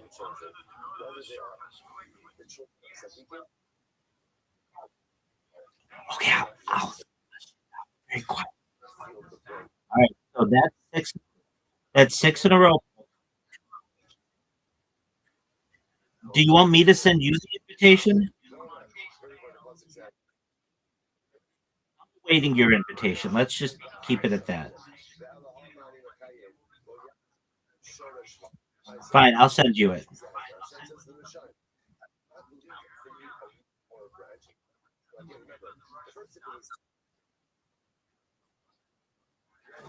No one knows what that means.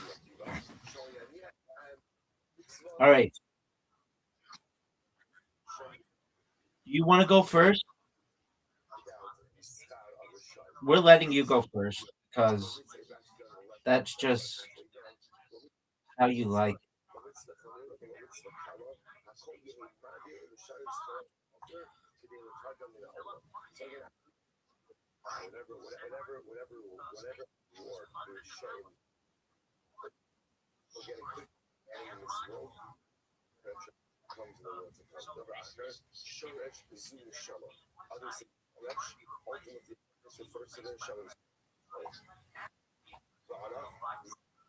And ultimately, again, this refers to this body. About Tare, about which means Rashi says,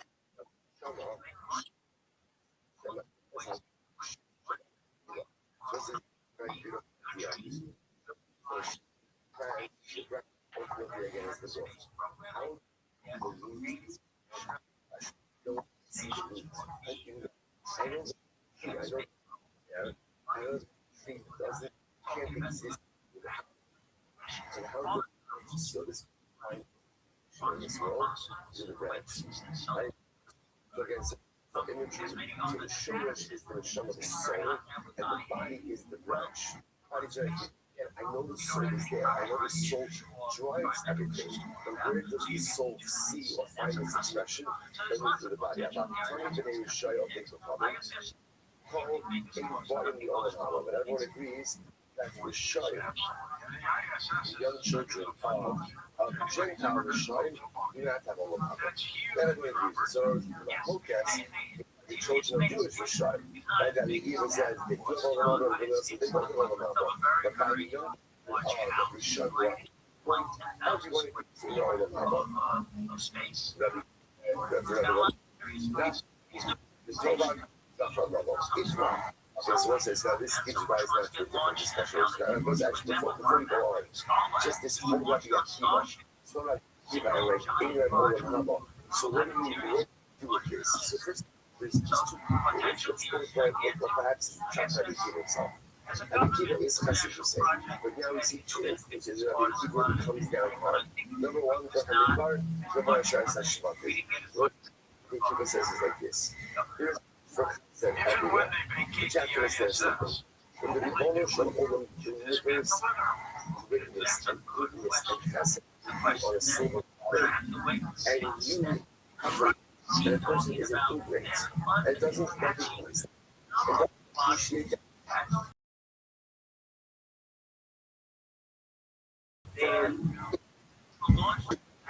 They have to Rabbi Akiva comes first.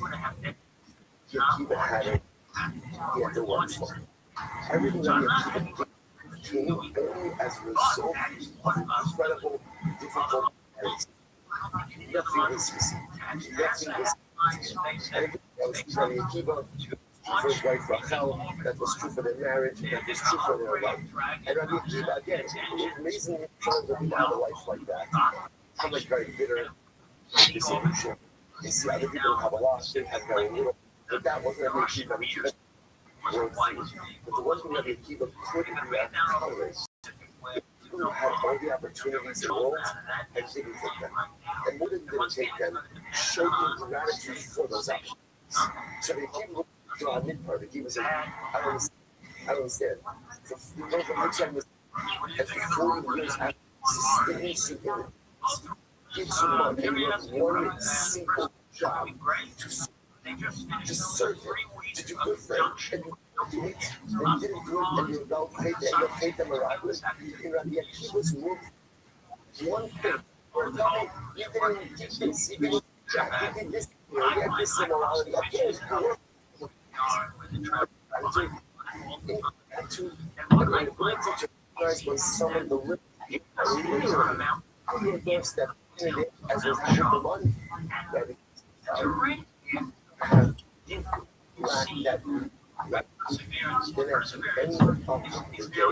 the end of the day,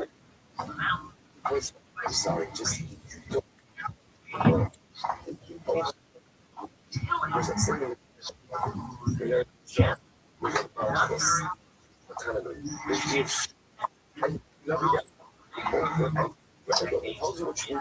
Lower, that's good.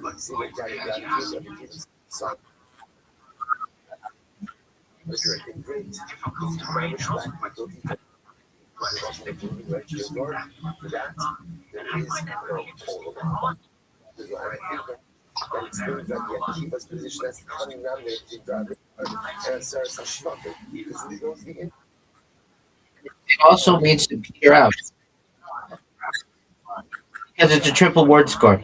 Peter also means to like end, peter out. For that, there's another part of the other part that we have turned on at the end. Right? The Bible is like that. Once you have this tremendous super. Cut on the Amos Ibali Olamabo. What's this incredible? What's a child? A child who lives this world. At what point did the child come to Olamabo? So what's the Kiba Shino Bar Rabbi? Chadar and Shosh Shabbat, the Chadar and Shosh Sika. One says the one the baby is born, right? And then he gives the sort that dies, the baby gets all Olamabo. Others say no, it has to be the time that a child speaks. Only one for Olamabo. So the whole conversation is fascinating because so what happens like what does it even mean? What does it mean? In our There's Olam Haba, and there's Gehenna. Are you fucking me? Remember again, this whole exactly Olam Haba ambiguity is this Olam Haba, like Messianic era Olam Haba. Maybe he's talking about like Rasamisi. So ultimately, again, like a person resurrected. Is it again this reflection of what he wants to do? So again, recognize that. I know I still I'm about Olam Haba, some Mashiach, all that stuff. It's weird. I still have a couple of days to get there, so we will get. Mandar Mishashia, what says that there's Olam Haba from the time like that the baby is born. He writes, Yavo, Yagidu, Sitka, so Liam and Noah, Piasa. That was good. Okay, so I'll say, so this is our fundamental focus over here.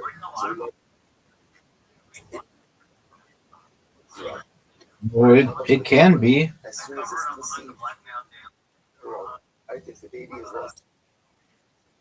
Ultimately, all of such a baby. Sarah, I'm not going to use stuff on the church in Europe. Again, there's a just know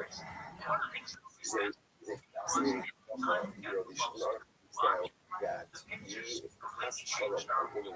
miscarries or there's a stillborn, we do a Restream, a baby boy, and there's a name that is given to the baby. The discussion how long exactly we use a name that we should use a name that would not the future children exactly like that. Because the minute that usually parents don't participate in the burial of that baby, and that baby is more buried in an unmarked cabin.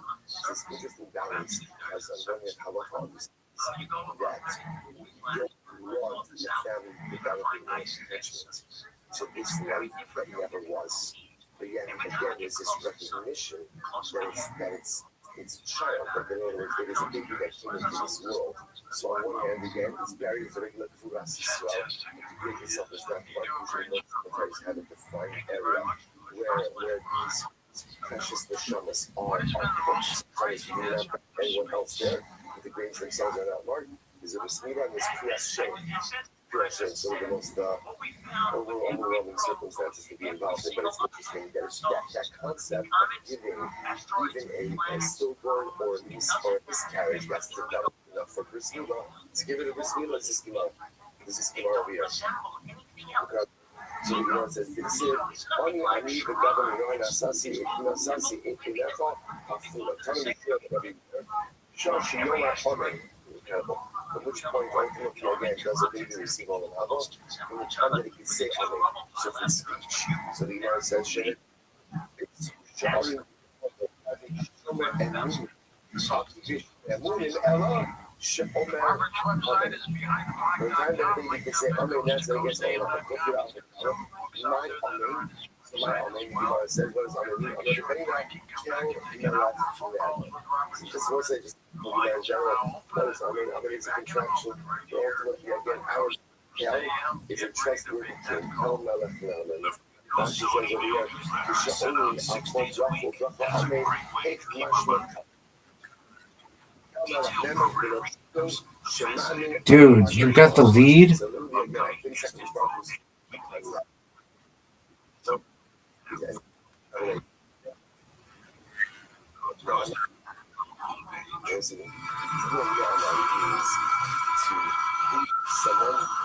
others could always rely on.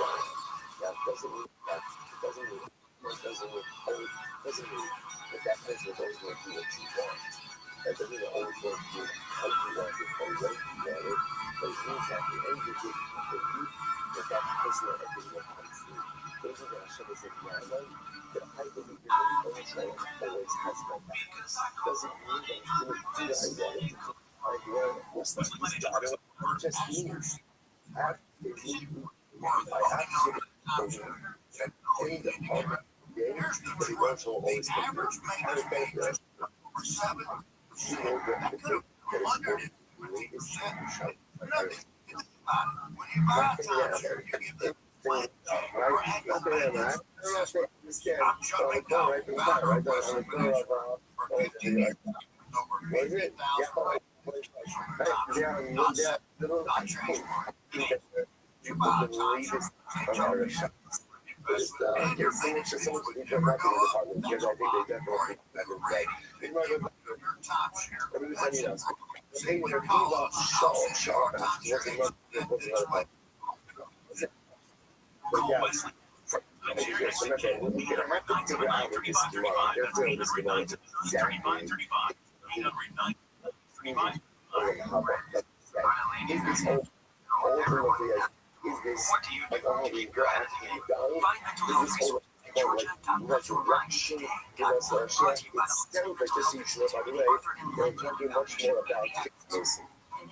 Essentially, you must ask, like, at what point is a person resurrected? Like, if a child, if it is just like, is that resurrected?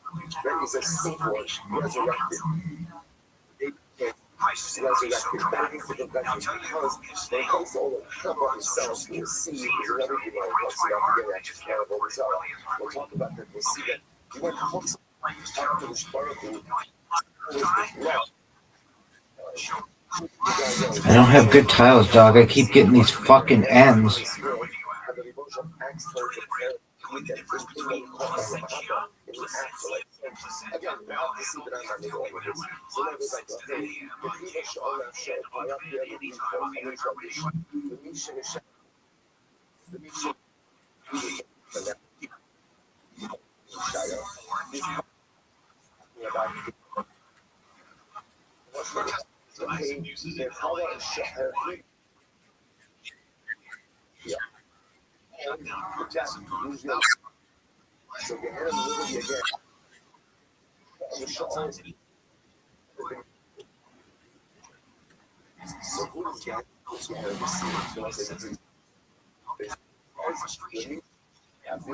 Watching the egregious actions of this administration. Now, while they think that we supported this country, just Let's go be together. And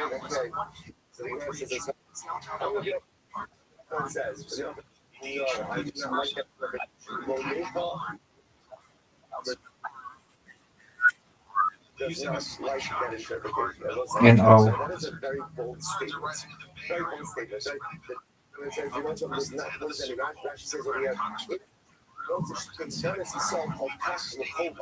It will say this is incredible. So you have the Shlokish saying, even if you don't see what you do, maybe everyone says, well, Hashem wants you to interpret the pasuk that way. Right? It's such a profound statement. It doesn't want us to find fault in each other. Good move. He takes the lead, folks. Perhaps for good.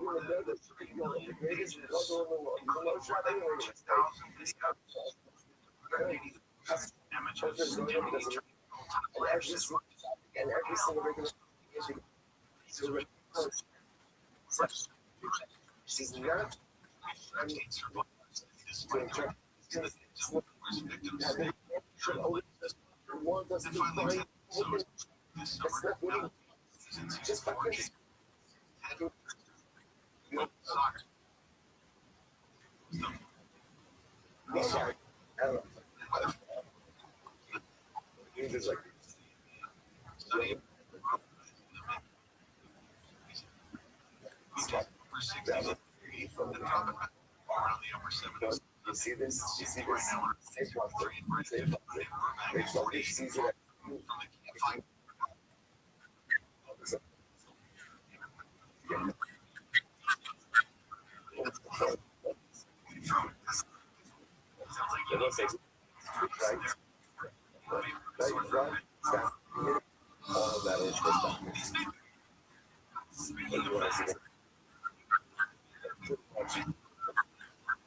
That's kind of a choice. You want to see the good, you want to see the good. There's so much good to see. The good, as long as you eat wrong with stuff, it's so much safe from the other. You want to see the negative? Okay. Boom. Dude, he's got a huge lead.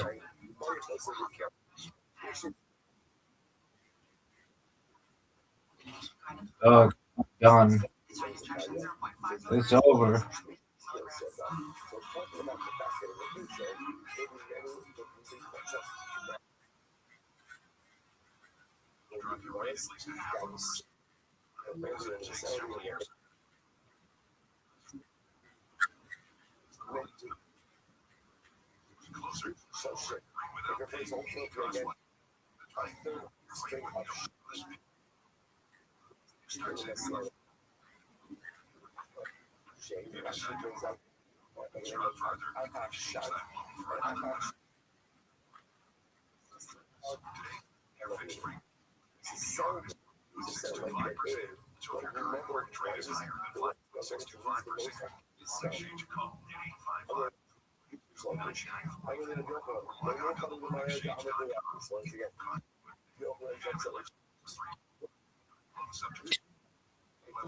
Good word.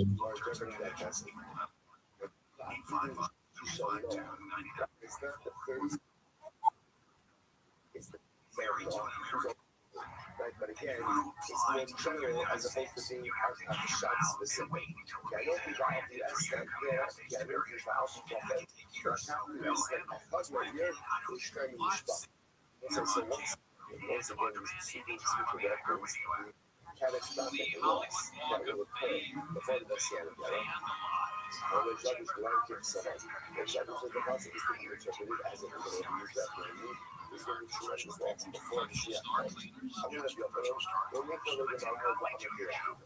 How many tiles are left?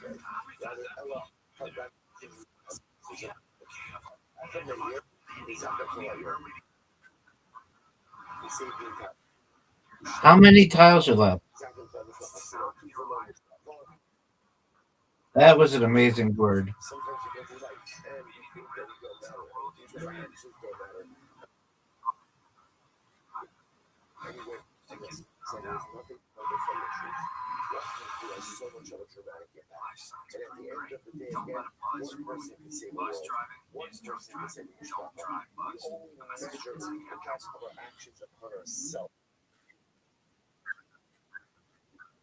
Shut the fuck up. I'm down 40 points.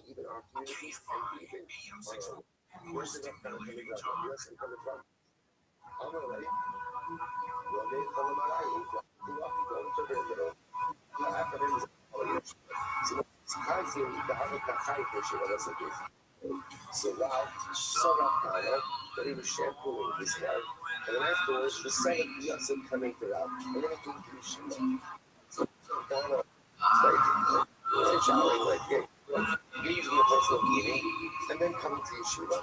I don't know. So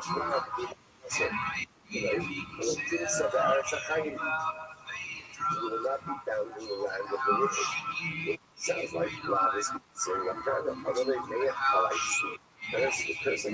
I said, I was just a shepherd. I was just trying to figure out. I'm not saying, I'm not pursuing. Rather, what am I doing? Telling you a puzzle. What is a puzzle to just? The truths of Torah, the mission of Chaya Atzma. Torah cannot be found in the ultimate. Ultimately, again, using Chaya. He works himself upon himself. Now, when people.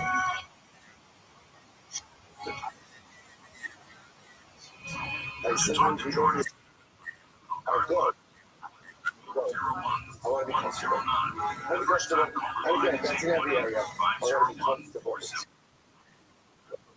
I don't have anything.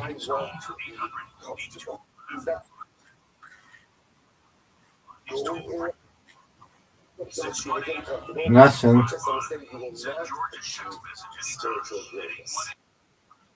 That's very important. If there's one thing that spiritual greatness requires, it is discomfort. Discomfort. In every way.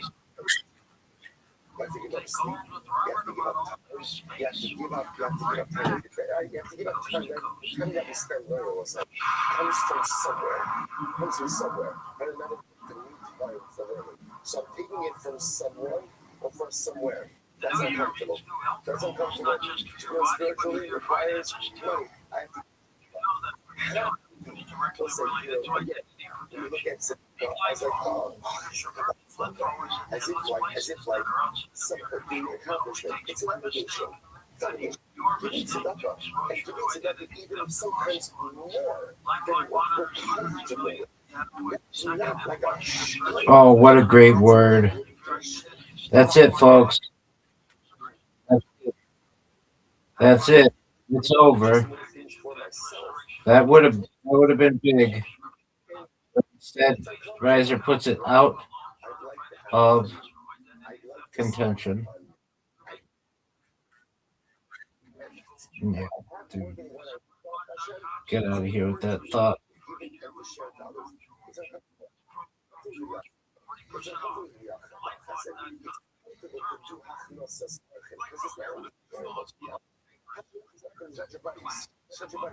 That's socializing. That's really God, this is good. Right? You always get out of yourself. That messes up, right? When you know seriously, listen, when you're at home, to the meat, you want to have over, but you know that if you have them over, it's quite possible they will. That's what makes us hard. That's what makes so by definition, spirituality requires a sense of discomfort. So if my life is all about comfort, that's what it's about. Chances are, you may be a good guy, but you will not be for spirituality. But if every single day you're on the right track, on the right track. If you feel uncomfortable, if you feel tired, if you feel a little bit you are doing right. Comfortable life. And where there is discomfort, ultimately again there is fullness. So therefore again, Rabbi is Rav Kahana, Muslim. He says Rav Kahana. Really? Like you think you're alone in the shower before you get ready. It's like think about that shower. Like that's like for us. Different generation. But for Rav Kahana, if you're pursuing a life of comfort, you're not going to be spiritually successful. Incredible.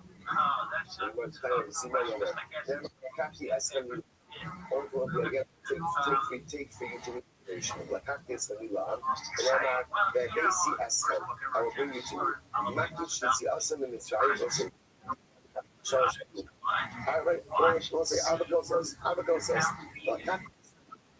will take for you to me as a nation. Enough.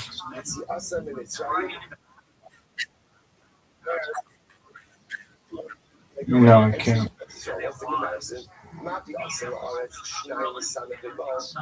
Just remember again, bring it down to Israel. 2 people, 2 men out of 600 pounds. I remember it was coming in your show the only originals, right? Originals who come into us. Obviously, the people below 20, but remember, there were people below 20 in Egypt. And so the only people, this is not about the only people who left Egypt, who actually entered Israel, were coming in and Josh. It's awesome. So remember, only a fraction of Israel left Israel as well. Oh shit. Israel left them. Like 4/5 died during the I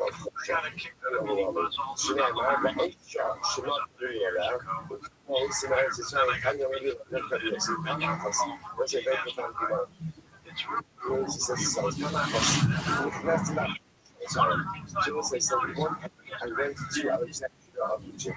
And I found an old man. So again, Rabbi Yossi is going into Alexandria. I found an old man.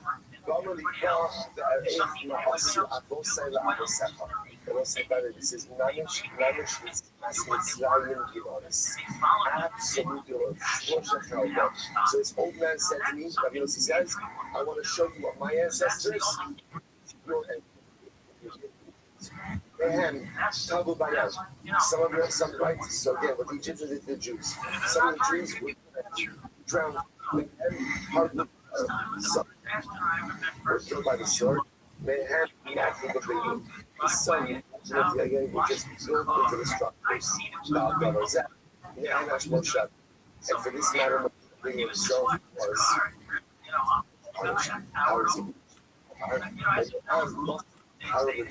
Yogi's got an English word.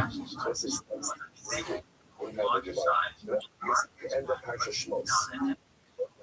was his first interaction with he comes armed with this beautiful message of correction. What does power say? Power says two words. Tichba Kavo. Let them work harder. Takes away his and we're shutting this.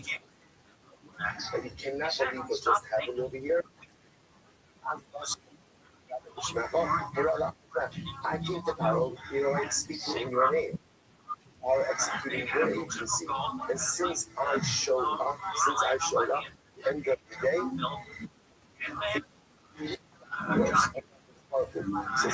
Rothschild is very taken by Rothschild, which I said, say something. It is all how you see. Whether it's and sometimes again, the words are going to hurt. Mention the type of dictates that we learn how to say things in a proper way. Because the was upset at Rothschild, it was not as much about what he asked. What asking was a good construct. Rothschild was actually asking, why did bad things happen to good people? That was his question. But, right? It was a and it was harsh. So Moshe goes, well, he says, hey, so first of all, there's a talk. There's a way to talk. Enough. They certainly don't make it like they used to. I'll tell you, I've got one left because when I ask how many tiles are there, I don't want you to say enough. So I'll beat you to that punch.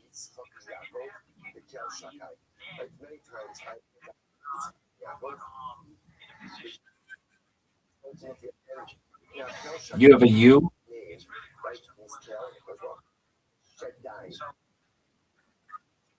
So I can't, with this presence of a God who takes care of everything. But over here, No shit. I'm 30 points. You no shit. I think I'm gonna be able to win. Compared to the others many times.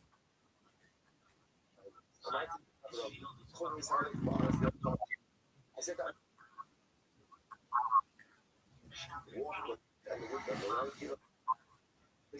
Are you ready to play me in Carom?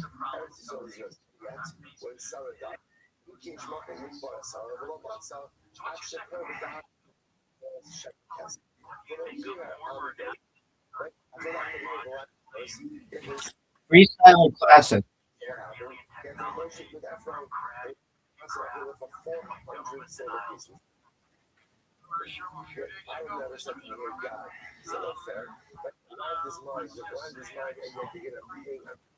Well, folks, the streak ended at 6, but that's okay. Yogi's not an English word, so.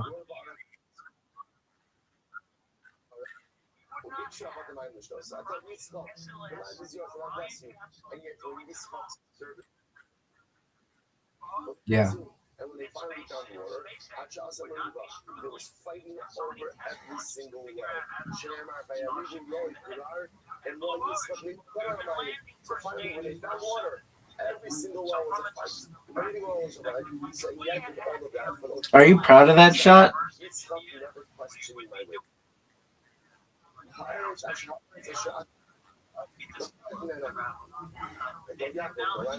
Doug, do you know you have 50?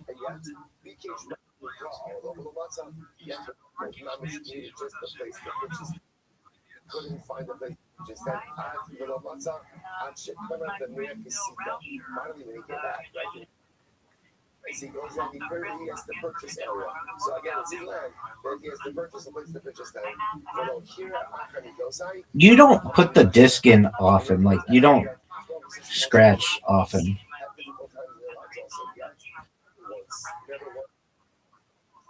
I was just thinking he's gonna say yeah because he's good. explain to me the plan. Explanation of the plan. The atom.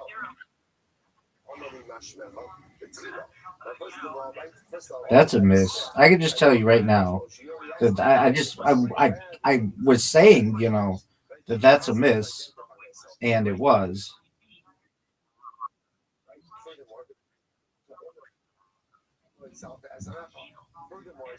Dude, none of these are good shots. I hope you know that.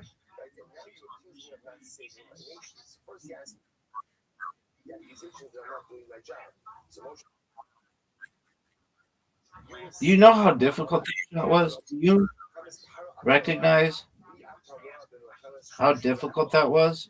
You will see the war against Paro, but you will not see the war. So you have this little teeth and it has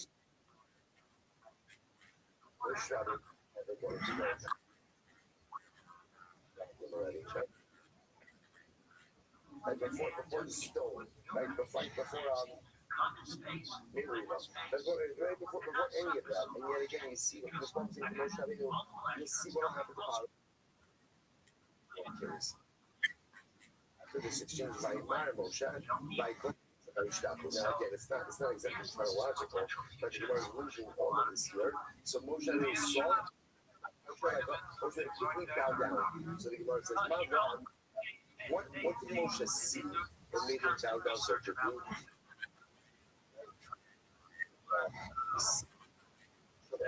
Tremendous patience, right? Anakai means slow to anger. He saw how happened exactly immediate punishment. Okay, and Moshe saw this need of Hashem. No.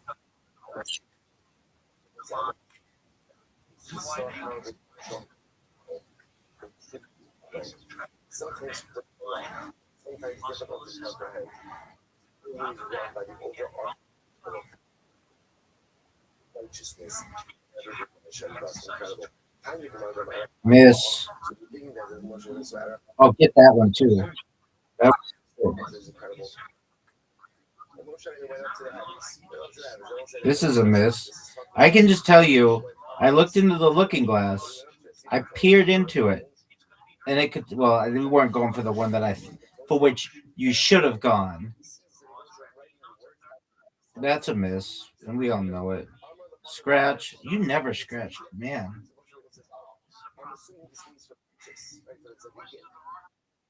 I've come to the conclusion I don't like this version of the game as much as the other ones.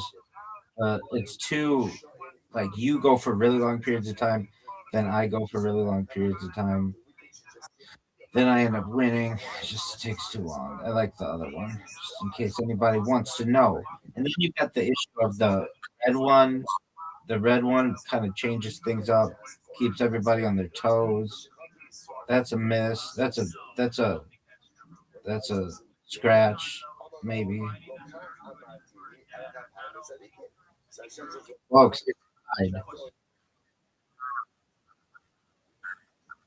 I don't need to. I don't need to get that one. You recognize that I don't need to get that one in. Do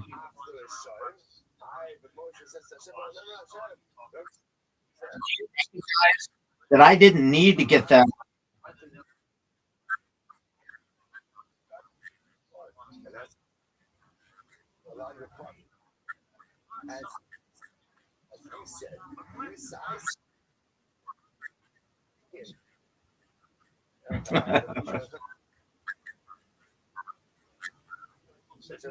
Don't miss it.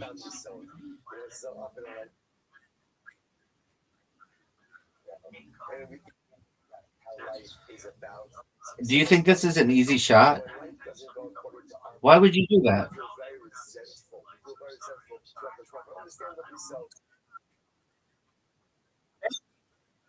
Baby, thank you. You can't tell me how to play the game. Now,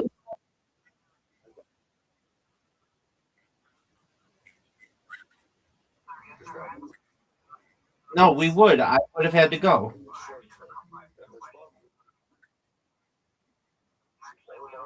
Correct.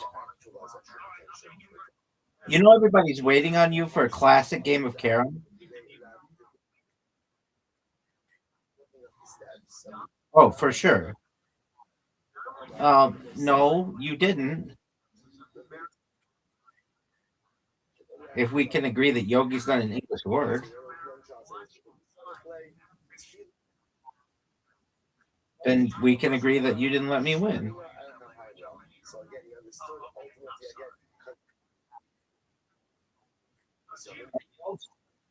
I know. The word Zen's not English.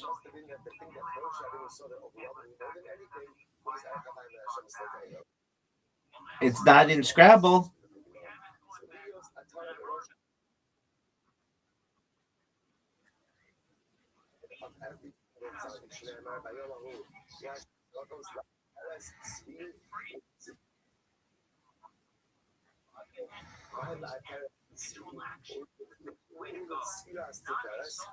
You're blocked out everywhere, baby. That's a miss. It's an obvious miss. You just opened up the whole game for me.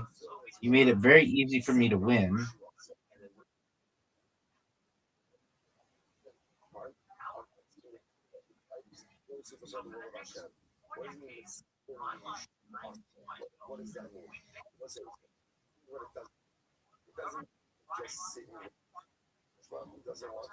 I planned that. I really did. I'm not kidding. I should have called it in advance. Just like I call this sexiness. Dog. Do you think I could hit this one in? I'm calling it.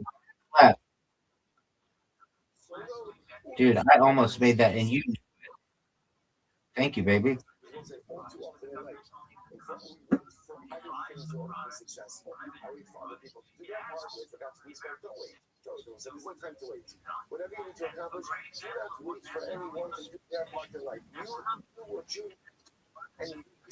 Are you proud of that shot?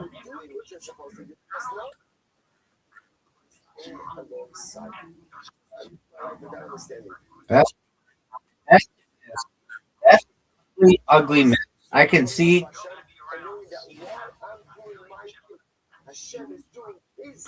Now that's you can't hit anything in. Everything's blocked. Perfectly blocked, except that one. Yeah, everybody could have made that shot. Dog. Everybody's waiting for you to make this shot. That's a miss. That's a oh no, that's a make. That that's a miss. But that's a miss. Oh, Newfie.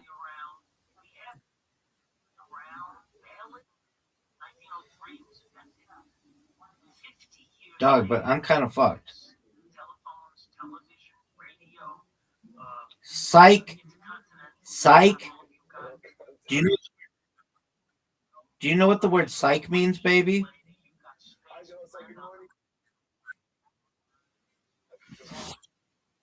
Look who it is.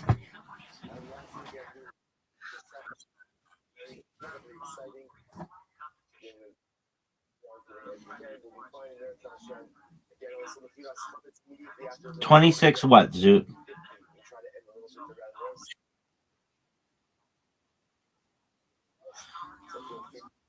Okay, but why wouldn't you say World Comedy?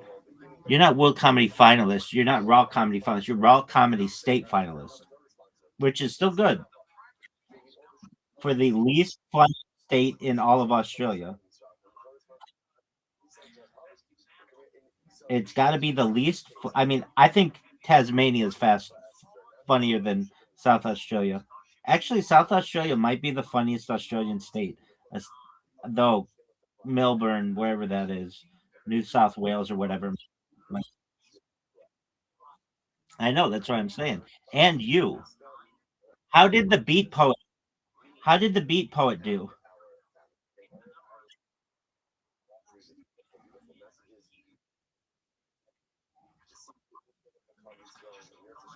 Was she okay?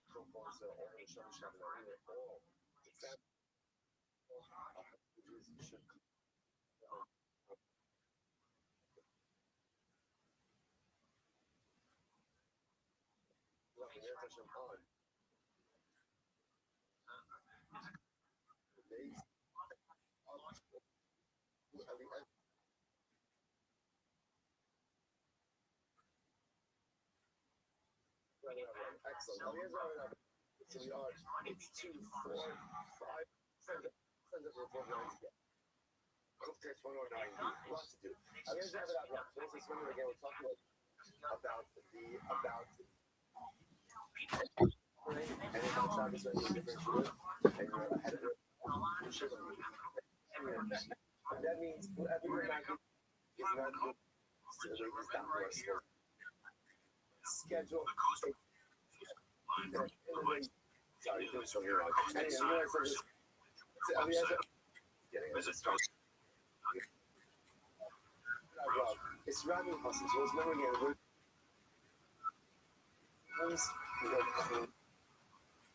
System. See, so yesterday, and then last was it? We all do things wrong. Days. This is the sinning. Right.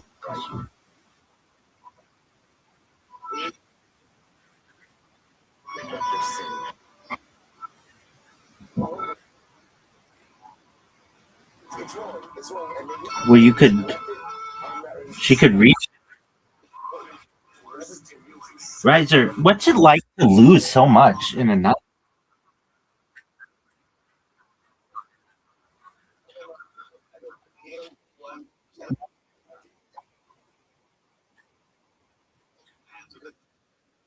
Riser, Zoot's in this game already somehow. You're in it if it works. Riser, do you have the invitation? Zoot, you're in this game. Zoot, check your games. You're in a live game right now.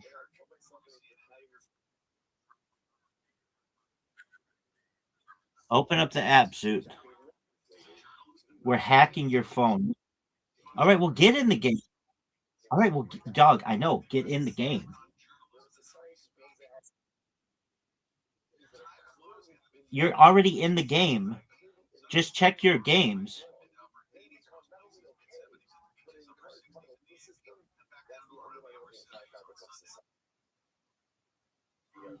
Okay. He's already. Yeah. No, not against Rand. Okay, I'm gonna remove you from the game. I'm removing him from the game, and I'm re-adding him from the game. This should be the greatest host move in the history of humankind. Zoot, you're in, babe. Zoot, you're in. Zoot. Okay, then press accept.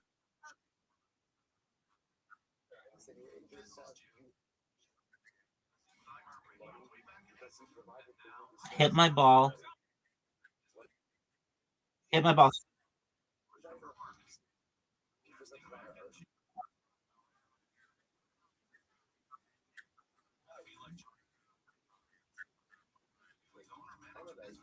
No way.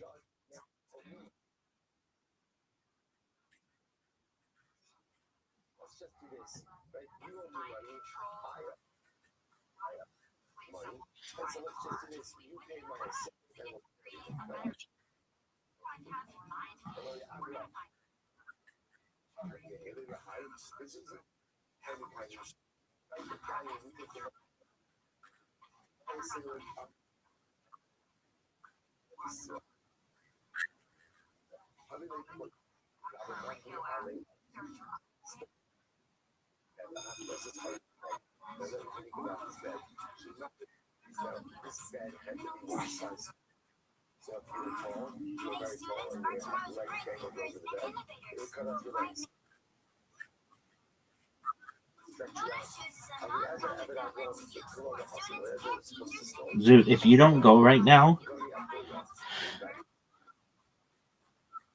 Zoot is the worst communicator. Worst.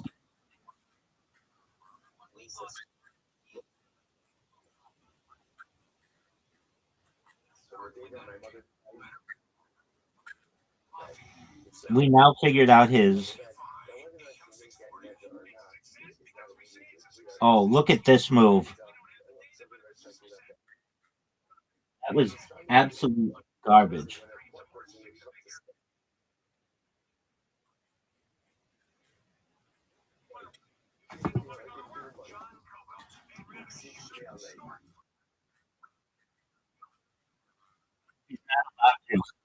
I'm going to speak on his behalf. I'm his manager.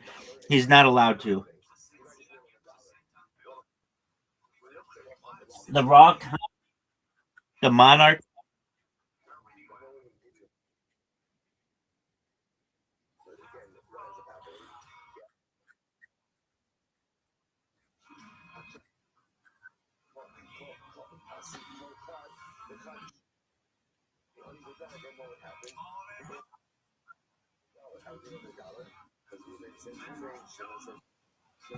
They didn't put on TV yet.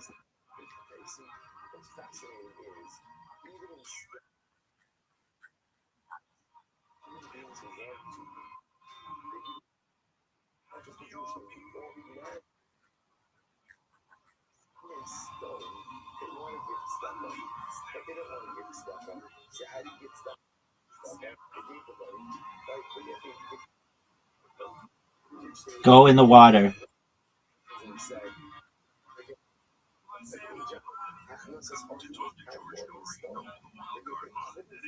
Riser, what did you think of my shot?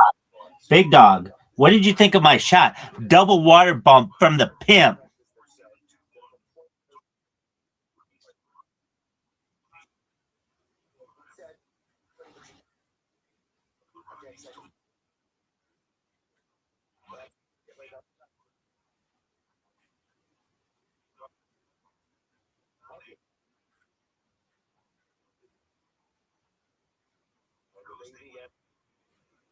That's not why. They're not worried about a comedian dying. That's a terrible reason to.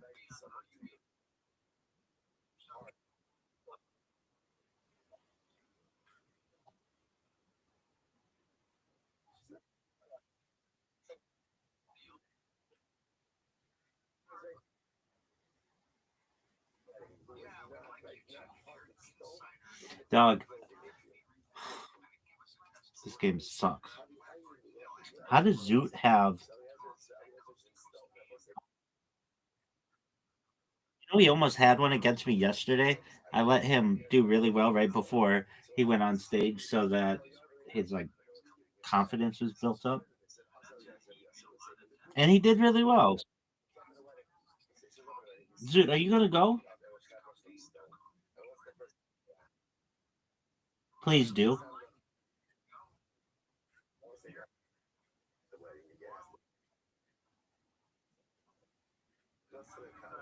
Even the beat poet.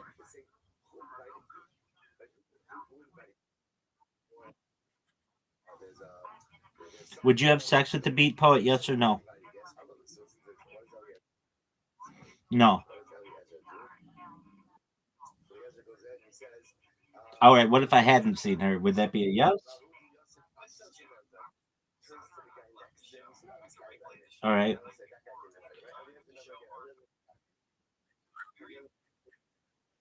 Well, we're sure of that, dog. You would fuck tree trunks.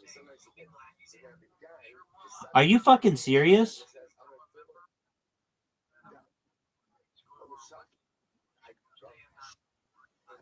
Go in the water.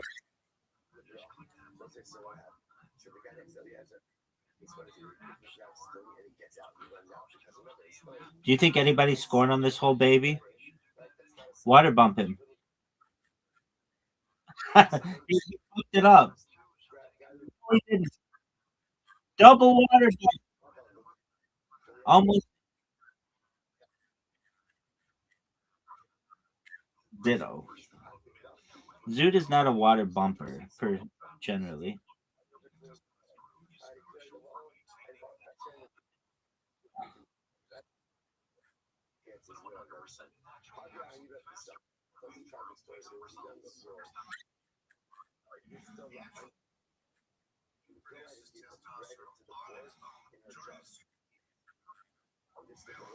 Collusion, folks. Folks, look up collusion in the future. In future Visionaries.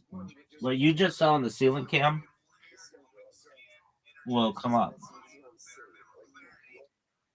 One is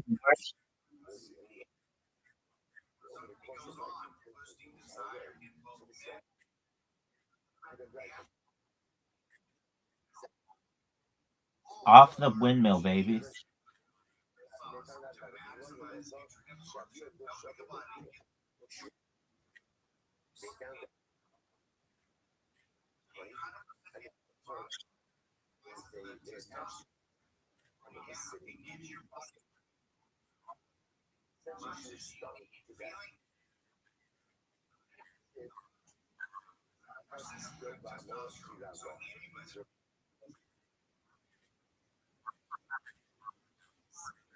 Collusion, folks. Collusion. Collusion.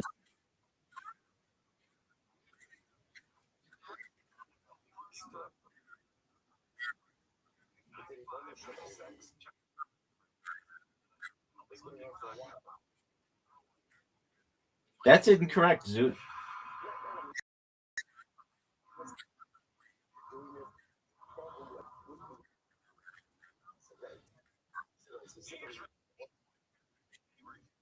No, water bump, son.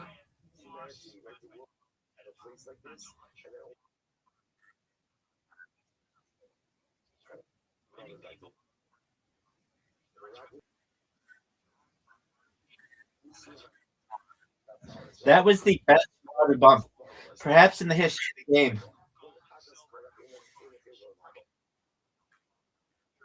That was the best water bump, perhaps in the history of the game.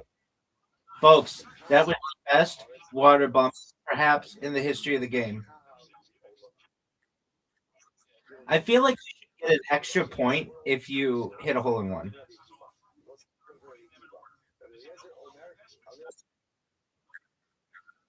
No, that's too much of a bonus. Zoot, make it. No way. That's a terrible shot. One of the worst shots.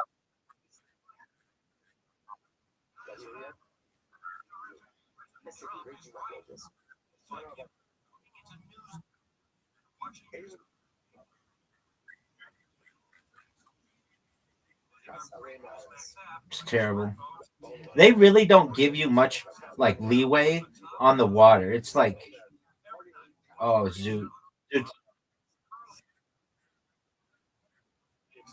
Zoot's done.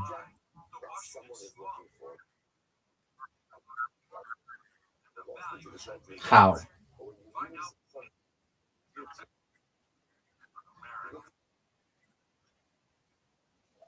Okay, you're like his.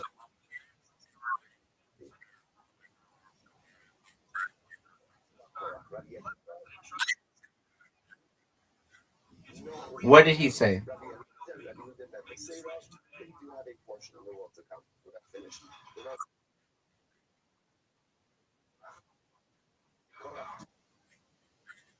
Like what?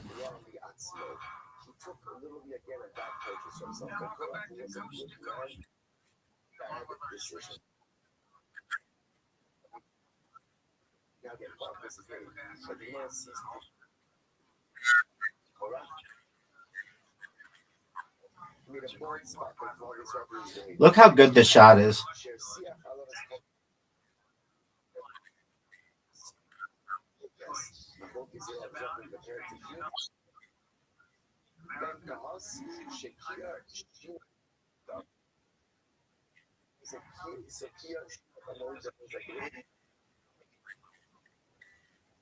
Sour.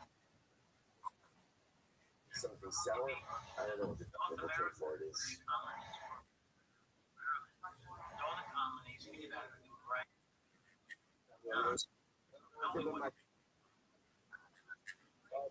You're getting this. And again, and your teeth. Again. That was a. Oh, that's a fucking cost plus action.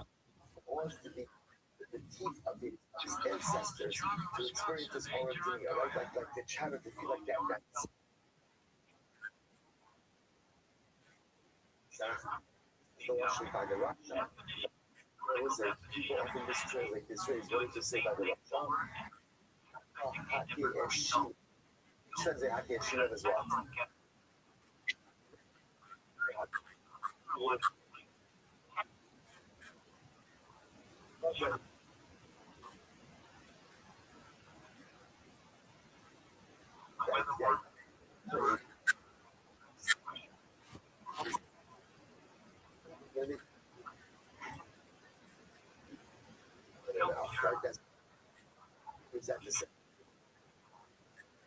Right, so did you see that shot?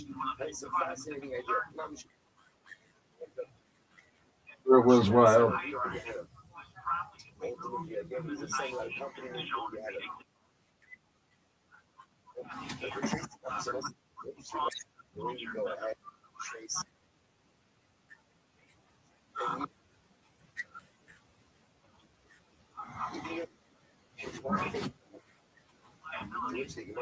What did you just say?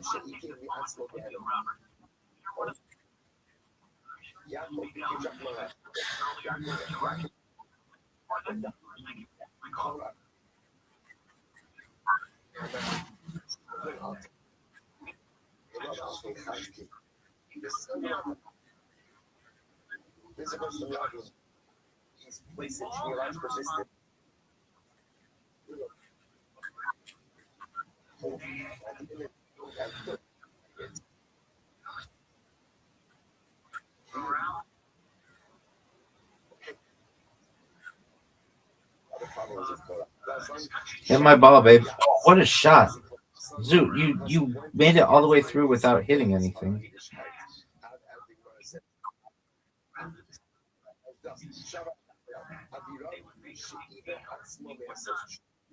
Rise, are you proud of your shot?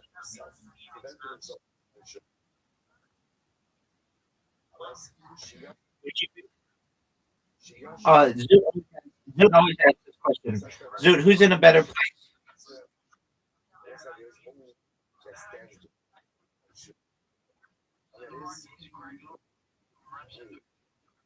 Zoot, you have a more difficult shot than I do.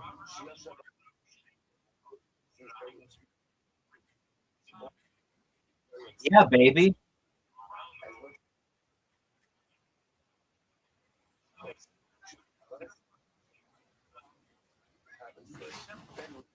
That's your boy Riser.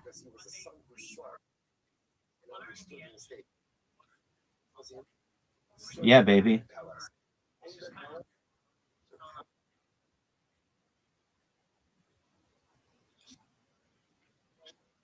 Oh, and you do that with a private Instagram account like you have?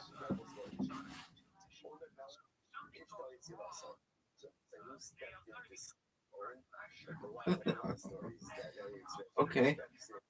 Riser, Zoot, don't you hear Riser's like every move on that microphone?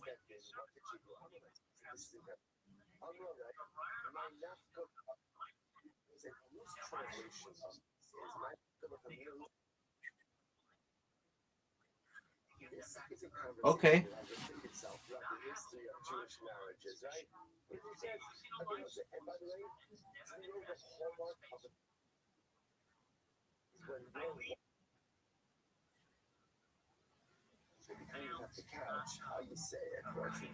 And did they see?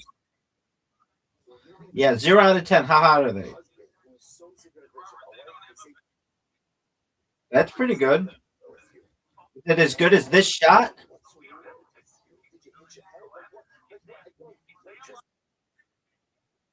Dude, you're not getting a hole in one in a million fucking years.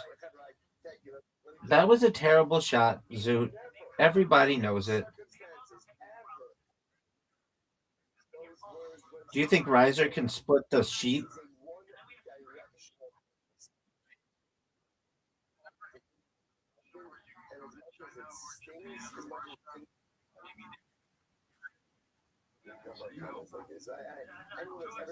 Look how sexy this shot is.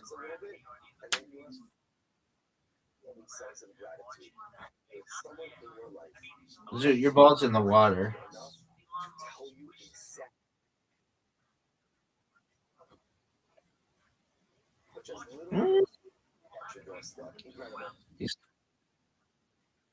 He's kind of blocked you out. You both are fighting over 1 point, and I'm dominating with 4 points. Do you recognize that?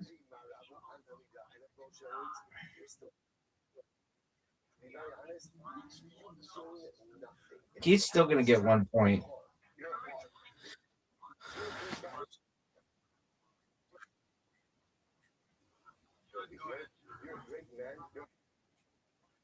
Yes.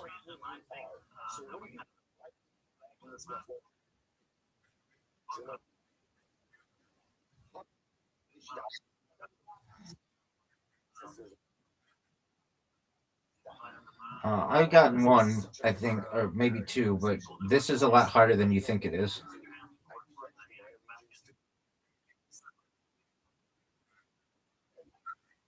I believe I was that person.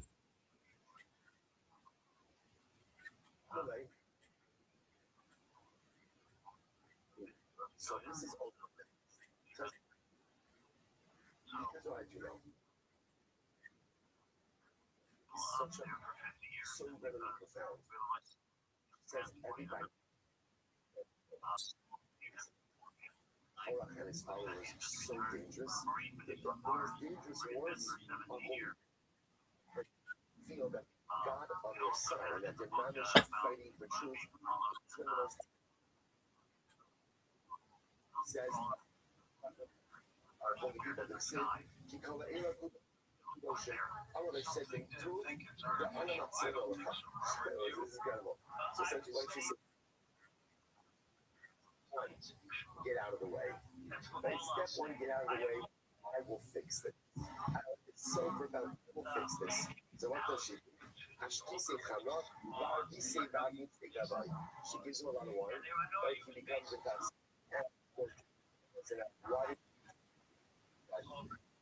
Do you hear how fucking loud he is, Zoot? She's not there because she's concerned that if he is present and Zoot.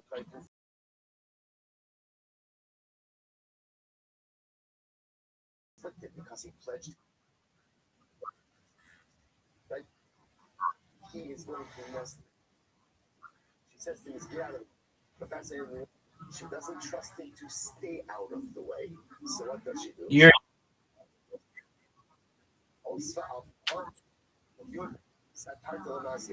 So she sits at the edge and she uncovers her. I always think of Bonnie Blue on this hole.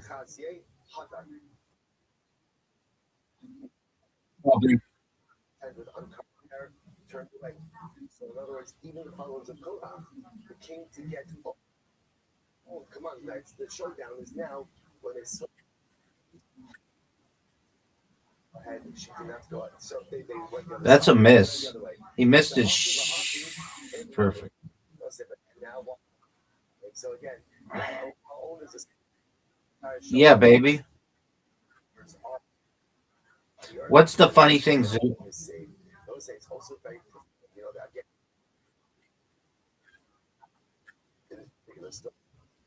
He could tie. He could tie for the win. Sit with her hair uncovered at the edge of her tent was also a certain sense of Zoot, of any of the chicks who participated in last night's competition, which one do you consider to be the most masturbatable? Marriage doesn't work. Marriage only works when you're That's gonna be hilarious. That's gonna be hilarious to people in the future. what I want, my covet, marriage and clothes. So it's incredible that Mrs. Owen Bentelas was willing to compromise her own.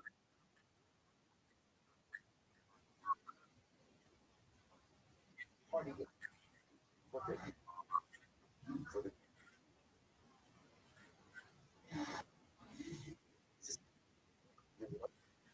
like Korach, Amalei, Chazi Makar Moshe. So I said, this is incredible. So apparently,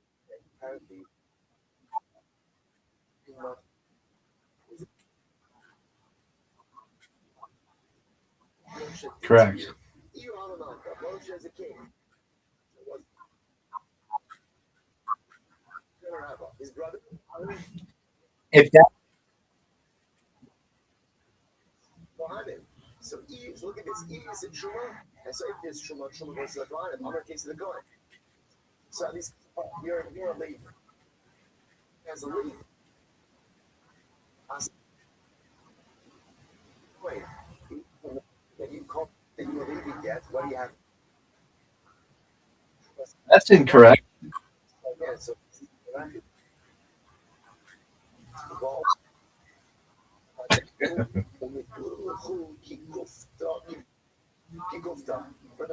What up, baby?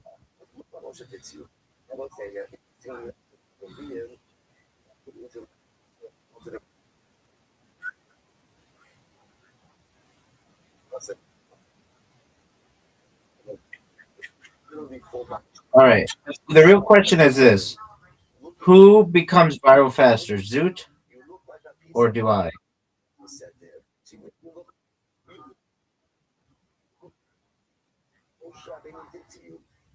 But you have the.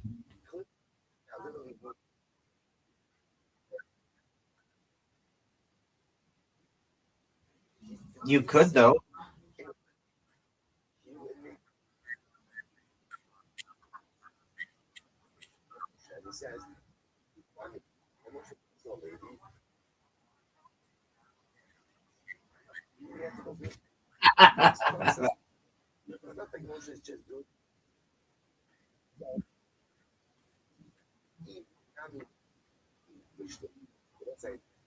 You were gonna say you can't say my comedy sucks. If I was a finalist for South Australia's Raw Comedy, and we would say exactly that the people who are in Raw Comedy are not funny.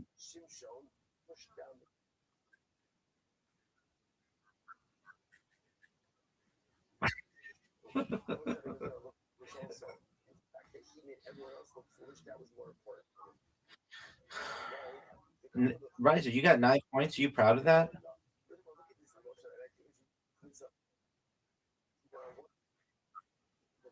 She says, if Tchelis is so important, and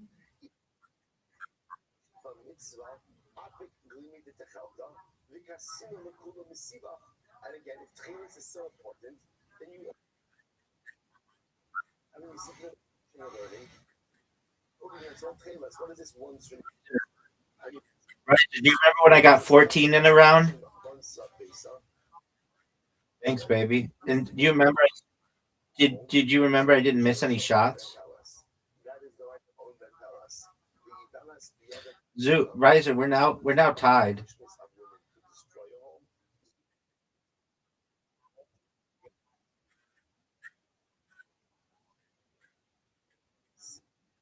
Which one was most masturbatable?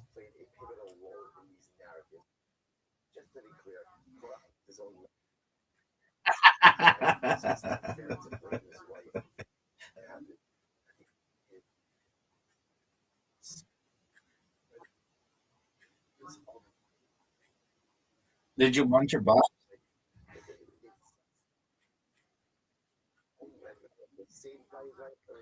I don't know what you mean by that.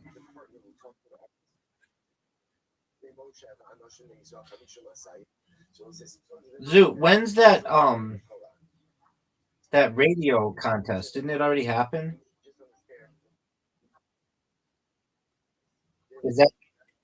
Is that who you thought was going to win? No, it's not. Wait, Zoo, you said that's not who was going to win. Hmm.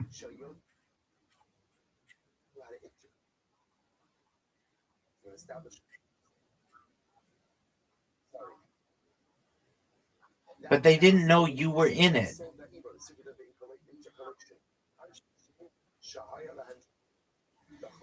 You could have put more asses in the seats. You could have put more eyeballs on the screen. I mean, just think of the orgy audience alone. You're at least going to put dozens of people in there because they'd be like, hey, this might be the guy who gave us chlamydia who didn't get tested for it.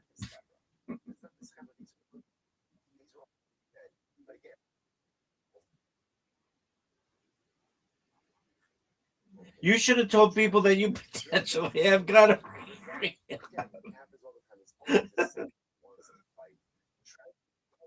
Well, but too hard. Too bad I still won easily. You should have. So Zoot has this strategy, or he thinks that he thinks that the people who judge raw comedy only pick people if they're like if they fit a certain category. So he was saying Chelsea's gonna win because she's bisexual, and the woman who really did won before because she's polyamorous. and I'm thinking, and I'm thinking, and I'm saying that Zoot should have gone up there and said that he potentially has gonorrhea. That's his. That's his niche.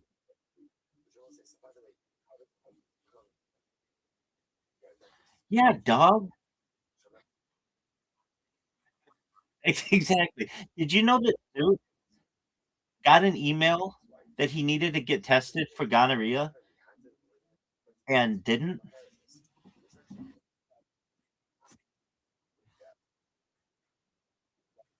Yeah.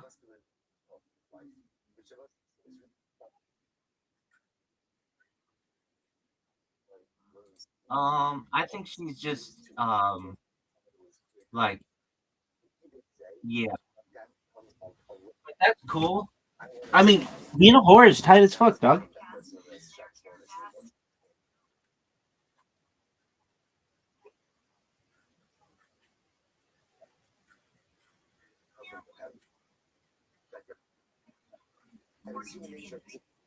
Riser, you ready to play bounce? Why do you hate that game? Okay. Are you ready to play? Dude, if we play mini golf, are you not gonna quit?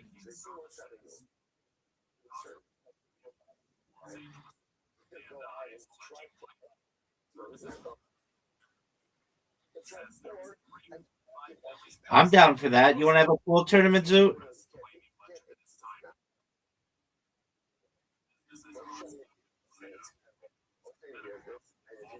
All right. Well, you guys go first, or you send the invitation. We play 1v1, random breaks, scoring normal, game base, live, game mode live, game type 8 ball 1v1, breaks random, scoring normal, game mode live, game type.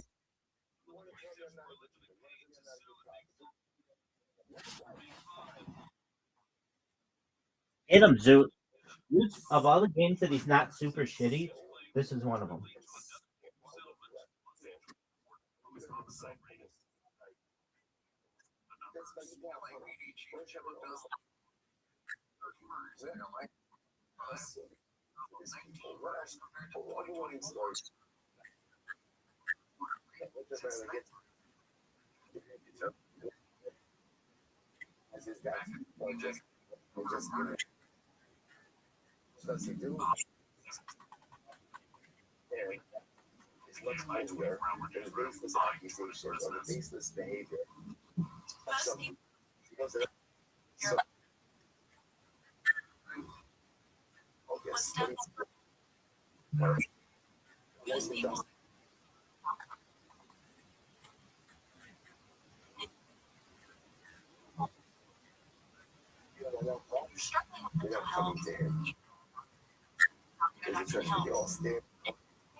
Is loveyourmindtoday.org. Loveyourmindtoday.org offers a range of guides, instructions, and insights for dealing with difficult situations or getting through life. Dealing with mental health, get the help you need because most people out here care. Visit loveyourmindtoday.org. That's loveyourmindtoday.org. party. You are big. You remind me. Right. Sorry. It is to be right. And then the Rothschild goes. And I'm both saying, this is the soul. If you want to be a person of shop, myself a little bit. It requires me to do things that I'm going to do it. People often attribute this new stuff. Say that hard.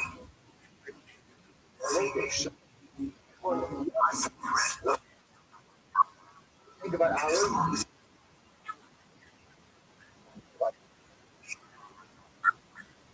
Protect your family. Get something. Family funds. Shalom. That's fire on the side and be able to make shalom. That's what ready to be. You guys are I'm going to turn it off. Guys, it's over the last night. But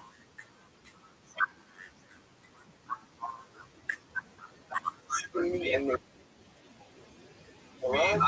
other figures in my life. Only one of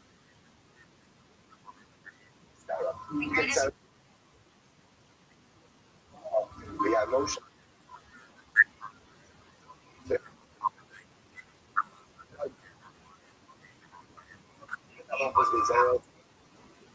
Whoever girl is of Governor Miller.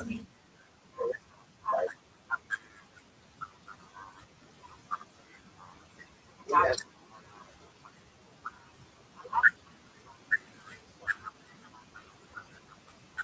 Only Balash.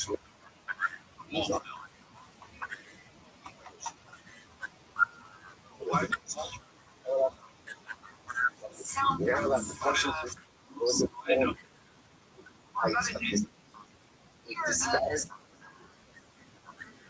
Conway Jr.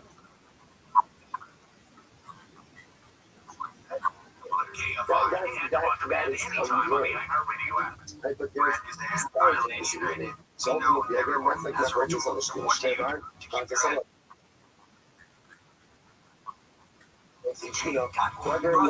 focus with his ready is like making the focus with his position.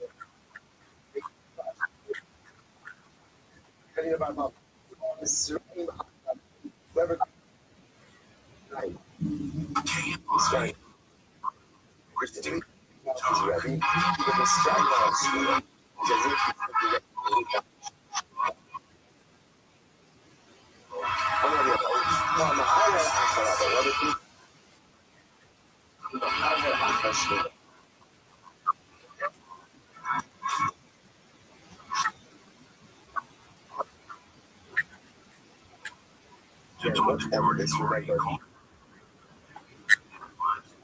So ready. And with that, perhaps one saying one of the most important for 618 tax relationship.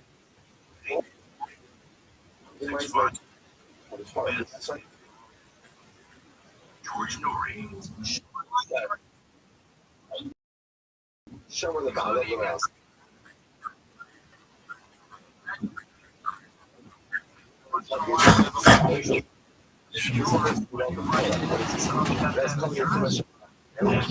Who won? Isn't he good?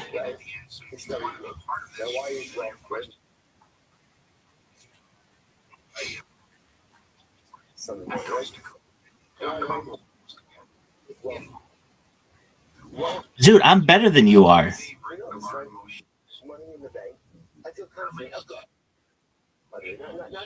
That's because you play it a lot. I'm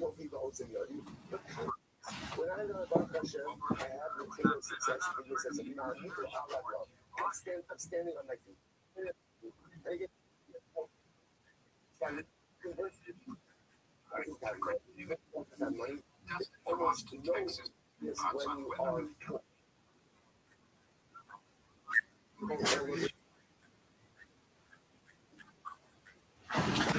Let's let Zoot decide.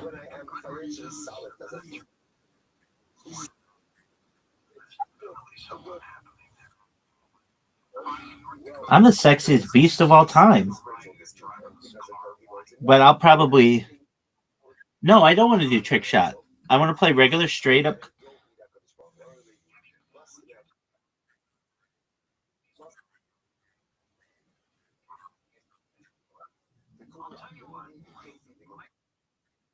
Zoot, are you going to go?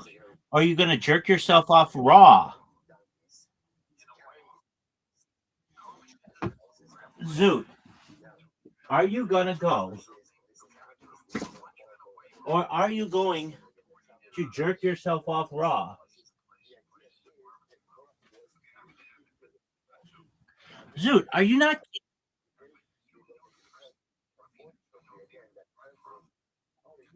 Baby, I just went.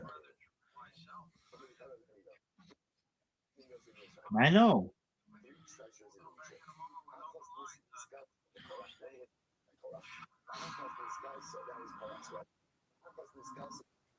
That's a miss.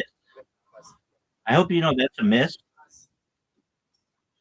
Dude, how the fuck did you make that? That was sick as fuck.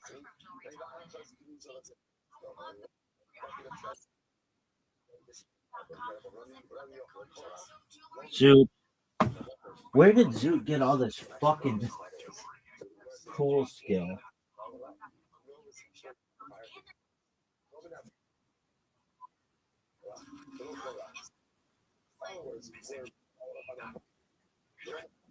Dude, are you proud of your shot?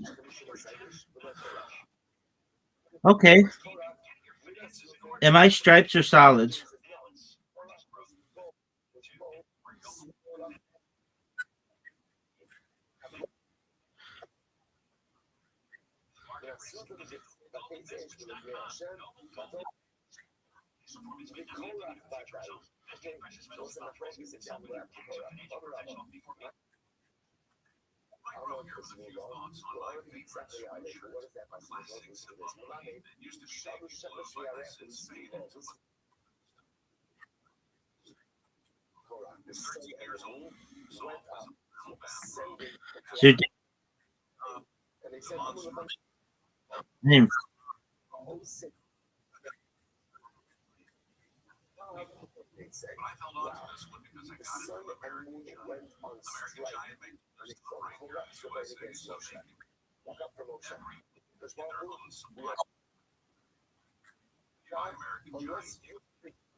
So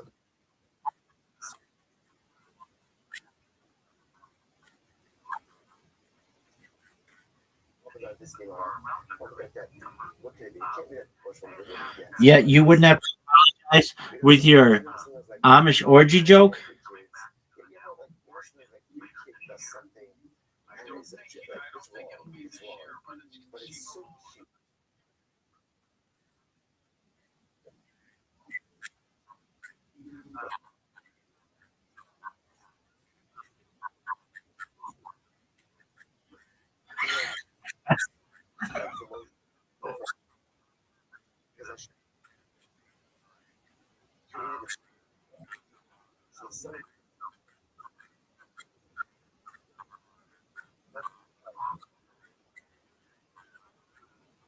What bookstore is it? What's the name of the bookstore, Zoot?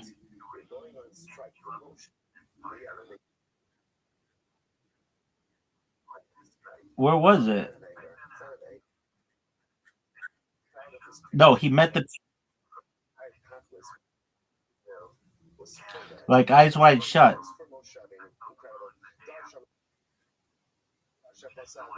Like Eyes Wide Shut. I don't remember an Eyes Wide Shut where they each was telling him he's got to get checked for gonorrhea.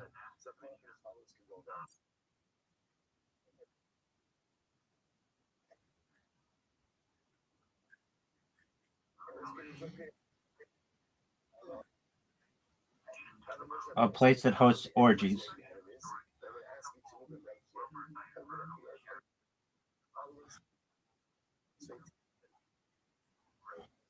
Like 5,000 square feet. It depends, though.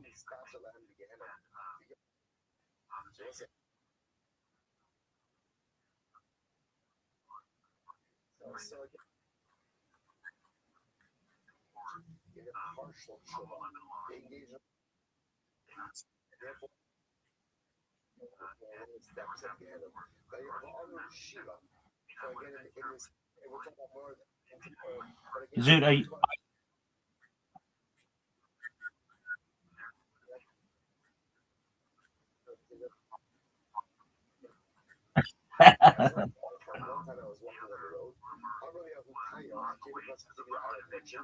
Give me it. Oh, Zoot. Zoot, I just scratched.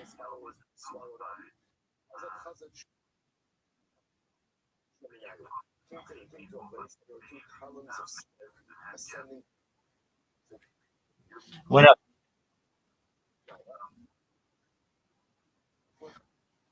I mean, I'm sexier than you are. I would agree with that. Don't make this. Don't make this. What a shot, Zoot. Zoot, that was a fucking. Zoot's gonna win.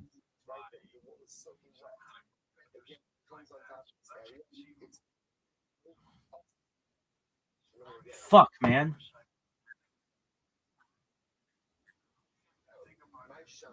It should just be double elimination.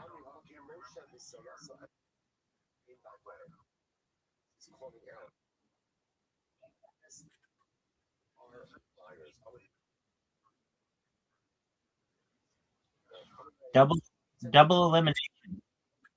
Right?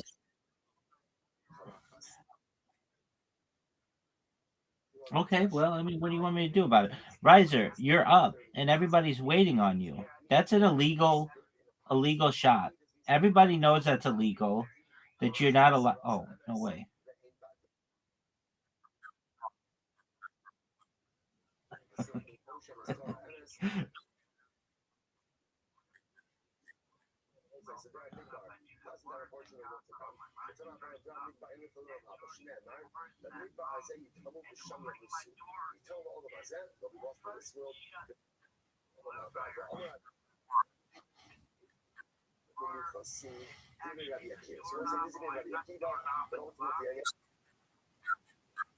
They do, and I have it.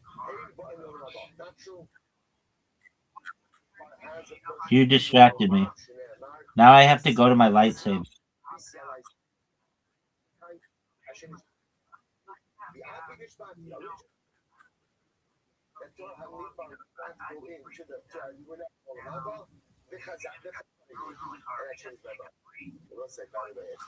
Dude, there are so many different.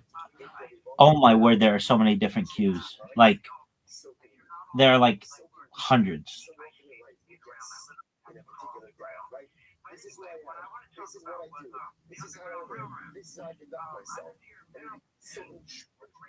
Riser, are you proud of pocketing the 15 ball? Yes or no? And why?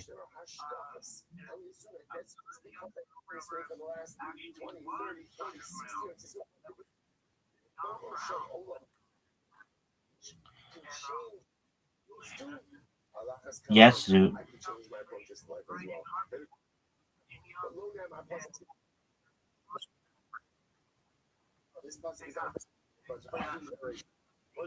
Yeah.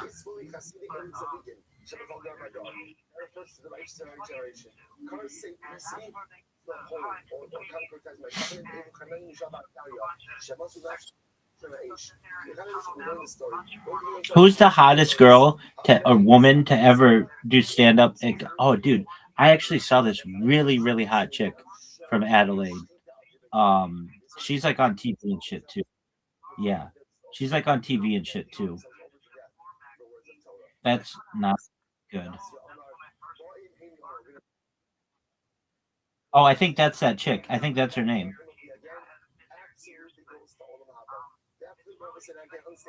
She was like a comedian, but also does like TV and shit.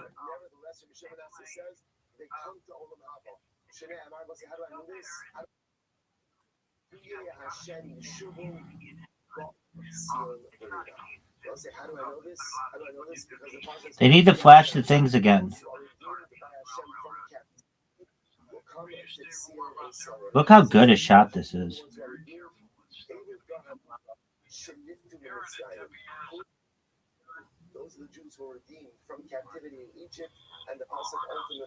Look how good a shot this is.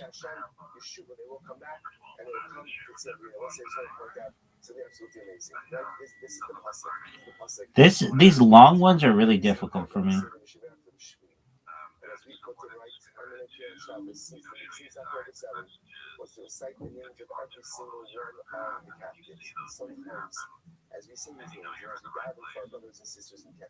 One of the greatest shots we've ever seen, folks. One of the greatest shots we've ever seen.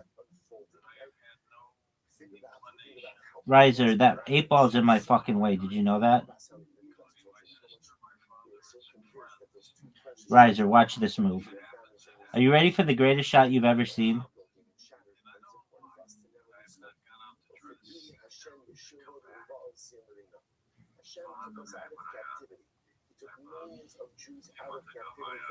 Riser, did you know you can move the ball around, pimp? Riser. Riser. Riser.